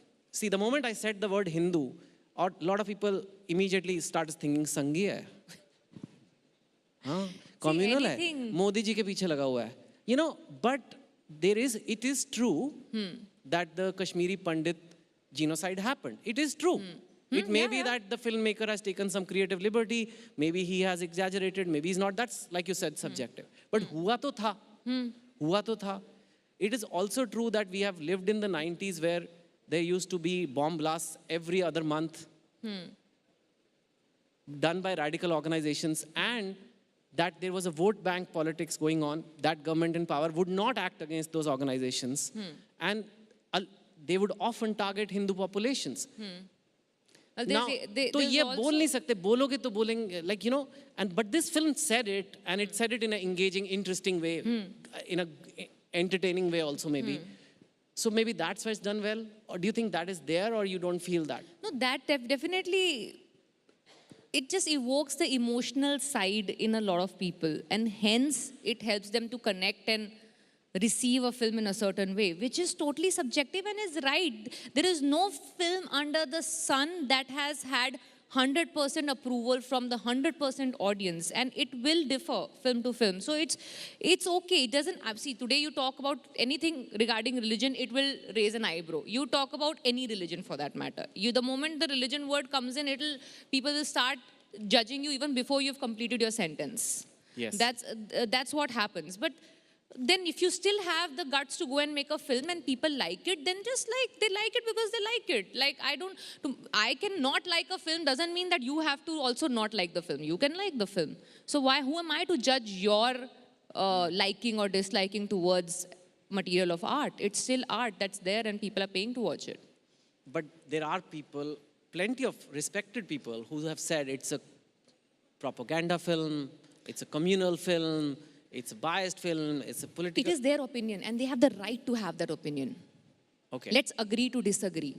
That's the problem that we are facing right now. Why don't we agree to disagree? There's so many things that you might do and say, which I don't approve of, but doesn't mean that I can't sit and chat with you, right?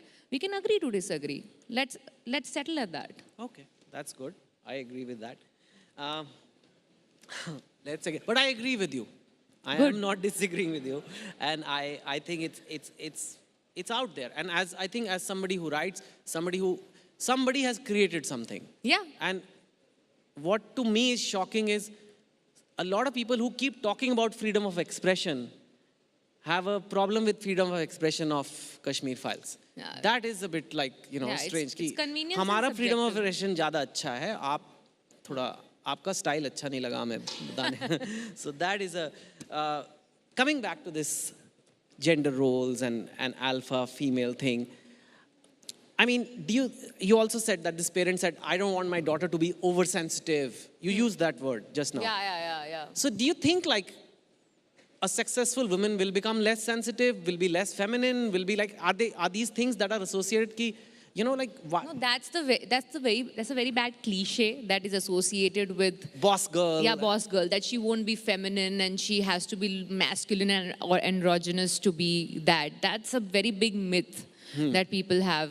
So मतलब वो saying है ना, wearing the pants, they have taken it Wearing the pants of the house. Yeah, that they've taken it way too literally. Yes. Like it is probably a saying originated from a very misogynist way. The pants is about, you know, like who's the man in the house. Yeah. So that's a very, very sad cliche. Yeah, that's what I said. That the whole being sensitive is nice. Being oversensitive probably is something that might just not work for you in the longer run. When you have to make your way through areas which have been less treaded. So it's better that you learn to take certain hits as well. The best of all is coming through. Apne rights, apni fight, left or right, ki आवाज को तुम भी सुनो. Let's talk fearless and free. फिर गूंजे अपनी unity. Sir उठा के, सोच घुमा के. Change we wanna see. Ideas of India. Yeah, ideas of India. Ideas of India. Yeah, ideas of India.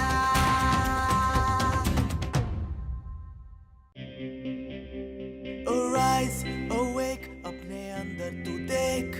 The best of all is coming through. Apne rights, apni fight, left or right, ki आवाज को तुम भी सुनो. Let's talk fearless and free.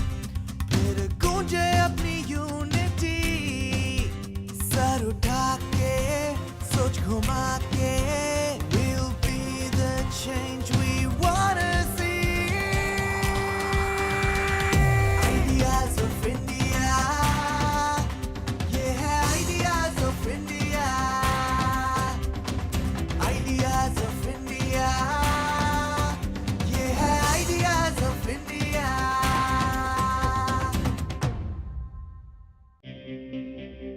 Arise, awake, apne andar tu dekh.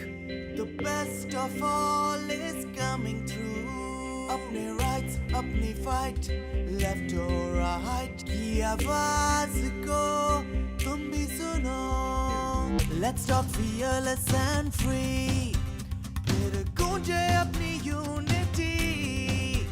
Sir उठा के, सोच घुमा के.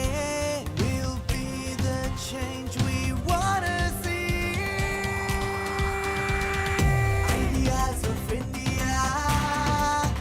Yeah, ideas of India. Ideas of India. Yeah, ideas of India.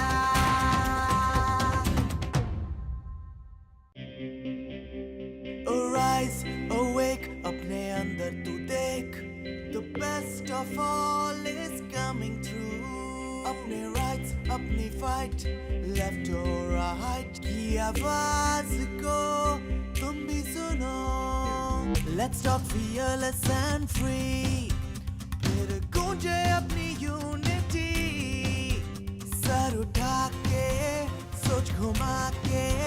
We'll be the change we wanna see. Ideas of India. Yeah, ideas of India. Ideas of India. Yeah, ideas of India.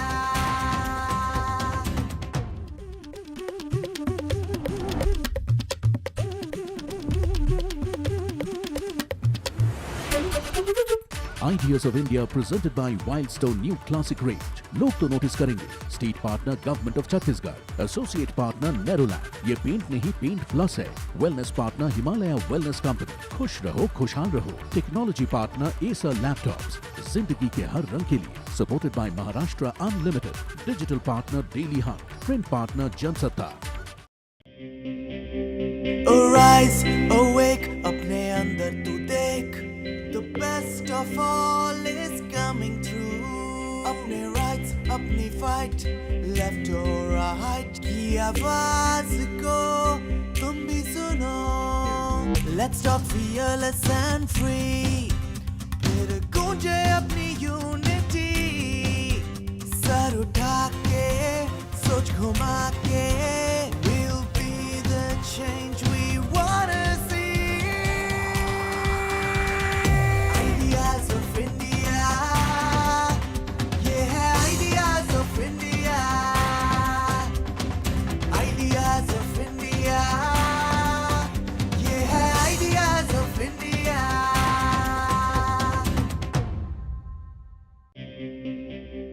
Arise, awake, अपने अंदर तू देख, the best of all is coming through. अपने rights, अपनी fight, left or right, की आवाज को तुम भी सुनो.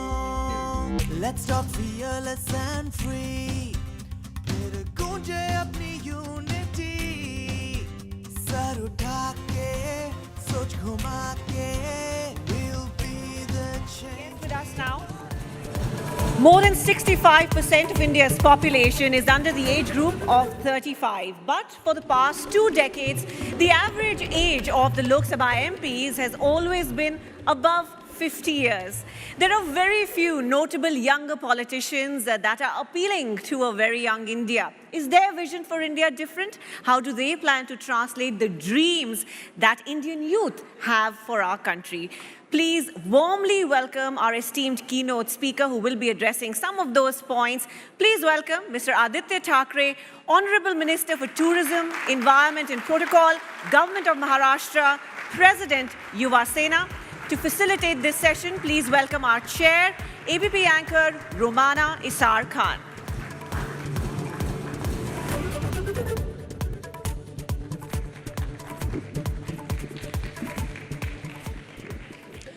Thank you, Radhika.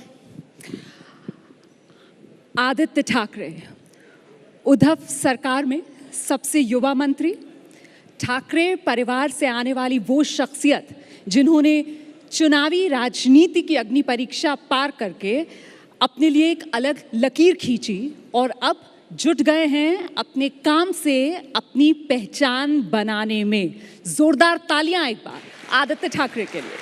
बहुत स्वागत एबीपी नेटवर्क के आइडियाज ऑफ इंडिया समिट में आने के लिए. थैंक यू और आपका भी स्वागत मुंबई में, महाराष्ट्र में. Thank you so much. और हम आशा करते हैं कि आप आते रहेंगे. एबीपी भी महाराष्ट्र में, मुंबई में अलग अलग जगहों पे ऐसे कॉन्क्लेव्स करते रहें. आइडियाज़ ऑफ इंडिया यहीं से बनते आए हैं. ऑफ कोर्स देश पिछले 75 साल में अगर आप पूरा इतिहास देखें तो अलग अलग जगह से आइडियाज़ तो आती रहे, लेकिन सारी जो बड़ी आइडियाज़ है वो मुंबई से आई है. तो वेलकम टू मुंबई. और बहुत शुक्रिया आपके इस न्योते के लिए. Thank you so much. पर्यटन और पर्यावरण ये दो बड़े जो मंत्रालय हैं उनका जिम्मा आपके पास है. और जब ये जिम्मा आपको दिया गया तो कहा गया साहब प्रशासनिक अनुभव नहीं है आदित्य ठाकरे के पास, लेकिन हम सब ये जानते हैं कि पर्यावरण का मुद्दा आपके दिल के बेहद करीब मुद्दा रहा. आप लगातार पर्यावरण के लिए जागरूकता फैलाने के लिए संघर्षरत रहे. तो क्योंकि ये फील्ड ऑफ इंटरेस्ट से जुड़ा हुआ डिपार्टमेंट था जो मिला, उसने वो प्रशासनिक अनुभव वाली कमी को पूरा कर दिया क्या? मुझे पर्यटन, पर्यावरण और पैशन वो एक बात ज़रूरी थी.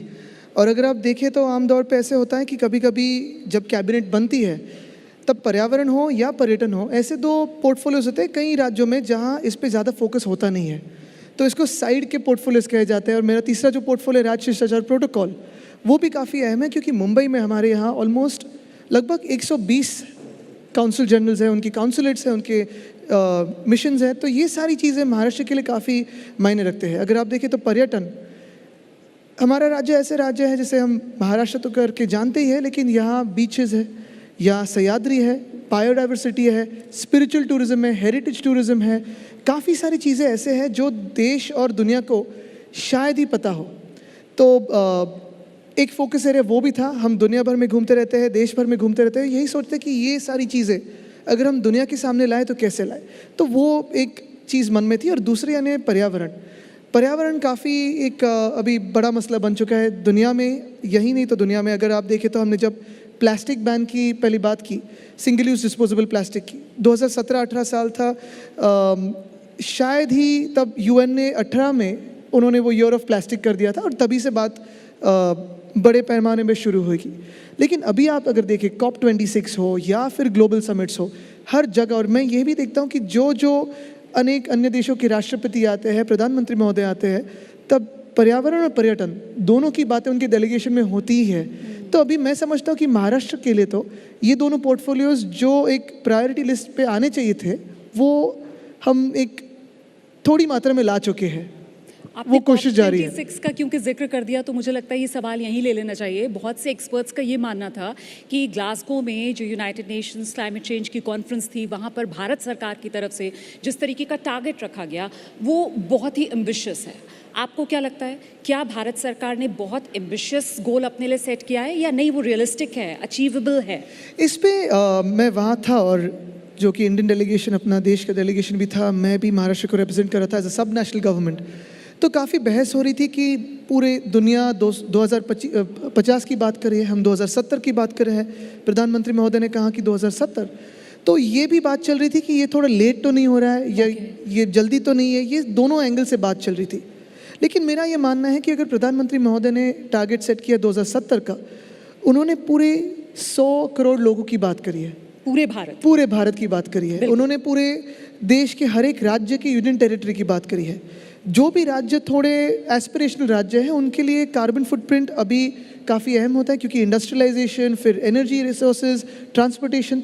लेकिन जो राज्य हम जैसे हैं, जब महाराष्ट्र हो, गुजरात हो, कर्नाटका हो, तमिलनाडु हो, दिल्ली हो, जहाँ प्रोग्रेस हो चुकी है, वहाँ मैं सोचता हूँ कि हम कार्बन न्यूट्रलिटी की ओर बढ़ सकते हैं। और ये करते वक्त हम इंडस्ट्री को ना नहीं कह रहे, सिर्फ जो एनवायरनमेंट और सस्टेनेबिलिटी की नॉर्म्स हैं वो फॉलो करने के लिए कह रहे हैं। एनर्जी की जो स्टैंडर्ड्स है वो फॉलो करो, ट्रांसपोर्ट के है वो फॉलो करो, और अन्य सारी चीज़ें कर सकते हैं। जैसे हमने पिछले 2 सालों में 11,000 हेक्टेयर मैनग्रोव के 11 महीनों में हमने इंडियन फॉरेस्ट एक्ट के तहत लाए हैं 11,000 हेक्टेयर, और ये काम जारी है। 10 कंजर्वेशन रिजर्व बनाए हैं, 2 रामसर साइट्स है, 2 सेंचुरीज बनी हुई है। मुंबई जैसे शहर में 800 एकड़ की हमने एक फॉरेस्ट एरिया ऐड कर दिया है आरए में। तो ये सारी चीज़ें होती रहती है। लेकिन ये मैं सोचता हूँ कि अगर प्रधानमंत्री महोदय ने 2070 कहा है, हम जैसे जो राज्य है उन्होंने शायद 2050 तक ये एम करना चाहिए। बिल्कुल, महाराष्ट्र, मुंबई के लिए आपने 2050 तक, बीएमसी ने अनाउंस भी किया है कि वो 2050 के लिए एम लेकर चले हैं। 2.25 साल के करीब हो गया है आपको पर्यावरण मंत्रालय? अभी शायद एडमिनिस्ट्रेटिव एक्सपीरियंस थोड़ा आ चुका है। मैं बस ये जानना चाह रही थी आपसे कि ये जो 2.25 साल हैं, इसमें वो जो एक डिबेट चलती है ना, डेवलपमेंट वर्सेस एनवायरनमेंट वाली, और उसके जो समाधान के तौर पर सस्टेनेबल डेवलपमेंट की बात की जाती है, तो आपका अनुभव क्या कहता है? वही संभव है, वही रास्ता है? मुझे लगता है कि दोनों साथ में ही जाते हैं आगे, क्योंकि हम डेवलपमेंट किसी लिए करते हैं? हम सभी लोगों के लिए करते हैं, ह्यूमन लाइफ के लिए करते हैं। सस्टेनेबिलिटी की बात किसके लिए करते हैं? हमारे लिए करते हैं। अगर हम ना हो तो कौन सी डेवलपमेंट और क्या बात करेंगे?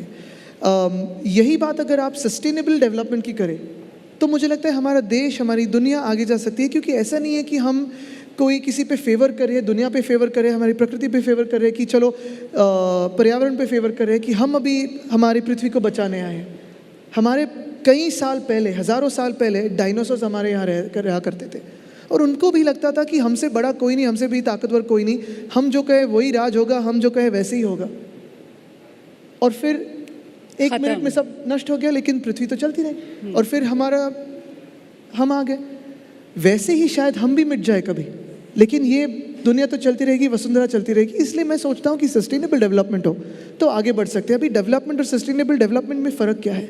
कभी कभी ऐसे होता है, जैसे यहाँ JVLR है, हमने WRI के साथ, C40 के साथ, हमारे जो सारे पार्टनर इंस्टीट्यूट्स हैं उनके साथ क्लाइमेट मैपिंग करी है, यहाँ हीट मैपिंग, कॉन्टूर मैपिंग की है मुंबई की। जब हमने मुंबई क्लाइमेट एक्शन प्लान की तैयारी की तो यही हमने सोचा कि चलो हीट मैपिंग करते हैं। जहाँ जहाँ रास्ते बने हैं, रास्ते बने हैं, फ्लाईओवर्स हो, मेट्रोज हो, लेकिन वहाँ डिफॉरेस्टेशन काफ़ी ज़्यादा हो गया है, वहाँ की हीट काफ़ी बढ़ गई है, 1 या 2 डिग्री टेम्परेचर से बढ़ गई। अगर आप देखें तो पिछले महीने नहीं, पिछले हफ्ते में पूरे देश में हीट वेव चली थी। फिर बारिश हुई, कभी बारिश होती है, बरसात होती है, कभी हीट वेव आती है, कभी थंडरस्टॉर्म्स होते हैं। तो ये सारी चीज़ें पता नहीं चलती कि कैसे होता है, लेकिन जहाँ जहाँ डेवलपमेंट हुई है लेकिन सस्टेनेबल हुई। जैसे मुंबई में JVLR की मैंने अभी बात कही, वैसे ही मुंबई में धारावी करके एक जगह है, वहाँ डेवलपमेंट तो ज़रूरी है। अगर डेवलपमेंट ना करे तो फिर जैसे अभी स्लम्स है वैसे ही रहेंगे, लेकिन वहाँ भी हीट काफ़ी बढ़ चुकी है क्योंकि वहाँ एस्बेस्टॉस, टिन, प्लास्टिक के शीट्स है, तो वहाँ डेवलपमेंट की ज़रूरत है। लेकिन जब डेवलपमेंट करे तो सस्टेनेबल करे, यही हमारी बात है। तो वहाँ STP लगाए, स्टॉर्म वाटर ड्रेन्स हो, पेड़ लगाए, पौधे लगाए, ये सारी चीज़ें अगर हम करें, सोलर चार्जेस लगाए, सोलर रूफटॉप्स लगाए, ये अगर चीज़ें करें तो सस्टेनेबिलिटी और डेवलपमेंट हैंड इन हैंड जा सकती है। नहीं तो अभी हम हाईवे बना रहे हैं, लेकिन हाईवे से जल्द कहाँ जाएंगे हम? हॉस्पिटल, क्यों? ऑक्सीजन लेने। वो बात तो मुमकिन नहीं रहेगी। आपकी जो सोच है और आपकी जो बातें हैं वो बिल्कुल प्रैक्टिकल हैं, लेकिन दिक्कत इस वजह से आती है कि वो ज़मीन पर लागू होती हुई नज़र नहीं आती। अब सस्टेनेबल डेवलपमेंट की जब हम बात कर रहे हैं कि यही रास्ता है, इसी में भविष्य है, पर वो जो मेट्रो कार शेड मामला है वो तो अटका हुआ है। वो उसमें थोड़ी राजनीति चल रही है, उसमें आज भी कहीं थोड़ी राजनीति हुई है, लेकिन उस पर एक हल निकाल रहे हैं हम। वो तो मसला, उसका हल निकालेंगे। लेकिन एक बात मैं कहूँगा कि जो हिंदू सम्राट बाला साहब ठाकरे समृद्धि हाईवे मुंबई से लेकर नागपुर, उसमें हमने अंडरपासेस बनाए हैं वाइल्ड लाइफ के लिए। शायद पहला ही वो हाईवे हो देश में जहाँ अंडरपासेस बने हैं।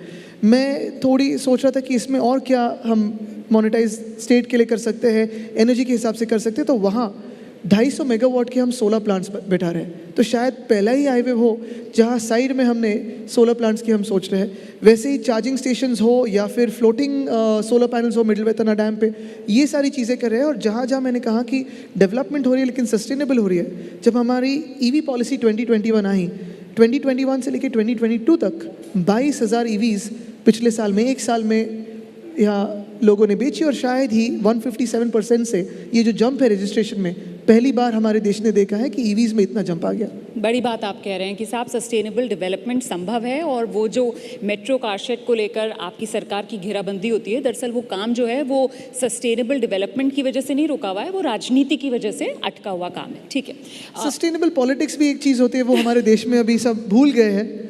तो उम्मीद करते हैं कि वो एक भावना जाग जाएगी लोगों में। कौन भूल रहा है? थोड़ा सा और उस पर विस्तार देना चाहिए। मैं अपनी राजनीति सस्टेनेबल रखूंगा, क्रिटिसिज्म की राजनीति में नहीं भरोसा रखता हूँ। अच्छा चलिए ठीक है, थोड़ा सा टूरिज्म मंत्रालय पर भी बात कर लेते हैं, क्योंकि ये एक ऐसा मंत्रालय है जिसमें रोजगार को लेकर भी अपार संभावनाएं हैं, और आप खुद ही बता रहे थे किस तरीके के इनोवेशंस आप लाना चाह रहे थे इस डिपार्टमेंट के अंदर।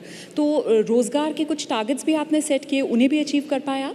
बिल्कुल, देखिए ये जब हम बात करते हैं पर्यावरण या पर्यटन की, और जब हम बात करते हैं आइडियाज़ ऑफ इंडिया की, और then the idea of India, because काफ़ी सारे आइडियाज़ हैं जो इंडिया को बनाते हैं, हमारे भारत को बनाते हैं। लेकिन सबसे अहम चीज़ हमारे देश में अगर आप देखें तो हर एक युवा से पूछे तो रोज़गार की बात पहले आती है। जो हम पढ़ाई कर रहे हैं, जो हमारी एजुकेशन सिस्टम है, उसमें तो रिफॉर्म्स लाने ज़रूरी है, लेकिन जो अभी की एजुकेशन सिस्टम है और शायद थोड़े फार जो चेंजेस आए हैं उसमें फिर आगे जाते वक्त कोविड के बाद अगर 2 स्पंज सेक्टर्स हैं जो हमारे यहाँ एम्प्लॉयमेंट बढ़ा सकते हैं, वो है पर्यावरण और पर्यटन। पर्यावरण की अगर बात करें तो मैं यही सोचता हूँ कि ये जो मैं बात कर रहा हूँ कि ग्रीन एनर्जी हो, सोलर हो, हाइड्रोजन हो, बायोफ्यूल्स हो, EVs हो, सस्टेनेबिलिटी हो, ये एक एनवायरनमेंट के हिसाब से तो बात रखी हुई है। लेकिन दूसरी बात अगर आप दुनिया भर में देखें तो काफ़ी सारे ऐसे इंडस्ट्रीज़ आ रहे हैं, उभर रहे हैं, जो एनवायरनमेंट से लेके आगे बढ़ रहे हैं, और हम ये रेवोल्यूशन हमने मिस करना नहीं चाहिए। हमारे देश में ये रेवोल्यूशन आना चाहिए, इंडस्ट्री का हो, ग्रीन इंडस्ट्री का हो, सस्टेनेबिलिटी का हो। वैसे ही अगर दूसरी बात अगर देखें तो पर्यटन की बात आती है। दुनिया भर में काफ़ी सारे ऐसे देश हैं जहाँ हम आते जाते रहते हैं, लेकिन हमारा सिर्फ यही एक उद्देश्य होता है वहाँ जाने का कि जाके बीच पे जाए या फॉरेस्ट में जाए या कोई मंदिर देख के आए या फिर कोई फोर्ट देख के आए। तो जितनी एम्प्लॉयमेंट टूरिज्म जनरेट कर सकती है, पर्यटन जनरेट कर सकता है, मुझे लगता है उतनी एम्प्लॉयमेंट शायद ही कोई दूसरी इंडस्ट्री डेवलप कर सकती है on a year two year basis. जैसे मुंबई में कोविड के पहले direct employment in restaurants was 5 lakh. तो आप सोचो अगर हमारे यहाँ रेस्टोरेंट्स बढ़े, कैफ़ेज़ बढ़े, थिएटर्स बढ़े, मॉल्स बढ़े, होटल्स बढ़े, तो कितनी सारी डायरेक्ट और इनडायरेक्ट एम्प्लॉयमेंट जनरेट हो सकती है। अभी पिछले 2 सालों में कोविड का काल था, शायद पर्यटन तो बंद था, हमने ही काफ़ी सारे निर्बंध लगाए हुए थे, मास्क पहनो और ये सारी चीज़ें थी, लॉकडाउन थे, लेकिन तो भी पॉलिसी रिफॉर्म्स जो लाए हैं, हमारी एग्रो टूरिज्म की पॉलिसी काफ़ी सारी सक्सेसफुल हो रही है, कैरावान टूरिज्म बढ़ रहा है। अगर आपको महाराष्ट्र में एक होटल सेटअप करना है तो पहले आपको 80 लोगों के पास जाना पड़ता था, 80 फॉर्म्स भरने पड़ते थे, 80 लाइसेंसेस थे, वो सब होने के बाद 15 NOCs थी। अभी 80 के हमने 10 पे लाए हैं। और 15 NOCs के 9 सेल्फ सर्टिफिकेशन कर दिए। तो ये भविष्य के लिए सोच है, सोच में परिपक्वता है। और जब मैं आपके सामने बैठकर आपसे बात कर रही हूँ तो मेरे जहन में वो कुछ तस्वीरें अब आने लगी हैं जिसमें आप बहुत छोटे से हैं और आप अपने दादा स्वर्गीय बाला साहेब ठाकरे की गोद में बैठे हुए हैं। उन्हीं का अंदाज़ है, उन्हीं की परछाई के तौर पर आप नज़र आते हैं। आपने जीवन उन्हीं के साए में गुजारा और आज जिस मकाम पर आप हैं, कभी सोचते हैं कि अगर आज स्वर्गीय बाला साहेब ठाकरे हमारे बीच होते तो आप उनसे किस तरीके का मार्गदर्शन चाहते या फिर वो आपको क्या सलाह देते? ये बातों पे कितनी सोच हो ना हो, क्योंकि ऐसे होता है कि उनका आशीर्वाद तो रहता ही है। मन में मन कभी कभी बातें कर सकते हैं, अभी उस पर कितना भरोसा करना ना करना ये हर एक की बात होती है कि एक विश्वास होता है कि अपने साथ अपने आशीर्वाद होते हैं। उनको मैं 2 तरीक़ों से देखता हूँ। एक तो ऑफ कोर्स हमारे लीडर और हिंदू हृदय सम्राट बाला साहब ठाकरे शिवसेना प्रमुख, पक्ष प्रमुख के नाते देखता हूँ। लेकिन दूसरी बात जो होती है वो एक दादा और जो एक पोते का रिश्ता होता है वो अलग होता है। और उनसे हंसी मजाक होती थी, उनसे कई सारे चीज़ों पे बातें होती थी। स्कूल को जाते वक्त, आते वक्त, कॉलेज में जो बातें होती थी उनसे शेयर करना, उनके काफ़ी सारे एक्सपीरियंस।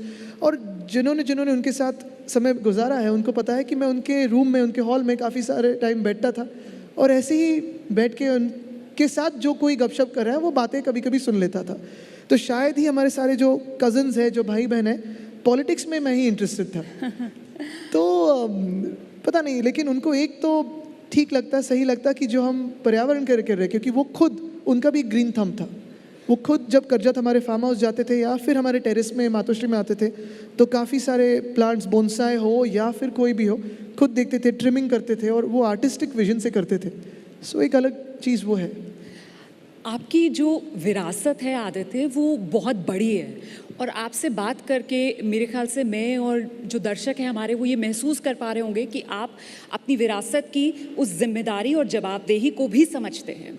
लेकिन आज के दौर की जो राजनीति है, शायद आप भी नोटिस कर रहे होंगे कि बीजेपी बहुत एग्रेसिव है परिवारवाद के मुद्दे को लेकर। यूपी चुनाव में भी परिवारवाद की गूंज थी। अब दिल्ली में जिस तरीके से गांधी परिवार, उत्तर प्रदेश में यादव परिवार, बिहार में लालू परिवार, महाराष्ट्र में ठाकरे परिवार, क्या उसके लिए परिवारवाद का मुद्दा कमज़ोर कड़ी साबित हो सकता है? अभी ये कैसे सोचे उस पे है। हम तो परिवार सारे देश को मानते हैं। हाँ। और जो यहाँ महाराष्ट्र में है, जो हमारे साथ रहे हैं, वो परिवार है ही। अगर देखा जाए तो हमारे ऊपर नीचे जो समय आता है कि हम कभी कभी हमारा करियर ग्राफ ऊपर जाता है, कभी कभी नीचे जाता है। और पॉलिटिक्स और ये जो ग्लैमर के फील्ड्स रहते हैं, शायद क्रिकेट हो, फिल्म हो, बॉलीवुड हो, पॉलिटिक्स हो, यहाँ के हाइज एंड लोज इतने ऊंचांक का नीचे जा सकते हैं कि शायद ही जब लोग, आप सबसे नीचे के स्तर पे रहते हो, जब हर कोई क्रिटिसाइज़ करते रहता है तो आके घर पे बताए कि ये सही है, ये गलत है, ये सोचो, ये करो, तो वो सारे तो हम परिवार मानते ही हैं। हाँ बिल्कुल, अगर परिवारवाद की बात करें तो परिवारवाद, अगर आप बीजेपी के भी जो उनके उम्मीदवार थे तो कहाँ कहाँ उनके रिश्ते हैं, नाते हैं, इसमें मुझे नहीं लगता कोई डर की बात है या कोई ऐसे लगे कि ये एम्बैरेसमेंट है। अगर हमारे ही परिवार की बात करें, ठाकरे परिवार की बात करें, तो मेरे दादाजी को पहचानते हो, मेरे पिताजी जो अभी मुख्यमंत्री जी हैं उनको है, लेकिन मेरे जो परदादा थे प्रबोधनकार ठाकरे, वो भी सोशल रिफॉर्मर थे। अगर आप उनकी बातें करें, अगर उनकी किताबें पढ़े तो उनके टाइम के जो सोशल रिफॉर्म्स थे, फिर टचेबिलिटी अनटचेबिलिटी पे उन्होंने काफ़ी सारा काम किया है, चाइल्ड मैरिज हो, ये सारी चीज़ों पे उन्होंने बहुत सारा काम किया है। तो अगर आप देखें तो ये हमारी चौथी जनरेशन है जो सोशल सर्विस में है। जो पॉलिटिक्स या सोशल सर्विस ये कैसे देखते हैं, ये अपने हर एक के नज़ारे पे होता है, लेकिन मुझे तो काफ़ी गर्व है कि ये चौथी हमारी जनरेशन है। और मैं यही सोचता हूँ कि ये जो मैं काम कर रहा हूँ, शायद ही आज उसका फल दिखे ना दिखे, लेकिन हर एक सिटीज़न, जैसे आप हो या कोई भी यहाँ जो नागरिक बैठा हुआ है, उसके पोता पोती के लिए क्या हो सकता है, उसके आगे के लिए क्या हो सकता है। हम अगर अभी की सोचे तो हम कहीं नहीं जाएंगे। अगले 20 साल की सोचो, 50 साल की सोचो, और फिर अभी हम जो कर रहे हैं वो सही है या गलत है, ये बात सोचनी ज़रूरी है। तो शायद परिवारवाद से जो भी पॉलिटिक्स में इंटरेस्ट रखते हैं या कोई भी फील्ड में रखते हैं, तो उनका वो एक इंडिविजुअल करके अधिकार बनता है कि वो आगे जाए। अगर ठीक काम करे तो लोग स्वीकारते हैं, नहीं तो बाहर भेज देते हैं। लेकिन मैं जब इस मुद्दे पर सोच रही थी तो मुझे लगा कि बाकी जो परिवार मैंने गिनाए उनके मुकाबले अगर शिवसेना की बात की जाए तो आपके लिए तो साहब मामला दो धारी तलवार जैसा है। क्योंकि एक तरफ तो देखिए बीजेपी आप पर परिवारवाद का आरोप और दूसरा वो भी तो परिवार हुआ करते थे कभी ना कभी। बिल्कुल, बड़े करीबी रिश्ते हैं आप लोगों से। अब वो खटास कहाँ है इस पर ज़रा आगे बात कर लेंगे, लेकिन दो धारी तलवार ये कि दूसरा आरोप वो ये लगाते हैं कि साहब ये वो शिवसेना रही नहीं जो बाला साहेब ठाकरे की शिवसेना थी, जिसके ज़रिए बाला साहेब ठाकरे हिंदुत्व की राजनीति को धार देते थे। ये जो शिवसेना है उसने तो सत्ता के आगे हिंदुत्व को पीछे छोड़ दिया। हर एक की आइडिया ऑफ इंडिया होती है। हाँ। और अगर आप देखें तो हिंदू सम्राट बाला साहब ठाकरे की शिवसेना, उद्धव साहब की शिवसेना, या मैं भी जो काम करता हूँ, या फिर जो एक विचारधारा होती है वो तो कॉमन होती है, लेकिन विचारधारा आइडियोलॉजी एक पार्टी के हिसाब से एक होती है। और जब आप काम करते हो तो उसी को लेके आगे जाके लोगों के लिए क्या कर रहे हो वो भी तो अहम चीज़ होती है। जैसे रास्ते बना रहे हो आप, किसी के लिए स्कूल बना रहे हो, हॉस्पिटल बना रहे हो, विचारधारा अपनी एक होती है, उसी को पकड़ के लेके जाना चाहिए, वो एक स्पाइन होता है। लेकिन हर एक बॉडी पार्ट तो बहुत ज़रूरी होता है। आज के दौर में वो आक्रामक हिंदुत्व वाली जो राजनीति, जिसके लिए प्रखर और मुखर हिंदुत्व के लिए आपके दादा स्वर्गीय बाला साहेब ठाकरे जाने जाते थे, क्या आपको लगता है कि शिवसेना को उस तरीके की राजनीति करने की ज़रूरत है या नहीं? आज के दौर में वैसी राजनीति कोई मूर्ति बनाता है, क्योंकि हर एक ज़माने की अलग अलग ज़रूरत होती है जी। जब कोई मूर्ति बनाता है तो हैमर एंड चिजल की ज़रूरत होती है, क्योंकि आपको कार्व करना पड़ता है वो मूर्ति को। जब मूर्ति बनती है तो भी आप अगर हैमर और चिजल यूज़ करेंगे, इस्तेमाल करेंगे, तो क्या होगा मूर्ति का? मूर्ति बनने के बाद मूर्ति की पूजन होती है, हैमर एंड चिजल बाजू में, हथौड़ा बाजू में रखते हैं। तो हर एक का तरीका होता है, जरिया होता है काम करने का। जब तक आप उस मूर्ति का पूजन करते हो तो ठीक है। अगर युद्ध ना हो तो तलवार घुमाने से क्या फ़ायदा है? युद्ध जब नहीं होता है तब लोगों की सेवा करो, जब युद्ध होता है तो लोगों को साथ में लाओ और युद्ध लड़ो, जीतो। तो यही बात होती है। तो हर एक बार ये जो विपक्ष से डिबेट आती रहती है, वो अपनी जगह ठीक है, वो करे अपनी राजनीति, हम काम कर रहे हैं। लोगों में आप देखें तो पूछे तो उनको हमसे प्यार है, लोगों से हमको प्यार है, लोगों को हमसे प्यार है, और वो एक विश्वास का नाता चलते आया है। इसी से जुड़ा हुआ एक सवाल ये भी था कि हाल के दिनों में एक फिल्म रिलीज़ हुई है जिसमें जो कश्मीरी पंडित हैं उनकी पीड़ा दिखाई गई है। अब बीजेपी शासित राज्यों के अंदर उस फिल्म को टैक्स फ्री कर दिया गया है, और बीजेपी महाराष्ट्र सरकार से भी ये मांग कर रही है कि साहब आप भी महाराष्ट्र में उस फिल्म को टैक्स फ्री कीजिए। आप लोग कर नहीं रहे, तो वो इसे भी आपके हिंदुत्व से कॉम्प्रोमाइज़ से जोड़ रही है। देखो, ये एक फिल्म है, लेकिन जब ये चीज़ हो रही थी तब एक ही आदमी उनके साथ खड़ा रहा था। और आज भी हम जहाँ जहाँ जाते हैं उनके से मिलते रहते हैं, कश्मीरी पंडित भाई बहन से मिलते रहते हैं। हर अभी तो वो आगे बढ़ चुके हैं, एजुकेशन फील्ड में हो या हर एक फील्ड में हो। तो मुझे लगता है ये फिल्म से विवाद इससे आगे जाके मुझे लगता है कि कश्मीर में, जम्मू में क्या हो रहा है, आज लद्दाख में क्या हो रहा है, हम देश को कैसे आगे ले जा सकते हैं, उसी पे बात होनी चाहिए। हाँ, अगर इस फिल्म के कोई रेवेन्यू से कश्मीरी पंडितों के लिए कुछ अच्छा हो तो बिल्कुल हर एक उसमें कंट्रीब्यूट करेगा। लेकिन मुझे लगता है कि ये एक आर्ट कल्चर हो, फिल्म हो, वो अपनी जगह होता है, उसका एक मान रखना चाहिए, वो स्वाभाविक चीज़ है, अप्रिशिएट होना चाहिए। लेकिन ऑन ग्राउंड क्या रियलिटी है उस पे बात हो, इतिहास पे बात हो और भविष्य पे बात हो।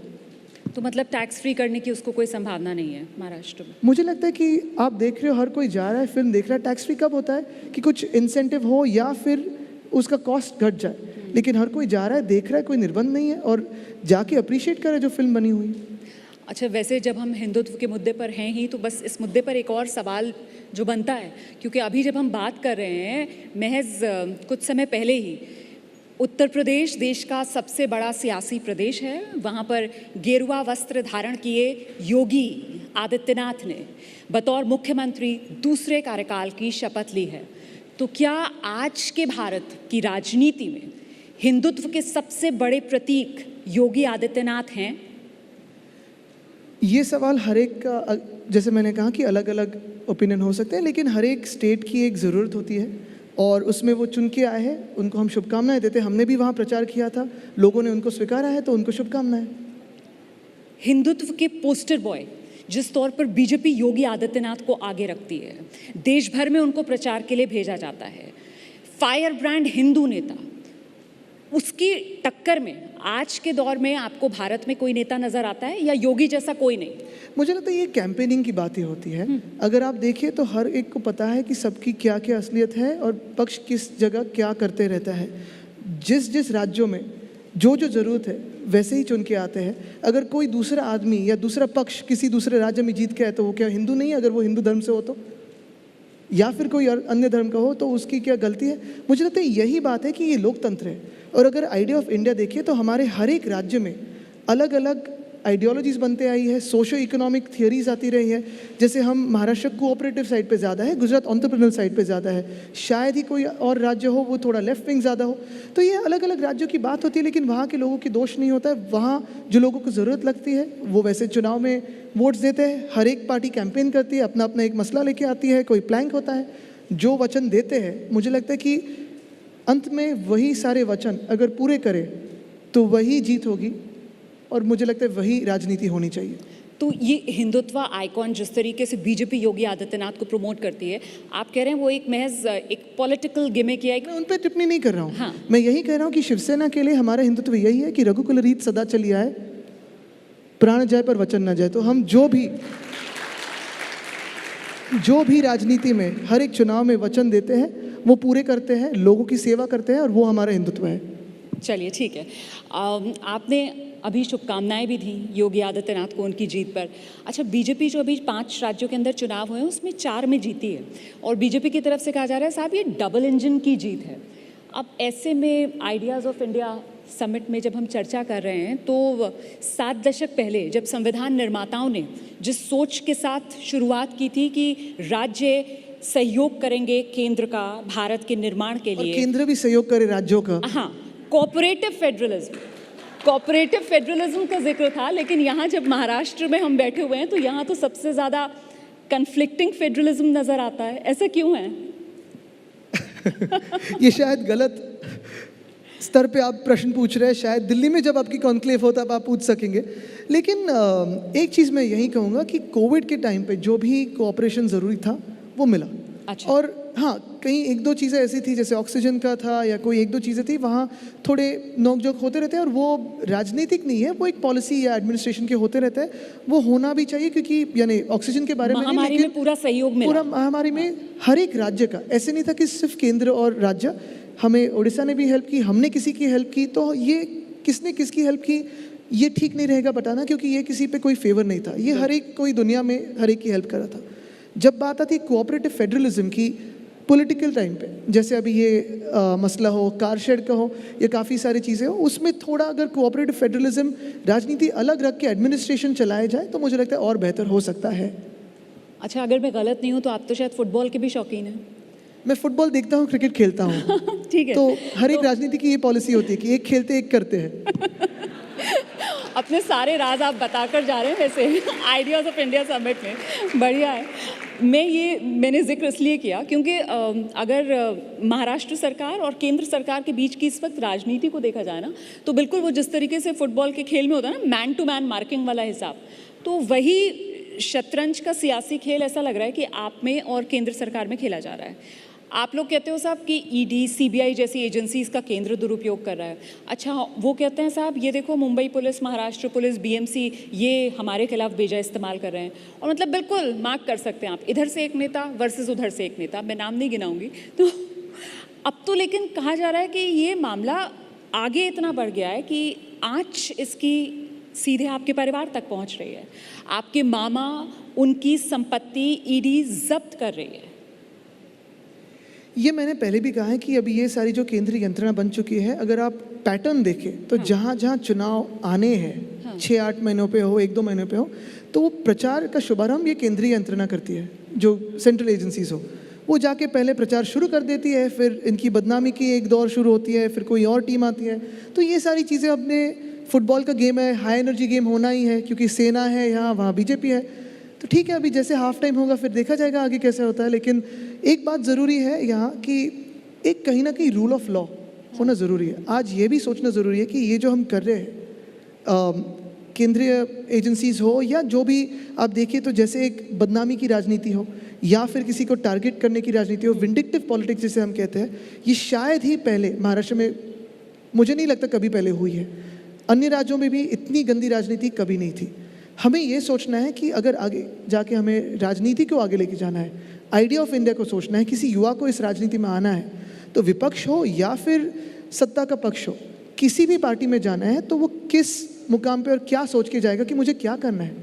मुझे बदनामी के लिए राजनीति में जाना है या बदनाम होने के लिए जाना है या लोगों की सेवा करने के लिए जाना है? ठीक है, यहाँ हमारी सत्ता है, वहाँ वो केंद्र में उनकी पूरी मेजॉरिटी की सत्ता है, देश बदल सकते हैं, देश को आगे ले जा सकते हैं, उनको उतनी ताकत दी है, लोगों का विश्वास उनमें बन चुका है, 2019 में हो या 14 में हो, अगर उनको विश्वास आगे जीतना है तो बदनाम न करते हुए मुझे लगता है उनको मौका है कि देश को आगे ले जा सके। और अच्छे कामों को कहीं भी किसी भी विपक्ष के पार्टी ने ना कहा नहीं है, कोई भी बीच में आया नहीं है। जो भी देश के लिए काम हो, समाज के लिए काम हो, सब लोग साथ में आके काम कर सकते हैं। और मुझे लगता है यही आइडिया ऑफ इंडिया होनी चाहिए कि बिल्कुल एक पॉलिटिकल वॉर्स अलग होते हैं, और पॉलिटिकल वॉर्स हमने तो देखे, बचपन से देखे, मेरे दादाजी के देखे, मैंने मेरे पिताजी के देखे, काफ़ी सारे स्टॉलवर्ड्स महाराष्ट्र में ही थे। यानी हमारे महाराष्ट्र में अगर देखें तो हिंदू सम्राट बाला साहब ठाकरे थे, प्रमोद महाजन साहब थे, गोपीनाथ मुंडे साहब थे, शरद पवार साहब हैं, काफ़ी सारे यहाँ इतने बड़े नेता होके गए हैं जो महाराष्ट्र ने देश की राजनीति को चेंज कर चुके, बदलाव ला चुके हैं, अलग अलग उनके पर्सपेक्टिव्स थे। ऐसी भी काफ़ी सारी भूमिकाएं रही हैं जो एकदम एंड पर्सपेक्टिव पे थे, लेकिन कभी एक दूसरे के परिवार पे, एक दूसरे के पर्सनल लाइफ पे कभी किसी ने बात नहीं की।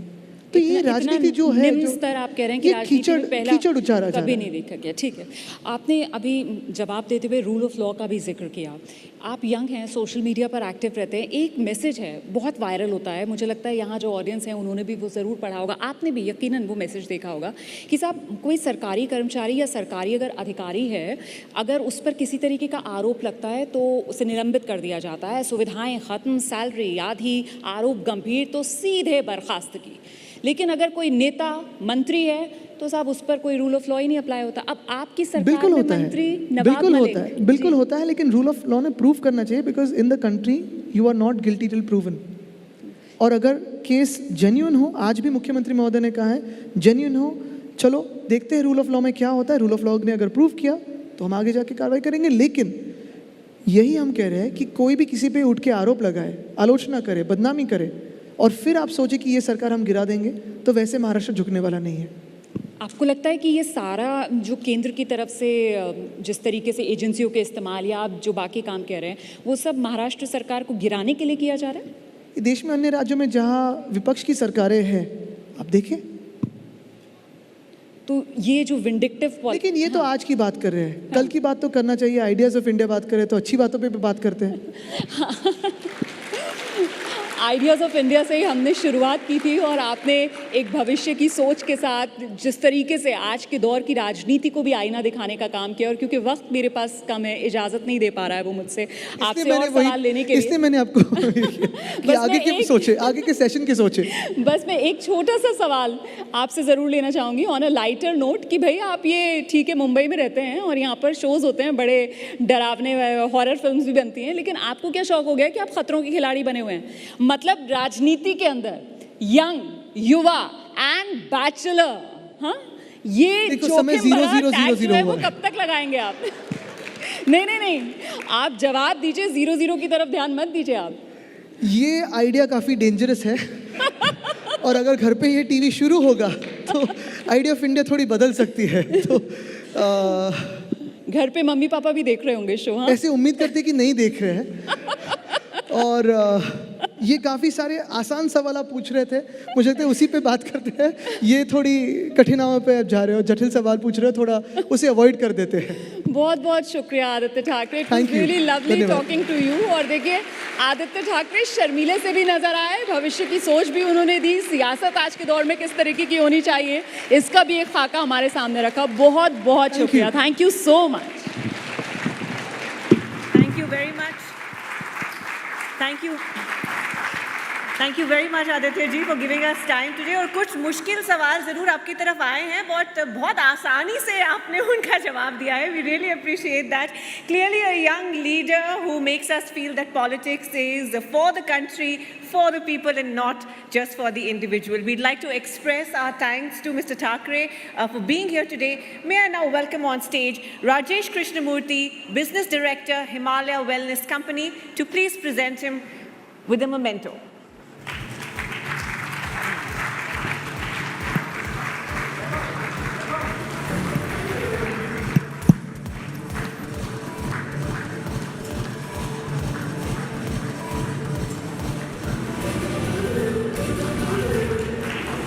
Aditya Thackeray, ladies and gentlemen.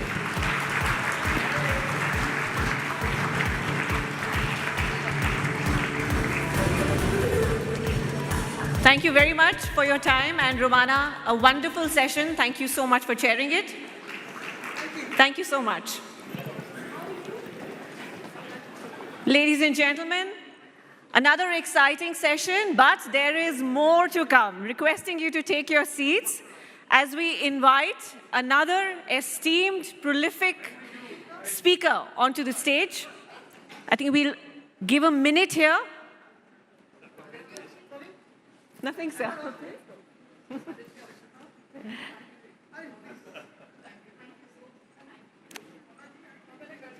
Once again, our thanks to Mr. Thackeray for his time. All right, I think we're ready for the next session, aren't we? Aren't we? Aren't we? Next session? Yes? All right, good to hear that. Good to hear that, everyone. You know, there are very few film artists that actually challenge the status quo. And our next guest is someone who has done that. And in the process of doing that, she's attained both commercial and critical success. She actually ended up paving a brand new path for Indian actresses. Okay, so I'm told our guest is joining us in just a minute. And I think we've already told you who she is. No suspense there. Vidya Balan will be joining us in just a moment. And while we wait for her, a quick reminder to you all that we have, after Vidya's session, two really exciting sessions also lined up. One featuring the best sports icons of our country from different parts of the country. जिन्होंने सिर्फ खेल नहीं जीता है, हमारा दिल भी जीता है. और वो एक बहुत खूबसूरत सेशन होने वाला है. और उसके बाद हम ऑफ कोर्स राजनीति की बातें भी करेंगे क्योंकि नितिन गडकरी जी भी हमारे साथ आज जुड़ेंगे. Not just today, in fact, tomorrow is also a power-packed day where we will be hearing from the likes of Amir Khan and many other noted speakers. So clearly, lots to look forward to tomorrow as well. And we'll just take a moment to get Vidya on stage. All right, and she's here. So, ladies and gentlemen, our next discussion is around the new age heroine, nobody better to talk to us about actresses in, female-centric cinema than Vidya Balan. A very warm welcome, Vidya. And to facilitate this session, may I please invite on stage Mr. Veer Sanghvi, senior journalist, author, and presenter. Over to you. Welcome, Vidya.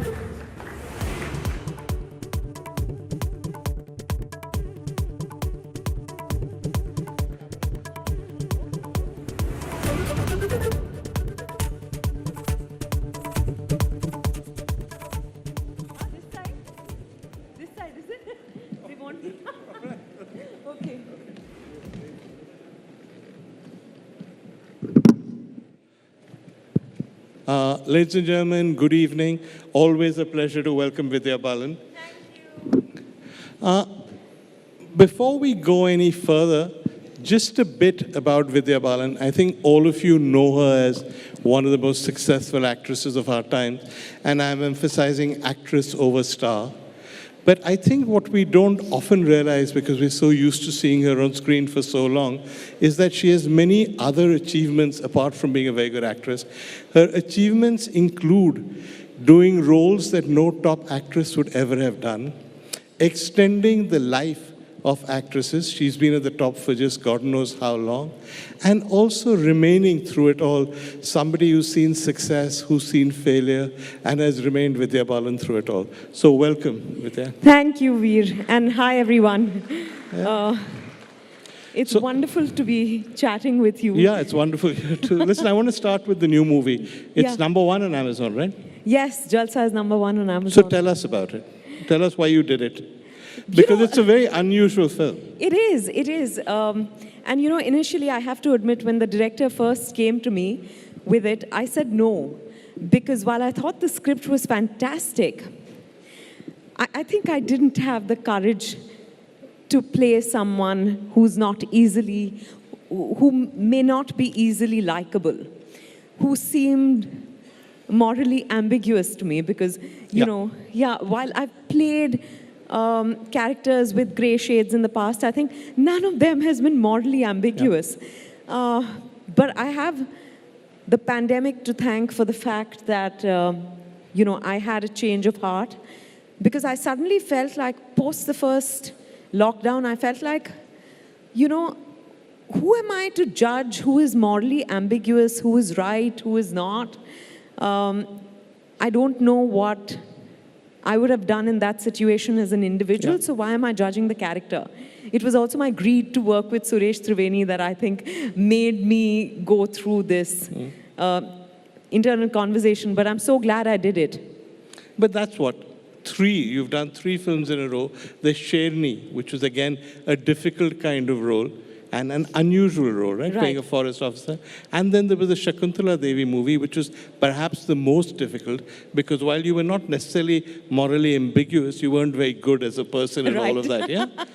So what makes you take these roles? What made you do Shakuntala Devi? Just the angle that Anu Menon, the director, was... or the lens through which she wanted to tell the story was very unusual. She wanted to tell the story of a mathematical genius through the lens of her daughter. And I thought that was very interesting. It's a very, it was a very troubled relationship. And actually all mothers and daughters, I think, have, slightly, I think, turbulent relationships. But this one was even more so. And I found it amazing that Anu, Shakuntala Devi's daughter, was very honest with us about the kind of relationship she shared with her mother and about all that happened, but how beneath and beyond all of that, they were mother and daughter who loved each other. And I thought it was not just a biopic about a genius, that's, to me, that would have been like, a bit uninteresting. But this angle, the fact that we glorify mothers all the time, in... particularly in Hindi cinema. Particularly in Hindi cinema, has always troubled me. And I've always felt like, there's so much pressure on every woman, one, to be a mother and then to be a good mother. And I've always found this slightly impossible. So when Shakuntala Devi was offered to me, I was like, wow, this is something I definitely want to do. To debunk this myth that every mother is a good mother. And I'm not saying Shakuntala Devi wasn't a good mother. She was human. She was also a woman who wanted it all. And what is wrong with a mother wanting it all for herself? I think it's only fair. But what intrigues me is that actresses do unusual roles, but nobody does them with the regularity with which you do them.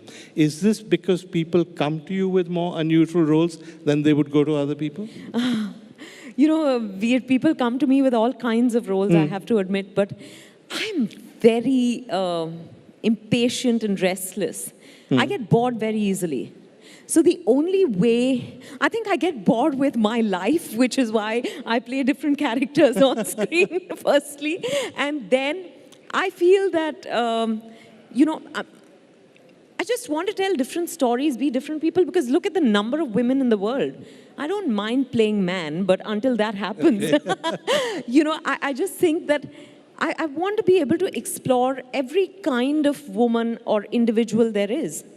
I remember interviewing you when you'd had your first big hits, and you said, when I get a role, I want to inhabit that person. Yes. I want to think about how would that person walk, how would that person talk, and for the duration of the film, I want to be that person. Right. Is that still your process? Oh, absolutely. Yeah. Undoubtedly, that's what really drives me.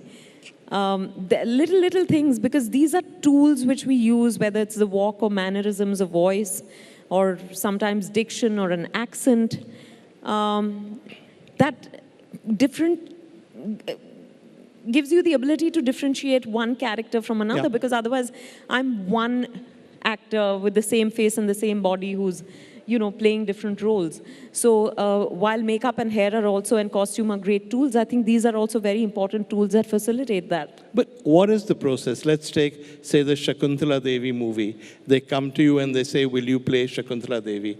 You know she's a real person. You're not interested, presumably, in doing an impersonation. You want to inhabit what she went through. And you're not doing a straight biopic. You're doing a biopic through the eyes of an interested party. Yeah. So how would you decide what kind of character you will be, how you will look, how you will talk, how you will walk?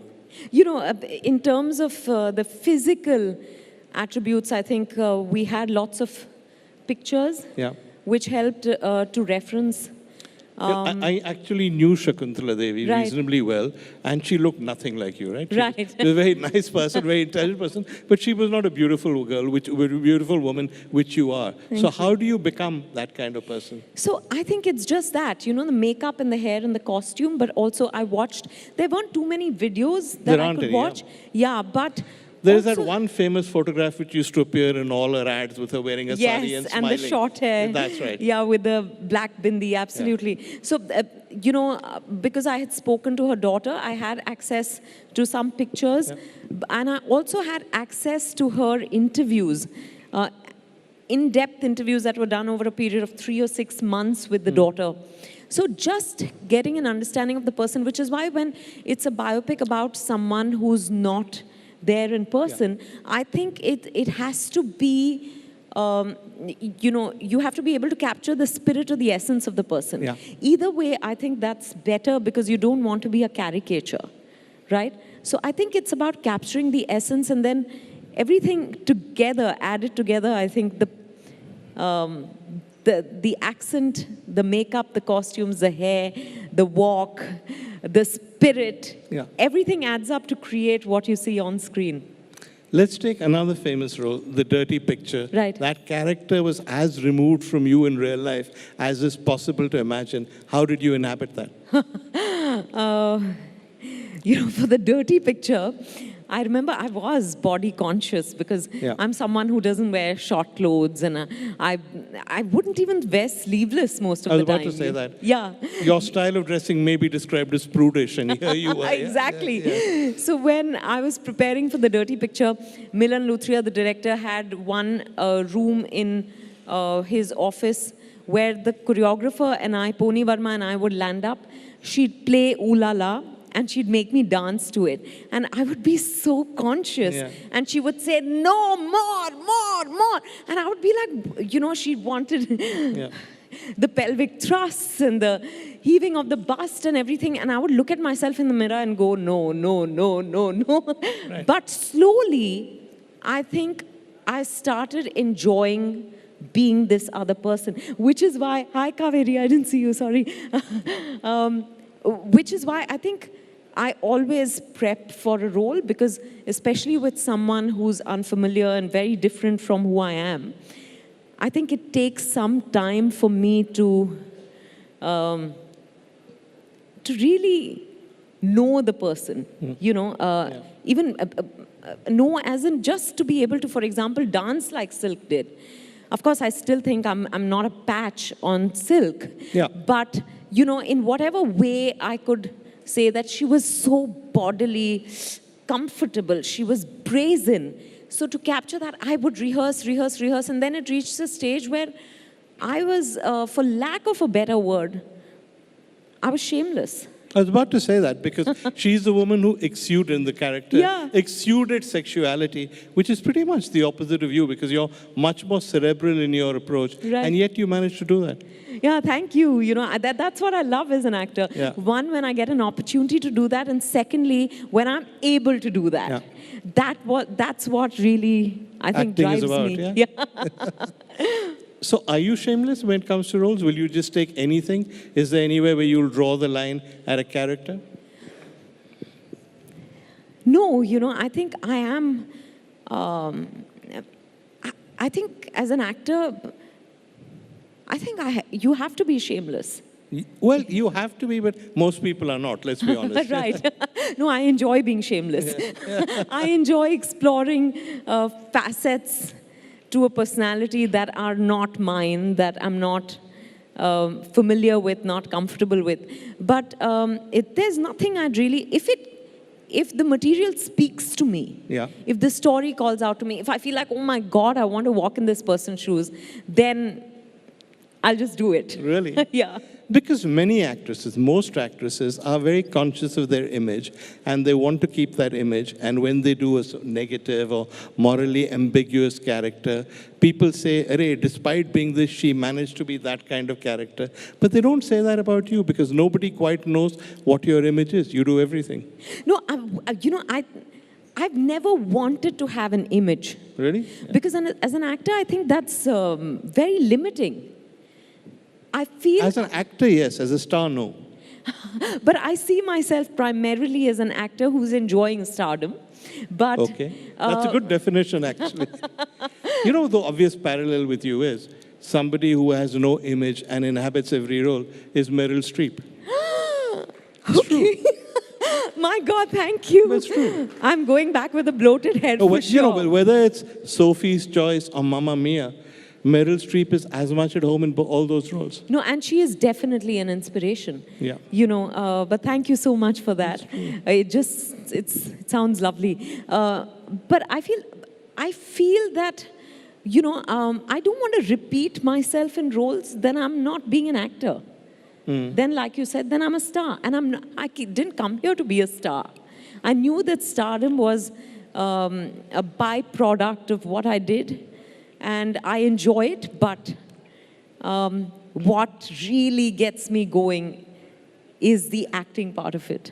You said you don't want to reveal yourself, and that's actually truer than Repeat myself. Sorry. Also reveal yourself, because that's truer than what you said, because most people don't know the real Vidya Balan, right? We know you from your roles. There is no particular logic to those characters. That she plays this kind of person has never been said about you.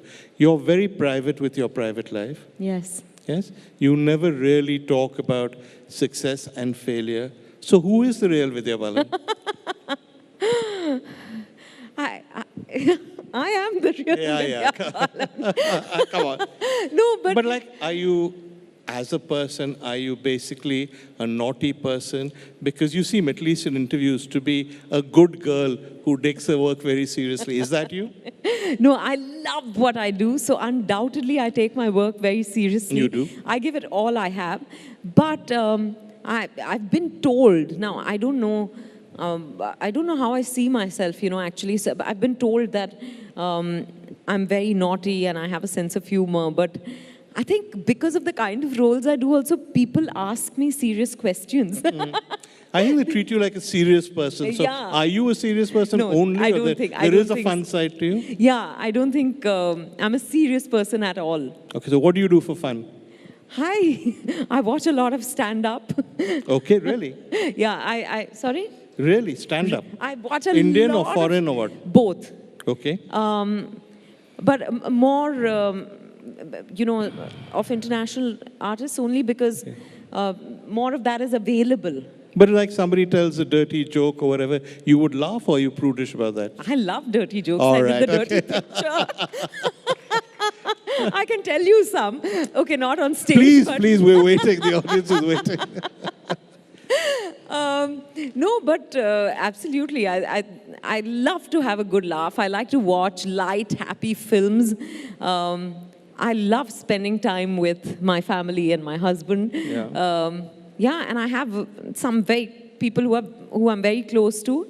I think I'm most myself with them. Also, the other thing I've noticed in the interviews I've done with you is, despite this image, you don't take yourself that seriously. You're quite happy to laugh at yourself. Absolutely. I don't think there's another way to be, Veer. You know, I know of people in this business sometimes who refer to themselves in third person. Yeah. Well, I was about to say that megalomania is part of the baggage of stardom. Yeah, but you know, that amuses me. Yeah. I'm like, yeah, you know. I've never heard you say things like, how will my fans react? Or ye mere image ke liye theek nahi hai. You've never ever talked like that. Yeah, I've never, you know. I think also because I'm very, I don't know, I feel very grateful for the love I receive, but I do whatever I do for myself.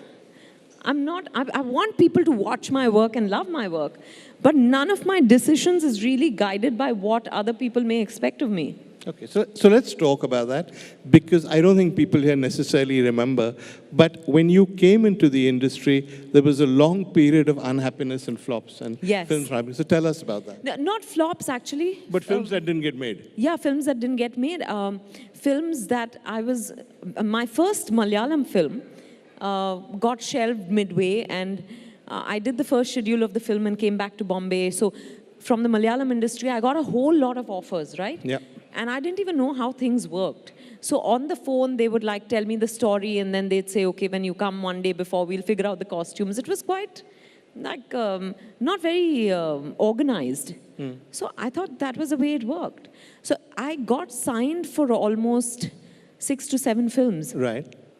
And then when the news came out that the film got shelved, it was a film with Mohanlal and director Kamal.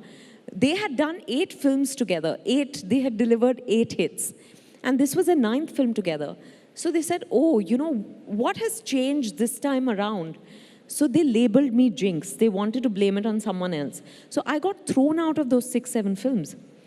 Then I was signed on for a few Tamil films, which also I got thrown out of. Yeah. One Tamil film I was shooting for, but I think that producer heard that I was, labeled Jinx in Malayalam. So he got cold feet and he said, I've checked her kundli and it seems like it's not the right decision. So I shot for a few days and then they packed me off. So I went through a very bad time. I had begun to believe I was jinxed. Yeah. But thankfully then I met Pradeep Sarkar, who showed such great faith in me that I actually began to feel differently about myself. And then, of course, he gave me Parinita. So 2 questions. One is this business about you being a jinx and in the Indian film industry, not unusual to hear that said, but it's always said about women. I've never heard of a man being a jinx. Is that an example of sexism at work? Yeah, I think it's always... Think about it. No man has ever been called a jinx. Right. But I also think that the women who've been called jinx have gone on to become the biggest stars. Yeah, no, it's an idiotic thing to say. No, but I do think women are judged far more easily. Yeah. Right? And you want to blame the ills of the world on them. Even what is honor killing about? You're basically saying that my honor depends on you. Yeah. Or your honor depends on me, which is ridiculous. Your honor should depend on you. Right. You don't have 2 legs to stand on, and therefore you're putting the onus of your honor on the woman in your family. Shame on you. But that's true in the Indian film industry, no? Also, is it a coincidence that the 3 films I've talked about recently, the ones you've done, all of them have had either one woman, which is you at the center in the case of Jalsa, 2 women at the center. Have you consciously looked for films that change the way women are portrayed, or it's just happened?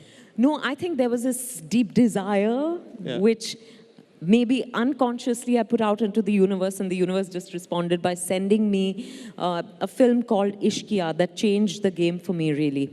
Because when Ishqiya came to me, I remember some people said that, theek hai, every actress gets one such film in her career, where, you get the opportunity to prove your mettle. Otherwise, you have to just be a prop, a heroine, because that was the mindset still. I'm talking about 2008. Yeah.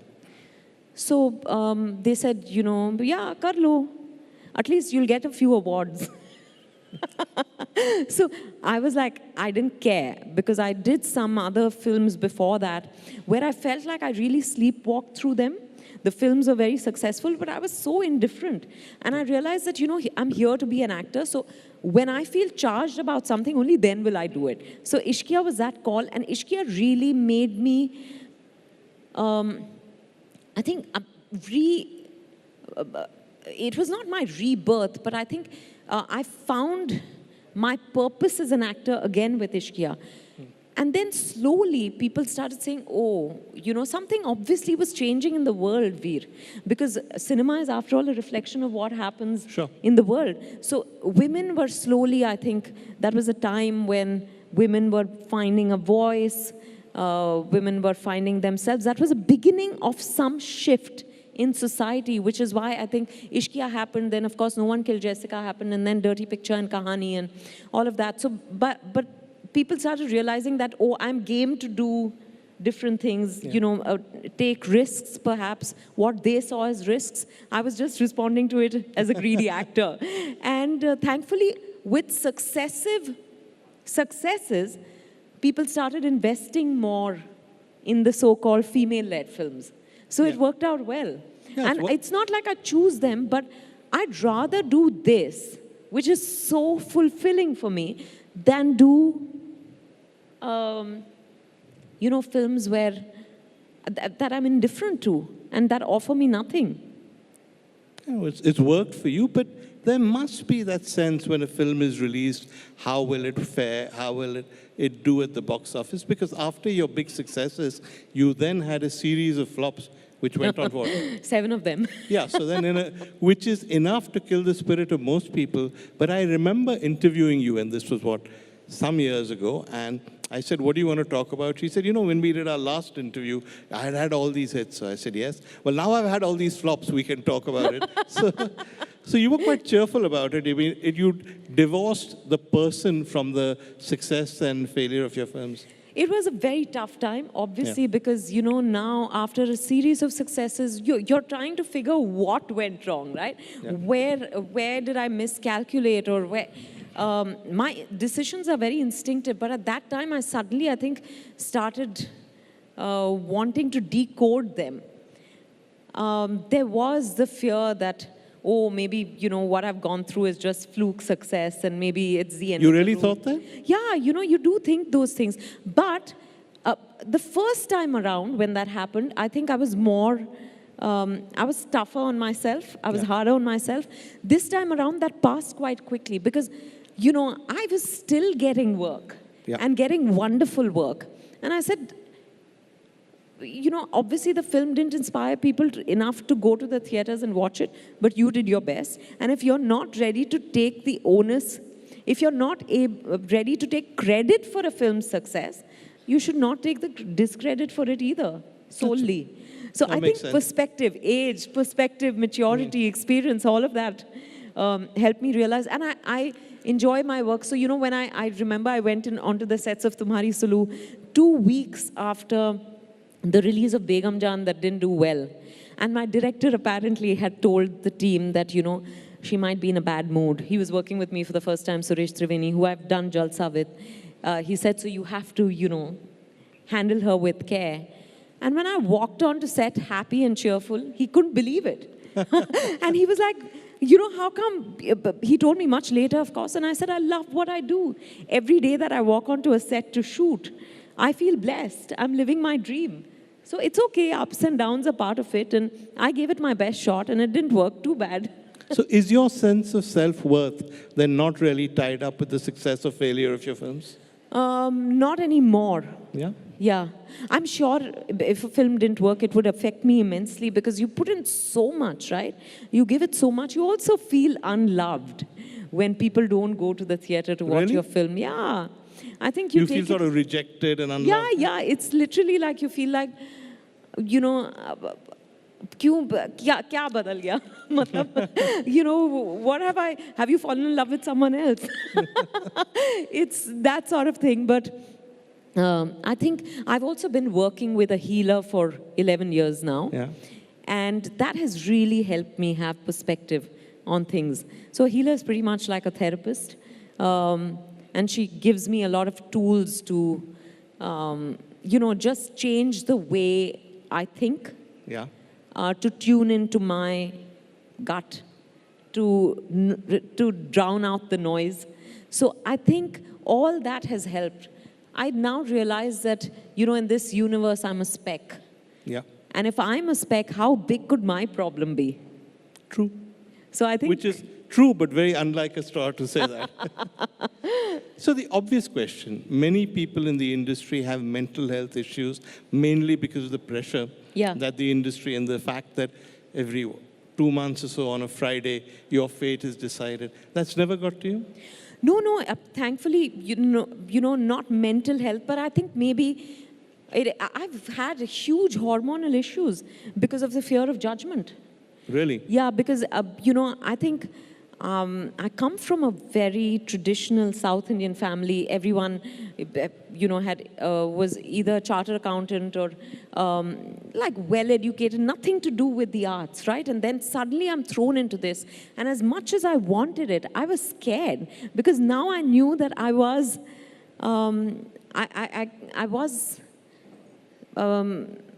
people could judge me very easily or would judge everything I did or didn't do. And I remember there was a phase when I was being criticized for my body and my dressing and everything.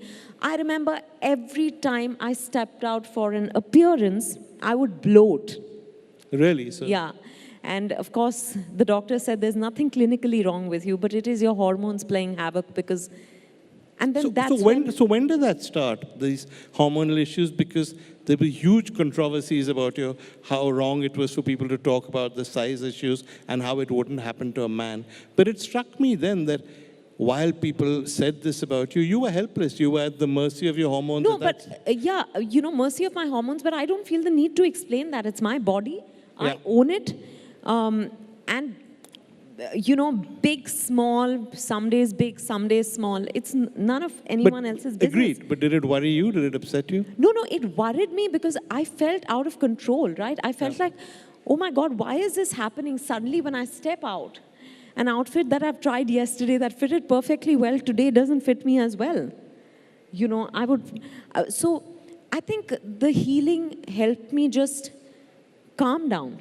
My mother introduced me to this wonderful healer, Nidhu Kapoor, and I've been with her for 11 years. And really, it's about just loving and accepting yourself, even on those bad days. It's very easy to say that, today, like I'm saying that I think I'm better at handling failure now, but I wouldn't know it until it happened again. I wish it never happens again, but I really don't know. I think my bounce back period would definitely be shorter. When you talk about a healer, what does that actually mean? I think people are still slightly unclear about what the term means. Yeah, a lot of people ask me, is healing Reiki, is healing pranic healing? That's no, right, it's not that sort of thing. But she's literally, I speak to her from wherever I am in the world. So it doesn't even happen personally. It's a lot like therapy. But also she gives me a lot of tools to change the way I think. Such as? There's something called access consciousness, and I use a lot of their affirmations or their access, you could call them access consciousness decrees. Okay. Just to, so if someone, how can I say this? Okay, let me talk about access consciousness. Is too detailed to get into, but she gives you decrees to just, for example, if I'm feeling anxiety now, and I say, anxiety, you can leave now, and I suddenly feel a change in the way I'm breathing. It works, huh? It works magically. Then Jinsen Jitsu, finger holds, something called EFT, where you tap certain points on your body. Okay, and what does that do? And you just, for example, tap your, so if I'm feeling, again, let's talk about, I'm feeling pressured today. So I say, even though I'm feeling pressured, I love and accept myself anyway. There are various points that you do that in, and then suddenly you feel absolutely different. Really? You feel, there are times when I'm feeling like this, and then by the time I'm done with it, yeah, it's magical. So do you think at least part of the problem was stress and pressure? Oh, for sure. I think the stress and the fear of judgment, which causes the stress. But do you really give a damn any longer what other people's judgments are? Today I don't, but I'm 43 today. Yeah. So it's worked. And once you're 40, I think once a woman is 40, she really doesn't care what you have to... You're 43? I'm 43. Good for you. So what happens to Vidya Balan at 53? Where are you going? Where do you see yourself? Sexier. Huh?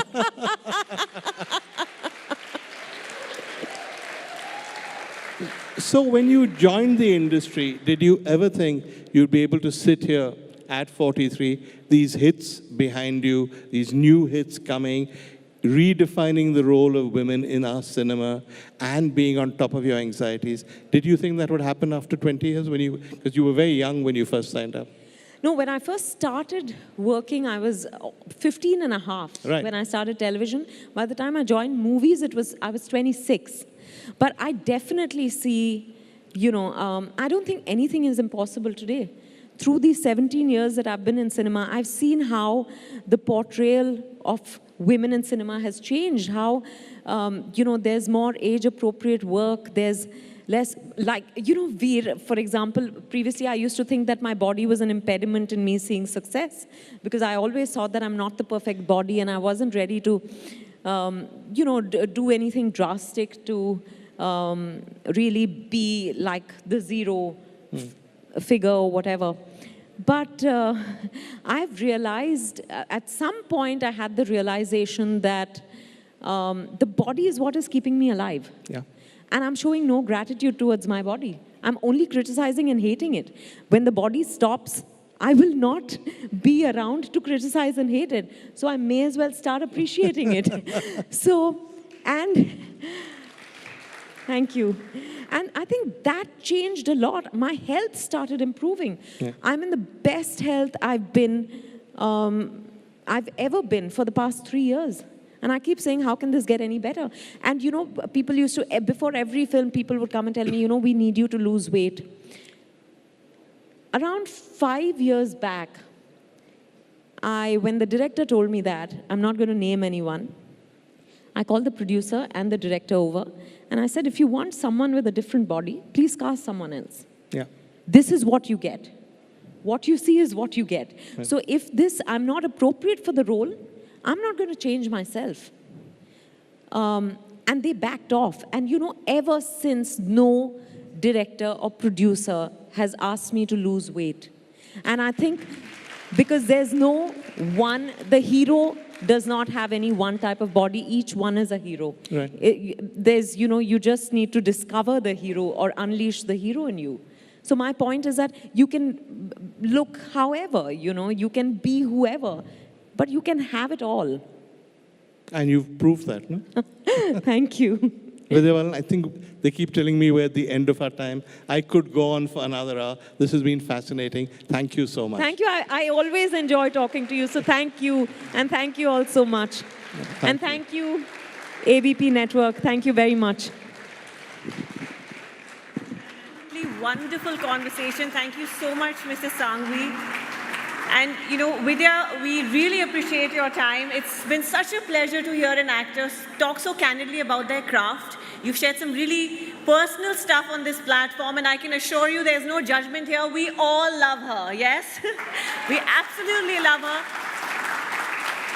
And so glad as an audience, as a female audience, that you made the choices that you did in your movies, and we are all better for it. So thank you very much for paving the way. Ladies and gentlemen, to present a memento of thanks to Vidya, I'd now like to invite on stage Lara Balsara, Executive Director, Madison Group. Welcome, Lara.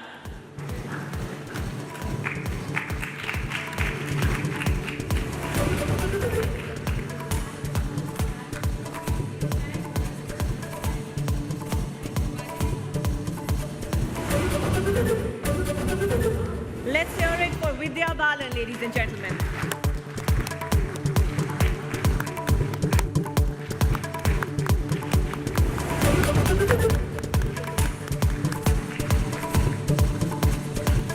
Thank you very much again, Vidya. Thank you, Mr. Sanghvi, for such a wonderful conversation. Thank you both. Thank you.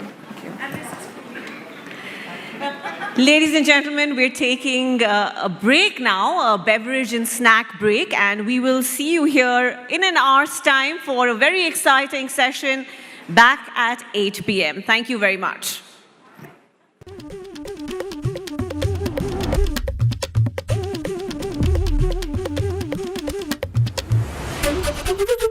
Ideas of India presented by Wildstone New Classic Range. लोग तो notice करेंगे. State partner Government of Chhattisgarh. Associate partner Nerolac. ये paint नहीं paint plus है. Wellness partner Himalaya Wellness Company. खुश रहो खुशहाल रहो. Technology partner Acer Laptops. जिंदगी के हर रंग के लिए. Supported by Maharashtra Unlimited. Digital partner Daily Hunt. Print partner Jansatta. Firstly, when we say alpha, alpha male or alpha female, what does it mean to you? What is alpha? Dictionary-wise, it says someone who's supposed to be very successful and leader in her own regard, right?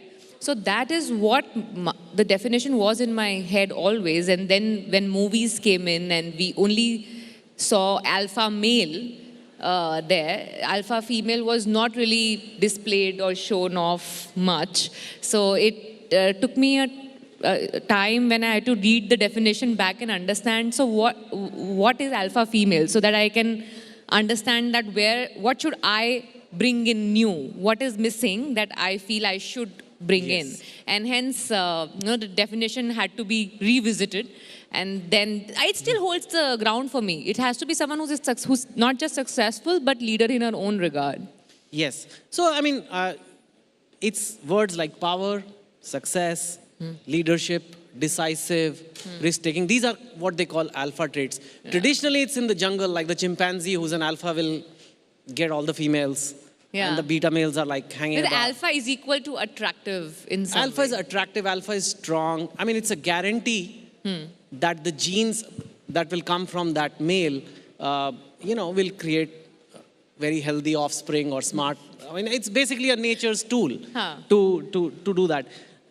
Alpha female, honestly, why it's hard to find a definition sometimes is because it's a relatively new term. Why it's also interesting to me is whenever you say he's an alpha male, so he's very successful, he's the CEO, he makes so much money, it's very attractive. But is an alpha female more intimidating than attractive, or is it attractive? It's so attractive that it's intimidating.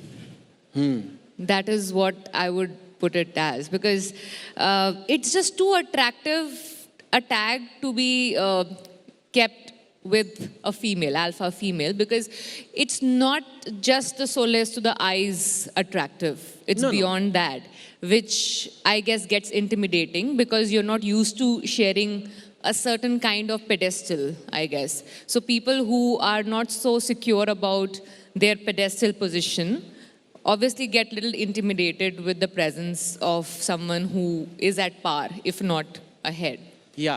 No, and I don't want to refer to my own works, but one of the books I wrote, One Indian Girl, I remember I wrote the book because I used to be in banking, and there was this girl who called her mother, excited after bonus day. In investment banking, you can get very good bonuses.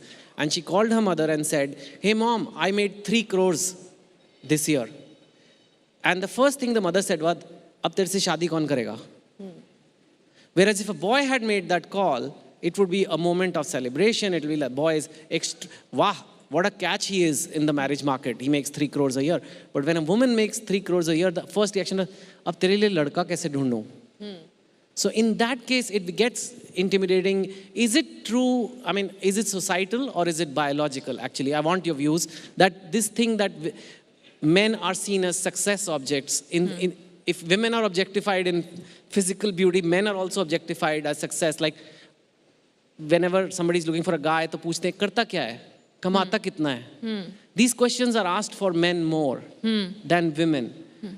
But when we talk of an alpha woman, is that something that women are even expected to do, or is seen as something people want in women as much? I don't know who to feel worse for, the man or the woman in this regard, because why the onus of some tangible success always rests on the shoulders of a man. And you agree with that? Yeah, it does. There was a couple of times when people asked me about the struggle of making it in Mumbai, making it in this industry, and of course there is struggle, but if I compare it with the struggle of some boys who come from some other towns, smaller towns, and come here, the onus of making money to be able to feed a family or to be able to have a family is so much more on the man, which is obviously unfair because it's not equal. I mean, you can both run the family, if not the man or the woman. That's where we want to eventually reach, but we're not there. That's why the whole tangible success responsibility rests on the shoulder of a man, not the woman. It's more, for women, it's like the bonus. मतलब अगर मिल गया success, tangible success, it's like, wow, okay, ठीक है, bonus है, but that was not really needed. Yes. It's a mandatory thing for the man. So that's why I said I don't know who to feel worse for, because the pressure is different, but on both the genders. Of course it's there. And thank you for acknowledging that men also face some pressure, because normally that's not what we hear so much. What made you chase success though, then? I have this, since childhood, I always wanted to be self-sufficient in my life. I did, as a kid, when I was told, okay, you'll not be given pocket money because, hame nahi pata, you might just misuse it. We want to control the child's expenses. So I said, okay, fine, I'll earn my own money.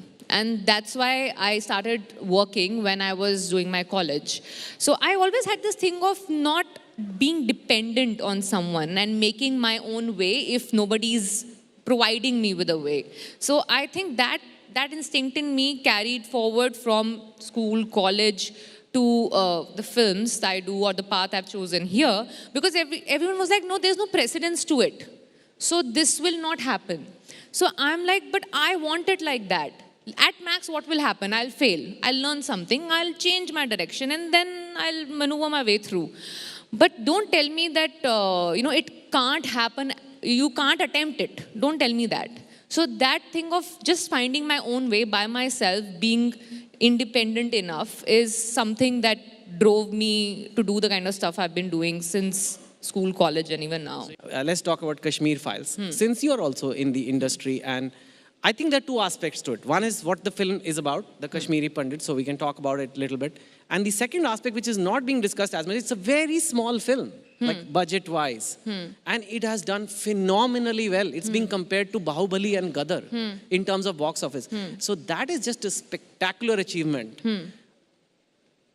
And what does that, and people said that post-COVID, people are not going to go to movies, everybody's going to watch Netflix and Prime now, all this. But this movie has just broken all those assumptions. Let's talk about that first, then we'll talk about the But that's true, whatever you're saying. I mean, since the time theaters opened, I think when it was still 50%, I saw Badhai Do, and after that I haven't seen any film because I was busy shooting. But I really see the numbers, and I am more of an optimistic person, so I see the glass half full most of the times. Whatever might be the reason, however it happened, the fact is it happened. And the numbers that it shown, I remember texting to one of my producers saying, so this proves that you don't have to get scared about how big your film is. If it's good, people will watch it. So I am actually looking at it from the point of view which you just mentioned, that if the small film like that can create those kind of numbers, it can't be a bad film. You can question the intentions of people, you can question the means and all of that, that's subjective. Please do that. You have a right to have an opinion. But the fact that it is good, that's why eventually it's lasting that long. It can't be a bad film for it to last that long. And that's the truth of the matter, and that's a fact. You have to live with it. Yeah. Do you think it's also done very well because it talks about things which are not considered, I don't know, polite, or, it's very scary. I'm telling you as a writer, I've written columns, and I've written a column in Kashmir Files also, which will come now this week, and I'm literally scared about it, because it is very scary to talk about any Hindu concern in India, because you are immediately branded. See, the moment I said the word Hindu, a lot of people immediately start thinking Sanghi hai, communal hai, Modi ji ke piche laga hua hai. But it is true that the Kashmiri Pandit genocide happened. It is true. It may be that the filmmaker has taken some creative liberty, maybe he has exaggerated, maybe he's not. That's, like you said, subjective. But hua to tha. Hua to tha. It is also true that we have lived in the 90s where there used to be bomb blasts every other month done by radical organizations, and that there was a vote bank politics going on. That government in power would not act against those organizations. And they would often target Hindu populations. Well, Now, तो there's ये also- बोल नहीं सकते, बोलोगे तो बोलेंगे, like, you know, and but this film said it, and it said it in an engaging, interesting way, in a entertaining way also maybe. So maybe that's why it's done well, or do you think that is there, or you don't feel that? No, that definitely, it just evokes the emotional side in a lot of people, and hence it helps them to connect and receive a film in a certain way, which is totally subjective and is right. There is no film under the sun that has had 100% approval from the 100% audience, and it will differ film to film. So it's okay. It doesn't, see, today you talk about anything regarding religion, it will raise an eyebrow. You talk about any religion for that matter. The moment the religion word comes in, people will start judging you even before you've completed your sentence. Yes. That's what happens. But then if you still have the guts to go and make a film and people like it, then just they like it because they like it. Like, I cannot like a film doesn't mean that you have to also not like the film. You can like the film. So who am I to judge your liking or disliking towards material of art? It's still art that's there and people are paying to watch it. But there are people, plenty of respected people, who have said it's a propaganda film, it's a communal film, it's a biased film, it's a political... It is their opinion and they have the right to have that opinion. Okay. Let's agree to disagree. That's the problem that we are facing right now. Why don't we agree to disagree? There's so many things that you might do and say which I don't approve of, but doesn't mean that I can't sit and chat with you, right? We can agree to disagree. Let's settle at that. Okay, that's good. I agree with that. Let's again. But I agree with you. I am not disagreeing with you, and I think it's out there. And as somebody who writes, somebody has created something. Yeah. And what to me is shocking is a lot of people who keep talking about freedom of expression have a problem with freedom of expression of Kashmir Files. Yeah. That is a bit like, strange. It's convenient and हमारा freedom of subjective. expression ज़्यादा अच्छा है. आप थोड़ा आपका style अच्छा नहीं लगा हमें बताने. So that is coming back to this gender roles and alpha female thing. I mean, you also said that this parent said, I don't want my daughter to be oversensitive. You used that word just now. Yeah. So do you think like a successful woman will become less sensitive, will be less feminine, will be like, are these things that are associated ki, like what? No, that's a very bad cliche that is associated with boss girl. Yeah, boss girl, that she won't be feminine and she has to be masculine or androgynous to be that. That's a very big myth that people have. So saying wearing the pants, they have taken it wearing the pants of the house. Yeah, they've taken it way too literally. Yes. Like, it is probably a saying originated from a very misogynist way. The pants is about, who's the man in the house. Yeah. So that's a very, very sad cliche. That's what I said. That being sensitive is nice. Being oversensitive probably is something that might just not work for you in the longer run. When you have to make your way through areas which have been less treaded. So it's better that you learn to take certain hits as well, along with getting the success that you're getting. Yeah. A woman who decides to have a career, you are in acting, it could be any profession, right? It could be a scientist, it could be a banker, it could be anybody. Do you think it's harder for women to balance work and home, career and home? That whole thing of being a mother, being a wife, being a bahu in India, added layer of complexity. I haven't gone through so I form my opinions purely basis what I feel and I've gone through, since I have not been through that journey of being a bahu or a wife or a mother as of now, so I can't really comment on that. I'll tell you what is difficult is, if you receive success, then people question you, the means of how she received this success can never be obviously on her credentials. So just elaborate that. Yeah, because it's like, okay, she's reached here, because she's a woman, she got it relatively easy. Or she got like quicker means of reaching the success because she's a woman. So there's a problem if she's successful. If she's not successful, then they're like, obviously, the top posts can't be handled by her because, she's a woman, she has other things also in life to manage. So either way, nahi jamta hai. So I don't understand कि मतलब फिर what exactly are we supposed to do? So that's a bigger trouble than anything else. To judge her if she's successful, then you judge the means of getting successful. If she's not successful, then you just judge her, yeah, because she has so many other gender roles to play. That's why she, cannot really make it. So that's, and that gets transferred from generation to generation. And we need to break that chain somewhere. Because obviously we get to hear from the elder generation that, you need to be the one who will quietly serve at home. Let the other gender go out and earn the bread. And that's okay. That's how we divide chores. But then your work is not considered work enough, which is probably a 24-hour job that you're not really paid for. So that's not work enough. So that is where the perception of what you do is not significant enough keeps trickling down from generation to generation and ends up staying in your head that, okay, you are not supposed to just work. Work is not your thing, basically. So that chain needs to be broken somewhere. So when you suggest it's a chain passed down the generations, I mean, is it societal beliefs and culture that is causing this, that men have to do this and women have to do this at home? Or is some of it also the biological instinct that, like for example, a father may find it, again, everybody's different, we cannot generalize, but men may say, okay, I'll go to office Monday to Saturday, I'll just go there, work and come and meet my kids on the weekend, that's fine. Whereas for a mother, when she goes to work, she's constantly thinking about her kids. Kya ho raha hoga? Is this a societal thing?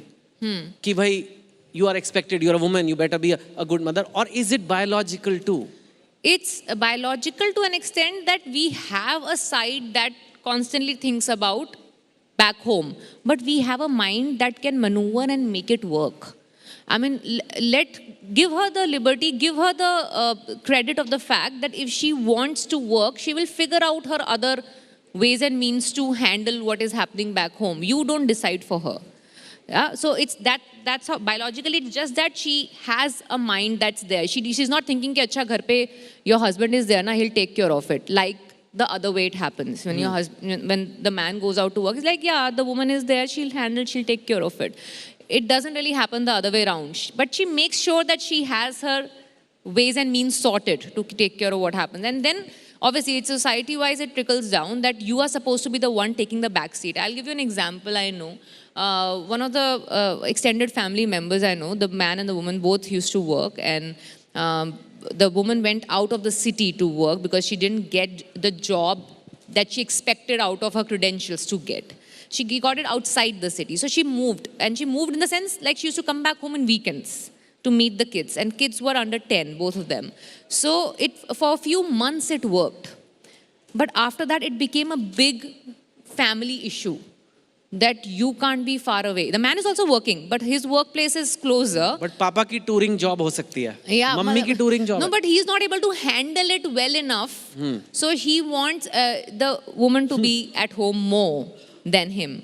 And she did take a back seat. She gave up the job. And she's been doing this and I've tried to have that conversation with her so many times, but I've never got a sensible answer. The maximum answer that comes to me is, yeah, someone had to take a back seat. So, she was told by everyone around that she should take a break. So she decided to take a break. Is this example, which is general, is the burden of compliance? Is the burden of being submissive on women? So it's so strange, that something that I relate with, not just as a woman, but also as an actor, our lives are governed by the perception of people around, more than what we would want to do. So as a woman also, you're always looking for validation, regardless you're an actor or not.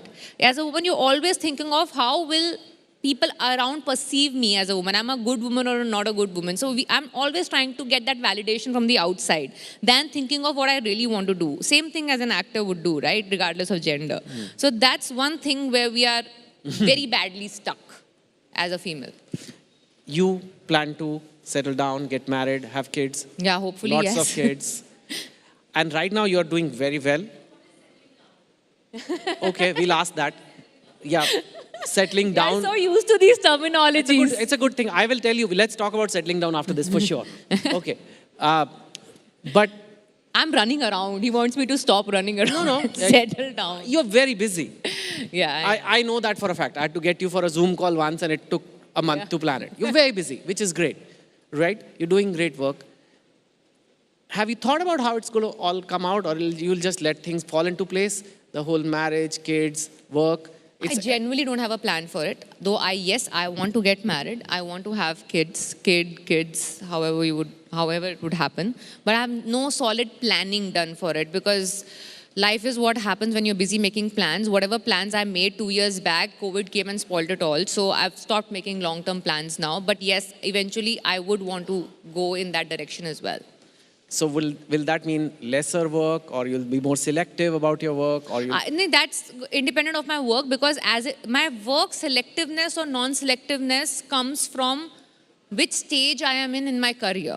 So there's a certain kind of films that I would do when I'm beginning my career, and then a certain kind of films I would want to do when I want to solidify my position or an image or a stand in the industry. And then there are certain kind of films that I want to do to push the envelope. And then there are films that you do where you know that now I will only do this kind of stuff for me to just enjoy the work I'm doing. Arise, awake, अपने अंदर तू देख. The best of all is coming through. अपने rights, अपनी fight, left or right. की आवाज को तुम भी सुनो. Let's talk fearless and free. फिर गूंजे अपनी unity. सर उठा के, सोच घुमा के. We'll be the change we wanna see.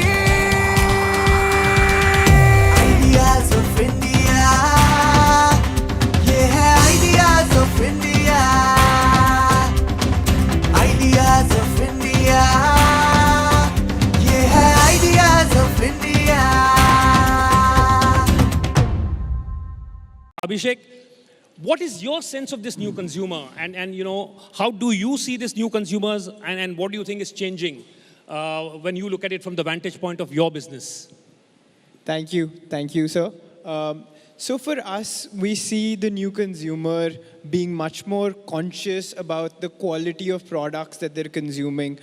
With the proliferation of cheap data, there is a lot of access to aspirational content, different brands, different qualities, right? So for us, we saw that the new consumer, especially accelerated by COVID, is much more conscious of the brands that they're buying, the qualities that they're buying, and they're also looking that the brands that they buy provide them with solutions. There has also been an increase in the kind of purchasing power that we see. So we're in the building materials space, in the architectural hardware and security solutions space. So here we see that consumers, especially homeowners, they really care about what they're putting into their homes, the kinds of brands that they're putting into homes. And we're seeing that tier 2, tier 3 markets are really booming. And that's where we're trying to go, where we're trying to connect with the end consumer in tier 2, tier 3 markets and provide them with end solutions. Ankit, Abhishek just mentioned the idea that, you're seeing this, the growth in the tier 2, tier 3 markets, the kind of so-called Bharat kind of markets. What is your experience, and how do you see this really take shape? I think so. India, of late, from what we see, has been taking a lot of pride in being Indian. And, we've had multiple data points to suggest how the consumer has forced multiple brands, multiple agencies, even media houses to go vernacular, to reach out to them in their own language. This sort of confidence in the consumer has not been, emanating usually. And, when we remind ourselves of the 80s and 90s, we see a lot of mass brand communication. All of a sudden, the consumer now demands, has much more power than what the brands had. So it's forcing, and it's a very lovely journey for brands as well, to create for that individual niche, to create and talk to that individual niche. Because all of a sudden, we see that there's a lot of pride, there's a lot of amalgamation. And the other pointer that, comes to light is how India, after a long time, is uniting. And that's uniting because of brands, because of work that we've been doing. We see Punjabi songs all across the nation. one fine day a Punjabi rock star launches a song on YouTube, he's trending. At the same time, a South Indian movie making waves up north shows that there was the great barrier that India had with the north and the south, east and the west, sort of because of the multiple advancements with the technology now seems to be diluting. And there's that immense amount of power that the consumer now enjoys. And it's lovely for brands like us to create and curate things for them. We are in the fragrance business and we love doing that. When the consumer demands something for themselves, that's where we sort of tip the iceberg for them. That's the idea. Pradeep, real estate is one of those sectors which really, is the heart. The housing need is something which is such a basic need. So from that perspective, how have you seen, what is your sense of how things are changing? What is really rising and what kind of aspirations are coming to the fore? First of all, thank you. आपने इतने young panel में मुझे बुलाया. जी. इसके लिए आपका बहुत बहुत शुक्रिया.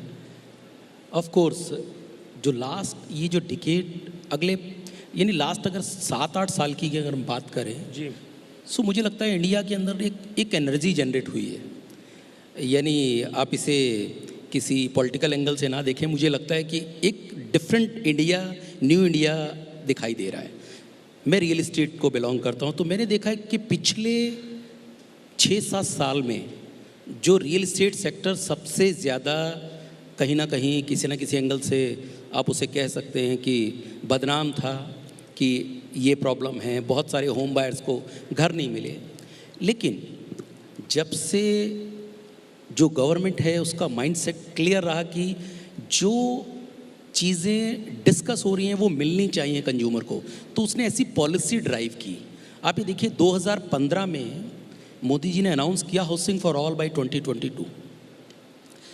एक होता है पॉलिसी का अनाउंसमेंट करना, एक होता है एग्जीक्यूट करना. कैन यू बिलीव कि 2021 तक ही लगभग 1,15,00,000 से भी ज़्यादा घरों को अप्रूवल मिल चुकी थी. लगभग 97 लाख घर ग्राउंडेड थे और लगभग 56 लाख घर लोगों को डिलीवर हो चुके थे. और उसके लिए पॉलिसीज़ बनाई गई प्रधानमंत्री आवास योजना जैसी, जिससे एक जो कॉमन मैन है, एक ऐसा पर्सन जिसकी हाउस होल्ड इनकम केवल 50,000 रुपये है, उसको कैसे कम से कम EMI में क्वालिटी घर प्रोवाइड कराए जा सके. रेगुलेटर इन प्लेस किया जिससे जो डेवलपर हैं वो राइट मैनर में इस काम को करें. तो मुझे लगता है कि ये पूरा का पूरा इकोसिस्टम जो है वो कहीं ना कहीं जब कोई एक इंडस्ट्री रन करती है तो उससे डराइव होने लगता है. जैसा अभिषेक ने अभी कहा कि वो भी होम फर्निशिंग ऐसी चीज़ों में काम कर रहे हैं. माइंडसेट चेंज हो गया है कि एक होता है कि केवल और केवल प्रॉफिटेबल बिजनेस में काम करना, एक है क्वांटम बेस्ड बिजनेस में काम करना और उससे अपने ब्रांड को बनाना. आई थिंक सो आज की डेट में जो अफोर्डेबल हाउसिंग है वो एक ऐसा सेगमेंट बन चुका है जिससे टॉप से बॉटम तक एक जॉब क्रिएशन हो रहा है और उसके बाद एक कॉमन मैन को घर मिल रहा है और क्वालिटी घर मिल रहा है. और जो अभिषेक जैसे जो सप्लायर्स हैं उनको भी एक बड़ा बिजनेस मिल रहा है और उनके अपने जो प्रॉफिट मार्जिन हैं उनको श्रिंक करके कॉम्पिटिटिव वे में लाना पड़ रहा है. यानी इन माय वे आप ना अच्छा काम करें, मनी बाय प्रोडक्ट है, वो खुद ब खुद बनती है. तो ये बताइए कि जैसे आपने कहा अफोर्डेबल हाउसिंग की बात की, तो कुछ इनोवेशंस आए हैं? क्योंकि हमेशा ये माना जाता था कि भाई to actually deliver a product which is of a good quality, given the kind of prices and given the kind of the infrastructure that we had, वो हमेशा एक तरह की दिक्कत मानी जाती थी. तो क्या कुछ इनोवेशंस हुए हैं यहाँ जो आप जिसके बारे में आप बताना चाहें? Yes, बिल्कुल. देखिए, जब आप किसी भी मास हाउसिंग को क्रिएट करते हैं तो बिना टेक्नोलॉजी के वो क्रिएट हो नहीं सकते. आपको ऐसी टेक्नोलॉजी उनके अंदर लानी पड़ेगी जिससे ज़्यादा जल्दी घर बन सके और क्वालिटी बेस बन सके. आज इंडिया के अंदर जो रियल एस्टेट है टेक्नोलॉजी के अंदर इस वक्त सबसे ज़्यादा एडवांस हो चुका है. जितने भी मेट्रो सिटीज़ में हैं जिसमें ग्रेड ए डेवलपर काम कर रहे हैं, ब्रांडेड डेवलपर काम कर रहे हैं, वो टेक्नोलॉजी का इन्वॉल्वमेंट प्रॉपर कर रहे हैं. और इसीलिए ये हो पा रहा है कि जब आप करोड्स ऑफ करोड्स घर बना रहे हैं, आप यानी एक नंबर्स देखिए, मैं बड़ा सिंप्लीफाई करूँ इसे, 2030 तक लगभग 6 करोड़ घरों की नीड है. बिकॉज अर्बनाइजेशन जो है वो बड़ी संख्या में हो रहा है. अगर 6 करोड़ घर आपको अगले यानी 1 करोड़ घर बनाए हैं और अगले 8 साल में लगभग 5 करोड़ घर और बनाने हैं, तो इसके लिए टेक्नोलॉजी की नीड होगी। और ऐसी टेक्नोलॉजी जो आज की डेट में वर्ल्ड में बहुत जगह यूज़ हो रही है। आज आप चाइना की बात करें, हांगकांग की बात करें, सिंगापुर की बात करें, तो वहाँ पे घर बनाने का जो टाइम है वो 12 महीने से 18 महीने का है। इंडिया में आज भी ये टाइम 4 साल का है। मुझे लगता है जो टेक्नोलॉजी है वो बहुत बड़ा रोल प्ले करने वाली है आने वाले टाइम में। Arise, awake, अपने अंदर तू देख, the best of all is coming through. अपने rights, अपनी fight, left or right, की आवाज को तुम भी सुनो. Let's talk fearless and free, फिर गूंजे अपनी unity. सर उठा के, सोच घुमा के, we'll be the change we wanna see. Ideas of India, yeah, ideas of India. Ideas of India, yeah, ideas of India.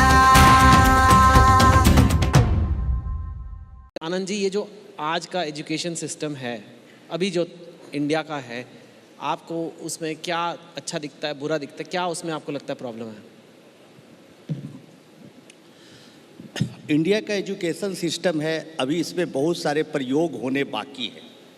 अब देखिए बहुत ध्यान से, अभी हम लोग आज इस डिस्कशन में आए हैं ऑनलाइन क्लासेस के बारे में, उसी को फोकस करके। तो मेरा कोई उद्देश्य ऐसा नहीं है, कोई मकसद नहीं है कि किसी के दिल को ठेस पहुंचाए, लेकिन सच्चाई भी बोलना मेरा काम है। हम लोग छोटे छोटे बच्चे थे तो पिताजी और अगल बगल के लोग चर्चा करते थे कि भाई हरिभूषण बाबू बड़ा अच्छा मास्टर हैं, जाओ पढ़ो। क्या बच्चों को कॉन्सेप्ट समझाते हैं, मन खुश हो जाता है, बच्चा पढ़ने लग जाता है।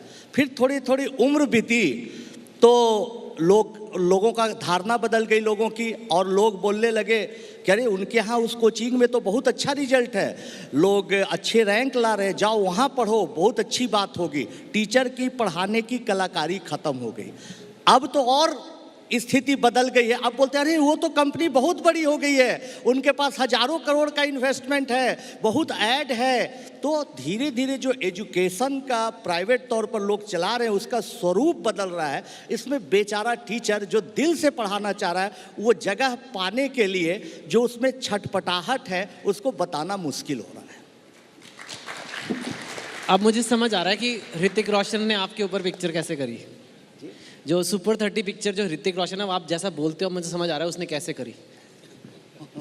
पर आपने ऋतिक मतलब आपने किस बेसिस पे लुक्स ऋतिक को लगा कि ये आपको ठीक दर्शा पाएंगे? ये सेपरेट क्वेश्चन है वैसे, ये मेरी पर्सनल क्यूरियोसिटी है।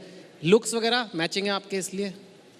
जब फिल्म बन रही थी तो जीवन का ये दस्तूर है, स्क्रिप्ट 8-10 साल पहले लिख के संजीव दत्ता ने रख रखी थी, लेकिन कोई बनाने के लिए फिल्म नहीं तैयार था कि अरे भाई इस देहाती मास्टर पर फिल्म चलेगी ही नहीं, कोई पैसा लगाने के लिए नहीं तैयार था। लेकिन एक समय आया, बड़े बड़े लोग हमारे पास आने लगे कि हमसे फिल्म बनवाओ, मैं कलाकार दूंगा, मैं एक्टर हूँ, डायरेक्टर हूँ। लेकिन ऋतिक जी में देखा कि ऋतिक जी की बात ही कुछ और थी।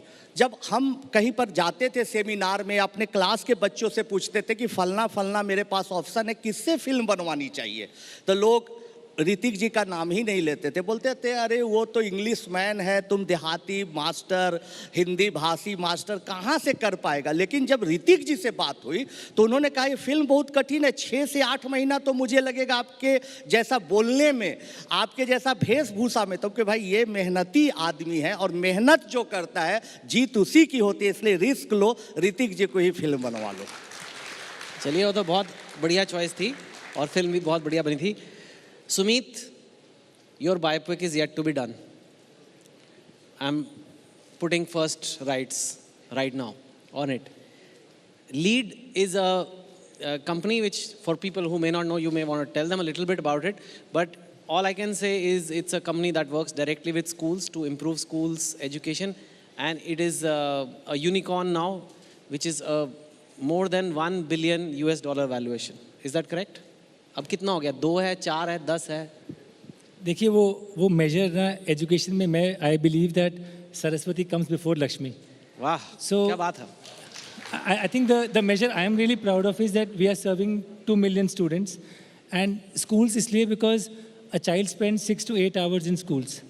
And in India, the problem is that even though a child spends 6 to 8 hours in schools and 96% children actually go to schools, schools are not delivering the right outcomes, right? And we've been privileged to go to good schools, but majority of India goes to government schools or affordable private schools. And there, leave alone preparing for life, even basic reading and numeracy is not being delivered. We've all seen the numbers. So we thought that if we are able to transform schools in India, then we can transform the future. So I think that's the focus that we are working on. And hopefully if we are able to get to 25, 30, 40 million students, then we can really shape the future of the country. That's the focus. Okay, great. That's great. And if you're like reaching so many students, I think you're a good person to ask, what do you think is fundamentally wrong with the education system right now? I mean, I guess at a very high level, the reality is that parents send their child to a school with the hope that when he graduates or when she graduates, they'll be prepared for life. Right? That's the hope.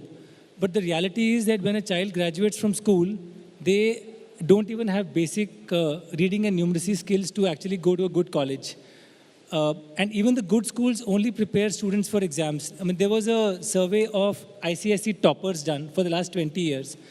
And they were asked, you know, what did their school gave them and what was missing. And everybody said that my school prepared me for exams, but it didn't prepare me for life. So what we said was, if we can distill life success to simple outcomes, then I think we can make a difference. So in schools today, they don't prepare for communication, they don't prepare for thinking, they don't prepare for basic citizenship, they don't prepare to be a good human being. So we're saying if we can help children learn well, think deep, do good, and be human. These 4 things, and you know, if you read Gandhiji, he said similar things. If you can do these 4 things, then schooling can actually deliver its purpose, and that is what is missing today. So we're trying to transform that aspect. I think a lot needs to be done. I'll give you a simple example. I always give this example. I don't know if you guys had this in, जब आप छोटे थे, तो geography में, you buy the map of India from a shop. Even now people buy. You buy the map, and then you put like, where is the coal mine?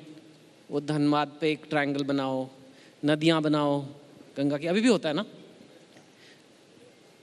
Have they heard of Google Maps? Have the people, have we ever used Google Maps in our classrooms, in our geography class? In our schools they do, but in normal schools they don't. But Google Maps is available. Everybody is using it. You're using it when you book even a Uber or a Ola or a Zomato. When you're ordering biryani also you're using. But when you have to learn geography, you buy the map, print out, then uspe.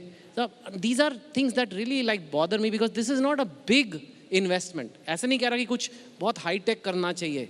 But these are little things that can be easily improved. But we are still in this archaic system of drawing the nadis of India.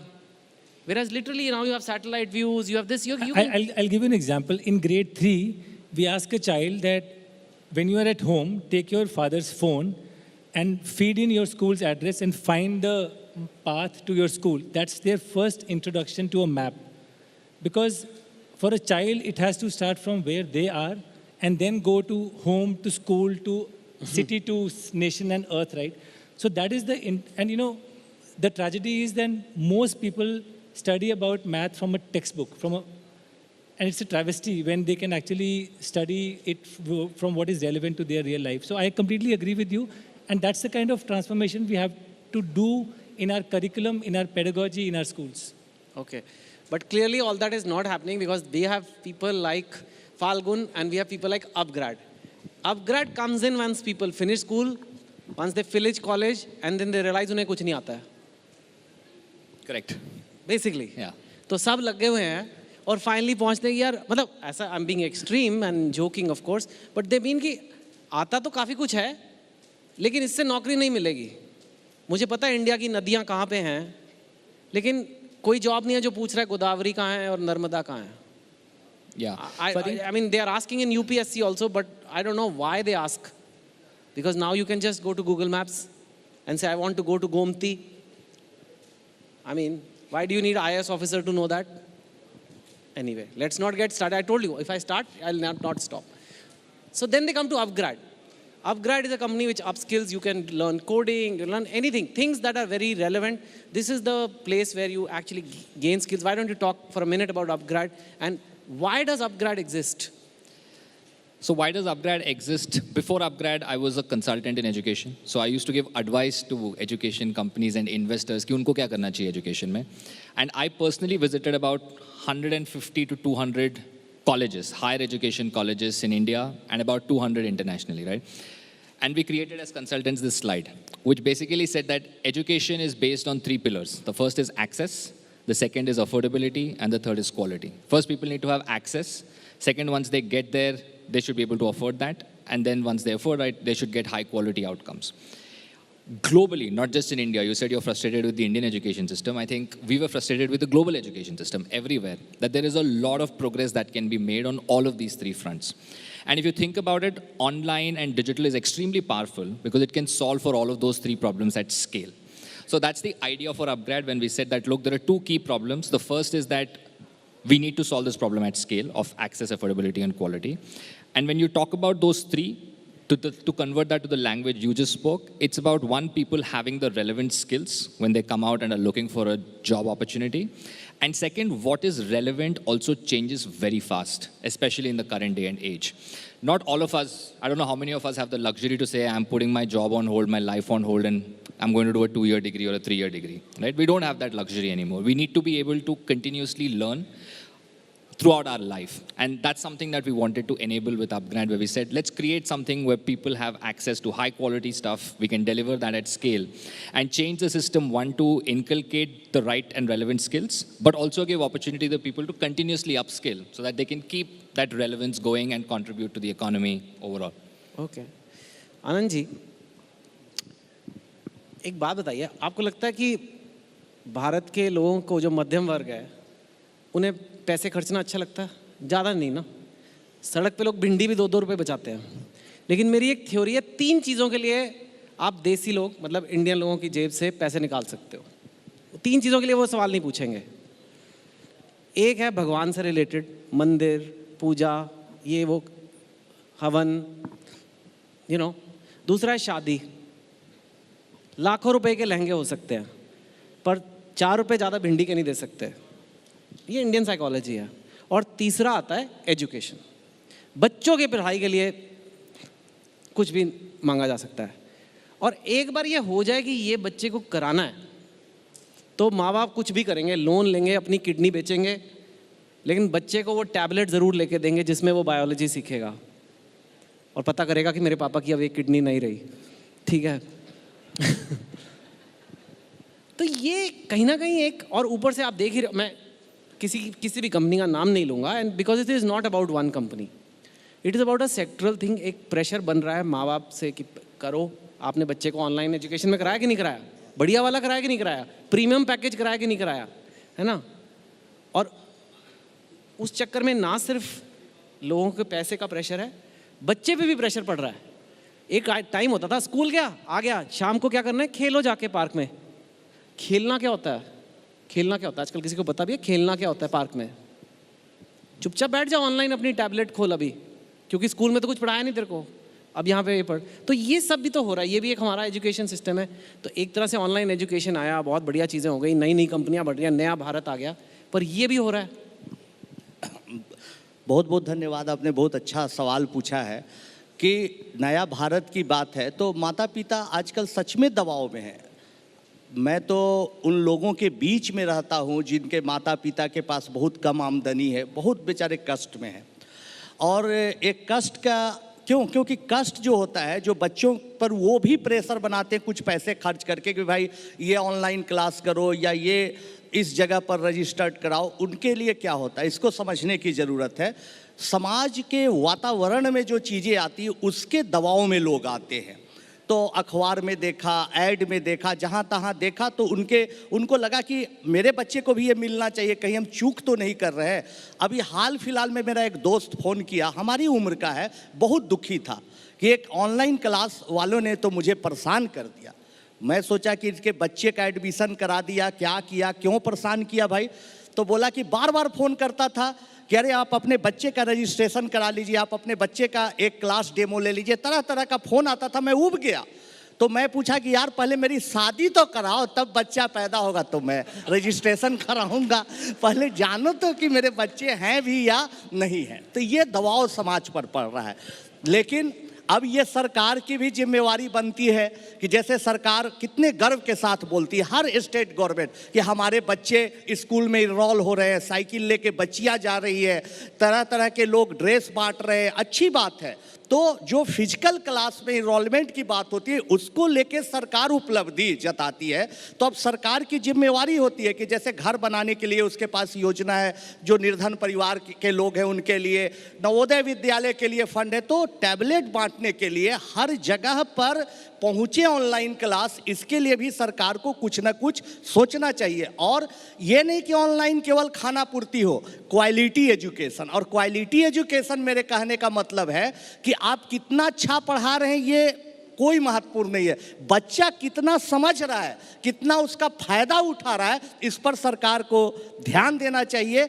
ये हमारे सरकार से भी इस मंच के माध्यम से गुजारिश है कि आप अपने गवर्नमेंट के स्कूल्स के टीचर्स को आप ट्रेंड करें, उनको ऑनलाइन ऑफलाइन हर तरह के पढ़ाने की ट्रेनिंग दें, ताकि जो प्राइवेट कोचिंग इंस्टीट्यूशन है या और भी संस्थाएं उसके मुकाबले वो बच्चे जिनके पास कुछ पहुंच नहीं है वो भी ताकतवर बन सके। Arise, awake, अपने अंदर तू देख, the best of all is coming through. अपने rights, अपनी fight, left or right, की आवाज को तुम भी सुनो। Let's talk fearless and free, फिर गूंजे अपनी unity, सर उठा के, सोच घुमा के, we'll be the change we wanna see. Ideas of India, yeah, ideas of India, ideas of India, yeah, ideas of India. Aditya Thackeray, Uddhav सरकार में सबसे युवा मंत्री, ठाकरे परिवार से आने वाली वो शख्सियत जिन्होंने चुनावी राजनीति की अग्नि परीक्षा पार करके अपने लिए एक अलग लकीर खींची और अब जुट गए हैं अपने काम से अपनी पहचान बनाने में। जोरदार तालियां एक बार आदित्य ठाकरे के लिए। बहुत स्वागत एबीपी नेटवर्क के आइडियाज ऑफ इंडिया समिट में आने के लिए। थैंक यू, और आपका भी स्वागत मुंबई में, महाराष्ट्र में। Thank you so much. और हम आशा करते हैं कि आप आते रहेंगे, एबीपी भी महाराष्ट्र में, मुंबई में, अलग अलग जगहों पे ऐसे कॉन्क्लेव्स करते रहें। आइडियाज़ ऑफ इंडिया यहीं से बनते आए हैं। ऑफ कोर्स देश पिछले 75 साल में अगर आप पूरा इतिहास देखें तो अलग अलग जगह से आइडियाज़ तो आती रहे, लेकिन सारी जो बड़ी आइडियाज़ है वो मुंबई से आई है। तो वेलकम टू मुंबई। और बहुत शुक्रिया आपके इस न्योते के लिए, थैंक यू सो मच। पर्यटन और पर्यावरण, ये दो बड़े जो मंत्रालय हैं उनका जिम्मा आपके पास है, और जब ये जिम्मा आपको दिया गया तो कहा गया साहब प्रशासनिक अनुभव नहीं है आदित्य ठाकरे के पास, लेकिन हम सब ये जानते हैं कि पर्यावरण का मुद्दा आपके दिल के बेहद करीब मुद्दा रहा। आप लगातार पर्यावरण के लिए जागरूकता फैलाने के लिए संघर्षरत रहे। तो क्योंकि ये फील्ड ऑफ इंटरेस्ट से जुड़ा हुआ डिपार्टमेंट था जो मिला, उसने वो प्रशासनिक अनुभव वाली कमी को पूरा कर दिया क्या? मुझे पर्यटन, पर्यावरण और पैशन, वो एक बात ज़रूरी थी। और अगर आप देखें तो आमतौर पे ऐसे होता है कि कभी कभी जब कैबिनेट बनती है तब पर्यावरण हो या पर्यटन हो, ऐसे दो पोर्टफोलियोज होते हैं कई राज्यों में जहाँ इस पे ज़्यादा फोकस होता नहीं है, तो इसको साइड के पोर्टफोलियोज कहे जाते हैं। और मेरा तीसरा जो पोर्टफोलियो राज्य शिष्टाचार प्रोटोकॉल, वो भी काफ़ी अहम है, क्योंकि मुंबई में हमारे यहाँ ऑलमोस्ट लगभग 120 काउंसिल जनरल्स हैं, उनकी काउंसुलेट्स हैं, उनके मिशंस हैं। तो ये सारी चीज़ें महाराष्ट्र के लिए काफ़ी मायने रखते हैं। अगर आप देखें तो पर्यटन, हमारा राज्य ऐसे राज्य है जिसे हम महाराष्ट्र तो करके जानते ही है, लेकिन यहाँ बीचेस है, यहाँ सह्याद्री है, बायोडाइवर्सिटी है, स्पिरिचुअल टूरिज्म है, हेरिटेज टूरिज्म है, काफ़ी सारी चीज़ें ऐसे हैं जो देश और दुनिया को शायद ही पता हो। तो एक फोकस एरिया वो भी था। हम दुनिया भर में घूमते रहते हैं, देश भर में घूमते रहते हैं, यही सोचते हैं कि ये सारी चीज़ें अगर हम दुनिया के सामने लाए तो कैसे लाए, तो वो एक चीज़ मन में थी। और दूसरी यानी पर्यावरण काफ़ी एक अभी बड़ा मसला बन चुका है दुनिया में, यही नहीं तो दुनिया में अगर आप देखें तो हमने जब प्लास्टिक बैन की पहली बात की, सिंगल यूज डिस्पोजेबल प्लास्टिक की, 2017-18 साल था, शायद ही तब यूएन ने 18 में उन्होंने वो ईयर ऑफ प्लास्टिक कर दिया था और तभी से बात बड़े पैमाने में शुरू होगी। लेकिन अभी आप अगर देखें COP26 हो या फिर ग्लोबल समिट्स हो, हर जगह, और मैं ये भी देखता हूँ कि जो अनेक अन्य देशों के राष्ट्रपति आते हैं, प्रधानमंत्री महोदय आते हैं, तब पर्यावरण और पर्यटन दोनों की बातें उनके डेलीगेशन में होती ही है। तो अभी मैं समझता हूँ कि महाराष्ट्र के लिए तो ये दोनों पोर्टफोलियोज जो एक प्रायोरिटी लिस्ट पे आने चाहिए थे, वो हम एक थोड़ी मात्रा में ला चुके हैं, वो कोशिश जारी है। 26 का क्योंकि जिक्र कर दिया तो मुझे लगता है ये सवाल यहीं ले लेना चाहिए। बहुत से एक्सपर्ट्स का ये मानना था कि ग्लासगो में जो यूनाइटेड नेशंस क्लाइमेट चेंज की कॉन्फ्रेंस थी, वहाँ पर भारत सरकार की तरफ से जिस तरीके का टारगेट रखा गया वो बहुत ही एम्बिशियस है। आपको क्या लगता है, क्या भारत सरकार ने बहुत एम्बिशियस गोल अपने लिए सेट किया है या नहीं, वो रियलिस्टिक है, अचीवेबल है? इस पे मैं वहाँ था और जो कि इंडियन डेलीगेशन, अपना देश का डेलीगेशन भी था, मैं भी महाराष्ट्र को रिप्रेजेंट कर रहा था एज अ सब नेशनल गवर्नमेंट। तो काफ़ी बहस हो रही थी कि पूरे दुनिया 2050 की बात करिए, हम 2070 की बात कर रहे हैं, प्रधानमंत्री महोदय ने कहा कि 2070। तो ये भी बात चल रही थी कि ये थोड़ा लेट तो नहीं हो रहा है या ये जल्दी तो नहीं है, ये दोनों एंगल से बात चल रही थी। लेकिन मेरा ये मानना है कि अगर प्रधानमंत्री महोदय ने टारगेट सेट किया 2070 का, उन्होंने पूरे 100 करोड़ लोगों की बात करी है, पूरे भारत की बात करी है, उन्होंने पूरे देश के हर एक राज्य की यूनियन टेरिटरी की बात करी है। जो भी राज्य थोड़े एस्पिरेशनल राज्य हैं उनके लिए कार्बन फुटप्रिंट अभी काफ़ी अहम होता है, क्योंकि इंडस्ट्रियलाइजेशन, फिर एनर्जी रिसोर्सेज, ट्रांसपोर्टेशन। लेकिन जो राज्य हम जैसे हैं, जब महाराष्ट्र हो, गुजरात हो, कर्नाटका हो, तमिलनाडु हो, दिल्ली हो, जहाँ प्रोग्रेस हो चुकी है, वहाँ मैं सोचता हूँ कि हम कार्बन न्यूट्रलिटी की ओर बढ़ सकते हैं। और ये करते वक्त हम इंडस्ट्री को ना नहीं कह रहे, सिर्फ जो एनवायरनमेंट और सस्टेनेबिलिटी की नॉर्म्स हैं वो फॉलो करने के लिए कह रहे हैं। एनर्जी की जो स्टैंडर्ड्स है वो फॉलो करो, ट्रांसपोर्ट के है वो फॉलो करो, और अन्य सारी चीज़ें कर सकते हैं। जैसे हमने पिछले 2 सालों में 11,000 हेक्टेयर मैनग्रोव के 11 महीनों में हमने इंडियन फॉरेस्ट एक्ट के तहत लाए हैं 11,000 हेक्टेयर, और ये काम जारी है। 10 कंजर्वेशन रिजर्व बनाए हैं, 2 रामसर साइट्स है, 2 सेंचुरीज बनी हुई है। मुंबई जैसे शहर में 800 एकड़ की हमने एक फॉरेस्ट एरिया ऐड कर दिया है आरए में। तो ये सारी चीज़ें होती रहती है। लेकिन ये मैं सोचता हूँ कि अगर प्रधानमंत्री महोदय ने 2070 कहा है, हम जैसे जो राज्य है उन्होंने शायद 2050 तक ये एम करना चाहिए। बिल्कुल, महाराष्ट्र, मुंबई के लिए आपने 2050 तक, बीएमसी ने अनाउंस भी किया है कि वो 2050 के लिए एम लेकर चले हैं। 2.25 साल के करीब हो गया है आपको पर्यावरण मंत्रालय? अभी शायद एडमिनिस्ट्रेटिव एक्सपीरियंस थोड़ा आ चुका है।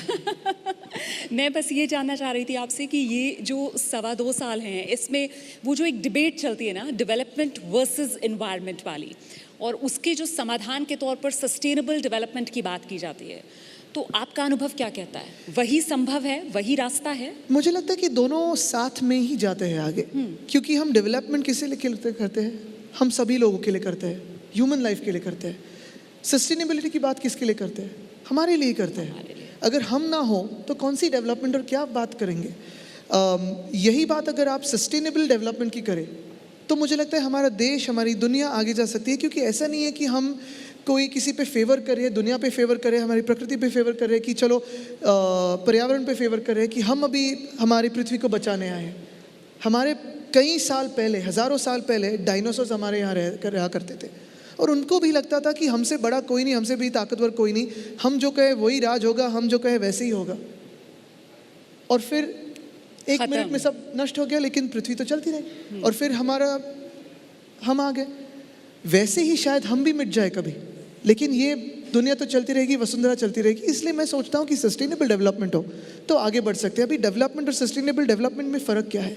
कभी कभी ऐसे होता है, जैसे यहाँ JVLR है, हमने WRI के साथ, C40 के साथ, हमारे जो सारे पार्टनर इंस्टीट्यूट्स हैं उनके साथ क्लाइमेट मैपिंग करी है, यहाँ हीट मैपिंग, कॉन्टूर मैपिंग की है मुंबई की। जब हमने मुंबई क्लाइमेट एक्शन प्लान की तैयारी की तो यही हमने सोचा कि चलो हीट मैपिंग करते हैं। जहाँ जहाँ रास्ते बने हैं, रास्ते बने हैं, फ्लाईओवर्स हो, मेट्रोज हो, लेकिन वहाँ डिफॉरेस्टेशन काफ़ी ज़्यादा हो गया है, वहाँ की हीट काफ़ी बढ़ गई है, 1 या 2 डिग्री टेम्परेचर से बढ़ गई। अगर आप देखें तो पिछले महीने नहीं, पिछले हफ्ते में पूरे देश में हीट वेव चली थी, फिर बारिश हुई, कभी बारिश होती है, बरसात होती है, कभी हीट वेव आती है, कभी थंडरस्टॉर्म्स होते हैं। तो ये सारी चीज़ें पता नहीं चलती कि कैसे होता है, लेकिन जहाँ जहाँ डेवलपमेंट हुई है लेकिन सस्टेनेबल हुई, जैसे मुंबई में JVLR की मैंने अभी बात कही, वैसे ही मुंबई में धारावी करके एक जगह है, वहाँ डेवलपमेंट तो ज़रूरी है। अगर डेवलपमेंट ना करे तो फिर जैसे अभी स्लम्स है वैसे ही रहेंगे, लेकिन वहाँ भी हीट काफ़ी बढ़ चुकी है क्योंकि वहाँ एस्बेस्टॉस, टिन, प्लास्टिक के शीट्स है। तो वहाँ डेवलपमेंट की ज़रूरत है, लेकिन जब डेवलपमेंट करे तो सस्टेनेबल करे, यही हमारी बात है। तो वहाँ STP लगाए, स्टॉर्म वाटर ड्रेन्स हो, पेड़ लगाए, पौधे लगाए, ये सारी चीज़ें अगर हम करें, सोलर चार्जेस लगाए, सोलर रूफटॉप्स लगाए, ये अगर चीज़ें करें तो सस्टेनेबिलिटी और डेवलपमेंट हैंड इन हैंड जा सकती है। नहीं तो अभी हम हाईवे बना रहे हैं, लेकिन हाईवे से जल्द कहाँ जाएंगे हम? हॉस्पिटल, क्यों? ऑक्सीजन लेने। वो बात तो मुमकिन नहीं रहेगी। आपकी जो सोच है और आपकी जो बातें हैं वो बिल्कुल प्रैक्टिकल हैं, लेकिन दिक्कत इस वजह से आती है कि वो ज़मीन पर लागू होती हुई नज़र नहीं आती। अब सस्टेनेबल डेवलपमेंट की जब हम बात कर रहे हैं कि यही रास्ता है, इसी में भविष्य है, पर वो जो मेट्रो कार शेड मामला है वो तो अटका हुआ है। वो उसमें थोड़ी राजनीति चल रही है, उसमें आज भी कहीं थोड़ी राजनीति हुई है, लेकिन उस पर एक हल निकाल रहे हैं हम। वो तो मसला, उसका हल निकालेंगे। लेकिन एक बात मैं कहूँगा कि जो हिंदू सम्राट बाला साहब ठाकरे समृद्धि हाईवे मुंबई से लेकर नागपुर, उसमें हमने अंडरपासेस बनाए हैं वाइल्ड लाइफ के लिए। शायद पहला ही वो हाईवे हो देश में जहाँ अंडरपासेस बने हैं। मैं थोड़ी सोच रहा था कि इसमें और क्या हम मोनेटाइज स्टेट के लिए कर सकते हैं, एनर्जी के हिसाब से कर सकते हैं। तो वहाँ 250 मेगावाट के हम सोलर प्लांट्स बैठा रहे हैं। तो शायद पहला ही हाईवे हो जहाँ साइड में हमने सोलर प्लांट्स की हम सोच रहे हैं। वैसे ही चार्जिंग स्टेशंस हो या फिर फ्लोटिंग सोलर पैनल्स हो मिडिल वेतना डैम पे, ये सारी चीज़ें कर रहे हैं। और जहाँ जहाँ मैंने कहा कि डेवलपमेंट हो रही है लेकिन सस्टेनेबल हो रही है, जब हमारी EV पॉलिसी 2021 आई, 2021 से लेकर 2022 तक 22,000 EVs पिछले साल में, एक साल में यहाँ लोगों ने बेची। और शायद ही 157% से ये जो जंप है रजिस्ट्रेशन में, पहली बार हमारे देश ने देखा है कि EVs में इतना जंप आ गया। बड़ी बात आप कह रहे हैं कि साहब सस्टेनेबल डेवलपमेंट संभव है, और वो जो मेट्रो कारशेड को लेकर आपकी सरकार की घेराबंदी होती है, दरअसल वो काम जो है वो सस्टेनेबल डेवलपमेंट की वजह से नहीं रुका हुआ है, वो राजनीति की वजह से अटका हुआ काम है। ठीक है, सस्टेनेबल पॉलिटिक्स भी एक चीज़ होती है, वो हमारे देश में अभी सब भूल गए हैं।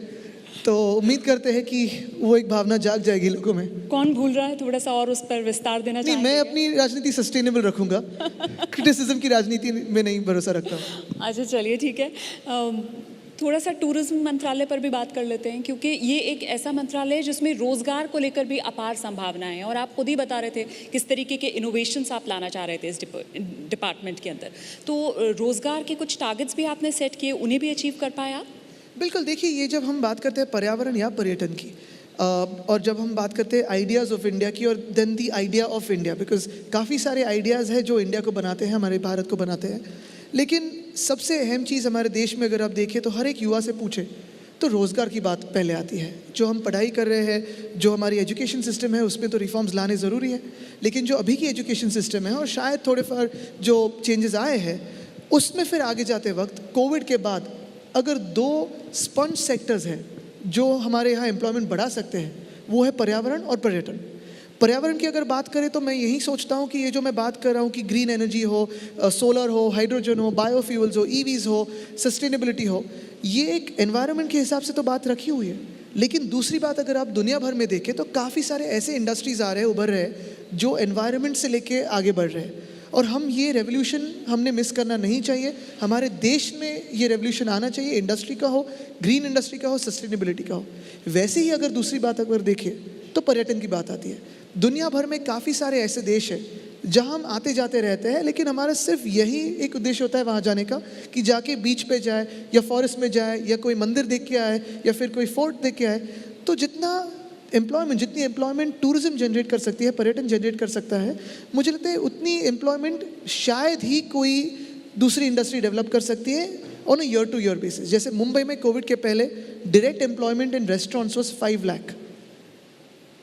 तो आप सोचो अगर हमारे यहाँ रेस्टोरेंट्स बढ़े, कैफ़ेज़ बढ़े, थिएटर्स बढ़े, मॉल्स बढ़े, होटल्स बढ़े, तो कितनी सारी डायरेक्ट और इनडायरेक्ट एम्प्लॉयमेंट जनरेट हो सकती है। Arise, awake, अपने अंदर तू देख, the best of all is coming through. अपने rights, अपनी fight, left or right, की आवाज को तुम भी सुनो। Let's talk fearless and free, फिर गूंज मुझे अपनी यूनिटी, सर उठा के सोच घुमा के, we'll be the change we wanna see. Ideas of India, yeah, ideas of India, ideas of India, yeah, ideas of India. आपकी जो विरासत है, आदत है, वो बहुत बड़ी है और आपसे बात करके मेरे ख्याल से मैं और जो दर्शक हैं हमारे वो ये महसूस कर पा रहे होंगे कि आप अपनी विरासत की उस जिम्मेदारी और जवाबदेही को भी समझते हैं। लेकिन आज के दौर की जो राजनीति है, शायद आप भी नोटिस कर रहे होंगे कि बीजेपी बहुत एग्रेसिव है परिवारवाद के मुद्दे को लेकर। यूपी चुनाव में भी परिवारवाद की गूंज थी। अब दिल्ली में जिस तरीके से गांधी परिवार, उत्तर प्रदेश में यादव परिवार, बिहार में लालू परिवार, महाराष्ट्र में ठाकरे परिवार, क्या उसके लिए परिवारवाद का मुद्दा कमजोर कड़ी साबित हो सकता है? अभी ये कैसे सोचे उस पे है। हम तो परिवार सारे देश को मानते हैं। हाँ। और जो यहाँ महाराष्ट्र में है, जो हमारे साथ रहे हैं, वो परिवार है ही। अगर देखा जाए तो हमारे ऊपर नीचे जो समय आता है कि हम कभी कभी हमारा करियर ग्राफ ऊपर जाता है, कभी कभी नीचे जाता है। और पॉलिटिक्स और ये जो ग्लैमर के फील्ड्स रहते हैं, शायद क्रिकेट हो, फिल्म हो, बॉलीवुड हो, पॉलिटिक्स हो, यहाँ के हाइज एंड लोज इतने ऊंचांक नीचे जा सकते हैं कि शायद ही जब लोग आप सबसे नीचे के स्तर पे रहते हो, जब हर कोई क्रिटिसाइज करते रहता है, तो आके घर पे बताए कि ये सही है, ये गलत है, ये सोचो, ये करो, तो वो सारे तो हम परिवार मानते ही हैं। हाँ बिल्कुल, अगर परिवारवाद की बात करें तो परिवारवाद, अगर आप बीजेपी के भी जो उनके उम्मीदवार थे तो कहाँ कहाँ उनके रिश्ते हैं, नाते हैं, इसमें मुझे नहीं लगता कोई डर की बात है या कोई ऐसे लगे कि ये एम्बैरेसमेंट है। अगर हमारे ही परिवार की बात करें, ठाकरे परिवार की बात करें, तो मेरे दादाजी को पहचानते हो, मेरे पिताजी जो अभी मुख्यमंत्री जी है उनको है, लेकिन मेरे जो परदादा थे प्रबोधनकार ठाकरे, वो भी सोशल रिफॉर्मर थे। अगर आप उनकी बातें करें, अगर उनकी किताबें पढ़े तो उनके टाइम के जो सोशल रिफॉर्म्स थे, फिर टचेबिलिटी अनटचेबिलिटी पे उन्होंने काफ़ी सारा काम किया है, चाइल्ड मैरिज हो, ये सारी चीज़ों पे उन्होंने बहुत सारा काम किया है। तो अगर आप देखें तो ये हमारी चौथी जनरेशन है जो सोशल सर्विस में है। जो पॉलिटिक्स या सोशल सर्विस ये कैसे देखते हैं, ये अपने हर एक के नज़ारे पे होता है, लेकिन मुझे तो काफ़ी गर्व है कि ये चौथी हमारी जनरेशन है। और मैं यही सोचता हूँ कि ये जो मैं काम कर रहा हूँ, शायद ही आज उसका फल दिखे ना दिखे, लेकिन हर एक सिटीजन, जैसे आप हो या कोई भी यहाँ जो नागरिक बैठा हुआ है, उसके पोता पोती के लिए क्या हो सकता है, उसके आगे के लिए क्या हो सकता है। हम अगर अभी की सोचे तो हम कहीं नहीं जाएंगे। अगले 20 साल की सोचो, 50 साल की सोचो, और फिर अभी हम जो कर रहे हैं वो सही है या गलत है, ये बात सोचनी ज़रूरी है। तो शायद परिवारवाद से जो भी पॉलिटिक्स में इंटरेस्ट रखते हैं या कोई भी फील्ड में रखते हैं, तो उनका वो एक इंडिविजुअल करके अधिकार बनता है कि वो आगे जाए। अगर ठीक काम करे तो लोग स्वीकारते हैं, नहीं तो बाहर भेज देते हैं। लेकिन मैं जब इस मुद्दे पर सोच रही थी तो मुझे लगा कि बाकी जो परिवार मैंने गिनाए उनके मुकाबले अगर शिवसेना की बात की जाए तो आपके लिए तो साहब मामला दो धारी तलवार जैसा है। क्योंकि एक तरफ तो देखिए बीजेपी आप पर परिवारवाद का आरोप, और दूसरा वो भी तो परिवार हुआ करते थे कभी ना कभी। बिल्कुल, बड़े करीबी रिश्ते आप लोगों से। अब वो खटास कहाँ, इस पर ज़रा आगे बात कर लेंगे। लेकिन दो धारी तलवार ये कि दूसरा आरोप वो ये लगाते हैं कि साहब ये वो शिवसेना रही नहीं जो बाला साहेब ठाकरे की शिवसेना थी, जिसके ज़रिए बाला साहेब ठाकरे हिंदुत्व की राजनीति को धार देते थे। ये जो शिवसेना है उसने तो सत्ता के आगे हिंदुत्व को पीछे छोड़ दिया। हर एक की आइडिया ऑफ इंडिया होती है। हाँ। और अगर आप देखें तो हिंदुत्व सम्राट बाला साहब ठाकरे की शिवसेना, उद्धव साहब की शिवसेना, या मैं भी जो काम करता हूँ, या फिर जो एक विचारधारा होती है वो तो कॉमन होती है। लेकिन विचारधारा, आइडियोलॉजी एक पार्टी के हिसाब से एक होती है, और जब आप काम करते हो तो उसी को लेके आगे जाके लोगों के लिए क्या कर रहे हो वो भी तो अहम चीज़ होती है। जैसे रास्ते बना रहे हो आप, किसी के लिए स्कूल बना रहे हो, हॉस्पिटल बना रहे हो, विचारधारा अपनी एक होती है, उसी को पकड़ के लेके जाना चाहिए, वो एक स्पाइन होता है। लेकिन हर एक बॉडी पार्ट तो बहुत ज़रूरी होता है। आज के दौर में वो आक्रामक हिंदुत्व वाली जो राजनीति, जिसके लिए प्रखर और मुखर हिंदुत्व के लिए आपके दादा स्वर्गीय बाला साहेब ठाकरे जाने जाते थे, क्या आपको लगता है कि शिवसेना को उस तरीके की राजनीति करने की ज़रूरत है या नहीं? आज के दौर में वैसी राजनीति की जरूरत मूर्ति बनाता है, क्योंकि हर एक ज़माने की अलग अलग ज़रूरत होती है जी। जब कोई मूर्ति बनाता है तो हैमर एंड चिजल की ज़रूरत होती है, क्योंकि आपको कार्व करना पड़ता है वो मूर्ति को। जब मूर्ति बनती है तो भी आप अगर हैमर और चिजल यूज़ करेंगे, इस्तेमाल करेंगे, तो क्या होगा मूर्ति का? मूर्ति बनने के बाद मूर्ति की पूजन होती है, हैमर एंड चिजल बाजू में, हथौड़ा बाजू में रखते हैं। तो हर एक का तरीका होता है, जरिया होता है काम करने का। जब तक आप उस मूर्ति का पूजन करते हो तो ठीक है, अगर युद्ध ना हो तो तलवार घुमाने से क्या फ़ायदा है। युद्ध जब नहीं होता है तब लोगों की सेवा करो, जब युद्ध होता है तो लोगों को साथ में लाओ और युद्ध लड़ो, जीतो। तो यही बात होती है। तो हर एक बार ये जो विपक्ष से डिबेट आती रहती है वो अपनी जगह ठीक है, वो करे अपनी राजनीति, हम काम कर रहे हैं। लोगों में आप देखें तो पूछे तो उनको हमसे प्यार है, लोगों से हमको प्यार है, लोगों को हमसे प्यार है, और वो एक विश्वास का नाता चलते आया है। इसी से जुड़ा हुआ एक सवाल ये भी था कि हाल के दिनों में एक फिल्म रिलीज़ हुई है जिसमें जो कश्मीरी पंडित हैं उनकी पीड़ा दिखाई गई है। अब बीजेपी शासित राज्यों के अंदर उस फिल्म को टैक्स फ्री कर दिया गया है और बीजेपी महाराष्ट्र सरकार से भी ये मांग कर रही है कि साहब आप भी महाराष्ट्र में उस फिल्म को टैक्स फ्री कीजिए। आप लोग कर नहीं रहे, तो वो इसे भी आपके हिंदुत्व से कॉम्प्रोमाइज़ से जोड़ रही है। देखो, ये एक फिल्म है, लेकिन जब ये चीज़ हो रही थी तब एक ही आदमी उनके साथ खड़ा रहा था। और आज भी हम जहाँ जहाँ जाते हैं उनके से मिलते रहते, कश्मीरी पंडित भाई बहन से मिलते रहते हैं। हर अभी तो वो आगे बढ़ चुके हैं, एजुकेशन फील्ड में हो या हर एक फील्ड में हो। तो मुझे लगता है ये फिल्म से विवाद इससे आगे जाके मुझे लगता है कि कश्मीर में, जम्मू में क्या हो रहा है, आज लद्दाख में क्या हो रहा है, हम देश को कैसे आगे ले जा सकते हैं, उसी पे बात होनी चाहिए। हाँ, अगर इस फिल्म के कोई रेवेन्यू से कश्मीरी पंडितों के लिए कुछ अच्छा हो तो बिल्कुल हर एक उसमें कंट्रीब्यूट करेगा। लेकिन मुझे लगता है कि ये एक आर्ट कल्चर हो, फिल्म हो, वो अपनी जगह होता है, उसका एक मान रखना चाहिए, वो स्वाभाविक चीज़ है, अप्रिशिएट होना चाहिए। लेकिन ऑन ग्राउंड क्या रियलिटी है उस पे बात हो, इतिहास पे बात हो और भविष्य पे बात हो। तो मतलब टैक्स फ्री करने की उसको कोई संभावना नहीं है महाराष्ट्र में? मुझे लगता है कि आप देख रहे हो, हर कोई जा रहा है, फिल्म देख रहा है। टैक्स फ्री कब होता है कि कुछ इंसेंटिव हो या फिर उसका कॉस्ट घट जाए, लेकिन हर कोई जा रहा है, देख रहा है, कोई निर्बंध नहीं है, और जाके अप्रिशिएट करे जो फिल्म बनी हुई है। अच्छा, वैसे जब हम हिंदुत्व के मुद्दे पर हैं ही, तो बस इस मुद्दे पर एक और सवाल जो बनता है, क्योंकि अभी जब हम बात कर रहे हैं, महज कुछ समय पहले ही उत्तर प्रदेश देश का सबसे बड़ा सियासी प्रदेश है। वहाँ पर गेरुआ वस्त्र धारण किए योगी आदित्यनाथ ने बतौर मुख्यमंत्री दूसरे कार्यकाल की शपथ ली है।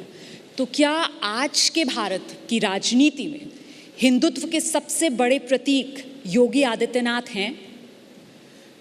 ये सवाल हर एक का, जैसे मैंने कहा कि अलग अलग ओपिनियन हो सकते हैं, लेकिन हर एक स्टेट की एक ज़रूरत होती है और उसमें वो चुन के आए हैं, उनको हम शुभकामनाएं देते हैं। हमने भी वहाँ प्रचार किया था, लोगों ने उनको स्वीकारा है, तो उनको शुभकामनाएं। हिंदुत्व के पोस्टर बॉय जिस तौर पर बीजेपी योगी आदित्यनाथ को आगे रखती है, देश भर में उनको प्रचार के लिए भेजा जाता है, फायर ब्रांड हिंदू नेता, उसकी टक्कर में आज के दौर में आपको भारत में कोई नेता नजर आता है या योगी जैसा कोई नहीं? मुझे लगता है ये कैंपेनिंग की बात ही होती है। अगर आप देखिए तो हर एक को पता है कि सबकी क्या क्या असलियत है और पक्ष किस जगह क्या करते रहता है। जिस जिस राज्यों में जो जो ज़रूरत है वैसे ही चुन के आते हैं। अगर कोई दूसरा आदमी या दूसरा पक्ष किसी दूसरे राज्य में जीत के आए तो वो क्या हिंदू नहीं है? अगर वो हिंदू धर्म से हो तो, या फिर कोई अन्य धर्म का हो तो उसकी क्या गलती है? मुझे लगता है यही बात है कि ये लोकतंत्र है। और अगर आइडिया ऑफ इंडिया देखिए तो हमारे हर एक राज्य में अलग अलग आइडियोलॉजीज़ बनते आई है, सोशो इकोनॉमिक थियरीज आती रही है। जैसे हम महाराष्ट्र कोऑपरेटिव साइड पे ज़्यादा है, गुजरात एंटरप्रेन्योर साइड पे ज़्यादा है, शायद ही कोई और राज्य हो वो थोड़ा लेफ्ट विंग ज़्यादा हो। तो ये अलग अलग राज्यों की बात होती है, लेकिन वहाँ के लोगों की दोष नहीं होता है। वहाँ जो लोगों को ज़रूरत लगती है वो वैसे चुनाव में वोट्स देते हैं, हर एक पार्टी कैंपेन करती है अपना अपना एक। These are legends that we are grateful to for unifying us as a sporting nation. There's not much I can say about them because these are people who truly need no introduction. Please extend a very warm welcome to Kapil Dev. And now put your hands together for Anju Bobby George. Also a very warm welcome to Zafar Iqbal. And finally, ladies and gentlemen, let's hear it for Leander Pace. Thank you so much to all our sporting icons for joining us today. I now hand it over to ABP anchor Preeti Daya. Yes, let's hear it for Preeti.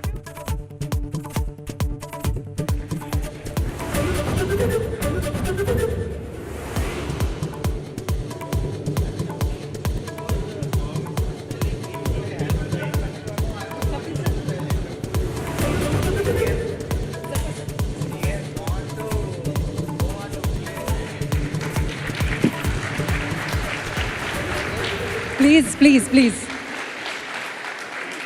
Standing ovation वहाँ से आएगा. हम बैठ जाते हैं आराम से. Ladies and gentlemen, thank you so much for being such a fabulous audience since morning and being with us here for first ever ABP Network's Ideas of India Summit. It's just been an enthralling day with so many conversations that we've heard since morning. और जिस तरह का reception मेरे sports panel को मिला है, I am absolutely thrilled and overjoyed that I am in the company of such iconic sportsperson from our country who have not only achieved unprecedented success during their career, but they all, they all at several stages of their career made us believe that yes, we too can. And we showed to the world that India has it in it to prove, give to the world sporting champions. Kapil Paji, one and only, he showed us with his grit and determination, India's first ever World Cup winning captain back in 1983, when no one took us seriously. किसी को पता ही नहीं था कि India की cricket team भी कुछ ऐसा कर सकती है. It was just unbelievable. And where is that legacy coming from? That grit, that determination is coming from our national sport, hockey. Zafar Iqbal Saab is right here amidst us. He's not only seen but been an integral part of India's golden era in hockey when we were winning one medal after the other and just telling the world that, yeah, we are here to stay, man. This is our national sport. Sir, thank you so much for showing us the way as early as that. Anju Bobby George, what should I say? That was a time when we were in school, college, World Championship, 2003 bronze medal. Anju's long jump was a leap of faith for anyone who believed that we will produce champions, medal winners in athletics as well. I was a long jumper myself in school. I was nowhere near you. And of course, Atlanta Olympics, 1996, Leander. I mean, who would have thought we will have a medalist in Olympics from the sport of tennis? I mean, unbelievable. और उसके बाद tennis academies खुल गई देश के हर कोने में and everybody wanted to be Leander Pace. I'm sure even now there are so many young boys and girls who want to be like you. Thank you so much once again. So, since morning I'm sitting here, you guys have all just joined us. We're talking about ideas of India. And it breaks my heart to admit that when we talk about ideas of India, we have touched on the topic of culture, politics, history, industrialists, even the soft power of the world of entertainment. But sports is not getting its due. And I want to break that chain here. And I want to begin with you, Paji. In these 75 years, what, according to you, has been sports' contribution to the idea of India? And what are we going to give in terms of ideas of India in this coming decade or so? Good evening to everybody. I think the most important thing I would say, what I've seen in the last 40 years, today the parents bring the kids to the ground and say, make them a player. In our time, definitely in our time, no parents got a time that they will bring their kid to the ground. Today, they come to us. Can they play IPL? Can they play for India? And I said, where were my parents during that period? If we have to go to play, we used to get thrashing. We used to play chori chori. Or aajkal maa baap laate. I think that is a change. If whatever we are saying, federation or board or whatever, I wouldn't say as much as important to them as much as the parents start feeling their kid should be a sports person. That's the change have taken place in last 40 years. Incredible. I think a big round of applause to that. एक वो जो कहावत थी, खेलोगे कूदोगे तो बनोगे गवार और पढ़ोगे लिखोगे तो बनोगे होशियार, वो ब्रेक करने में आप लोगों के अचीवमेंट्स का बहुत बड़ा हाथ है. ज़फ़र इकबाल साहब, if we talk about the ideas of India that we can derive from the world of sports, you've seen it all. You've seen the height and then the lows that Indian hockey has gone through, and now the resurgence mode as well, What, according to you, आप कैसे इसको तोलेंगे? किस हिसाब से देखा जाए sports का contribution in 75 सालों में क्या रहा है? I would say that, yes, we have done tremendously good in hockey, particularly if you consider 75 in the beginning of 1948 London Olympic Games, So naturally hockey was on the top in the world also.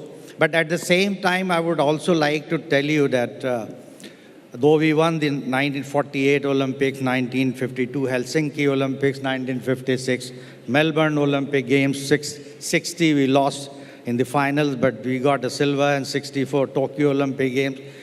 And the 80 Olympic Games we won, and 2021 or 2022, you can say Tokyo, we won the bronze medal. So as far as hockey is concerned, but there's no doubt about it, in the last 30 years, we could not do much. But this team, this is what I have feeling, this is the best team in the last 30, 40 years. And this team has shown to the world that yes, India is coming back, in particular in hockey, though there is a general increase in the participation in the sports by the people. People have realized that yes, sports is something we should take up seriously, is not a useless thing. And the fact is that, and we have shown to the world, not in hockey, but other games have also shown, tremendous performance in the Olympic Games or the World Cup or Asian Games. Like, after the hockey, the Lander Pace won the first medal in the Olympic Games in 1996 Atlanta. So naturally, he has started the flag or torch for other games. And 2000 Sydney Olympics, I would say, yes, Karnam Maleshwari won the bronze medal. So lady has also taken the lead. There's no doubt about it. The fact is that the literacy, in sports, literacy in our country is very limited. We have worked out, we have researched it, and it comes to 5% in the male or in the gents or men. And literacy in the sports in women is only 22.5%. But this is increasing day by day. One, the authorities in our country is interested, then everything moves very well. There's no doubt about it. And I'm sure India is going to be very strong in the sporting arena in future. There's no doubt about it. Fantastic. We are strong enough in every field. We have shown to the world that yes, in athletics also, we won the gold medal after, not a single medal we had won in the Olympic Games, and this time the gold has come for us. So naturally, it's a beginning for us. I'm sure that Indian people have realized that yes, we can do it and we will do it. I'm sure that this is going to be a tremendous effect in our sporting arena in future. Zafar sir, I've spoken to so many hockey journalists, hockey players. Everybody says that, yes, we left our golden era behind, but we are once again entering into it, courtesy the kind of efforts that have been put into hockey in the last decade or so. There's a high-performance program, which the men's hockey team entered in, and the kind of results that we were expecting in Tokyo Olympics, we've delivered. We are pretty much on target, and the next one actually is the women's hockey team that finished 4th in Tokyo Olympics. They are ahead of the targets which were given to them. Yeah, that's true. The fact is that we have realized that yes, mentally we are, we have become very strong in the sense that yes, we can beat them also. Earlier, the ladies team were used to play very shaky games, but this time in the Olympic Games, I haven't seen them playing such a beautiful game throughout the tournament. They played much better than the men's hockey team, but though they could not get a medal. But I would say, yes, the women's has shown a lot of potential because game is always played from the top chamber. The 70% game comes from here. Physical fitness is, every team comes with the same level of fitness. But Zafar, where the mental level is there, you can, So, and this team, not only in the Olympic Games, now the FIH Pro League, professional league is going on, and our ladies team have also defeated the Germany. Yeah. So you can imagine how we are confident that we can defeat a German team which never thought of it. Much feared German team. हमारे हरियाणा में कहावत है हमारी छोरियां क्या छोरों से कम है. तो आप छोरियों तो कम मत आकिए. Here's to the women's hockey team. They are doing a tremendous job. And that brings me to the lady on the panel. Anju, we've talked about the team sport, and it's an effort by all of them together, collectively on the field. In individual sports, especially in track and field, how do you manage the burden of expectations of more than 1 billion population and then deliver at that level? You've done that, you've been there. You are training youngsters to actually, once again, deliver at that level. What does it take? Hi, everyone. Athletics is one of the toughest events in the world. And training is, we can't explain how much difficult it is because it's an individual game. And all the world is fighting for 3 medals. And getting into that podium, it's something great. And when I was doing for the world, when I was in Paris, no one expected a medal from me than me and Bobby. We were pretty sure about the medal, but in the top level, luck also a factor because we are competing with the best of the best in the world. And it was, I can still say that it's because of Bobby, otherwise it was not easy for me. World Championship medal and Olympic 2004 again, all expected, but I was not well and I was not able to produce. And still, that Russian cheaters are still wearing that medal, and we are still crying for that medal, waiting for that medal. And now I am back, and my academy, Anju Bobby Sports Foundation, is nurturing 16 kids, and young Shaili Singh is also training there, and she is already world number 2 in junior level. So into 2024 or 2028, I'm expecting a podium finish from one of my world. So I'm still chasing my dream. We are always talking about empowering women. I think we are already in that level. Our women athletes are already producing medals, many medals.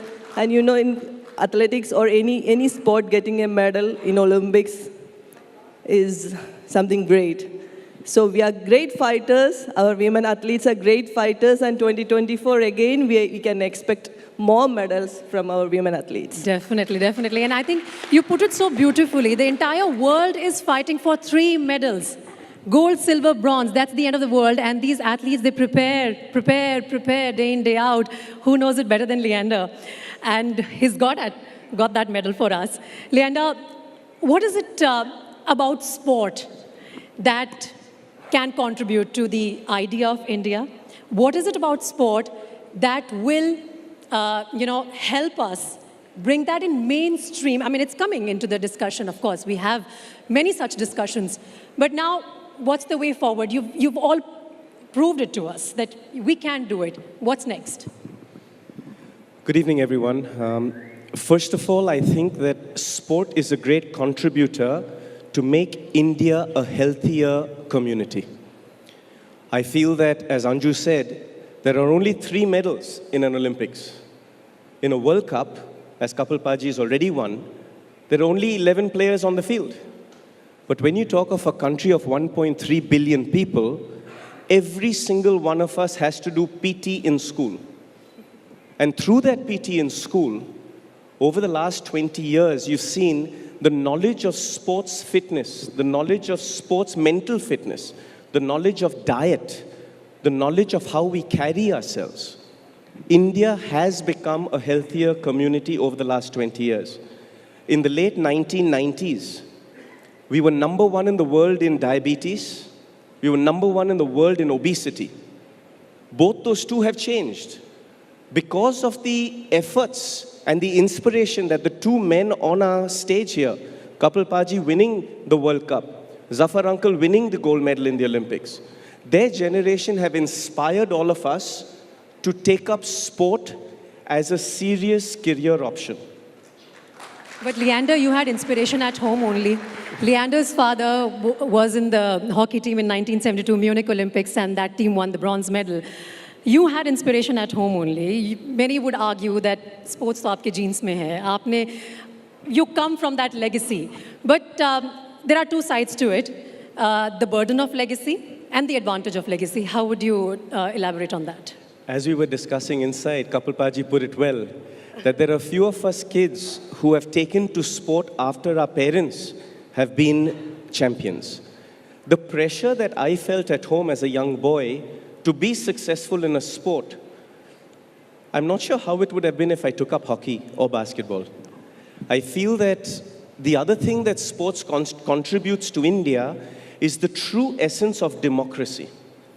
Anju and myself play individual sports, but the other athletes who are on that track with us or on that tennis court with us could come from different walks of life, could come from different communities, could come from different religions, different cultures. If I ask Kapil Paji the different teammates he had in his career, we'll get to that. To me, Kapil Paji is one of the greatest leaders and captains we've had in India, because he took a community of young cricketers and made them champions by his example. For me, I think sport can unite a full nation. It does not matter whether you are Hindu, whether you are Christian, whether you are Muslim, whether you are Sikh. It does not matter whether you come from a different caste. It does not matter whether you eat non-veg or veg. At the end of the day, sport is the greatest uniter to live a true democracy. Very well said, Leander. I completely agree with you, and that's possible in a team sport. But there is this allegation, if I may say, against tennis particularly, sports like tennis and golf. They are elite sport. They are not masses sport. How many of the kids that you see in academies, they come from, a low middle class background or from poor families? Is that seen? Is that common? It's not, right? Well, allegation is a strong word. Oh, maybe, yeah. In that, maybe. I feel like even me, when I grew up as a young boy, it wasn't that I was born to a father or a mother who had millions of dollars. I was born in the 70s, and in the 80s, when I had to hone the skills and the hard work and the training, India did not even have foreign exchange. We did not have credit cards. We did not have foreign bank accounts. So hence, whatever sponsorship or whatever monies that my father could get together, thanks to the sports minister at that time, we were able to convert it into dollars. Or the talent that I had, academies like the International Management Group, they gave me a scholarship to go there and play for free. This is one of the things that I feel like an Anju Bobby George adds so much to female athletes and young aspiring girls in our country, is that sport is also a vehicle to educate yourself. Sport is a vehicle to get yourself a job.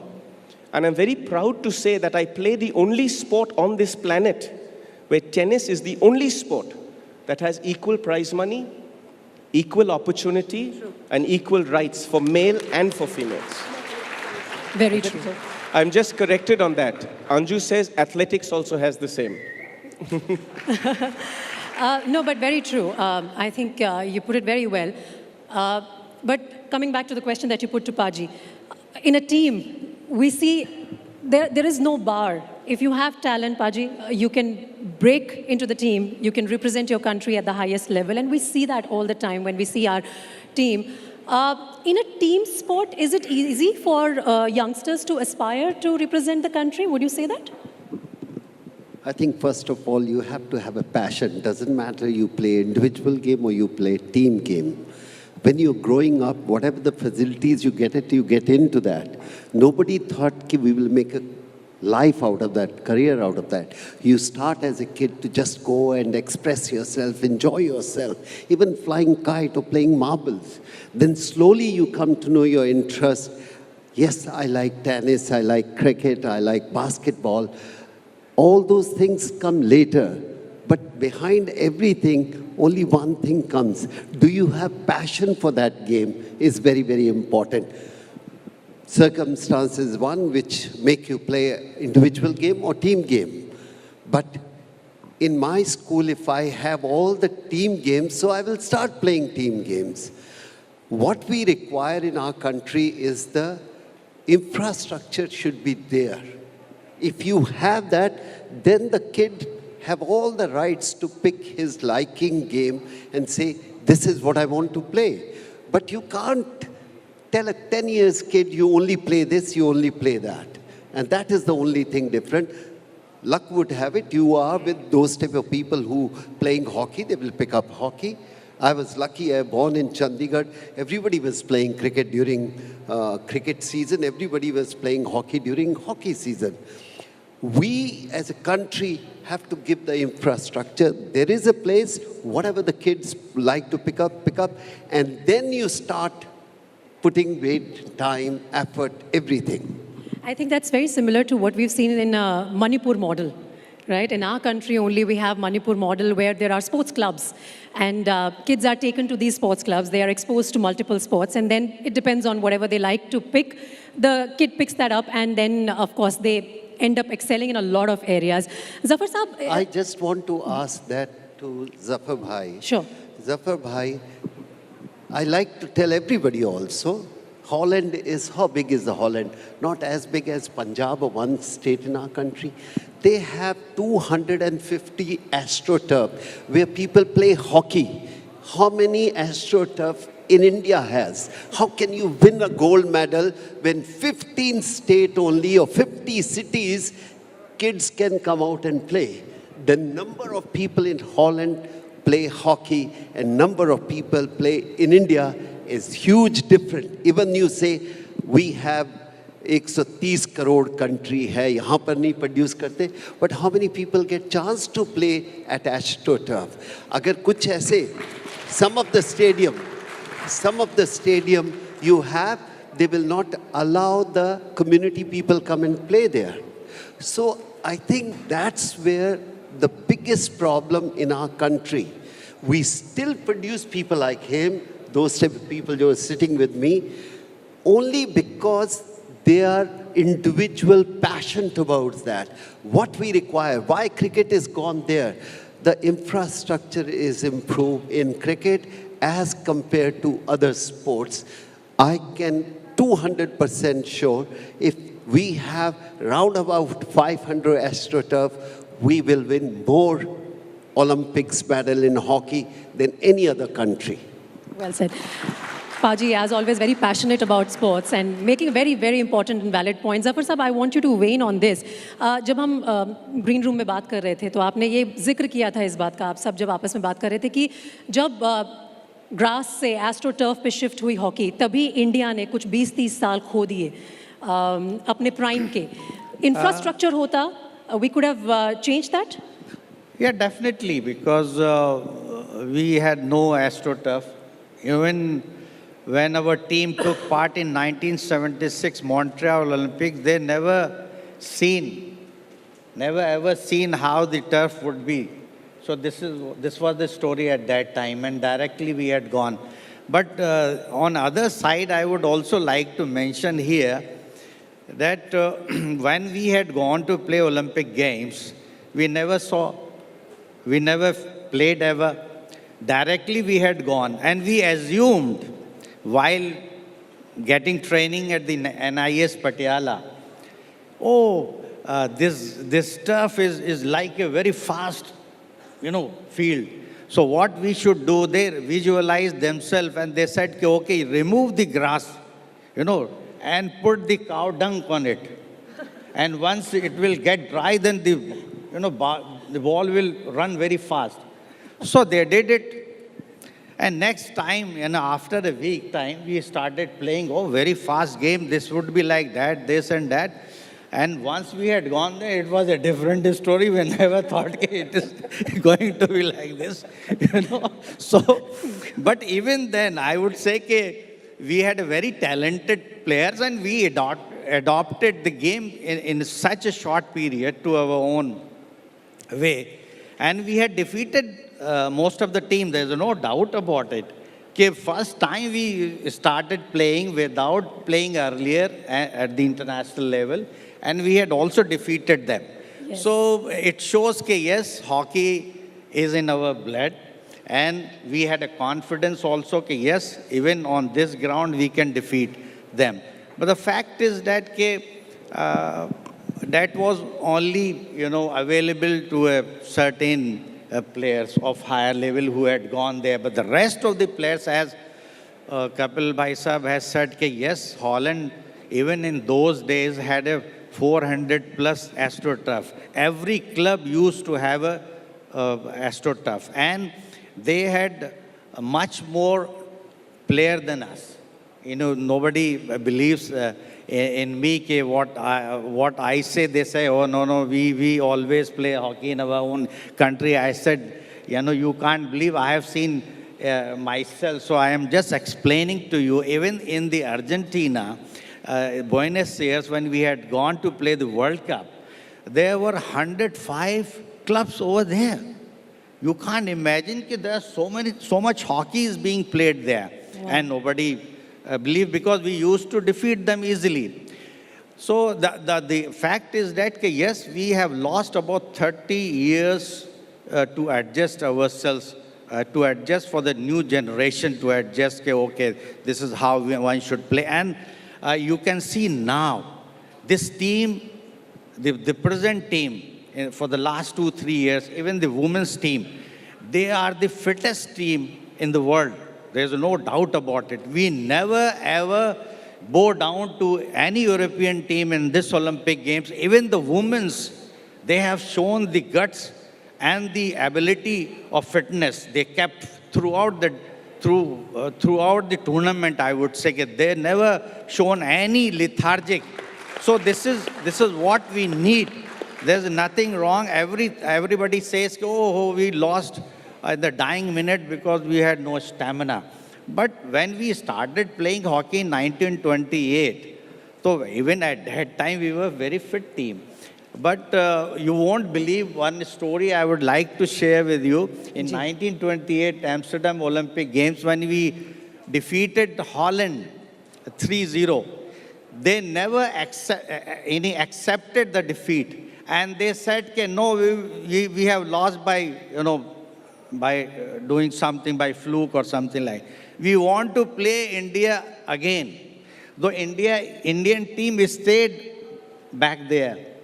Okay. And after 2 days, we had played there and we had defeated again to them. Wow. And then they have realized, yes, India is the strongest team amongst the rank in the top world teams. So this is what they feel, yes, we want to defeat India because India became champions 8 times. I think in next 100 years or 50 years, no country can break this record. 8 times gold medal is not so easy. Thank you so much for that legacy. Lovely memories, of course.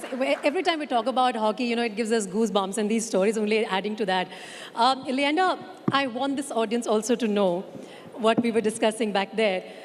Why is it so important for anyone aspiring to have a career in sports to also watch and learn from other sports? I would love you to if you repeat that experience, what you learned from Paji's bowling action, what you learned from watching Zafar Saab in hockey, please share with them and explain to everyone why is it important to, pick these small things from different sports that contributes to a sports person. I think most people think that winning Olympic medals is about physical fitness. I think most people believe that winning World Cups is about technique. But actually, as Zafar uncle said about 20 minutes ago, the difference between winning and losing is between your two temples.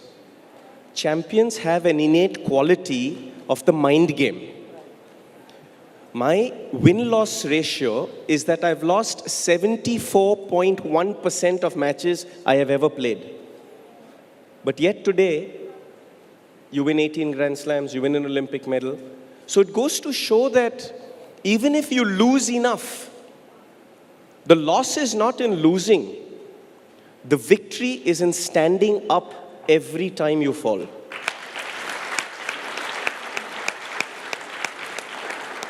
When I was a young kid of 7, 8, 9 years old, I used to watch Paji at Eden Gardens.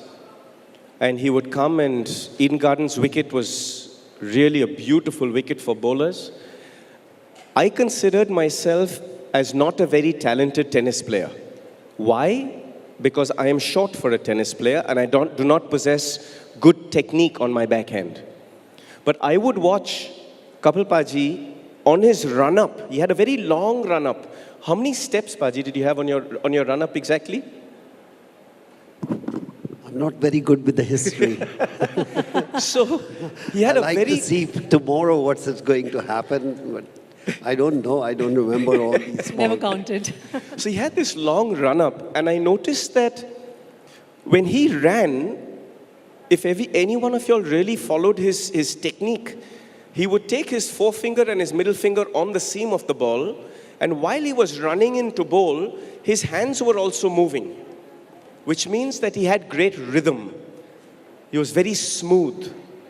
I consider him to be one of the greatest athletes in India as an all-rounder, not because he only had technique, not because he only had this tough, rugged, athletic physique, but because he had the mental ability and humbleness to keep improving. Also on that, I would watch Zafar uncle play. He played for Air India. He played the left wing. He wore Adidas shoes, black with 3 white stripes on it. I was about 8, 9 years old, went to the Mohun Bagan Stadium with my father as the mascot. The hockey stick was bigger than me. But I would sit there and watch Zafar uncle on the left wing run down the left wing like a gazelle with the hockey stick in one hand and just tap the ball past his opponents. And as we all know, the hockey stick is built for one-side action, right? Only nowadays you hit reverse stick.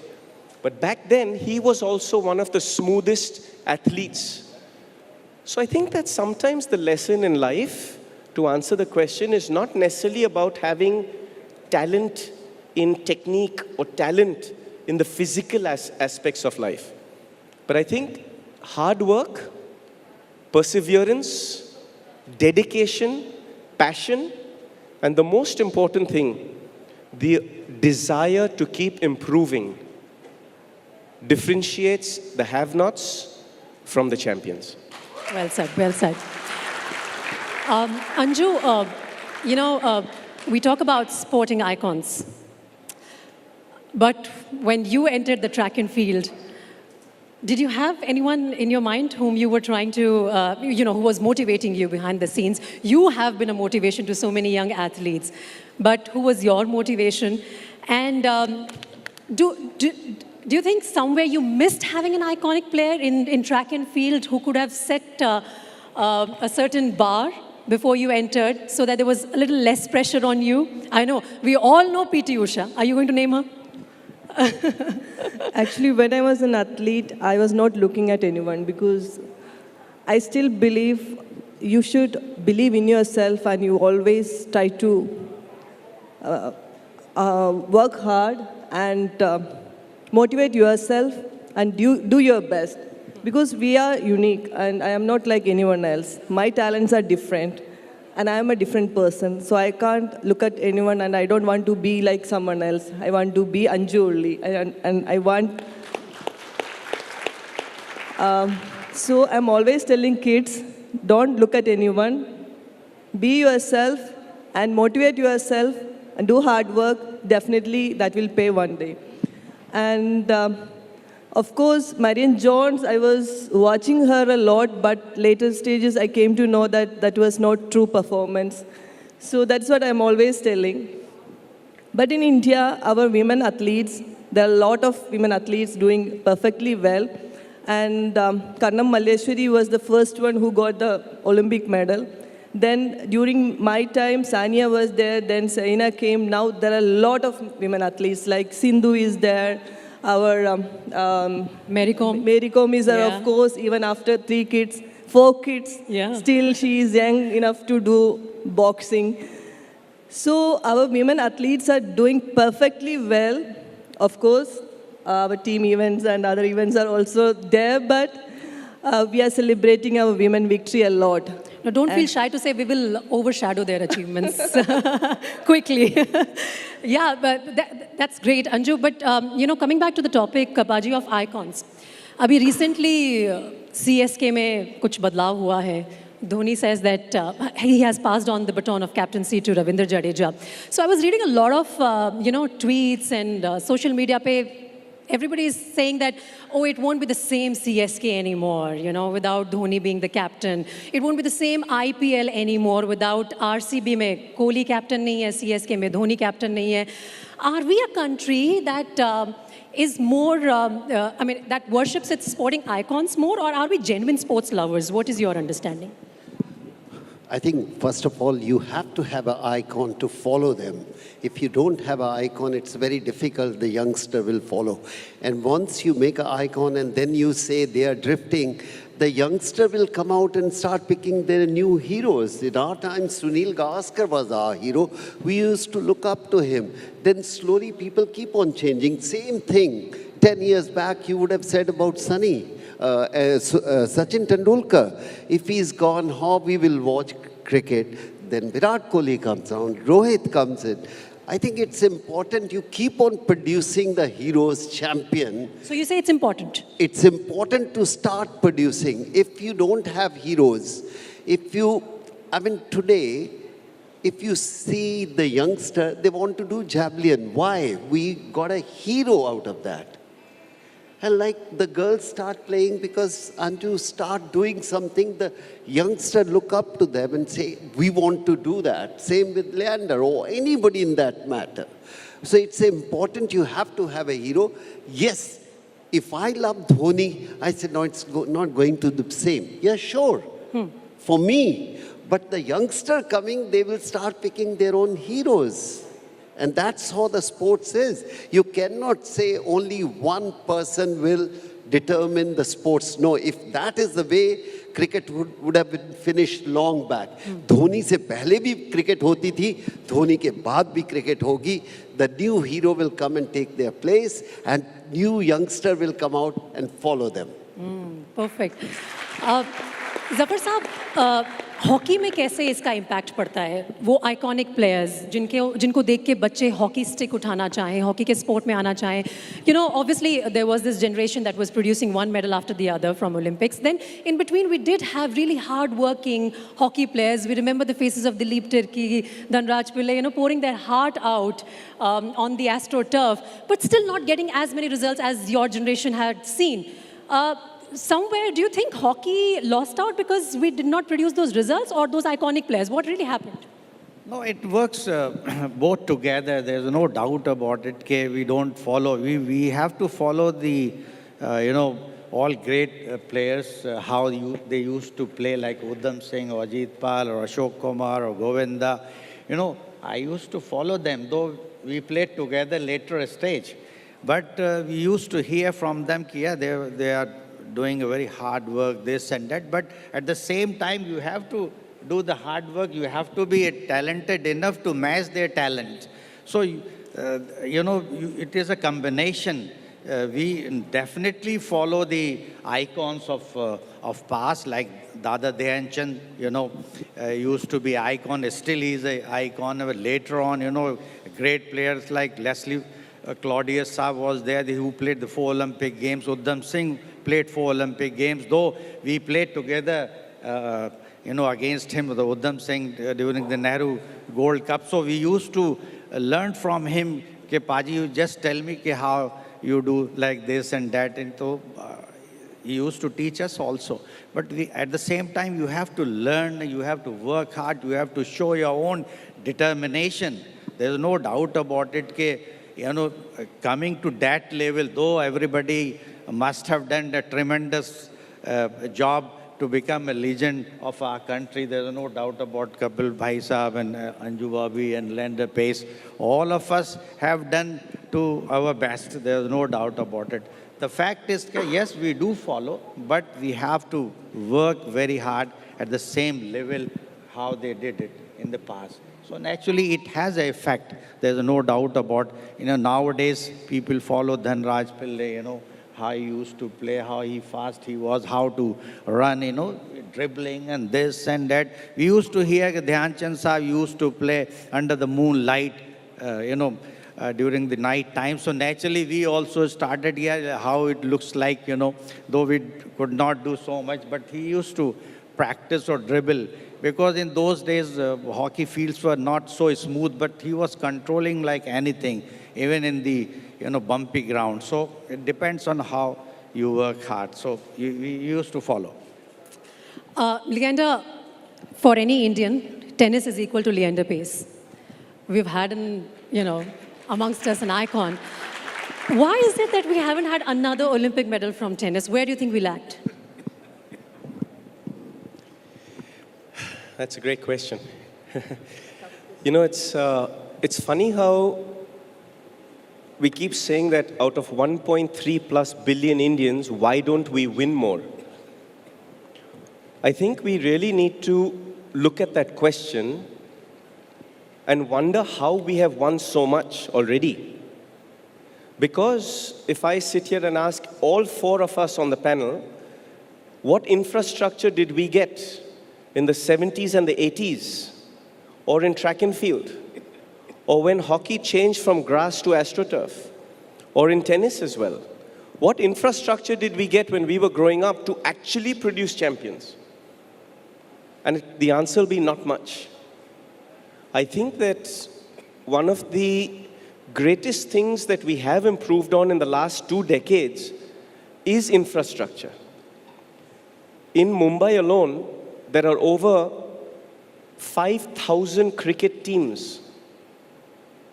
When we look at the popularization of a sport, it comes from having icons and champions who win. But in that, I can speak of tennis alone.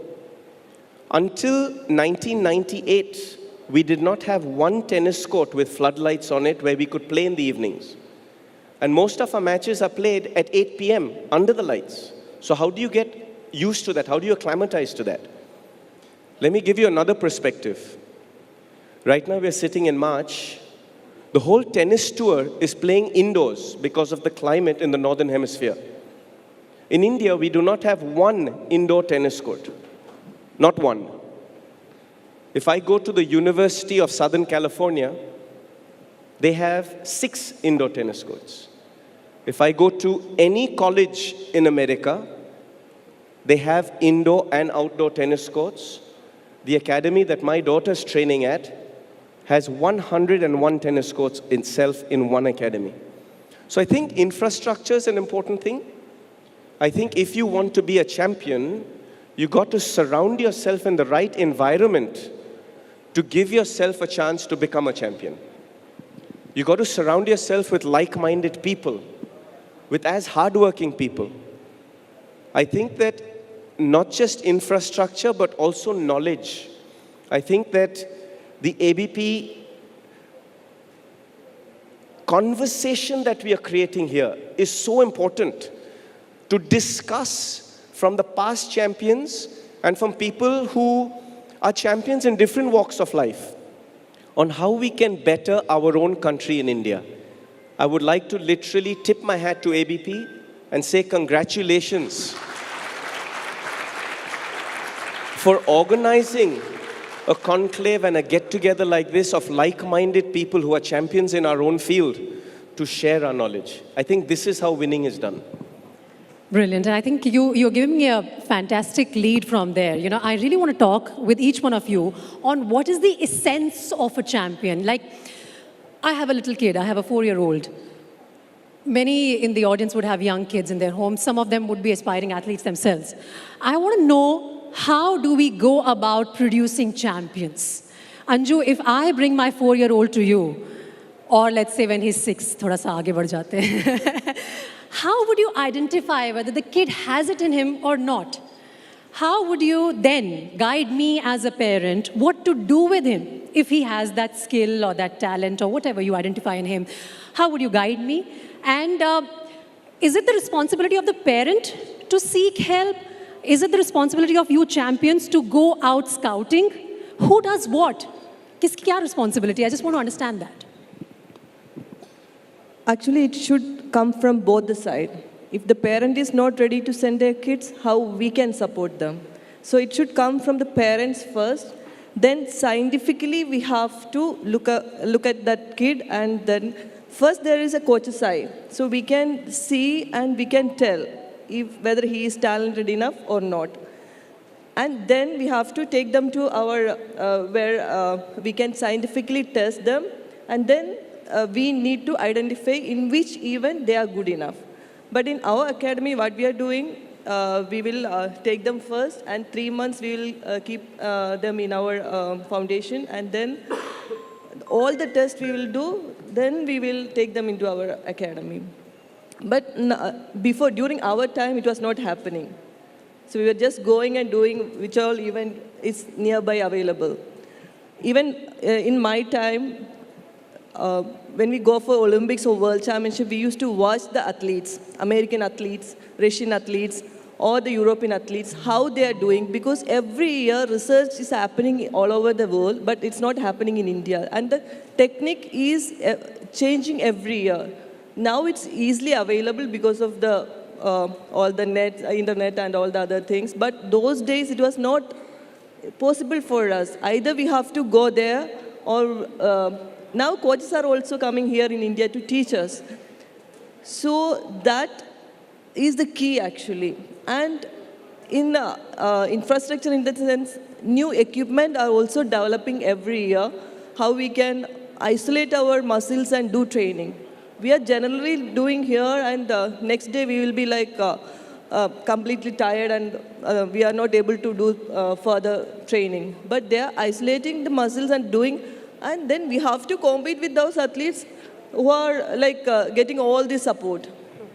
But as an athlete, I believe technically we are having that upper hand, and most of the technical events we are doing perfect. Even in athletics, technical events we are getting medals like javelin, long jump, discus, and hockey, tennis, all technical events. Even cricket also.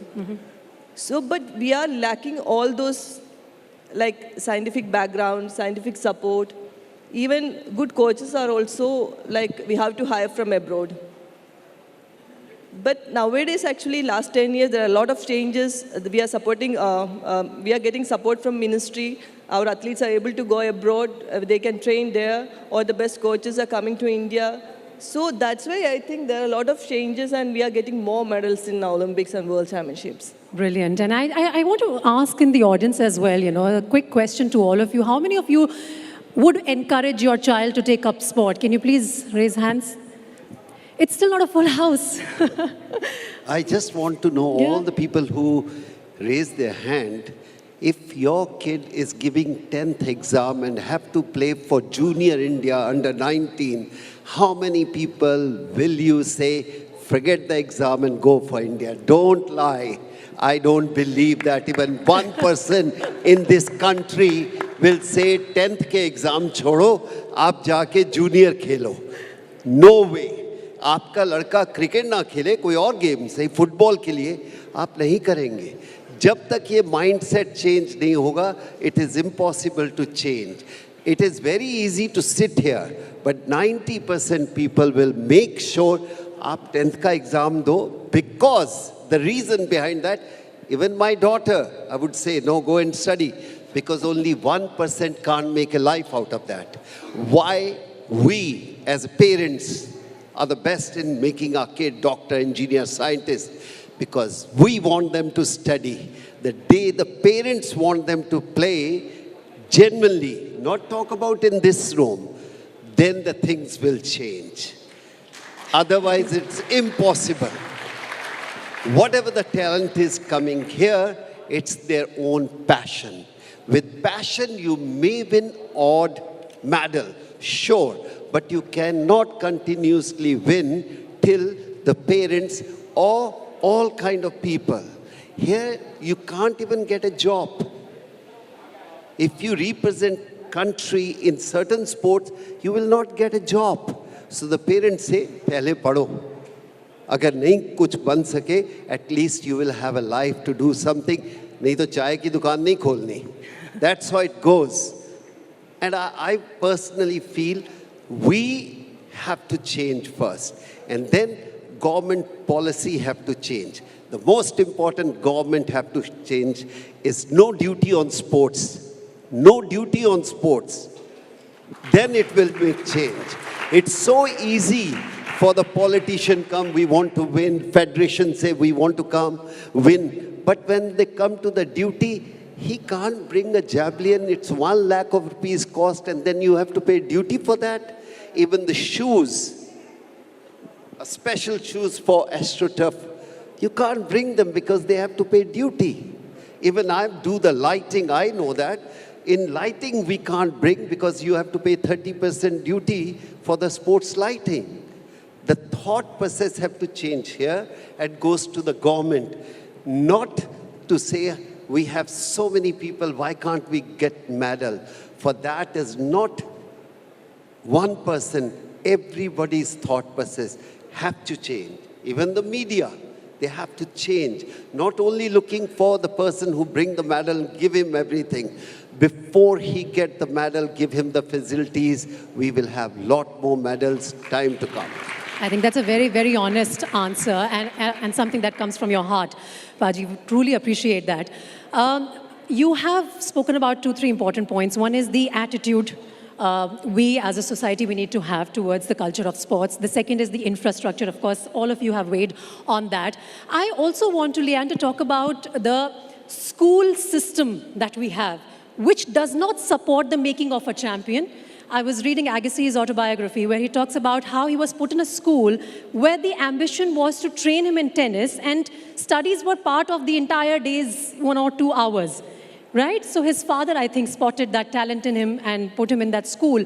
It was harsh on him. He elaborates on that in detail in his autobiography. But can we have that sort of school system? Why should we not put that onus on our school system as well, where we encourage kids to, enjoy sports, and then we will spot who's talented, who's capable of being trained to be an Olympic champion?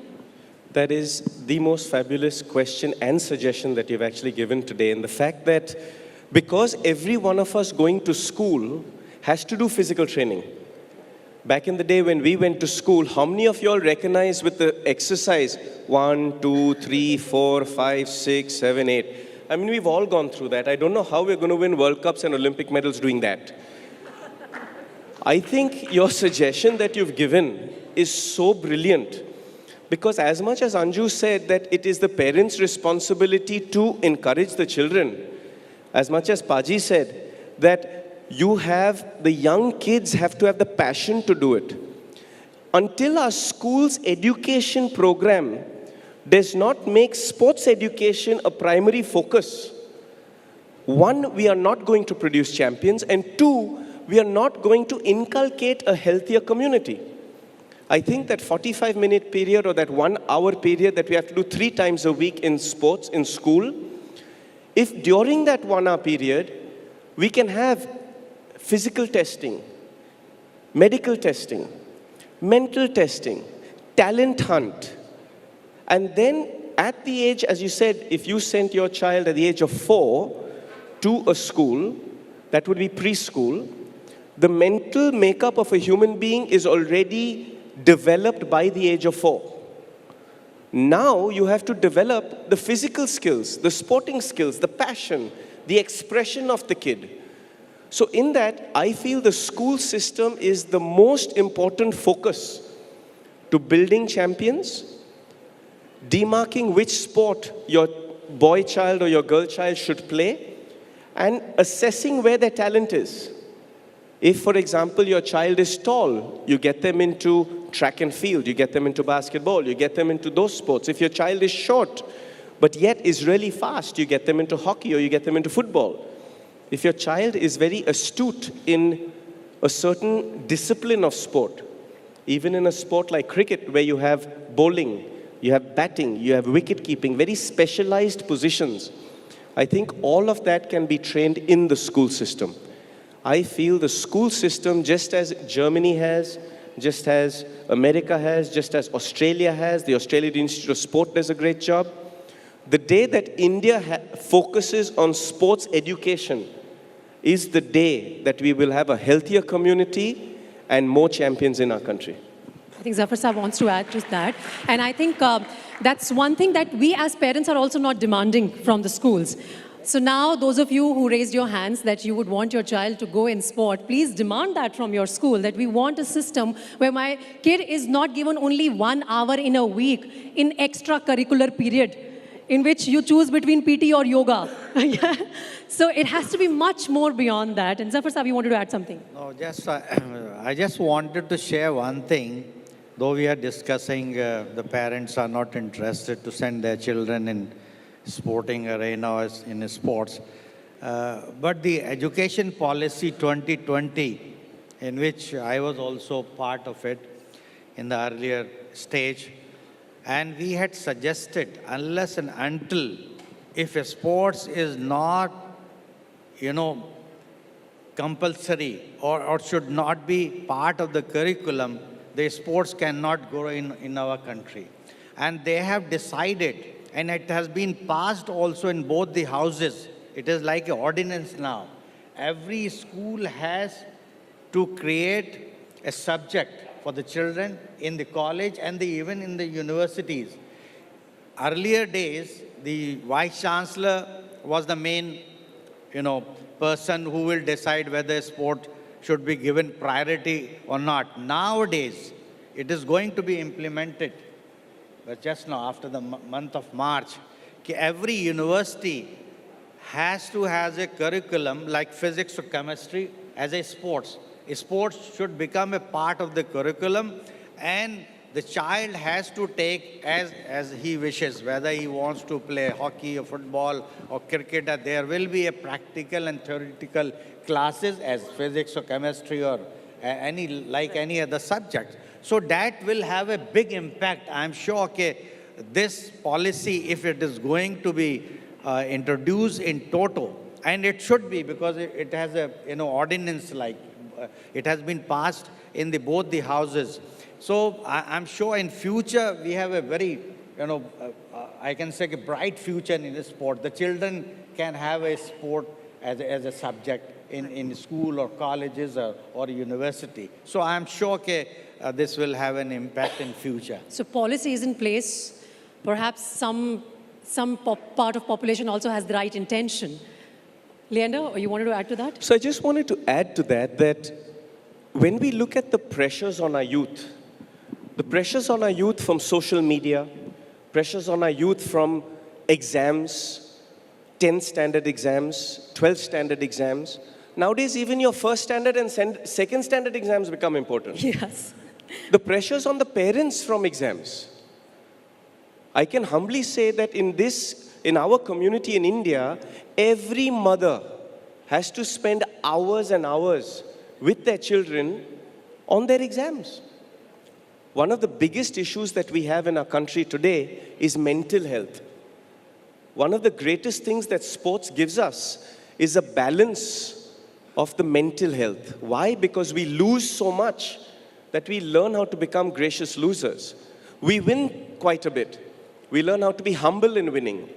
Also at the same time in trying to achieve excellence. Sports mental fitness is a very, very important subject. And this is what I wanted to add, that in that 1 hour period in schools, mental fitness, psychology, to relieve children from the stresses of modern day life, to equip them on how to deal with modern day life, sports plays a big role. Absolutely, and the pressure on our youngsters, I think that's a very important point that you're making, and that's something that I want Anju to also talk about. I was reading Shelly Singh, who's training under you, who's producing absolutely exciting results. She's one of our best prospects in Paris. I was reading her interview, and she says that, I have to spend 4 to 5 hours on my online classes preparing for my class 12 exam, I think. 10, yeah, she's that young. There's so much of pressure on that young kid, She has she has exams to worry about. She has world championships to worry about. She has an Olympic to worry about. And all this takes a toll on an athlete, right? Yeah, definitely. Sports people, actually, their IQ is working in a different level. So sports is basically science, and we need to learn the science behind sport. Because when we do something, when we need to lift a hand, we need to know why we need to lift the hand.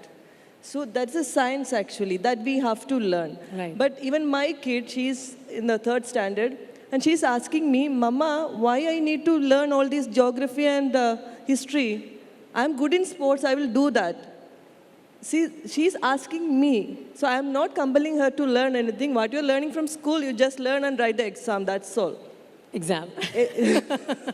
No, I'm not compelling her. But Shaili, actually, this is her 2nd time she is attempting for the exam. Because of the World Championship, she lost the first attempt. So second attempt, she have to go through, otherwise higher studies is a problem for her. That's why we are making her into like sitting in 3 hours, 4 hours classes. But till a certain stage, if we want to express ourselves, we need to learn certain things. So see, we have to learn things, but it shouldn't be like forcefully we have to. Because athletes, they are already performing in the world stage, and that itself is something great. And as, like my kid, she's asking, why I have to learn all these things? I am not using in my later stages. So our curriculum, I think we have to change. Our government should seriously think about that, and we have to create a curriculum for those who are good in sports or those who don't want to study the other thing. Because all of our parents are like going ICSE, CBSE, and many international schools they are. Yeah. Because it's a status symbol, I think. Even my neighbors are asking why you are keeping your kid in this school. It's a normal school. Actually, I was looking for a state syllabus school, but I couldn't find. So this is the... But that's somewhere also reflects our insecurity as a country, because Leander was also talking about it earlier, that it's part of our culture कि पहले पढ़ाई कर लो फिर कुछ और कर लेना. And secondly, the parents who say that 12वीं पास का तो सर्टिफिकेट ले लो कम से कम, at least some job at clerical level would be ensured. उसके बाद देखते तुम sports में कुछ कर पाओगे या नहीं. So I think generally that insecurity, whether sports will land you with a job or not, exists. And I'm going to just tell the audience that in 2-3 minutes I'm going to ask you also to please come up with your questions. So if you have some question for one of our panelists here, please prepare that. In between, I want to put up one question related to another model that we haven't spoken about so far, and that's the Odisha model. How the government of Odisha really has helped the sport of hockey. So isn't it about time that we copy that model? Each state picks up a sport and they take it under their wings, give the infrastructure, provide whatever the athletes require, and that's the way to move forward and produce Olympic medals, isn't it? Zafar Saab, would you agree with me? Hockey ko kitna fayda hua hai Odisha model se? Absolutely right, because hockey was dying, in fact, and the Chief Minister of Odisha was very kind enough to help hockey to grow in their own state as well for the country. And naturally, they are spending money. If the state government is spending 200 crore or 300 crore is not a big issue. But for a particular game, it has an effect.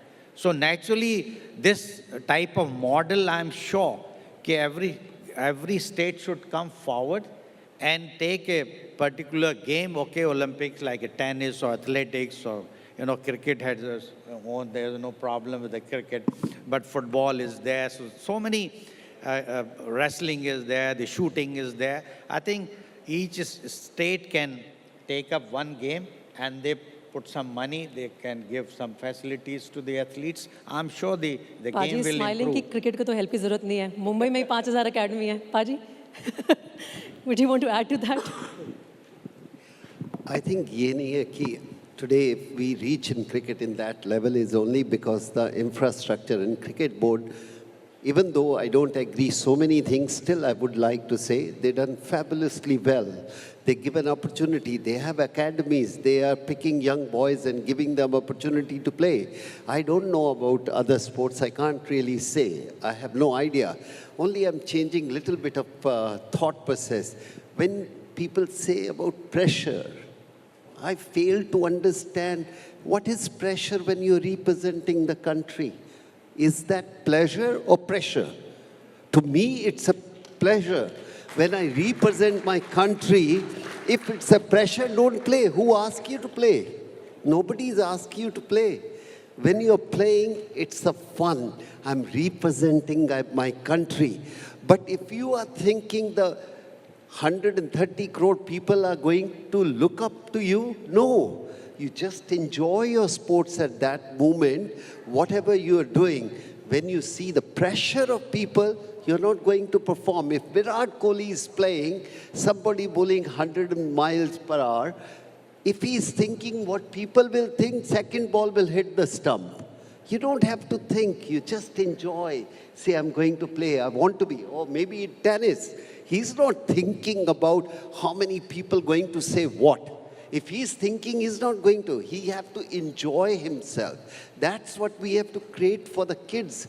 Next generation, go and enjoy, express yourself. Whatever sports you play, that's what we require in our country, not a pressure. Pressure should not be in education also. It should start giving the school, let's have fun in education. When there is a fun, the results are different. Absolutely, Paji. And this is a great point where we, invite the audience to join the conversation. I'm opening the floor for your questions. If you have any question, please raise your hand. And of course, address it to the panelist that you want to put it up with. Hello, I am Advocate Arun Deshmukh. And first of all, I would reiterate that 90%, more than 90% of the medals are won because of support of parents. And I am one of the proud parents wherein when the SSC exam was there, I asked my daughter to go and play for a judo national. She won the medal there. Great. We have academies, we have budget, but the admin expense takes away 90% of that budget. That is one problem. And as a parent, now the threat is mobile. If you do not ask your child to go to the ground, he will be lost in the mobile. Thank you. And that is the point where the sports will help the kids, the young generation and young India. If we don't ask our kid to go to ground, they will lose their all youth in this mobile. I think he just made an observation, not in particular addressing any question. But any one of you want to make a point to the gentleman's point there? And he's leading by example. कि मैं तो अपने बच्चे को exam छुड़वा के भी sport के लिए encourage कर रहा हूँ. Anyone wants to add? Well, first of all, I'd like to congratulate you, sir, for leading by example. That's one. I think you also bring a very valid point about the smart gadgets. In the fact of a smart gadget, where we know the dangers of smart gadgets, whether it's social media, Instagram, Facebook, Twitter, whether we know WhatsApp, all the stuff that goes on bullying on smart gadgets. But what I will also add, why not make a sports app? Why not look at a health app? Why not look at monitoring your sleep using an Apple Watch? Why not look at monitoring your heart rate using a smart gadget? All of us athletes have used modern tech to better ourselves. We use modern tech not just to watch YouTube and videos of our opponents, but being the son of a sports medicine doctor who's also an Olympic champion, we've managed to devise a way on how to use modern technology to better your quality of life. You can even look at your diet, the number of calories you eat, the protein intake, the carbohydrate intake, the amount of rice you eat, the amount of dal you eat. All of that can be monitored on a gadget. So I think educating our children on how to use their smart gadgets is important. I don't think that we can take them away from the smart gadgets anymore. I think that battle is long gone. But I think the responsibility of a parent is also to modernize yourself on what the next generation is using and train them that the knowledge of using modern devices is more important rather than keeping them away from it. Hello. Anybody Hello. else from the audience? Yeah, please go ahead. My name is Jitendra Tavde and I represent boxing in Mumbai and Maharashtra. As we all aware, boxing is such a sport that it plays at lower level. And I agree with the Paji when you are saying you must have infrastructure, but at the same time you must have a strength in your body and where it comes from. There is no diet. So it's not only having an infrastructure also, but what you used to do, all four of you, about your own diet. Do you were specific about eating some much for performance before match or during practice? I didn't know. Second question, it's like a Haryana model now. They are very much sure. When I win some medal for state, I have a job. So security and safety for the sportsman, yes, we must look at. And I just want your comment from that. And one second, Leander, I'm just working on a startup, how best we can use the sports technology in, getting a transparency into sports. Because most of the times, why my kid failed or not secured a gold, he was, in a partiality, he must have lost. And we don't have a system of transparency creating and showing the sports, the numbers, the gymnasium, when someone play and you get a number there. And we don't have that system and that technology. I think we should work on everything. Thanks. There's a need to develop a lot of things to get cracking with the, bringing in sporting culture. But I think one of the questions that he did put up about was the diet of an athlete. That's very important. I mean, in a generation that's crazy about junk food, junk culture of social media, how do we train our kids towards food that would inculcate Paji good habits and then of course champions? ये तो बहुत basic चीज़ है जो हर घर में ज़रूरी है जानना. I think awareness. End of the day, you have to make more people should understand, parents should understand, kids should understand. I'm not saying don't taste anything, but I think awareness is very, very important. लेकिन आजकल के बच्चे awareness तो social media influencers से ले रहे हैं ना, वो भी तो dangerous है. I think कहीं से भी ले रहा है. अगर जिसको चैंपियन बनना है वो अपने आप ढूंढ लेता है रास्ता. We are not going to force. In sports, I don't ever want to force any kid to play this, do this. Let him feel. A lot of people used to say, my kid want to play. The parents come out, my kid he want to play. Sure, he want to play. Tell him to get up without an alarm at 5 o'clock in the morning. Passion, that much if you have a passion. Today, I can say that. I'm not saying I have a passion for golf. You say 5 o'clock golf game, I don't need alarm. The alertness within your mind and passion have to be there to come out. I mean, you have to come for this debate. If you are thinking somebody have to push you, no. You should have a passion. Passion will give you the result, not anything else. And once you spot that passion in your kid, it should not be stopped at any level. It should be encouraged. Then the parents' duty is to encourage. Right. It's not force. Not parents want them to play. That's where the sad part is. The kids also should be there. Parents' job is to show them. This is swimming pool, this is horse riding, this is golf, this is hockey, this is cricket. The kids should pick up. We should guide them. Because at age of 12 to age of 18, kids' interests keep on changing.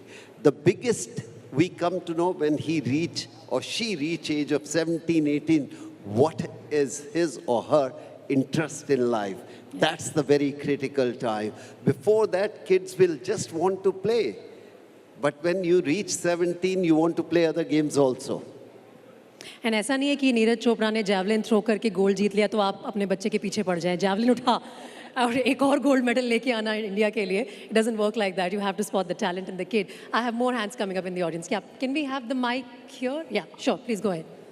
Yeah, hi all of you. I have just produced a film called Jhund, which is on slum soccer team of India, homeless soccer team, which was created by Mr. Vijay Barse from Nagpur, a sports teacher. After retirement, channelized slum children to play World Cup from India. And this film was made recently, and Nagaraj is still playing in theaters, and Nagaraj Manjule directed it. So and Mr. Bachchan played the professor. And I really want to know from all you sports guys, I don't know how many of you are even, have heard of that film or seen the film, but at the same time, if we say that we have 130 million, 130 crore population, and we have many World Cup champions here, so it has to start from there, that basic, I feel.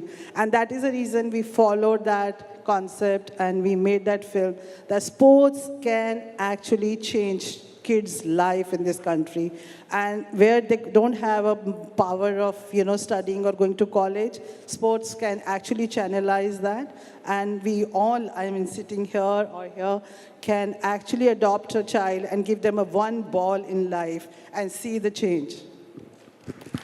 No, you make a very, very good point, and I'm sorry I haven't seen the movie. I apologize. I'll take up your question, Shagun, just a second. But I want to know from all of you, we have seen in the last decade or so, so many biopics being made on sports personalities. We've had a picture on Mary Kom, Azharuddin, and so many more. Does it help in generating more champions? Have you seen something to that effect? Sort of bringing it in our psychology that, मज़ा आ गया picture देख के, इतना कुछ achieve किया है sports person ने अपनी लाइफ में. But does that help? Do you see that in academies, Anju? If you can take that up. अब क्या नीरज चोपड़ा पे फिल्म बनेगी तब और champions आएंगे? What should we do? No, I think parents actually, after seeing this film or some biopics, some spark they are getting. So they are confused actually what to do with their kids or how to go if they are talented, how to support them. So actually parents are playing a big role in that. When I was young, my mother was the support, she was the pillar behind me. So there were a lot of eyeballs. Why you are sending your kid to sport? She will be under the sun throughout the day and she will get dark. She won't get a good husband. So many things. But my mother told, if she got the talent, she will do. And I will support her. That was her word. So that's why I reached here till this stage. So these parents actually, they have to play a better role. I think these kind of films actually giving some spark on their views. So I'm not saying that this will support them completely, but some spark they are getting. It ignites some sort of imagination, and then rest has to be written according to an individual's capacity. Shagun, you wanted to ask a question? Yeah. In the meantime, can I take a question from here? You call for the mic there. Yeah, please go Hello. ahead. Can I speak? Yeah, my name is Martin D'Souza. This is a question to Leander. Preeti some time ago asked you a question, why don't we have more tennis champions? I am a sports journalist. I used to be a sports journalist. I used to cover a lot of matches of you in the early 90s playing at MSLTA. I remember you used to come there. We used to have a lot of local tournaments then. Tennis, badminton, table tennis, basketball. Today in the city of Mumbai, it is zero. In individual sports, when you have talent, it is very difficult for a parent to push that child because of the finances. I remember we had Misha Grewal in the 90s, who was the squash champion after Bhuvaneshwari. Her parents spent a lot of money sending her abroad, while the Squash Federation of India did nothing. I'm sure you'll have cases in tennis, also in individual sports. How do we address this issue of a talent being pushed by the government? Is the government doing enough for individual sports? That is question number one. Question number two, we used to have wonderful tournaments in football. We used to have the Santosh Trophy, the Durand Trophy, Rovers Cup. Today, cooperage is being used for weddings. What is happening to sports, and why isn't the government doing enough to promote sport at the grassroots, and why is it being killed systematically? Martin, I believe that certain sports like tennis have 99% of our tournaments outside India, especially when you look at the professional level. When you look at the grassroots levels, the number of tournaments have diminished a lot.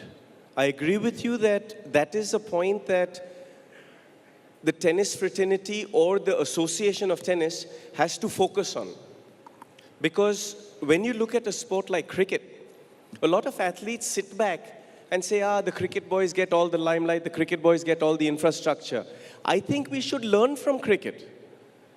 I think the reason that cricket is so popular and does so well is because on the grassroots levels, in Mumbai alone, we probably have in tennis, we probably have maybe 5 tournaments a year. In Mumbai alone, you probably have about 2,000 cricket teams in Mumbai.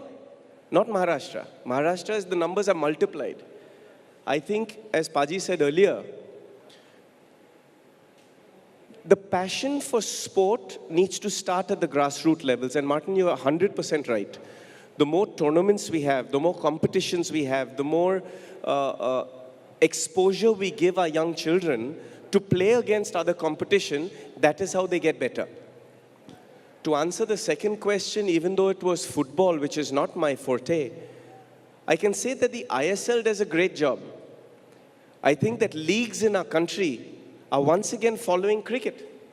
IPL today is one of the biggest sporting leagues in the world when it comes to corporate dollar and when it comes to interest. They've taken a long format of cricket and capsuled it into a 3.5-hour, 4-hour match. And hence, everybody in the house is glued to IPL. They're glued to whether Virat Kohli is captaining or whether Dhoni is captaining a team. And I think that's the beautiful part of cricket. I think as other sports, we should not take shots at cricket. We should learn from cricket. I would also like to commend that BCCI as an association of cricket puts 200 crores approximately into other sports. To me, that's pretty damn good. So I think that, Martin, you're right. We should have more competitions. And I think you're also right that it is the association's job to promote the sport. The last thing I want to add to this, I know time's running short, but when you look at sports governance, one of my favorite sports ministers was Kiran Rijiju. When Kiran Rijiju was in play, he brought Khelo India into play. And Khelo India that came in to promote sport in our country is the reason that India has had 7 Olympic medals in the Tokyo Olympics. I say that Khelo India and Kiran Rijiju's vision was the primary reason that India came back from Tokyo with the most number of Olympic medals won in a single Olympics. I think this needs to be replicated. I think athletes like this, like Kapil Paji, like Anju, like Zafar Uncle, and all the athletes who have achieved something need to come back. They need to be brought back into the sport to encourage the system to build champions. And nurture the passion that we've been talking about for quite some time. Passion, I think, is required at every level, whether it's at the government's level, a parent's level, at school level, a federation's level. That's something that we've not been able to manage very well. Any more questions from the floor? Yeah, Shagun. Ma'am, I would like to ask a question. Yeah, please, go ahead. Okay, so in the during the discussion, I hope you can hear me. Yeah, I can. Yeah. So in the discussion, it was a really great session, to be honest. Thank you so much. But there was a mention of how the kids should be given the chance from a very good, like from their childhood in their school days, right? So my question is it more important for the children to understand the change, or is it the parents because when we're talking about children, right now it will be of a future thing. But for that to happen, we need the parents to now understand the importance of what sports is and how good it is for the mental health and all the benefits. So is it more important for the parents to understand the change or the children to understand the change? I open it to all the panelists.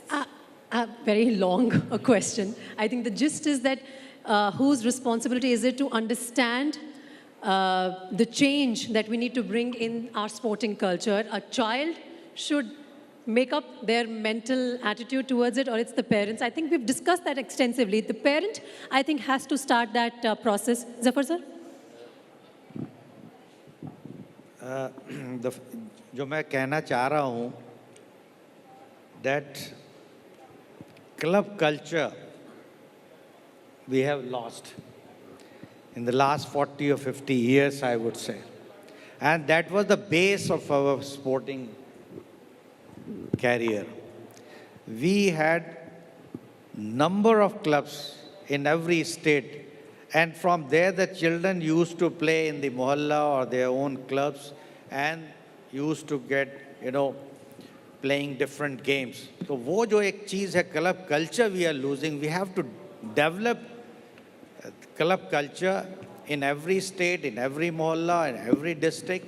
Otherwise, it is, it will be very difficult because we are depending on academic culture.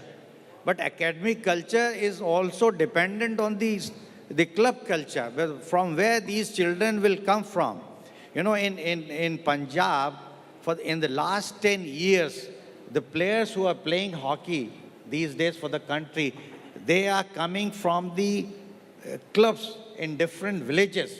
And from there, the academies are picking the top talent, and they are giving the coaching and all sort of supporting, scientific support of diet, is giving the free education they are providing. So that is what we are lacking. We have to regenerate our club culture in our country. I think similarly, there are these small boxing clubs in various parts of Haryana, and we've got boxing champions coming from there. And that's why I raised that point earlier, that, you know, if a state decides to adopt a sport, it becomes even more easy to nurture the talent that they have in that particular state. We have more questions from here. Radhika, I think you want to put up a question?